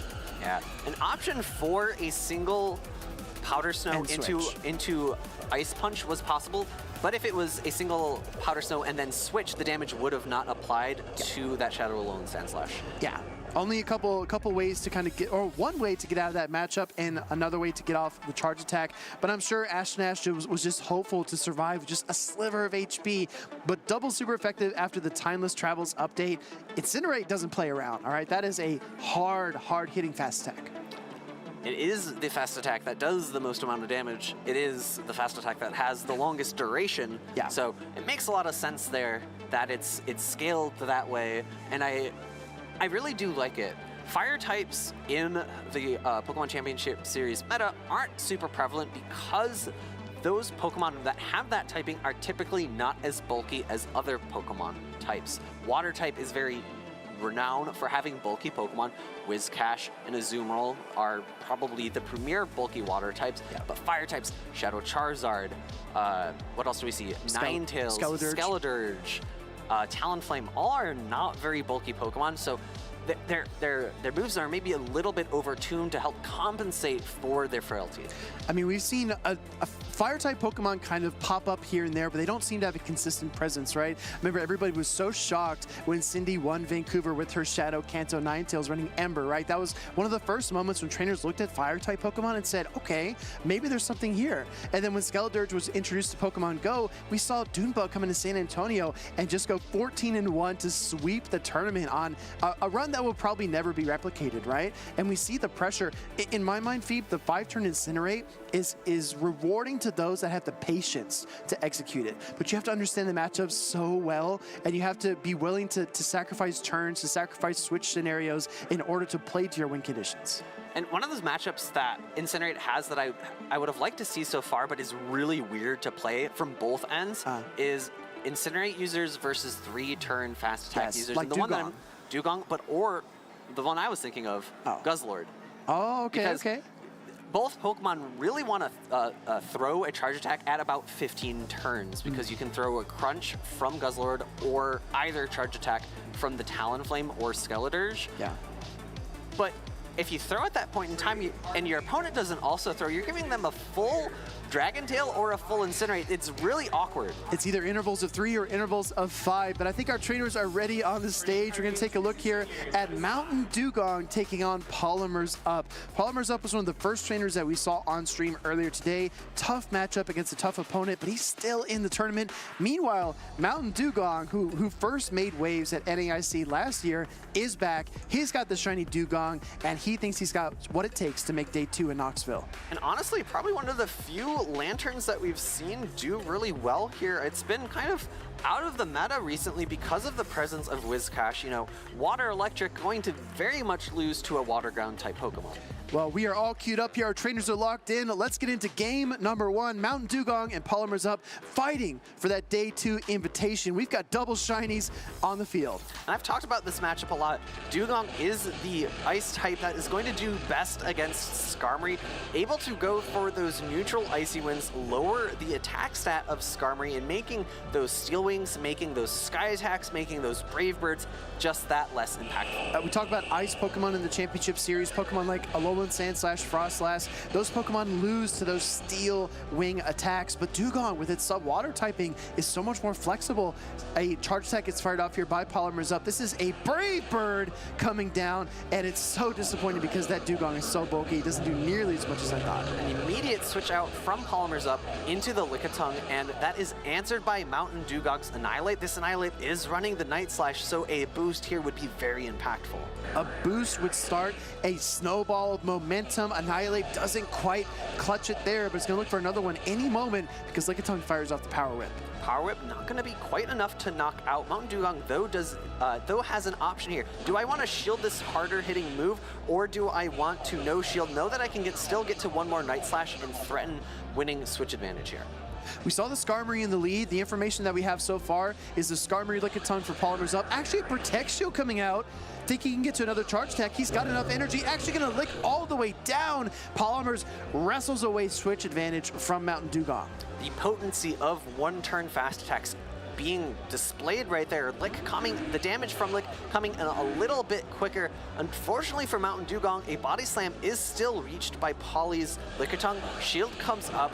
It is not the maybe power up he was expecting based on his head not there. Yeah, well, I think he wanted the Power Whip, like you said, right? But he pulled the trigger on the Body Slam, still made an impact in this matchup. Skarmory comes in. This is traditionally one of the toughest matchups for Shadow Gligar to get through. Your wing attacks are resisted, your aerial aces are resisted, your dig doesn't do much damage at all, but you really don't have any other options. I think if the Gligar can get through this matchup, it will really appreciate the Annihilate in the back, but it's got to get past Skarmory first. Dig coming through now. Poly does have a decision to make. Does he want to shield this or save shields for Annihilate? Shield goes through. That would have been a single effective dig, or a single resisted dig there. Does he hang on? Dig from MountainDugong trying to take this Skarmory out of the sky. He does with just, oh my gosh, he fainted. I thought he hung out with 1 HP. We're going to see Annihilate come in here, reach for a Night Slash, but that's not going to be enough. Night Slash not enough. Poly recognizing this. Aerial Ace coming through. This is not going to be enough to knock out either. We're going to have to see Poly build up extra energy, but he is so low on health already. Throwing the Night Slash now instead of going for the charge attack tie after a little bit more counter damage might be close to knocking out. Not quite. It's not quite, and those counters are resisted. Wing attack super effective, and MountainDugong is able to take game 1. That first dig from the Gligar being shielded, the second one enough to knock out. It had me full Phoebe. I thought the Skarmory had 1 HP remaining, but it did not. MountainDugong takes game 1. That Shadow variant for MountainDugong coming into effect, that extra 20% damage, meaning that single resisted dig was able to pick up that knockout, and Skarmory's Steel typing coming to hurt it there at the end of game number 1. At the beginning, we saw a Brave Bird thrown immediately, no shielded, and a switch out by Poly into the Lickitung. This was an interesting play as well because you bring in the Annihilate, and we do see the Protect Shield on Lickitung as Polymers looks for a full lick down, which he just is able to get by 1 counter. Wishes he had the Power Whip right there. I'll tell you what though, Phoebe, if you land the Power Whip against the Gligar, it makes this matchup a lot closer, and I think the Night Slash would have won him the game. And Night Slash coming through, not enough damage. Power Whip definitely would have been more than that damage differential there, especially after that final counter. And a really tight game there for both MountainDugong and Poly. We'll have to see how they pivot into this final game. Gligar really influential there for MountainDugong. It could be final, right? Unless Polymers wins game 2, we could head to a game number 3. But MountainDugong wants this to be the final game, right? MountainDugong wants to get the win and punch his ticket to day number 2. So we'll see what these trainers decide to do. I agree with you, though. I think that heading into game number 2, seeing how these trainers adjust, what they pivot out to, is going to be really instrumental. The Gligar was very strong for MountainDugong there. And if you look at the team for Polymers, he's got Skarmory, he's got Dugong, 2 of the hardest answers to that Pokemon, and MountainDugong still brought the Gligar. Just goes to show the team building composition from these trainers.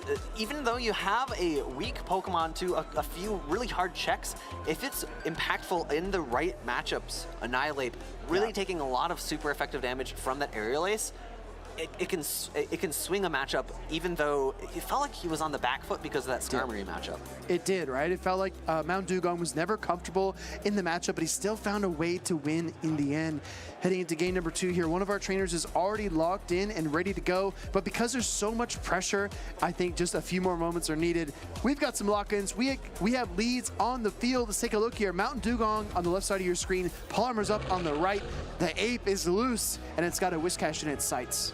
It is angry and ready to fight. It has access to Night Slash. Will it go for that bait, or will he go straight Shadow Ball? Mud Bomb going through from Poly. Interesting bait here. I think I would have preferred straight Scald, but does still pick up the shield for MountainDugong. We saw lots of Mud Bombs being thrown by Nighttime Clasher in the grand finals in Liverpool. I do think it is a viable strategy, but the Shadow Ball getting queued up, a huge call by Polymers, and he makes the right decision with the Protect Shield.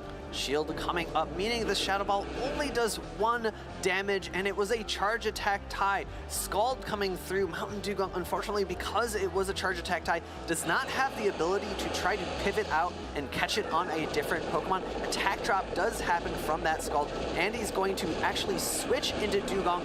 Polymers up, staying in, and then eventually swapping into Annihilate. This is so clever what MountainDugong did. He decided to bring his Umbreon here in game number 2 because he recognized that Polymers was leaning on the Lickitung. Now that he's pulled the Annihilate out, that Umbreon might have its way in the Lickitung matchup later, but we're going to see because the attack fall did occur from the Icy Wind. And if you remember, he left the matchup. Annihilate has a full Shadow Ball loaded. It does have access to Night Slash, so it can hit for hard-hitting neutral damage in this matchup, and Poly is going to not have a charge attack loaded at the end of this matchup, so MountainDugong can come in, actually opting to come in with the Umbreon, going to take a lot of damage from these super effective counters. Yeah, this is same type attack bonus counters. Polymers up, going to throw the Shadow Ball because this is same type attack bonus, a little more energy intensive. Resisted, yes, but it's going to deal more damage overall than the Night Slash. I would have preferred MountainDugong to come in with the Annihilate because the Annihilate with Night Slash and Shadow Ball, it can't really threaten hard-hitting damage into the Lickitung. Yeah. Foul play coming through, going to get shielded up. This is a smart play from Poly because the counter damage will be impactful in the late game. Now, we thought Umbreon was going to have a easy time with the Lickitung matchup here, but at this point in the game, at this juncture, when it's so weak down to the yellow in terms of HP, that Annihilate encounter was so costly for the Dark-type Pokemon because now I'd say Lickitung has a chance to beat it. It does. The issue for Poly, though, is he does not have the option to go for a catch because he just recently switched out. Actually, getting a Body Slam catch onto the Annihilate, I don't think this is going to be enough to knock out. MountainDugong does need to go for a Night Slash immediately before the Licks knockout. Actually going for one more counter. Cutting it close. Annihilate hanging on just barely in the matchup. It does get the Night Slash against the Lickitung. Chip away, piece by piece, brick by brick. You have to break down this Lickitung's HP if you're MountainDugong. In comes the Umbreon, his last chance, his last opportunity to make it to day 2 in Knoxville. With one shield, MountainDugong does need to be careful about where he utilizes it. Poly does have 3 Pokemon left, needs to be careful not to get caught on. However, the Whiscash is healthy enough so that I think it needs a full foul play to be knocked out. I think it does as well. We're going to see the foul play take down the Lickitung. Annihilate in the back, Whiscash with tons of energy. Here comes the first Mud Bomb. Mud Bomb coming through, going to take that shield. MountainDugong Actually, I think Poly might try to switch out here. No, staying in, building up to. Oh, there it is. Switching, forcing MountainDugong to throw additional snarls, then switching in the middle of that snarl to make sure that the Night Slash lands. Actually not enough to knock out, but no win conditions left for MountainDugong in that game. Umbreon hung on just barely, but at that point he had taken so much damage, MountainDugong recognized that even if he throws a foul play into the Annihilate, the Whiscash just comes out and gets the mud shot down. So we saw examples of this earlier on today, right? Throwing in the Umbreon at the last second, just trying to throw a wrench into your opponent's plans when they're so laser focused on their win conditions. Polymers did a great job of that, right? Just keeping MountainDugong off balance. And even though on paper, these teams looked favorable for MountainDugong, Polymers found a way to win. I was a little bit critical of not bringing in the Annihilate, but it showed some promise there in that end game, catching a body slam, really neutralizing that energy, and still getting off the Night Slash was a lot of momentum for MountainDugong. Unfortunately, with the energy loaded on the Whiscash, being able to switch and throw the Night Slash, and the Whiscash was honestly one mud shot away from another Mud Bomb, really put MountainDugong in an impossible spot to win. You just build up as many insurance policies, as I call them, that you possibly can, right? You want to have a way to win the game from multiple angles. You don't want to have just one single win condition.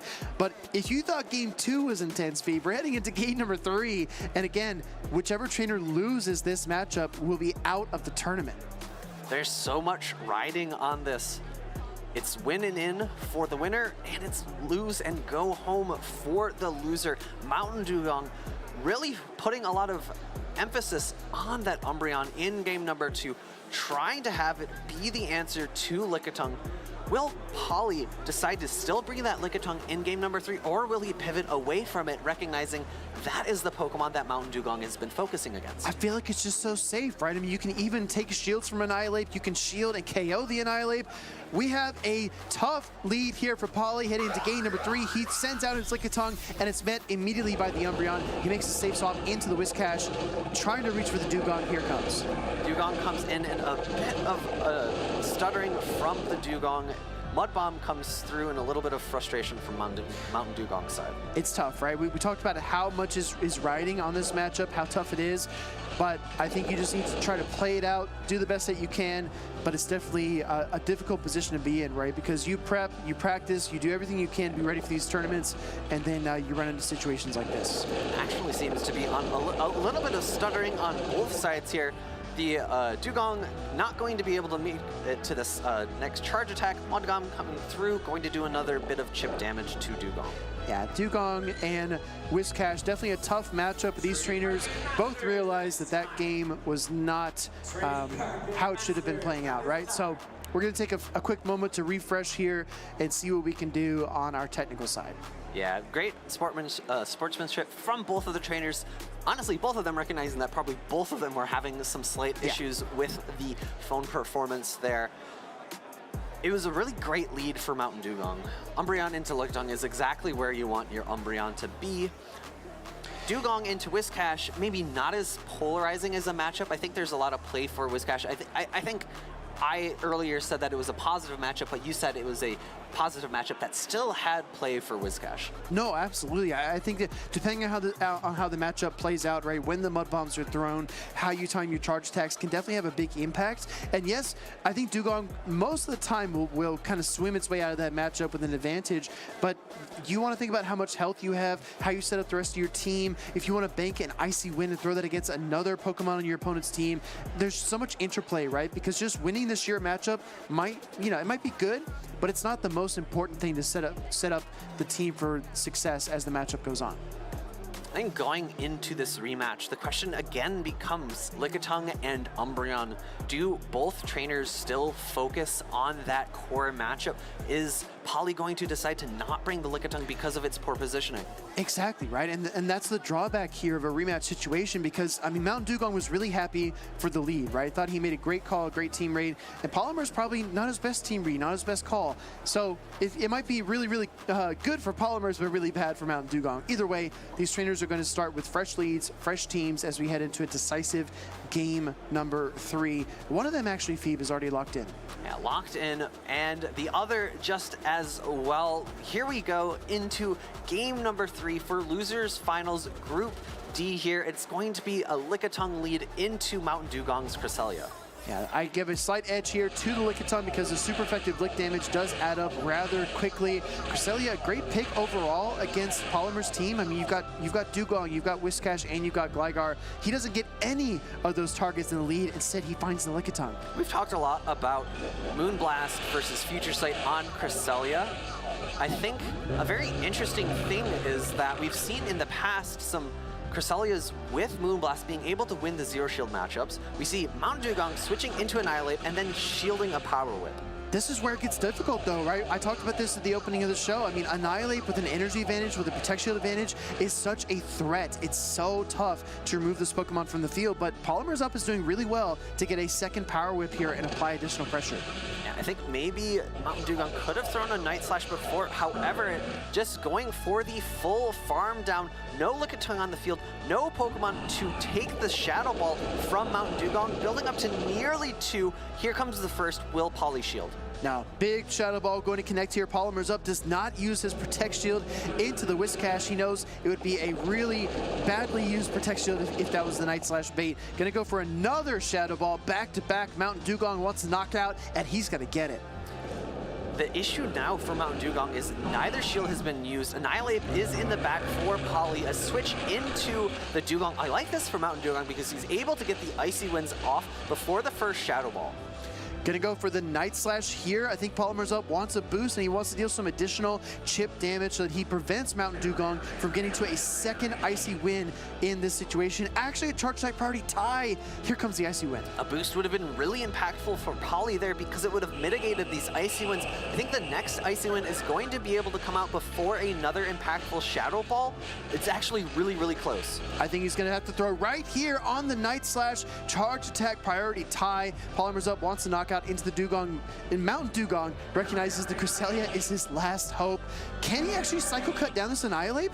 It is super effective damage as opposed to neutral. Look at the amount. I think he can do it. Yeah, I think so as well. You just need to shield once. You see MountainDugong shaking his fist. A bit of an unfortunate event happening before with the Lickitung and Umbreon not reoccurring this game, but Night Slash coming through, not going to be able to reach a Shadow Ball afterwards, and the Psycho Cut with 2 shields remaining on Poly's end. Going to be victory for MountainDugong. Wow, not the best lead for MountainDugong, but Cresselia prevails and sends him into day number 2 with an impressive win over PolymerUp. I mean, that could have gone either way, but recognizing all your win conditions, right? The fast attack down, we've seen that a couple times so far on stream. You take what your opponent gives, right? If your opponent makes a mistake, you capitalize. If your opponent leaves those Protect Shields on the board unused, use that fast attack pressure. You find ways to win, and it's not always apparent at the beginning of the matchup. Sometimes those win conditions evolve as the game goes on. Yeah, and it really did evolve. I thought Annihilate was going to be the best answer for Poly in the end. Up shields, a lot of energy, but able to survive the Night Slash. A really great call there. I think, honestly, Poly might have had some win conditions if he went for Shadow Ball instead of Night Slash there. Not gotten the knockout, maybe a farm down, and not been so pressured in that late game, because you were talking about how Cresselia was the answer in the end game. The Ice Shard damage added up so much. It was the Annihilate was deep in the red by the time that the Cresselia came in at the end of that game. Yeah, I mean, Polymer's put all his eggs into the Annihilate basket, and here comes Cresselia to just break them all in front of him. We're gonna look at some highlights here from that series because that was one to remember. Game number 1, Night Slash getting Protect Shielded up. Polymer's, he seems to have this playstyle where he will Protect Shield something that's very low in order to win, switch advantage, or get off an additional charge attack. Dig just enough to knock out that Skarmory, and MountainDugong recognizing it is the Annihilate in the back, and Night Slash not quite enough to pick up the knockout here.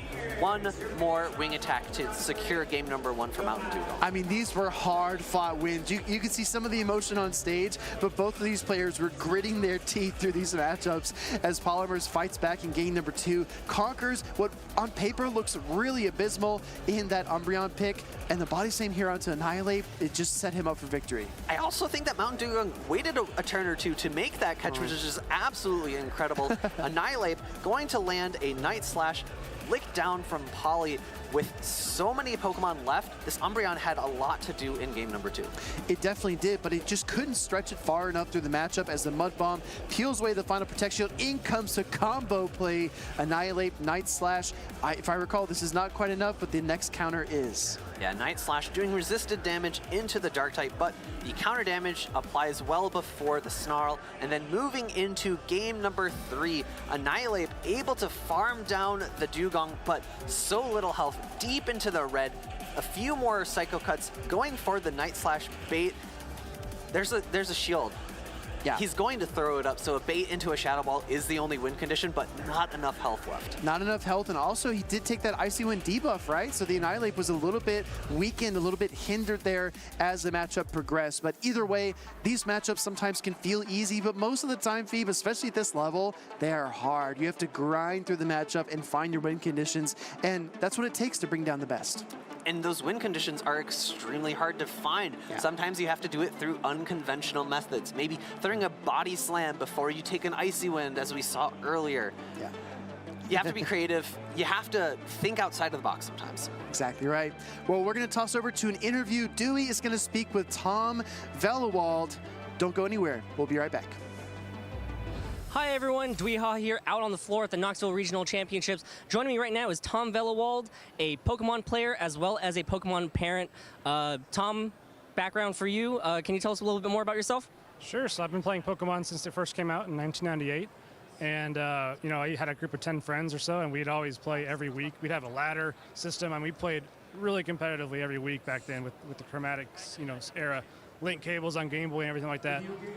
Went to my first Pokemon tournament in 2000, or 1999 and 2000, and then I ended up playing 2006 Journey Across America and competing in VGC ever since 2009, which is when we met, actually. That is actually when we met. We met in 2009, but you actually have children now competing in the juniors division. How has that been? It's been amazing. We saw this as an opportunity for us to have a family adventure to sort of travel around the country and the world. And so we set out with the mission last year of getting the kids to qualify for the World Championships, and they succeeded. So we had quite a few fun trips. Yeah. Of course, Avery, the current North American International Champion, is your son. How does it feel to watch Avery kind of grow up and become this champion that, you know, you've competed for so many times? Yeah, definitely. I never had that level of success, but I mean, seeing Avery achieve that at such a young age, it was incredible. I think seeing, you know, how he's, even from his first regional that he went to last January, just seeing how he's evolved and matured and learned how to play the game, and the friends that he's made. I mean, you know, we have lifelong friends from competing. Now they're developing lifelong friends as well. So I'm just seeing this happen all over again, and it's been a lot of fun. You have 2 kids competing right now in the juniors division. What has been some tough things to go through with, you know, raising these children to be the best that they can be? Yeah, I think, you know, telling them that they're not always going to win. I mean, that's just how it is. Consistency is very, very hard in VGC.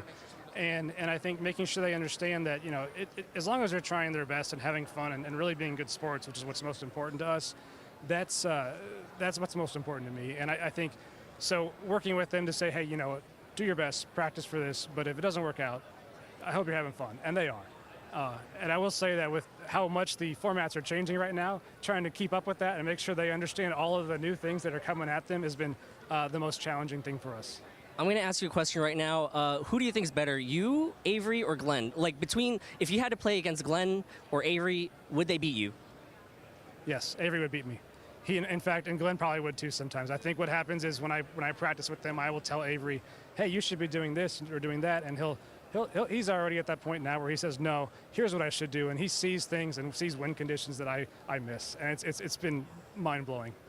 How much input do you have on team building with your children? Like, do they have a lot of free reign to choose the Pokemon that they play, or do you also have to suggest Pokemon that you think are going to be great for their team fit and play styles? It's a little bit of both. Definitely, I can't just throw any team at them. You have to figure out what works well, what do they like, what Pokemon do they like, but also what play styles do they appreciate. So a lot of times it's a collaborative process. They'll tell me some things that they like. We watch a lot of YouTube and see what other players are using and look at some rental teams.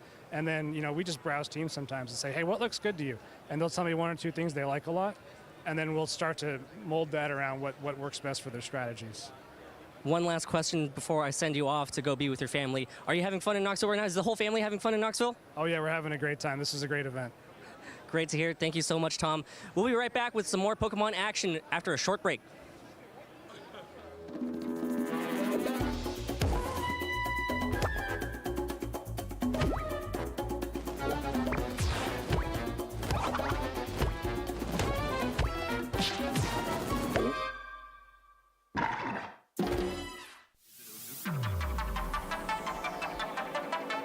Welcome back, trainers. We are here for Pokemon Go Regional Championships at Knoxville, and we just wrapped up day number 1. Over 100 competitors, and we have our top 16 for day number 2.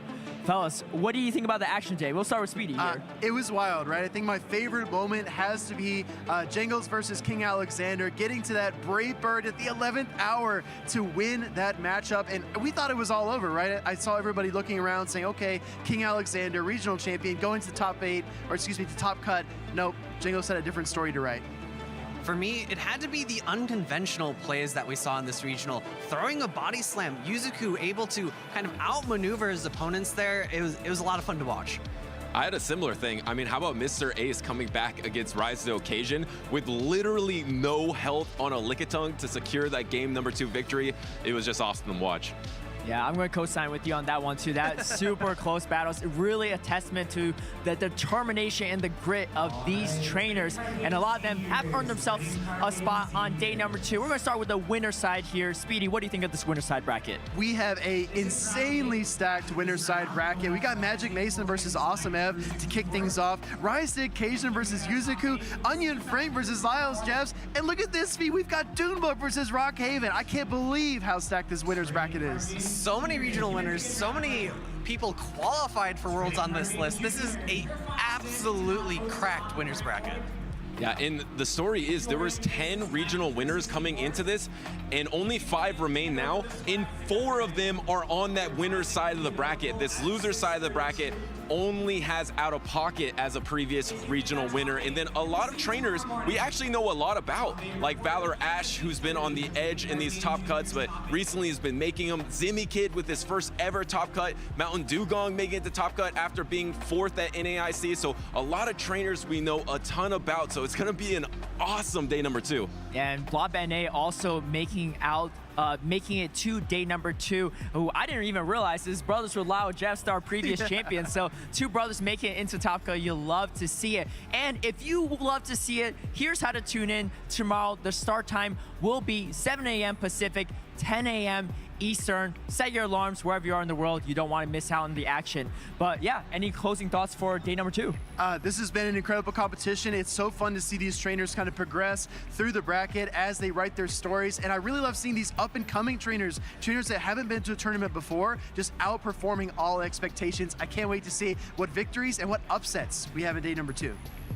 For me, I'm really interested to see what's happening over in Melbourne. I've made a lot of comparisons about the differences between Europe and North America, and getting some action from Oceania and seeing what they do over there. I'm excited to see how their D2 ends up. For me, there's a ton of storylines I'm looking forward to day number 2. First of all, I'm fascinated to run those polarizing matchups all the way to the grand finals. And then of course, Lyles Jeff trying to be the first trainer ever to make back-to-back regional victories and using the same exact team. But the final storyline that I'm most looking forward to is it goes back to those trainers like MrAce and Jangles that didn't give up, they didn't quit, and they stayed in the battle. And that has been the story of this tournament because it was the most stacked tournament ever. There was 10 previous regional champions. 5 of the 7 regional champions this season were here. But these trainers didn't give up, and that's why they're making it day number 2. Yeah, speaking of a lot of champions here, we had kind of a champion slayer. AwesomeEevee taking out 2 regional champions and going to kick off tomorrow against Magic Mason, a champion as well from last season. So very interesting to see that underdog story play out as well. And before we close out, quick reminder for the rest of the schedule for this regional season. And we have Knoxville right now, Vancouver, EUIC in London, Orlando, Indianapolis, Los Angeles, and of course, NAIC in New Orleans, all leading up to Honolulu Worlds. All right? And that does it for us. Thank you all for joining. Make sure you follow us on our socials at PlayPokemon on X. Make sure you use hashtag PlayPokemon to get some of your posts featured. And of course, Pokemon for YouTube.com and Twitch.tv/Pokemon Go to tune into all the action. But thank you all for tuning in, and take care and keep on tapping.